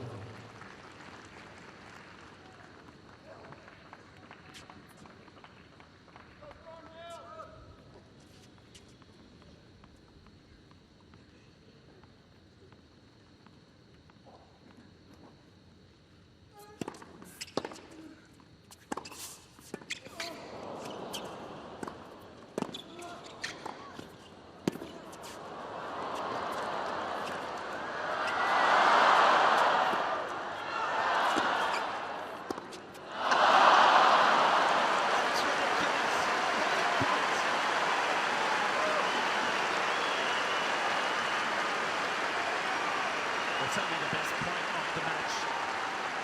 One of the longest ones as well. Fourth round. British did incredibly well to make that one pack. I mean, if you described this point to somebody, they wouldn't believe it, would they?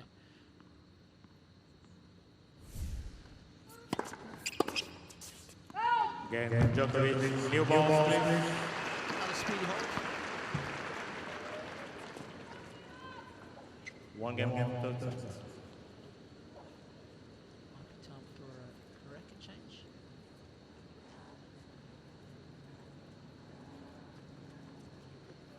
Of course, all those rackets get freshly struck before each match. The top boys will probably have between 8 and 10 done, most of them at a similar sort of tension, but out of those 10 there'll be 2 or 3 that are at a different tension, just to cater for changing conditions. If it's going to get cold, they probably want a racket that's slightly looser strung. Of course, every racket is exactly the same weight, balance point, swing weight.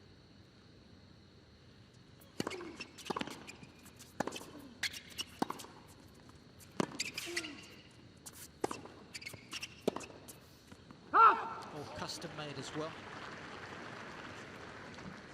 Love this. Of course, rackets get sent to Love guys, mostly the guys at P1 do all the rackets for the top players. They cut off the grip, then they put it into a mold that is an ideal size for each individual player. Each got their own mold.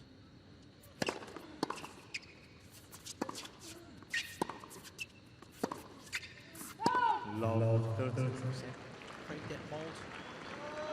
Put the necessary weight in the liquid material so that the racket then meets those balance point requirements.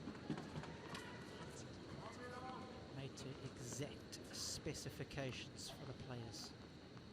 Bit of trouble here for Raonic, down love 30.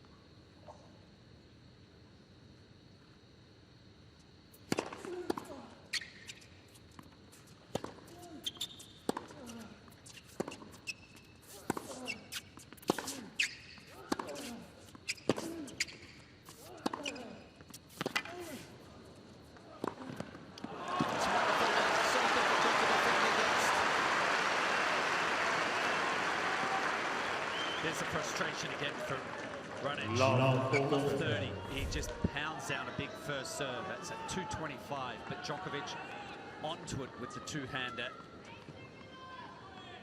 And it just builds frustration for Milos. Does he go with his favorite flat wide?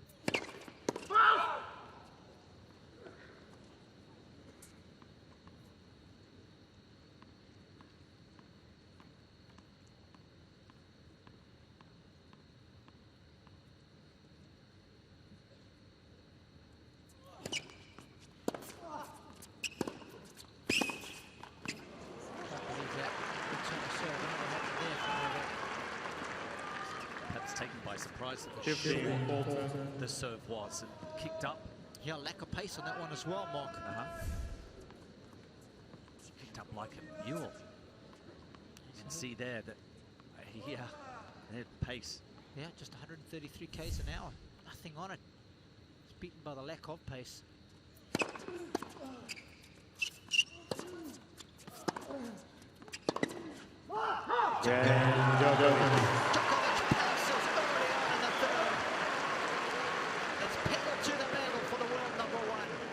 Djokovic leads by 2 games to 1.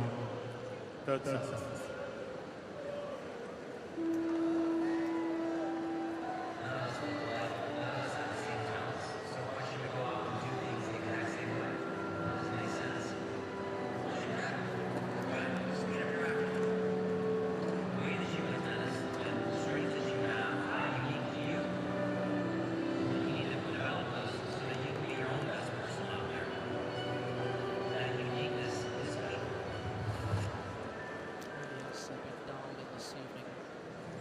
Again, he's been able to neutralise the best shot from Brownage and put him under extreme pressure thereafter, force him to go for shots like that.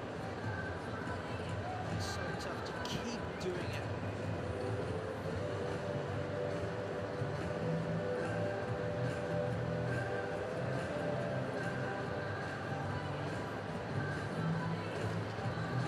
Time.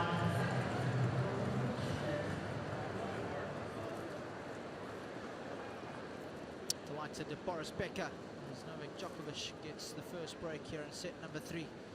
Much has been made about the young guns, Serena, Grigor Dimitrov, Kei Nishikori, taken over from the old guard, but not ready to go lie down just yet, although Mark. Like anyone that has reigned supreme, they don't want to give it up too prematurely. Closing the gap, perhaps. Well said.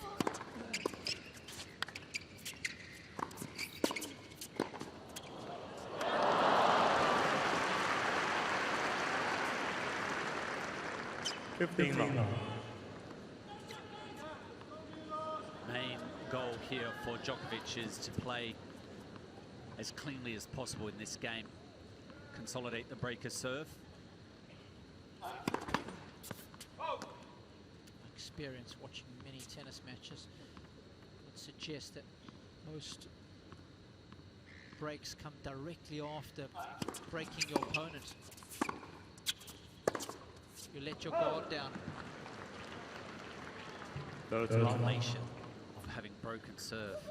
And the relief of finally getting the break. Just let down your guard, pay the price. Djokovic too experienced for that, you would think.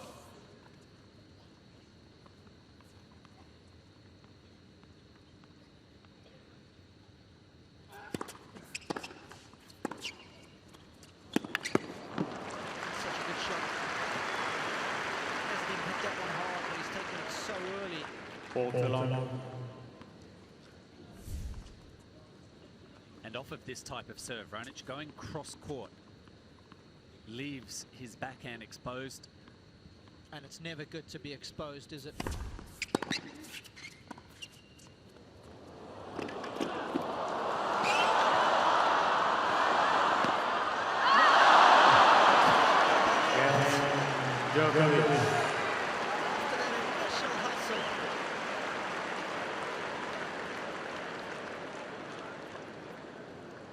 Djokovic leads by 3 games to 1.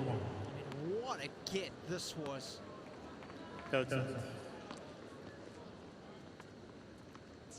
Djokovic was in all trouble. That was a lucky miss hit. Third set.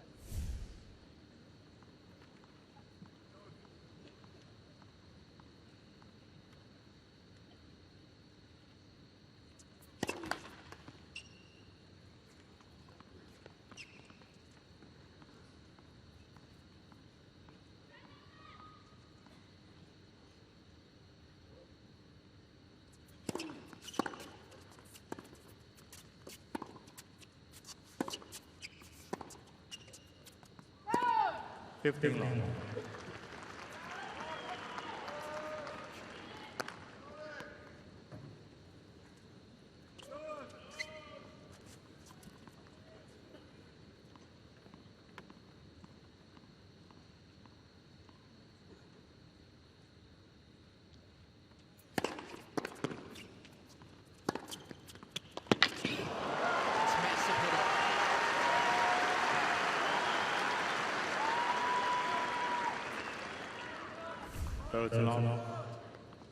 Knocks the fluff off that one.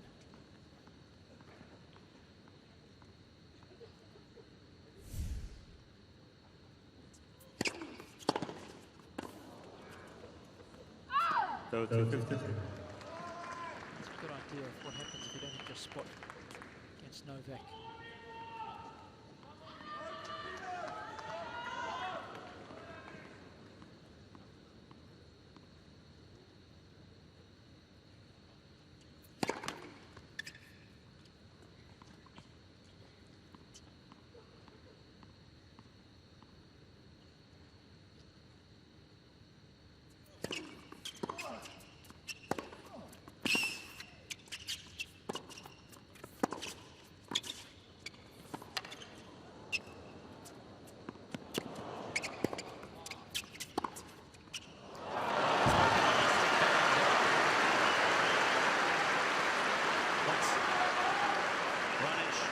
The net.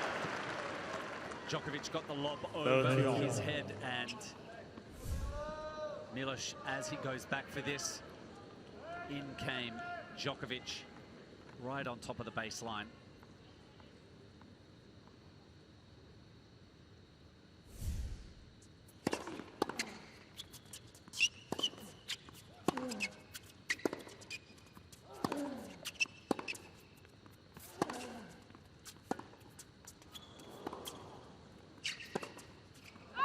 Squeeze on the approach shot. 13-14. Close that net down. Beautifully, like a goalkeeper coming out, taking on the attacker, closing down the angles.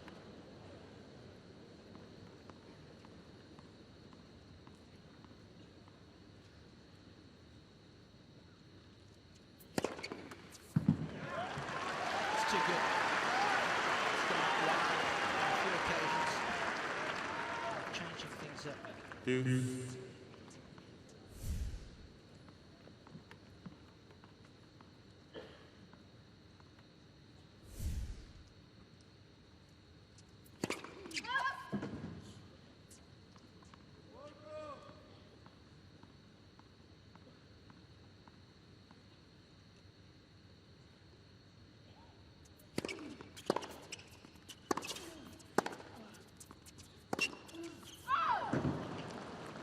Advantage, Djokovic. So that's where it now becomes a position of Raonic not betting on himself with those short balls. Instead of hitting to a bigger target and positioning himself nicely up at net, he's trying to win the point outright.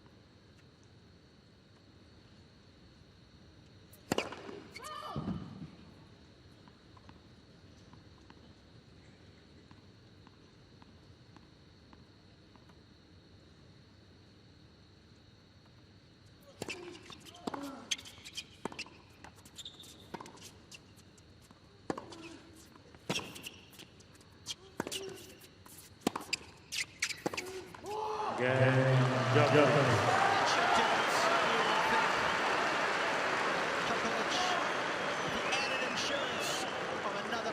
serve. Djokovic leads 4 games to 1. Third set. Third set. 2 sets to love.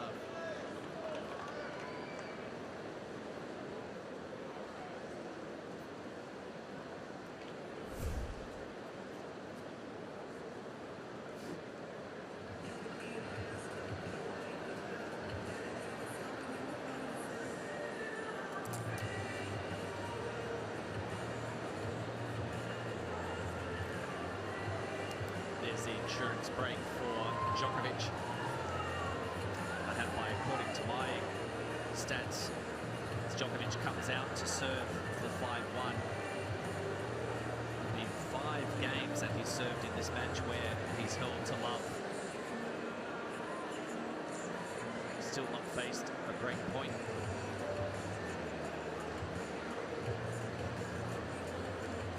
Time. Nice sets, nice stats to have heading into the finals of this year's Australian Open.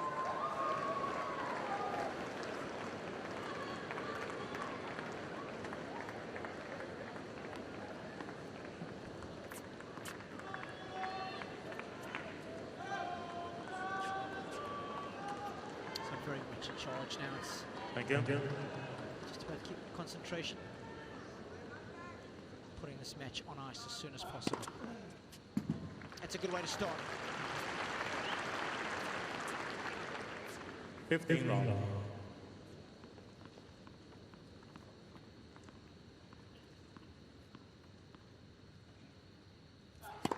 Lat.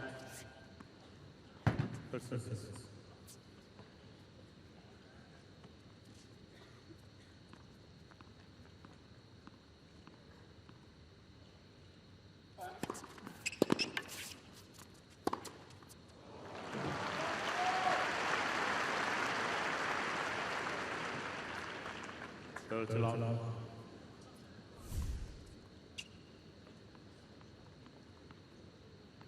Set that shots all well throughout the course of the evening.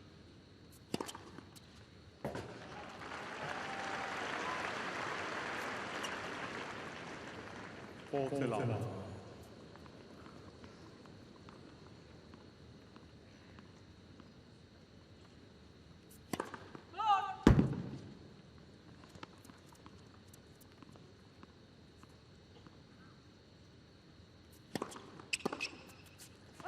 Again, Djokovic. It's a sprint to the finish line now for world number 1. Djokovic leads by 5 games to 1. Third set. He's done so well to neutralize the power game. Milos Raonic, both his serve and his forehand. Thank you.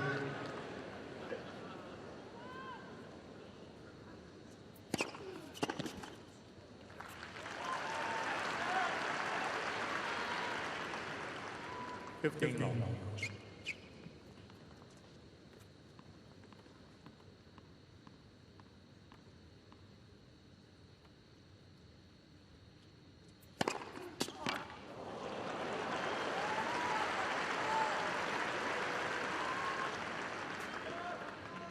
Go to long.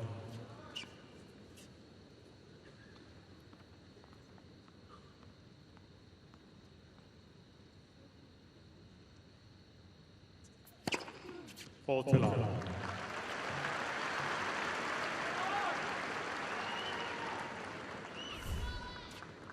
Oh, it's not coming back.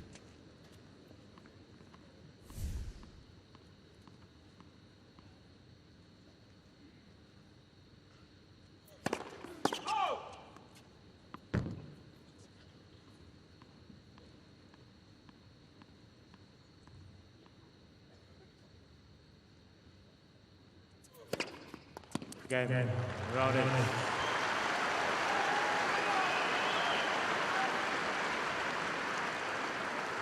all that's left now is for Novak Djokovic to apply the finishing Djokovic touches. leads 5-2, he leads 5-6. third set. Third set.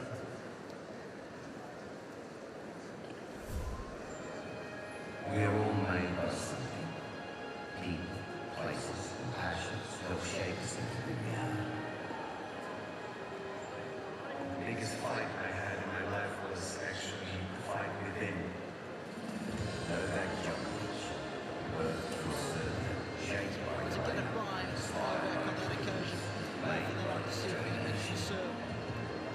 turn.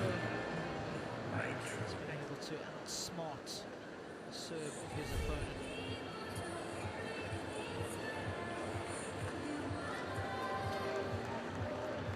Time.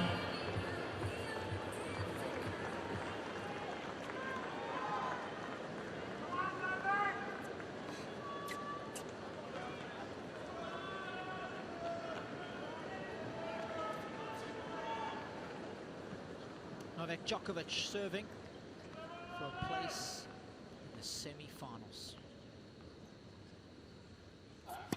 Let's go.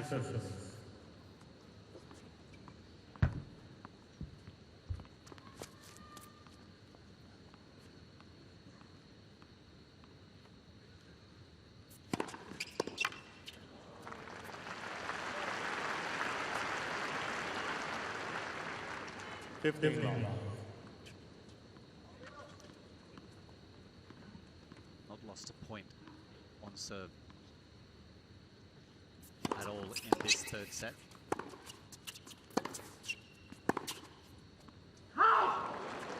He knew that was going to happen. Mr. Djokovic is on the ball, the left near line, the ball was called out. Just simply because I said that he hadn't lost a serve? Yeah, a point. His first always. Be it, be it. 99% out is 100% in our sport. 13-15.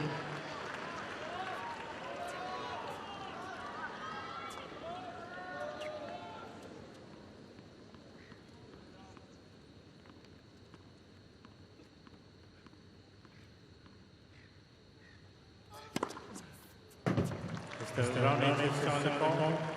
The left corner line, the ball was comes in.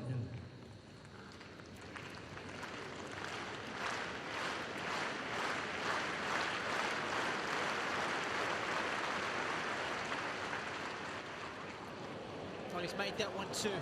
14-15. Right on the 2-hour mark. Novak Djokovic has 2 match points. Oh!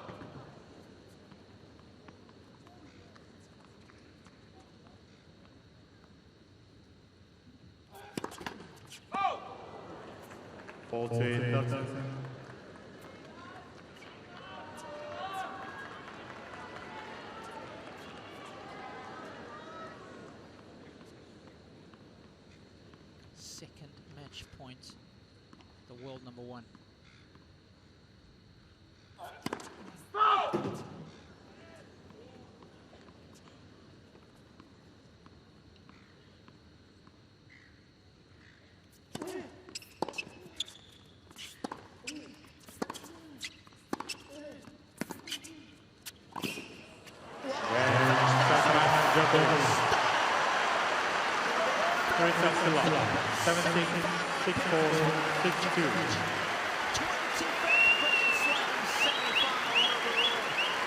He is a successful winner of 20 championships, a step closer to the latest Grand Slam singles title. He is Novak Djokovic of Serbia.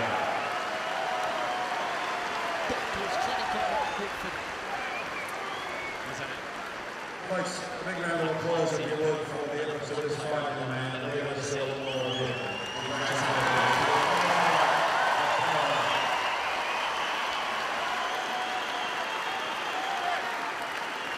6 minutes round each home to Canada.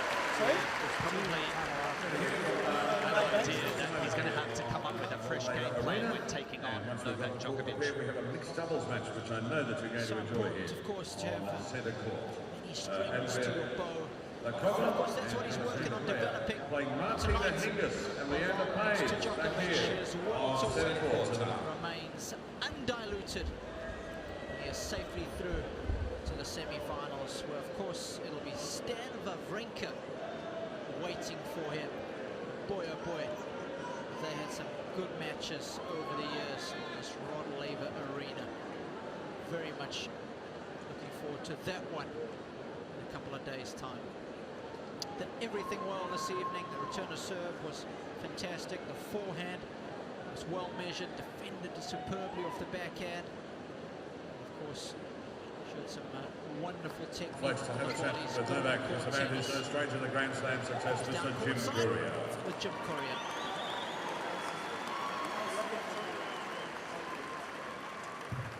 We want this camera on, you know, we want full frame. Yeah, great job tonight. This is one of the game's challengers trying to get up to your position. I mean, how would you rate your performance? Because his serve is so massive, you're able to break it 3 times. Oh, great performance.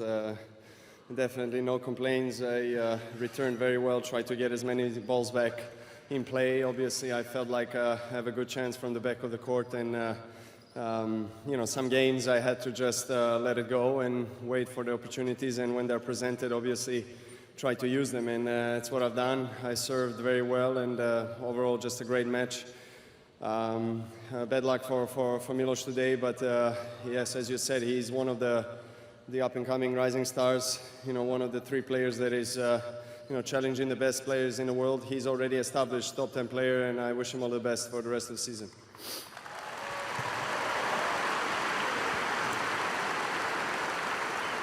Well, he's a great server, but you've only dropped serve 1 time in this tournament en route to the semifinals. Have you ever served better?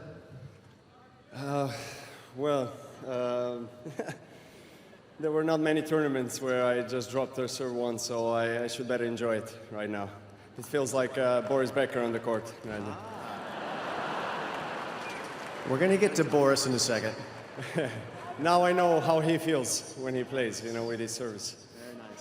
Well, in your next match, you're going to face an old friend that you faced the last 2 Australian Opens in some incredible encounters, Stan Wawrinka.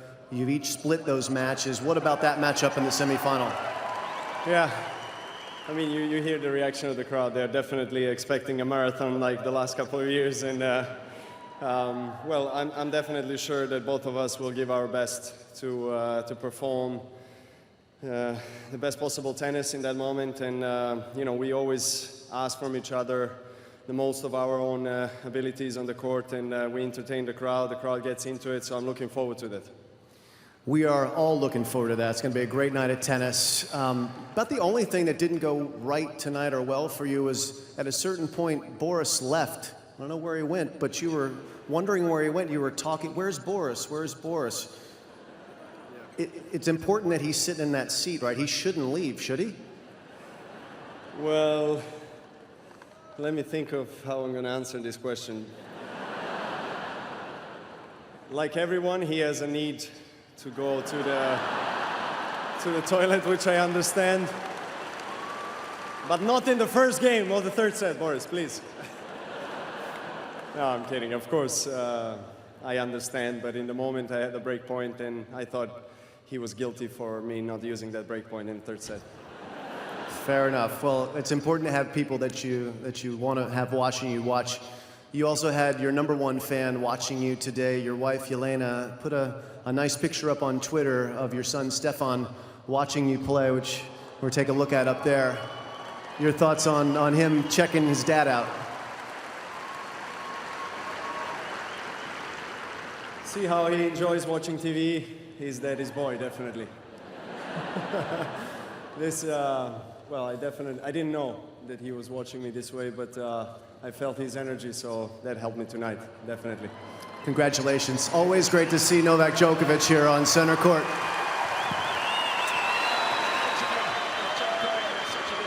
Well done to Novak.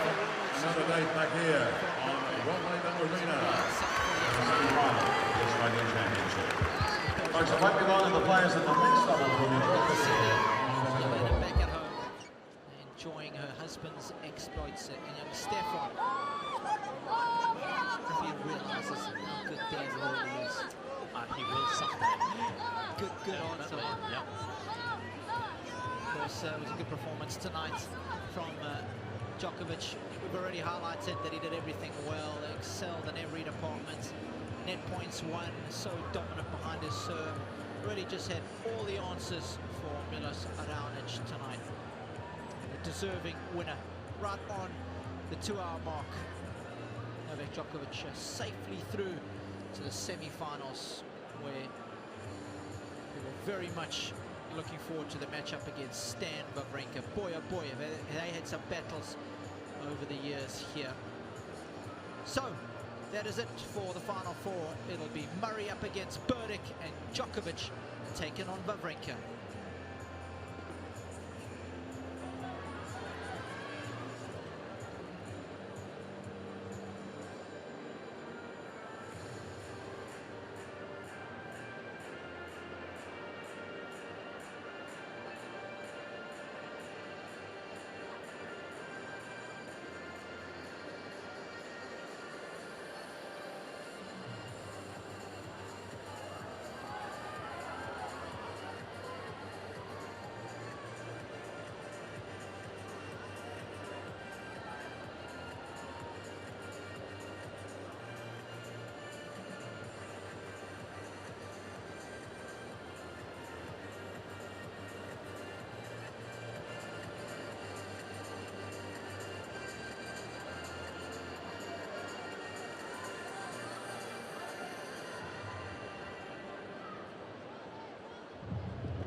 It's a big stage, and yeah, I'm showing my best tennis.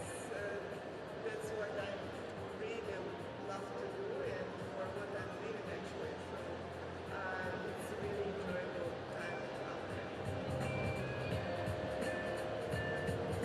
Of course, when you're down and out, like it is in the second match, it's like, I don't want to face that photo too many times in the tournament, so it's like, I better get this done today.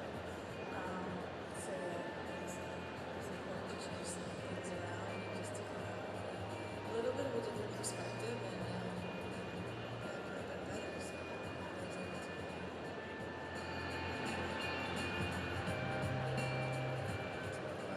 Yeah, I can play with the right intensity, with the right rhythm.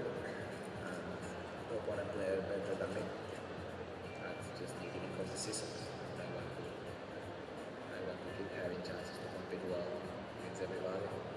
You've been very up and down. You've had a very good match, very so-so match. Not very so-so, not very bad. You can say.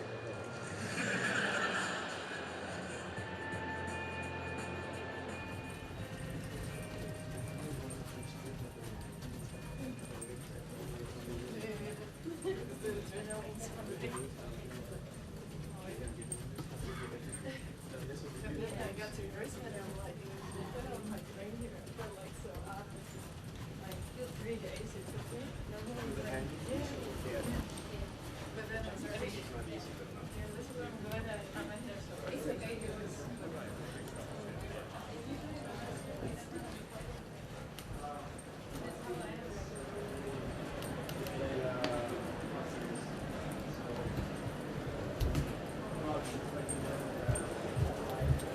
Ladies and gentlemen, it's time for extra up the next section of this Wednesday night outside the court.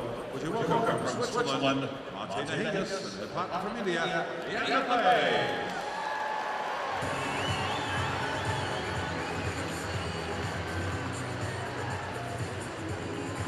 Their opponents from the Czech Republic, Andrea Lavakova, and with her from Austria, Alexander Player.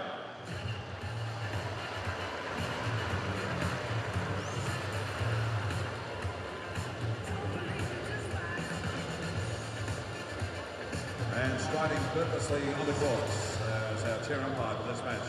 From Manila here in Victoria, we welcome Mr. Tom Sweeney.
Okay, we have the no-ad scoring in the match tiebreak. We are using Hawkeye and the net machine. Any questions? No? Heads or tails? Heads is the call. Heads it is. Receive. Stay. Stay.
Two minutes.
One minute.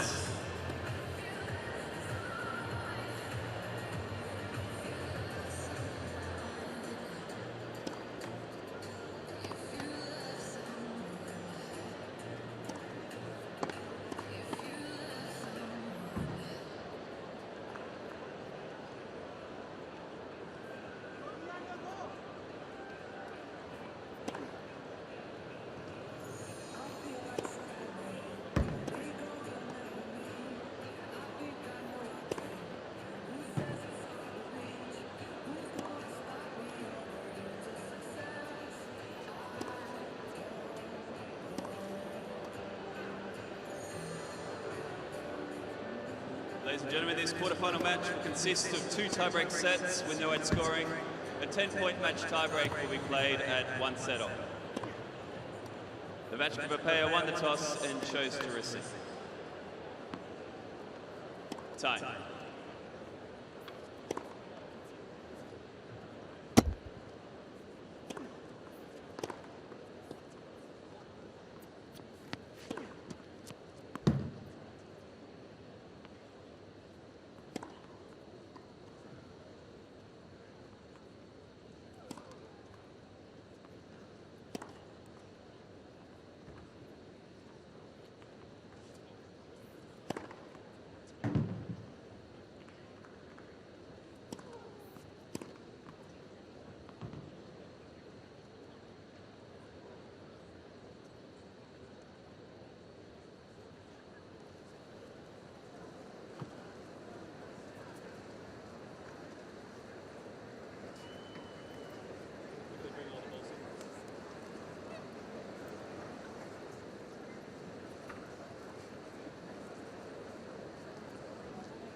Set up.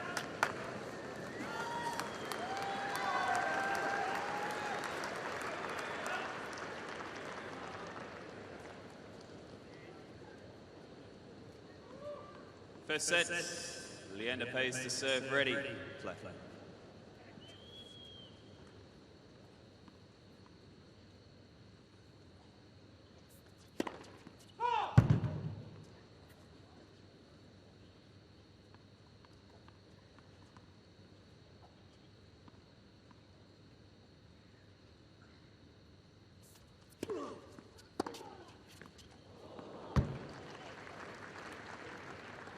Love it.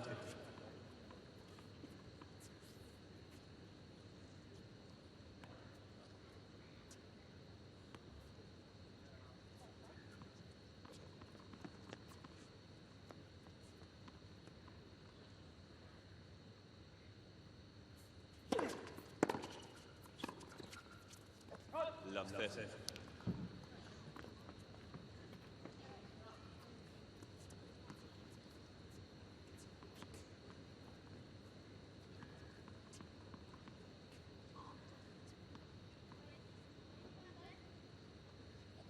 Back over. Thank you.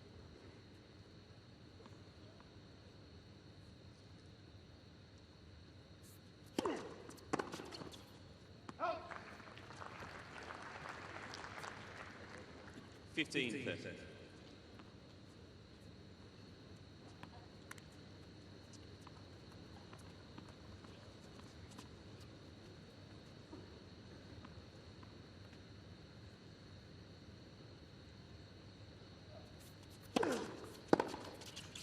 Oh. 30.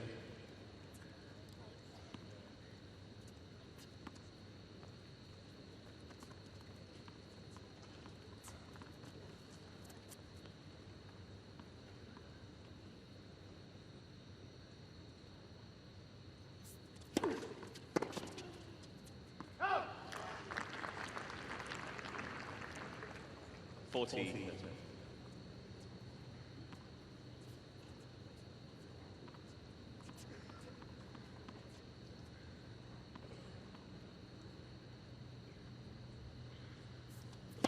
Let's. Let's.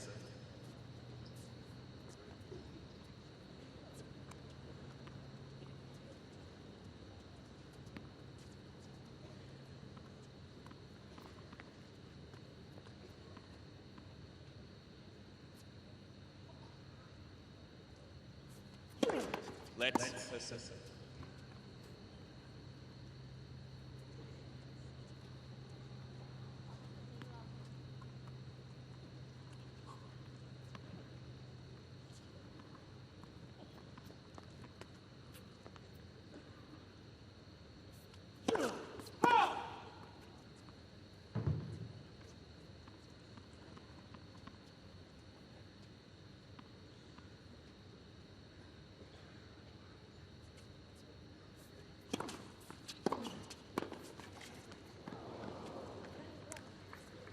produce the starting points.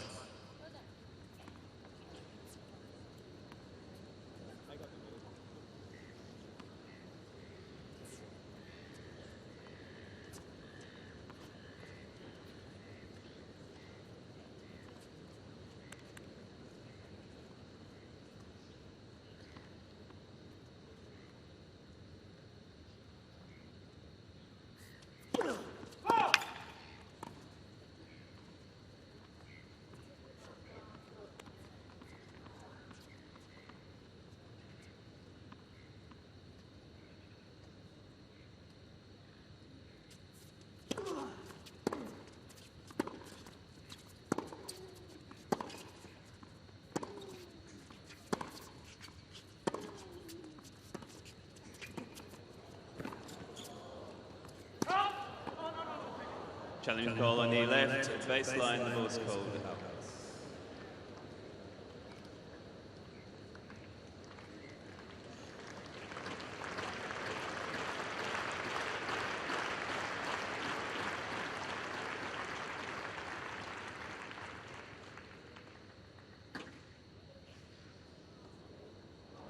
Yeah, the match give a pay. First game. King of Spades have 2 challenges remaining.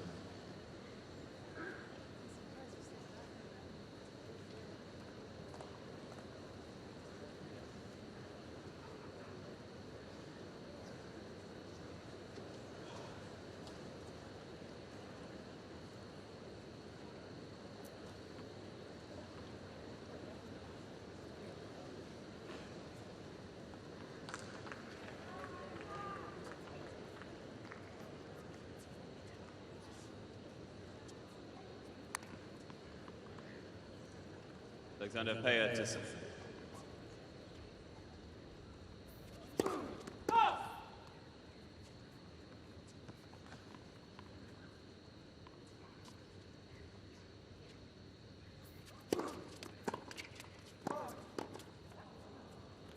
15 left.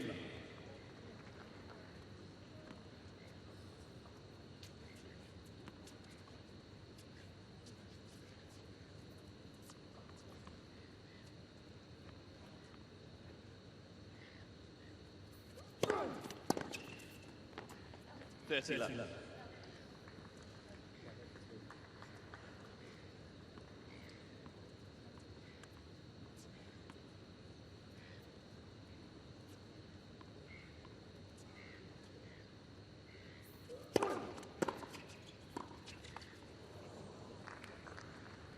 Thirty.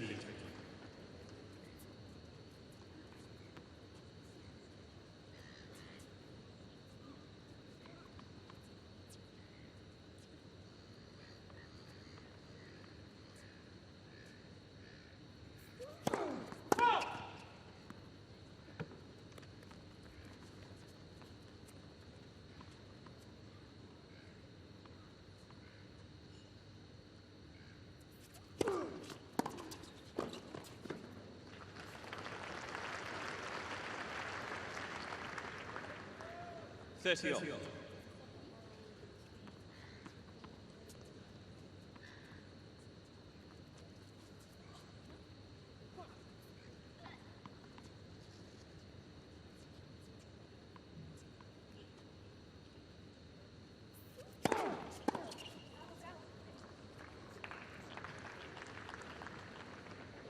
Forty, 30.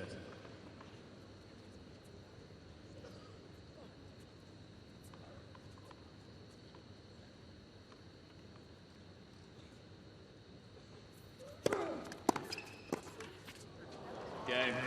Levancheva Paya. Levancheva Paya lead by 2 games to love.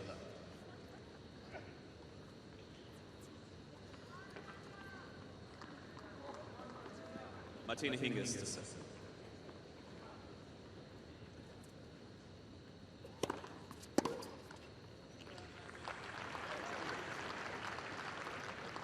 Fifteen left.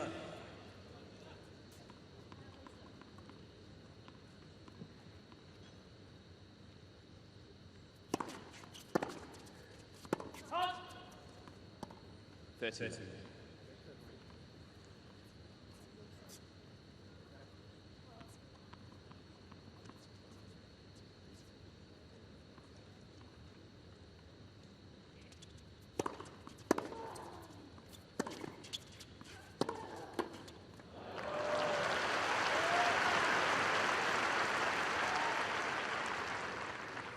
Love.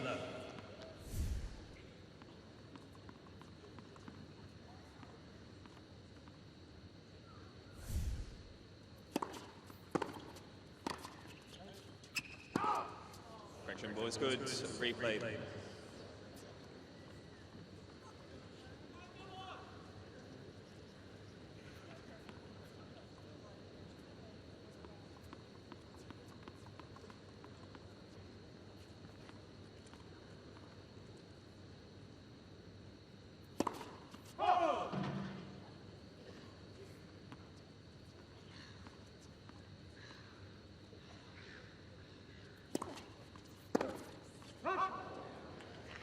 Hingis face.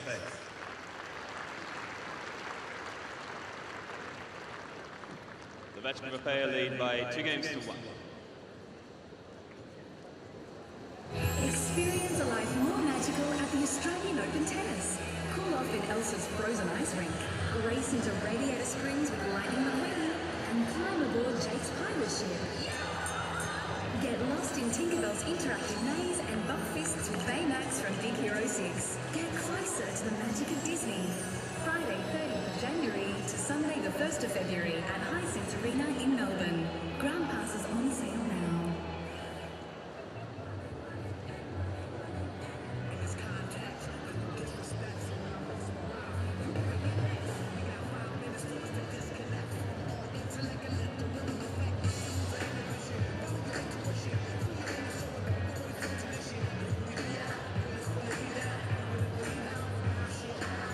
Time.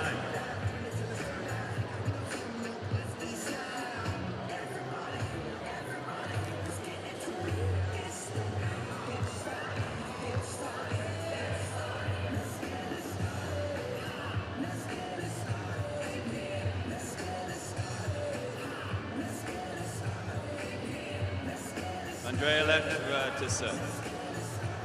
Thank you. Please, thank you.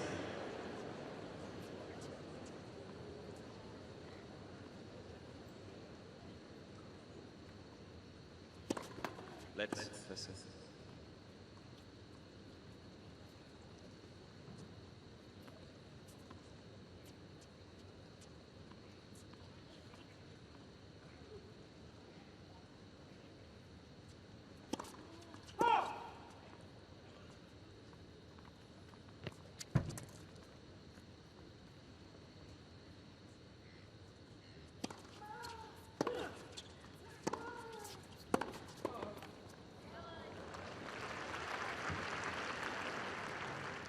Fifteen left.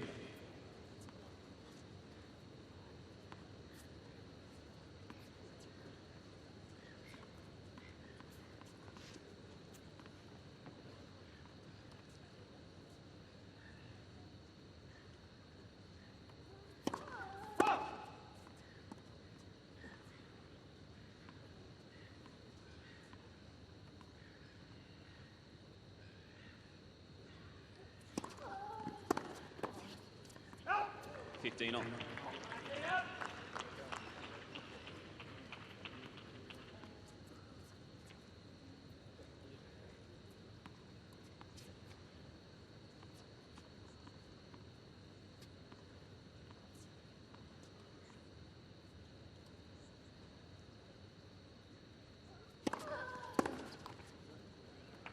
30-15.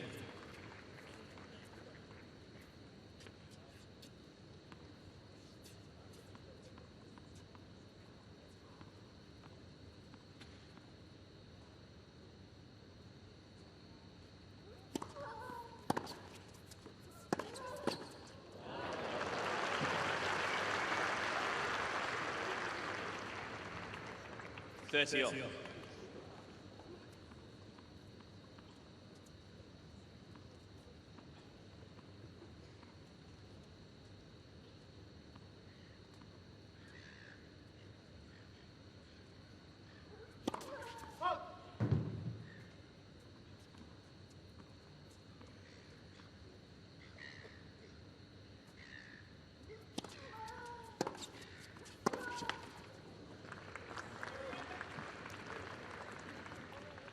30-40.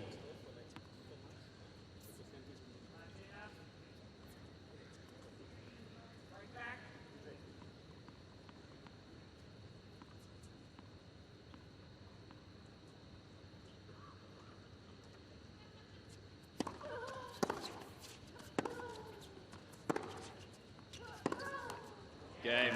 Hinger's pace.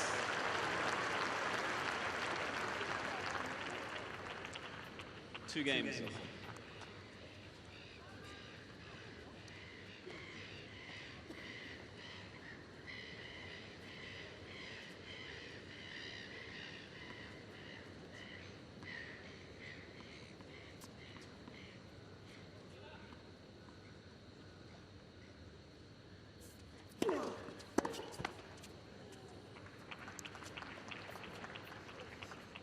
Fifteen left.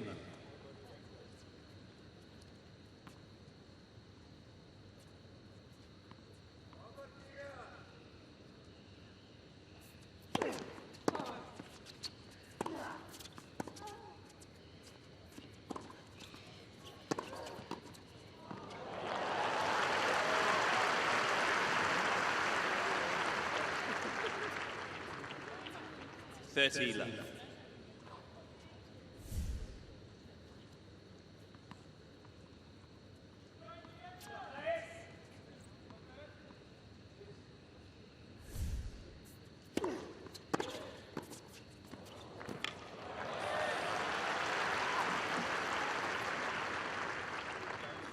Forty left.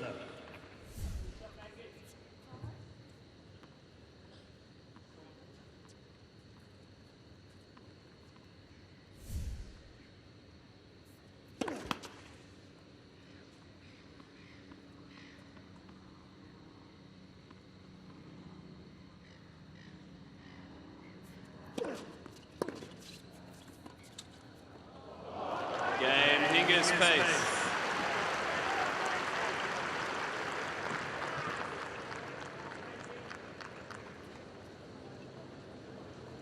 Hinger's pace lead by 3 games to 2.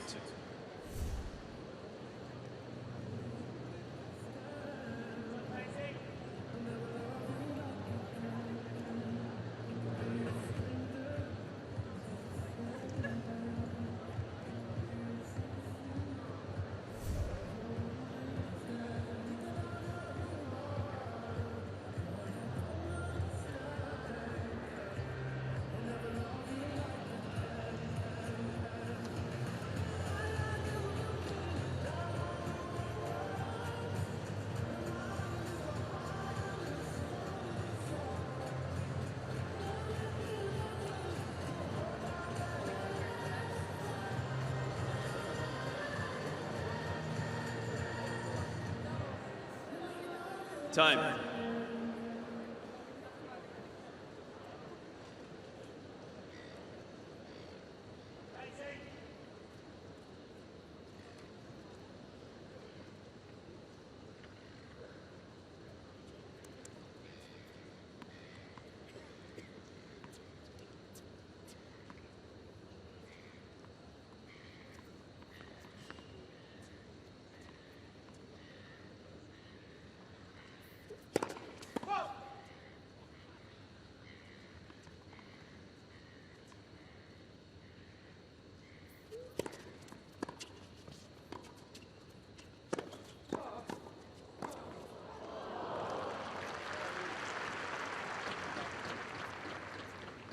Fifteen left.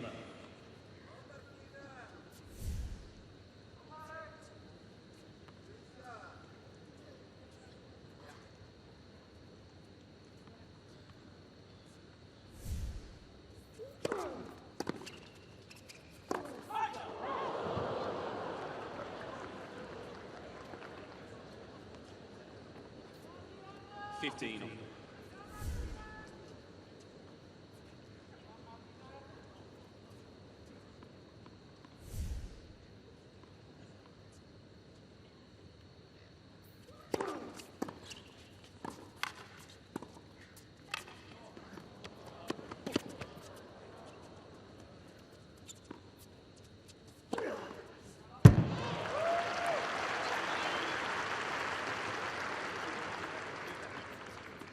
15-30.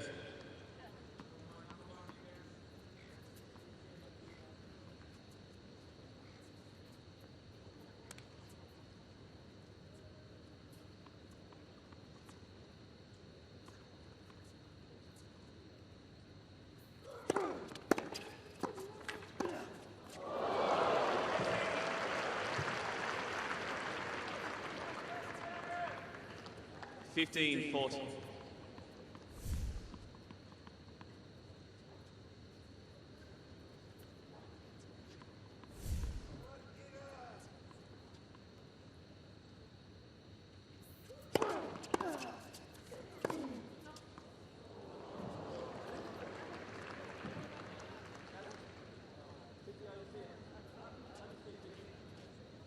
Thirty 40.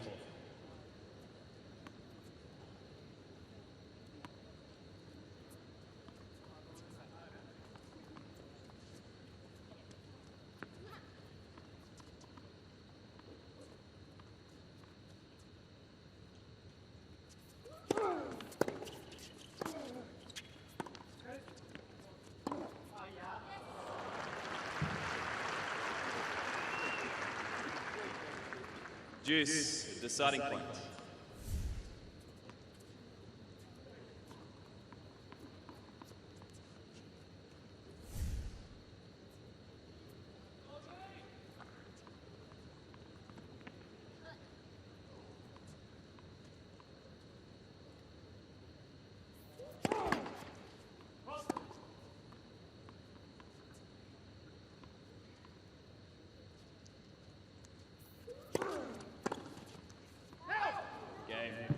The match of a pair.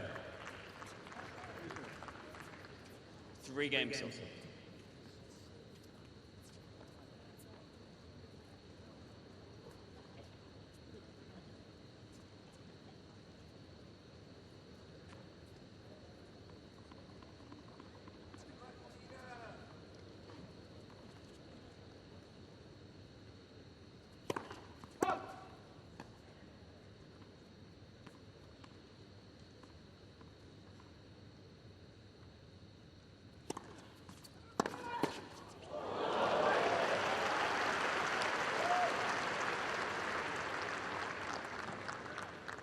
Fifteen left.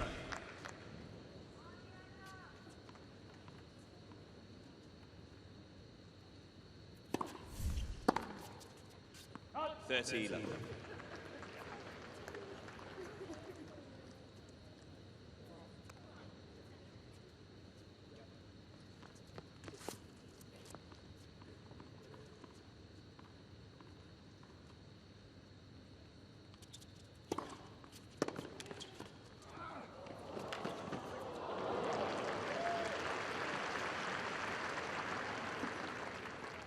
Forty left.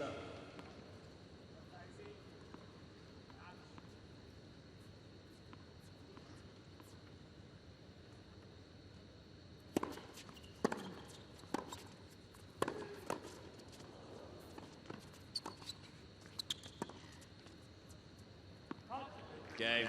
King is space. New balls, please.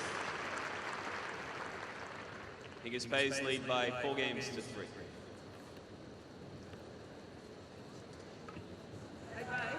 Don't forget the milk.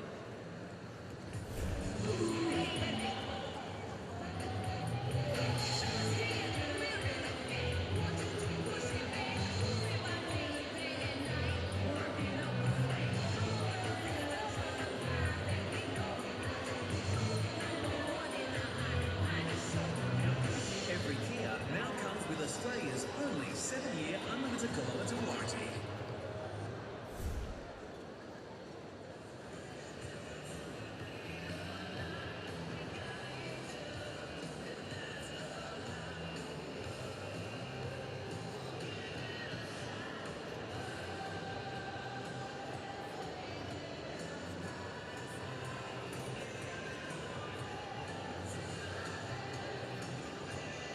Time.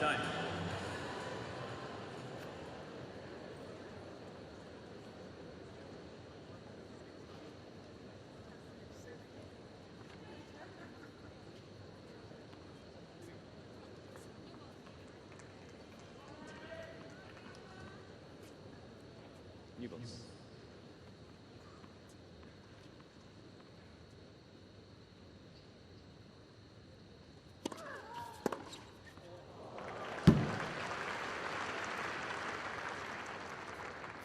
Love 15.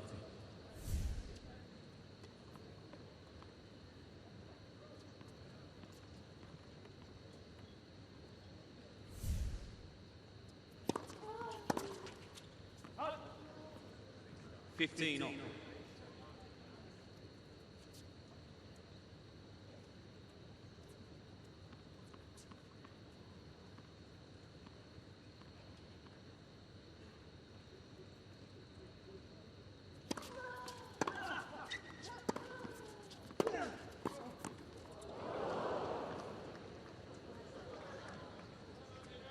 Thirty, 15.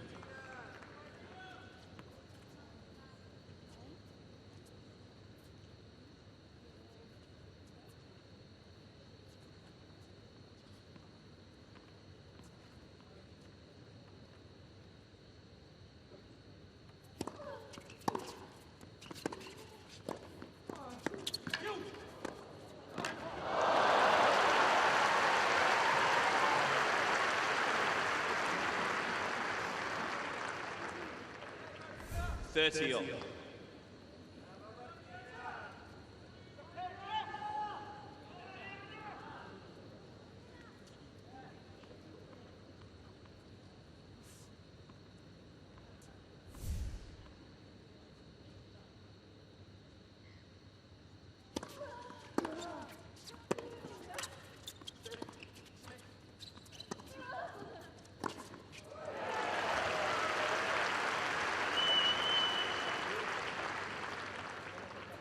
Thirty, 40.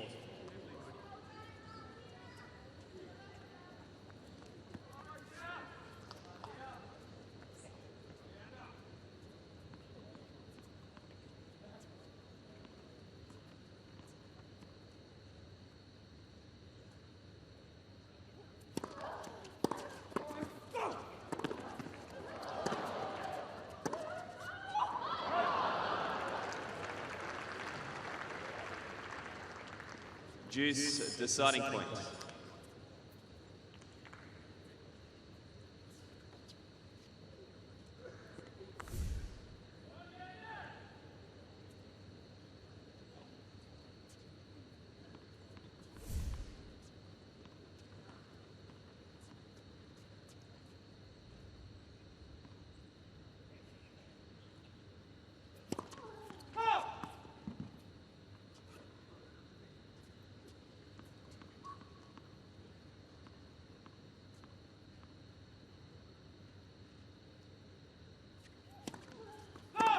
Game.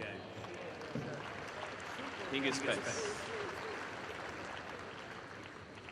Hingis pays lead by 5 games to 3.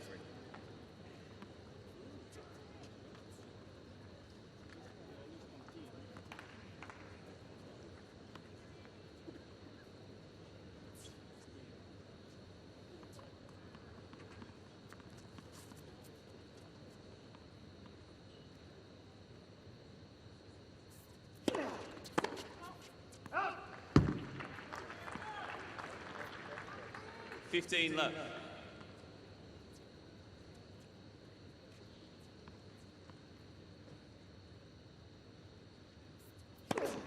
Out.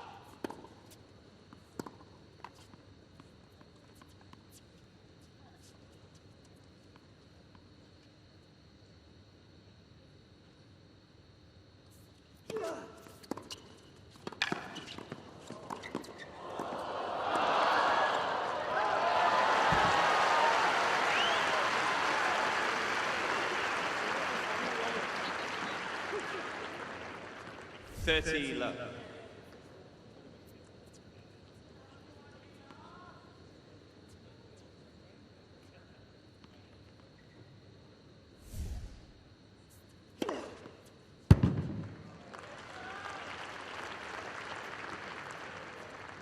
Fourteen left.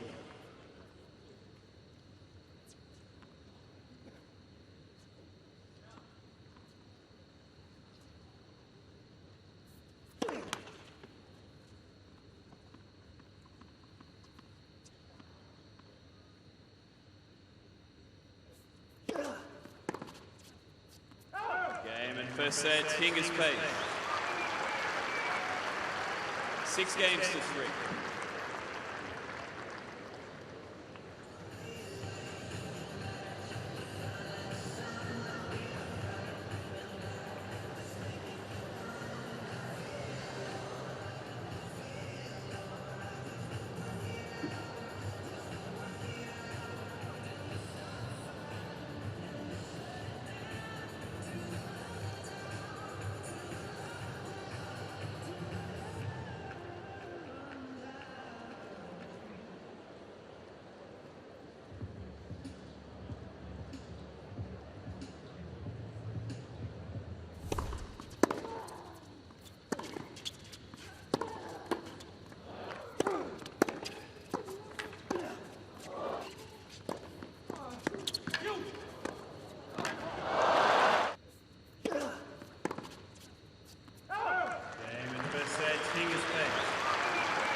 Time.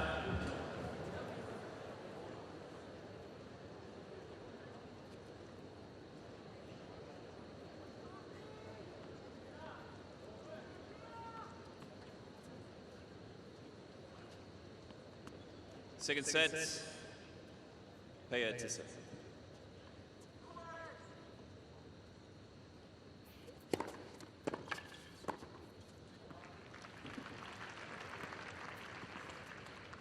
Fifteen.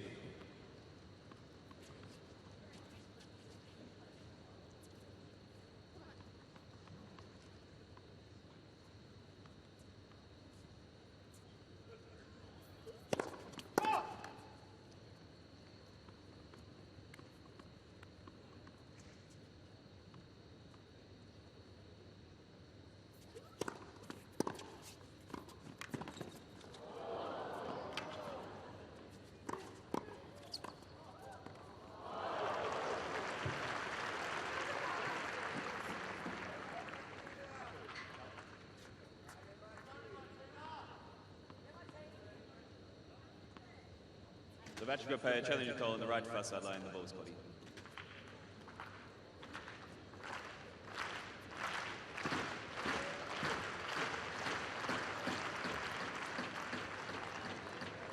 Fifteen on. The match will play have 2 challenges.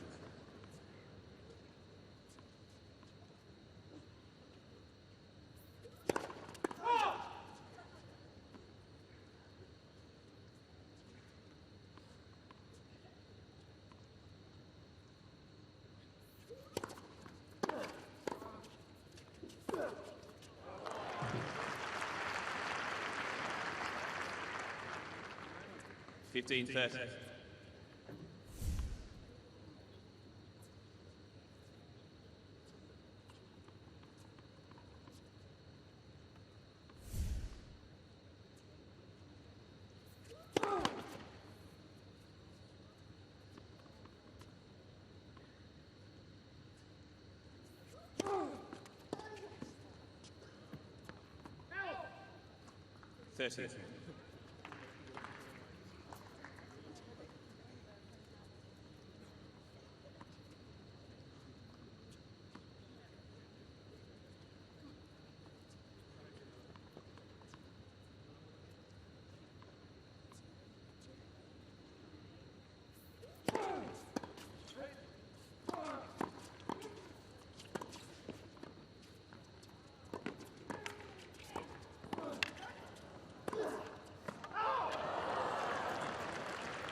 Forty 30.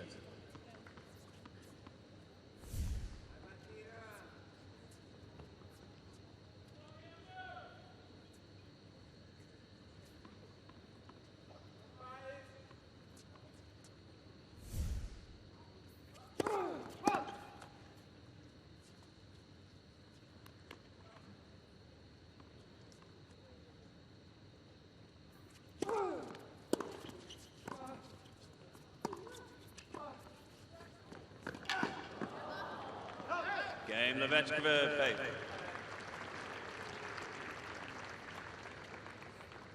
First game, second.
Fifteen left.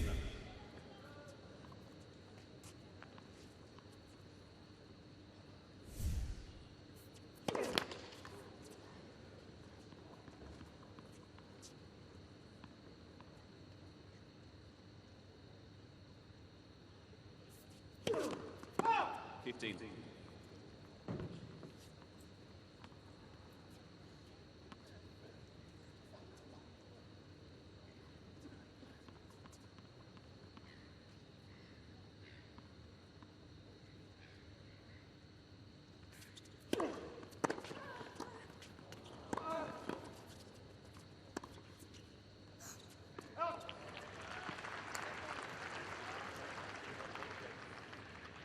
30-15.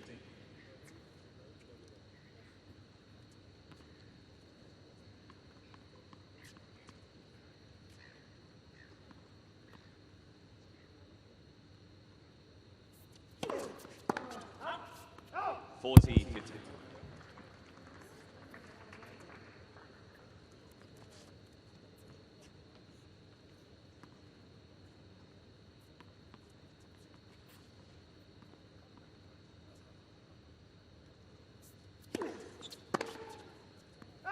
Game Hingis pace.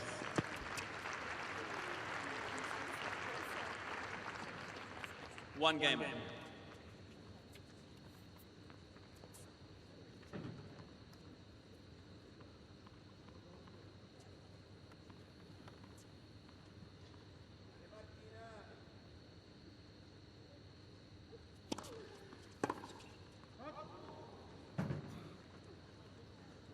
Fifteen.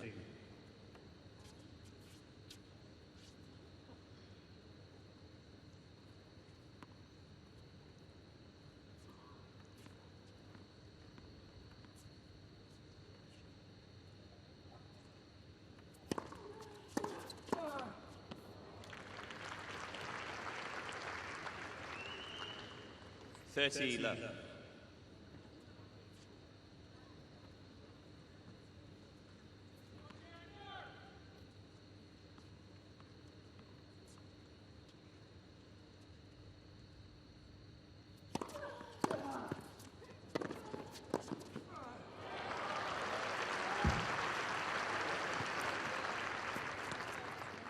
Thirty, 15.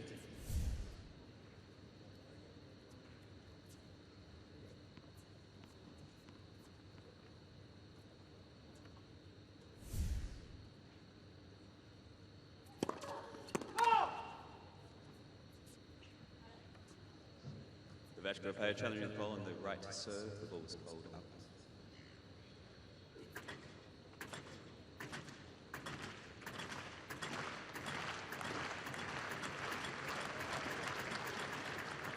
Second.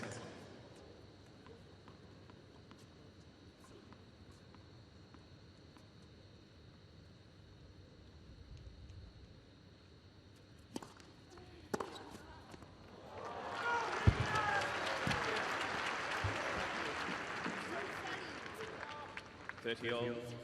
The Vashko player have one challenge remaining.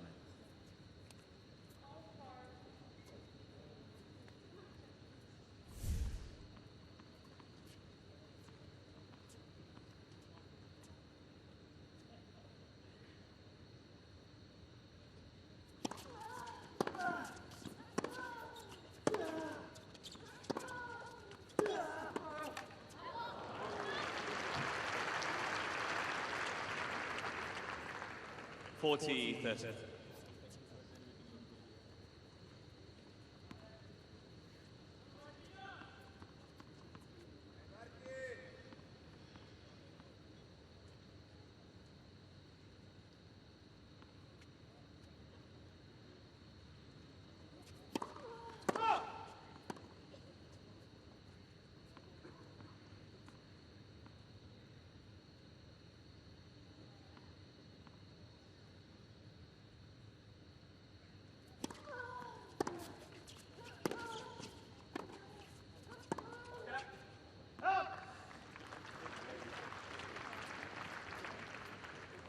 Juice the starting point.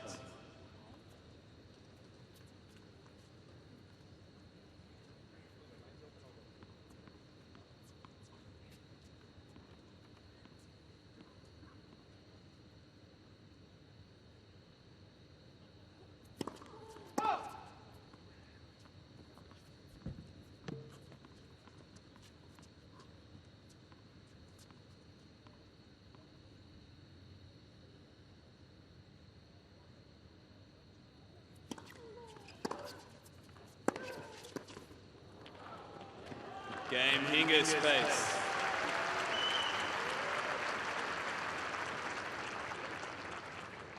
Hinga space lead by 2 games to 1.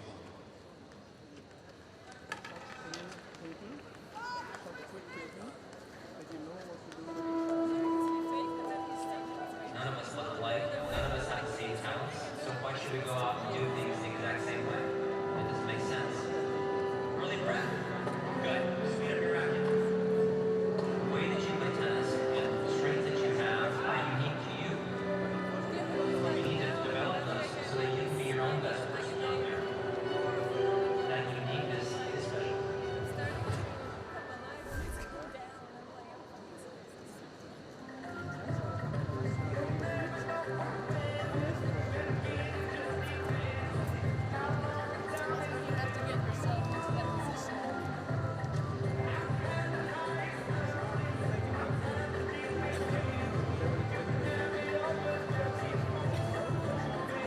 Time.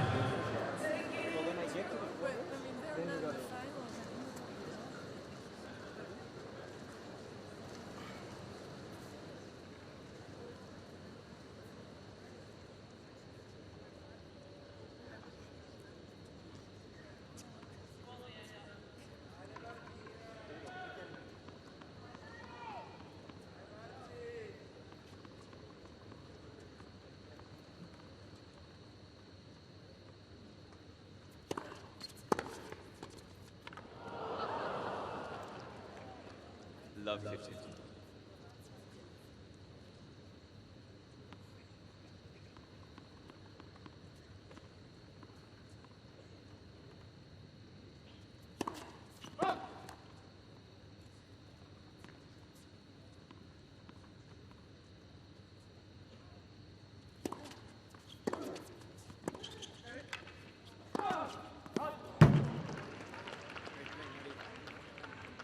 $15.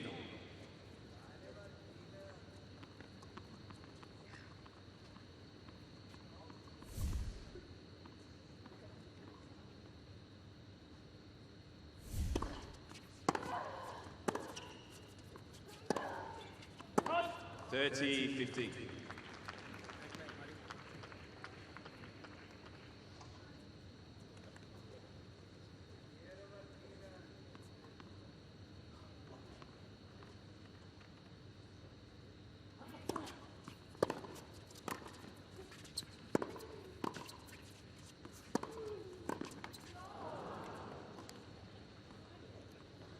$30.